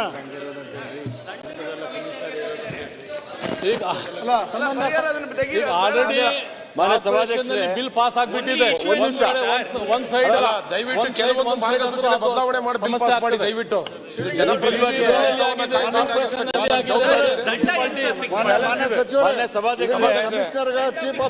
ಒಂದ್ ನಿಮಿಷ ಅಲ್ಲ, ನಾನು ಆಡಳಿತ ಪಕ್ಷ ಸದಸ್ಯರಿಗೆ ಎಲ್ರಿಗೂ ಸಮಸ್ಯೆ ಆಗ್ತದೆ ಈ ರೀತಿಯ ಬಿಲ್ ಅನ್ನು ಇಂಪ್ಲಿಮೆಂಟೇಷನ್ ಮಾಡಿದ್ರೆ.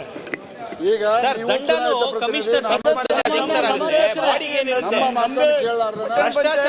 ಸಭೆ ಸದಸ್ಯರಿಗೆ ಯಾವುದೇ ಮರ್ಯಾದೆ ಇಲ್ಲದಂತಾಗತ್ತೆ ಇದು.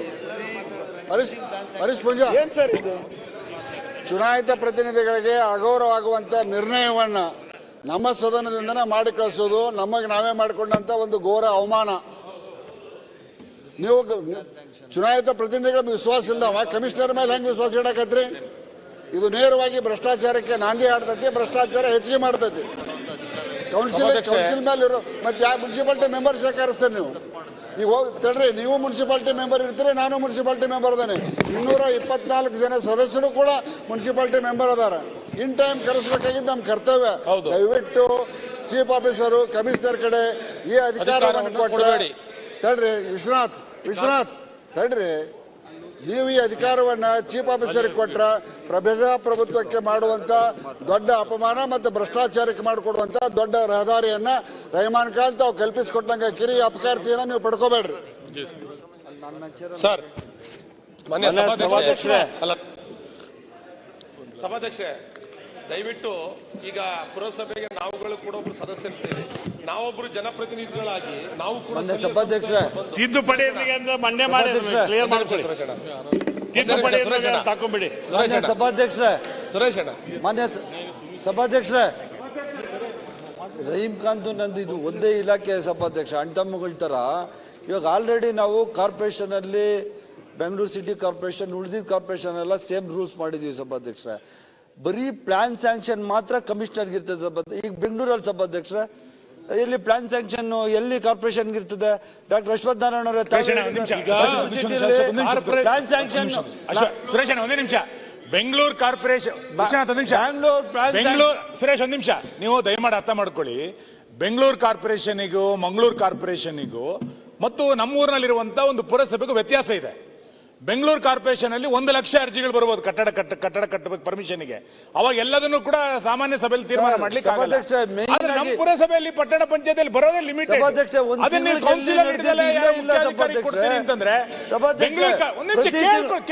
ಪ್ರತಿ ತಿಂಗಳು ಕೌನ್ಸಿಲ್ ಬಿಲ್ಲಿನ ಬಗ್ಗೆ ಚರ್ಚೆ ಮಾಡ್ಬೇಕು. ನೀವು ಕೇಳಿಸ್ಕೊಳ್ಳೋ ತಾಳ್ಮೆ ಕೇಳ್ತಾರೆ ಸರ್. ಪ್ರತಿ ತಿಂಗಳು ಎಲ್ಲಿ ಕೌನ್ಸಿಲ್ ನಡೀತಾ ಇದೆ? ಪ್ರತಿ ತಿಂಗಳು ನಡೆಯುತ್ತೆ.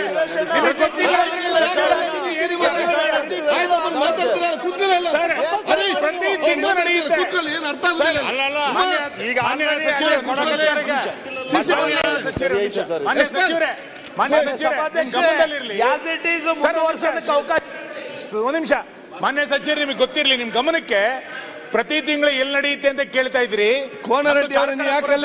ಪ್ರತಿ ತಿಂಗಳು 30ನೇ ತಾರೀಕು ನಡೆಯೋದು. ಎಲ್ಲ ಕಡೆ ನಡೆಯುತ್ತೆ ಗುರುವೆ, ಎಲ್ಲ ಕಡೆ ನಡೆಯುತ್ತೆ. ದಯಮಾಡಿ ಬೆಂಗಳೂರು ಕಾರ್ಪೊರೇಷನ್ ಪುರಸಭೆ ಪಟ್ಟಣ ಪಂಚಾಯತ್ ಹೋಲಿಕೆ ಮಾಡಬೇಡಿ. ಇನ್ನೊಂದು ಮೈನ್ ಪಾಯಿಂಟ್ ಇದೆ ಮಾಡಿದ್ರೆ ಲೇಟ್ ಮಾಡಿದ್ರೆ ಅಪಿಲೇಟ್ ಹತ್ತಿ ಬಂದ್ಬಿಟ್ಟು ಕೌನ್ಸಿಲ್ ಅವ್ರು ಅಪೀಲ್ ಮಾಡ್ಬೋದು.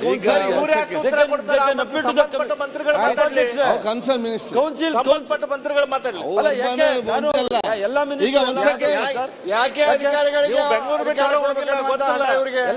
ಬಿಟ್ಟು ನಾವು ಮಾತಾಡ್ಬೋದು.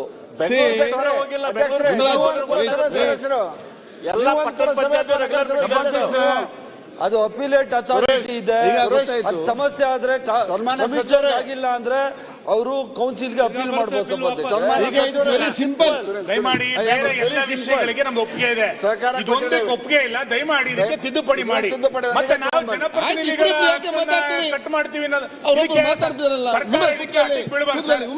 ನಿಮಿಷ.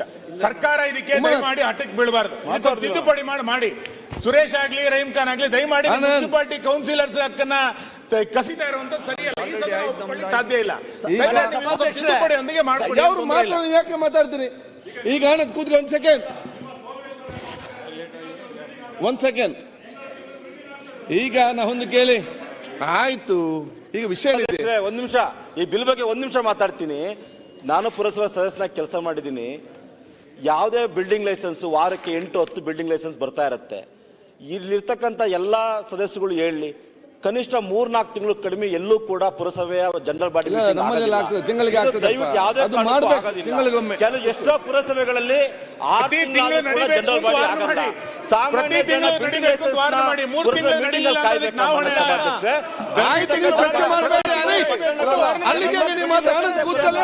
ನಿಮ್ದೆಲ್ಲ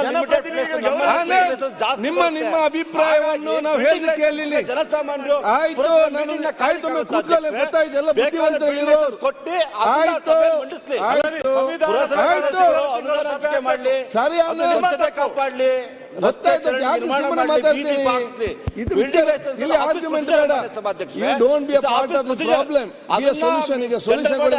ಕಾಯ್ತಕ್ಕಂತ ಅವಶ್ಯಕತೆ ಇಲ್ಲ. ಚರ್ಚೆ ಮಾಡ್ತಾರೆ. ಯಾಕೆ ಮತ್ತೆ ಮತ್ತೆ ಮಾತಾಡ್ತೀವಿ?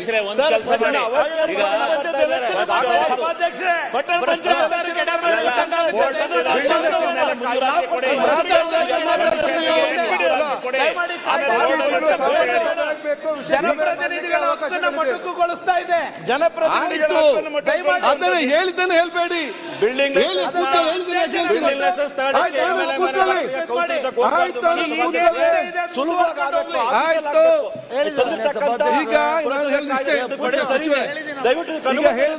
ಕೇಳಿ. ಈಗ ಮುನ್ರಾಜ್ ಈಗ ವಿಚಾರ ಆನಂದ್ ಕೂತ್ಕೊಳ್ಳಿ. ನೋಡಿ, ನೀವೆಲ್ಲ ಶಾಸಕರು ಮತ್ತು ಎಲ್ಲ ಅನುಭವ ಇರುವವರು, ಈ ಪಂಚಾಯತ್ ನಗರಸಭೆ ಇದನ್ನೆಲ್ಲ ನೋಡಿಕೊಂಡು ಇಲ್ಲಿ ಬಂದವರು. ಇಲ್ಲಿ ಈ ಒಂದು ಸಮಸ್ಯೆಯನ್ನು, ಈ ಒಂದು ಬಂದಂತ ಅಭಿಪ್ರಾಯಕ್ಕೆ ಹೇಗೆ ಸಮರ್ಪಕವಾಗಿ ತೀರ್ಮಾನ ಮಾಡಬೇಕು ಚರ್ಚೆ ಮಾಡೋದು ಬಿಟ್ಟು ಅದು ಹಾಗೆ ಅದೆಲ್ಲರಿಗೂ ಗೊತ್ತಿದೆ. ಇಲ್ಲಿ ವಿಚಾರ ಏನಿದೆ, ಇಲ್ಲೊಂದು ಬಿಲ್ ಅವ್ರು ಮಂಡನೆ ಮಾಡಿದ್ದಾರೆ. ಇದರಲ್ಲಿ ಏನಿದೆ, ಮುಂಚೆ ಕೌನ್ಸಿಲ್ ಅಂತ ಇದ್ದದ್ದನ್ನು ಕಮಿಷನರ್ಗಂತ ಇವತ್ತು ಅವರು ಕೊಟ್ಟಿದ್ದಾರೆ. ನಿಮ್ಮ ಅಭಿಪ್ರಾಯ ಏನಿದೆ, ಜನಪ್ರತಿನಿಧಿ ಹಕ್ಕನ್ನು ಕಸಿಯುವಂಥ ಕೆಲಸ ನಾವು ಮಾಡಬಾರ್ದು ಒಂದು. ಅದಕ್ಕಾಗಿ ಆ ಬಿಲ್ಲು ನಮಗೆ ಅಷ್ಟು ಬರಲಿಕ್ಕೆ ಆಗುವುದನ್ನು ನಿಮ್ಮ ಅಭಿಪ್ರಾಯ ಹೇಳಿದ್ದೀರಿ. ಅವರ ಅಭಿಪ್ರಾಯ ಪ್ರಕಾರ ಏನಿದೆ, ನಾವು ಜನಪ್ರತಿನಿಧಿ ಹಕ್ಕನ್ನು ಕೂಡ ಕಸಿಯುವುದಿಲ್ಲ. ಏನು ಇವತ್ತು ನೀವೊಂದು ಬಿಲ್ಡಿಂಗ್ ಫಾರ್ ಎಕ್ಸಾಂಪಲ್ ನೀವೊಂದು ಪರ್ಮಿಷನ್ ನೀವು ಅಪ್ಲಿಕೇಶನ್ ಕೊಡ್ತೀರಿ, ಅದು ನೀವು ನೀವು 2ನೇ ತಾರೀಕು ಕೊಟ್ಟರು ಕೂಡ ನೆಕ್ಸ್ಟ್ ಕೌನ್ಸಿಲ್ ಮೀಟಿಂಗ್ ಆಗಬೇಕಾದ್ರೆ ಇನ್ನು 28 ದಿವಸ ನೀವು ಕಾಯಬೇಕು. ಆಯ್ತವ, ಕೂತ್ಕೊಳ್ಳೊಮ್ಮೆ. ನೀವೊಬ್ಬ ಬುದ್ಧಿವಂತರ. ಕೆಲವು ಬಹುತೇಕ ಎಲ್ಲ ನಗರಸಭೆಯಲ್ಲಿ ಮತ್ತು ಸ್ಥಳೀಯ ಸಂಸ್ಥೆಗಳಲ್ಲಿ 1 ತಿಂಗಳಿಗೊಮ್ಮೆ ಸಭೆ ನಡೀತದೆ. ಅದು ಇಡೀ ರಾಜ್ಯದ ಎಲ್ಲ ಕಡೆಗಳಲ್ಲಿ ನಮಗೆ ಹೇಳಿಕೆ ನಮ್ಮ ಜಿಲ್ಲೆಯಲ್ಲಿ ಸಾಧಾರಣ ಕಡ್ಡಾಯವಾಗಿ ಪ್ರತಿ ತಿಂಗಳು ಕೂಡ ಕೌನ್ಸಿಲ್ ನಡೀತದೆ. ನನಗೆ ಬೇರೆ ಜಿಲ್ಲೆ ಗೊತ್ತಿಲ್ಲ. ಇವು ಕೆಲವರು ಹೇಳ್ತಾರೆ 6 ತಿಂಗಳಿಗೆ ನಡೆಯುವುದಿಲ್ಲ, ಕೆಲವು 3 ತಿಂಗಳು ನಡೆಯುವುದು. ಅದು 1 ತಿಂಗಳಿಗೊಮ್ಮೆ ನಡೆಯಲಿ. ನೀವೊಬ್ಬರು ಒಂದು ಬಿಲ್ಡಿಂಗ್ ಲೈಸೆನ್ಸ್ ಅಪ್ಲಿಕೇಶನ್ ಕೊಟ್ಟಾಗ ನೀವು 2ನೇ ತಾರೀಕು ಕೊಡ್ತೀರಿ, ನೀವು ಕೌನ್ಸಿಲ್ ತನಕ ನೀವು 28 ದಿವಸ ನೀವು ಕಾಯಬೇಕು ಒಂದು. ಆವಾಗ ಒಂದು ಹೇಳಿ ಆಗೇನ. ಅದಕ್ಕಾಗಿ ನೀವು 2ನೇ ತಾರೀಕು ಕೊಟ್ಟರೆ ನಿಮ್ಗೆ 1 ವಾರದಲ್ಲಿ ಕೋರೊಂದು ಅವಕಾಶ ಮಾಡಿ ಕೊಡೋ ಜೊತೆಯಲ್ಲಿ ನಾನು ಹೇಳುವಂತೇನು, ಒಮ್ಮೆ ಕಮಿಷನ್ ಕೊಟ್ಟರೆ ನೆಕ್ಸ್ಟ್ ಮಂತ್ಲಿ ಮೀಟಿಂಗ್ ಬರುವಾಗ ಆ ಮಂತ್ಲಿ ಮೀಟಿಂಗ್ ಕಮಿಟಿ ಮೀಟಿಂಗ್ ಅದನ್ನು ತರಬೇಕು. ಎಷ್ಟೇ ಲೈಸೆನ್ಸ್ ಕೊಟ್ಟರು ಅದನ್ನು ನೆಕ್ಸ್ಟ್ ಕೌನ್ಸಿಲ್ ಮೀಟಿಂಗ್ ಅಲ್ಲಿ ಮೀಟು ಅದನ್ನು ಅಪ್ರೂವ್ ಮಾಡಿಸಬೇಕಂತ ಕೆಲಸ ಇದನ್ನು ಮಾಡಿಸ್ಬೇಟ್ರೆ ಅಂತ ನನಗೆ ಕಾಣ್ತದೆ. ಅವ್ರು ಸಚಿವರು ಏನ್ ಹೇಳಿದ್ರು ಅಂದ್ರೆ, ಸುರೇಶ್ ಒಂದು ನಿಮಿಷ, ಸಚಿವರು ಮಾತಾಡ್ತಾ ಏನ್ ಹೇಳಿದ್ರು ಅಂದ್ರೆ 3 ತಿಂಗಳಿಗೆ 4 ಕೆಲವೊಂದು ಕಡೆ ನಡೀತದೆ, ಅದಕ್ಕೆ 30 ದಿನದೊಳಗೆ ಕಮಿಷನರ್ಗೆ ಕೊಡಬೇಕು ಅಂತ ಪರ್ಮಿಷನ್ ಕೊಟ್ಟಿದೀವಿ ಅಂತಂದ್ರು. ಕಮಿಷನರೇ 30 ದಿನದೊಳಗೆ ಒಳಗಡೆ ಒಳಗೆ ಮಾಡೋದಾದ್ರೆ ಕೌನ್ಸಿಲ್ ಮೀಟಿಂಗ್ 30 ದಿನದಲ್ಲಿ ನಡೆಯುತ್ತೆ. ಯಾರಿಗೆ ಇದನ್ನ ನೀವು 2ನೇ ತಾರೀಕು 3ನೇ ತಾರೀಕು ಅಂತ ಹೇಳಿ ಪ್ಯಾಚ್ ಮಾಡಬೇಡಿ. ನೀವು ಆ ಸ್ಥಾನದಲ್ಲಿ ಕುತ್ಕೊಂಡ್ರೆ ಹೇಳ್ಬೇಕಲ್ಲ. 3ನೇ ತಾರೀಕು 15 ದಿನ ಏನಾಗುತ್ತೆ? ಯಾರಿಗೆ ಅರ್ಜೆಂಟ್ ಇದೆ 15 ದಿನದಲ್ಲಿ? ಒಂದೇ ನಿಮಿಷ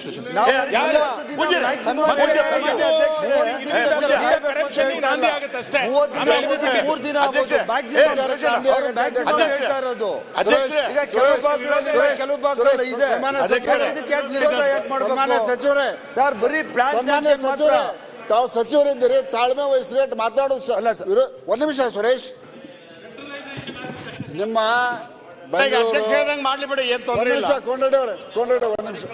ಬೆಂಗಳೂರು ಇರ್ಬೋದು, ಮಂಗಳೂರು ಇರ್ಬೋದು, ಹುಬ್ಳಿ ಧಾರವಾಡ ಇರ್ಬೋದು, ಇಲ್ಲಿ ಬರುವಂಥ ಅರ್ಜಿಗಳ ಸಂಖ್ಯೆಗೆ, ನಮ್ಮ ನರಗುಂದ ಪುರಸಭೆಗೆ ಬರುವಂಥ ಅರ್ಜಿಗಳ ಸಂಖ್ಯೆಗೆ, ನವಲಗುಂದ ಪುರಸಭೆಗೆ ಬರುವಂಥ ಅರ್ಜಿಗಳ ಸಂಖ್ಯೆಗೆ ಅಜಗಜಾಂತರ ವ್ಯತ್ಯಾಸ ಇದೆ. ಏನು ಇವತ್ತ ಮನೆ ಕಟ್ಟಬೇಕು ಅಂತ ಏನು ದೊಡ್ಡ ಒಂದು ಡಿಮಾಂಡ್ ಇರೋದಿಲ್ಲ. ಆ ಕಾರಣಕ್ಕಾಗಿ ಚುನಾಯಿತ ಪ್ರತಿನಿಧಿಗಳ ಅಧಿಕಾರವನ್ನ ಕಸಿಬೇಡ್ರಿ. ಇದರಿಂದ ದೊಡ್ಡದೇನು ಸಾಧನೆ ಮಾಡದಂಗೆ ಆಗೋದಿಲ್ಲ. ಸನ್ಮಾನ್ಯ ಕಮಿಷನ್ ಸರ್, ಕಾರ್ಪೊರೇಷನ್ ಇತಿಮಿತಿ ಬೇರೆ, ಪುರಸಭೆ ಇತಿಮಿತಿ ಬೇರೆ. ಆ ಪುರಸಭೆ ಇತಿಮಿತಿಗಳನ್ನ ನೋಡ್ರಿ.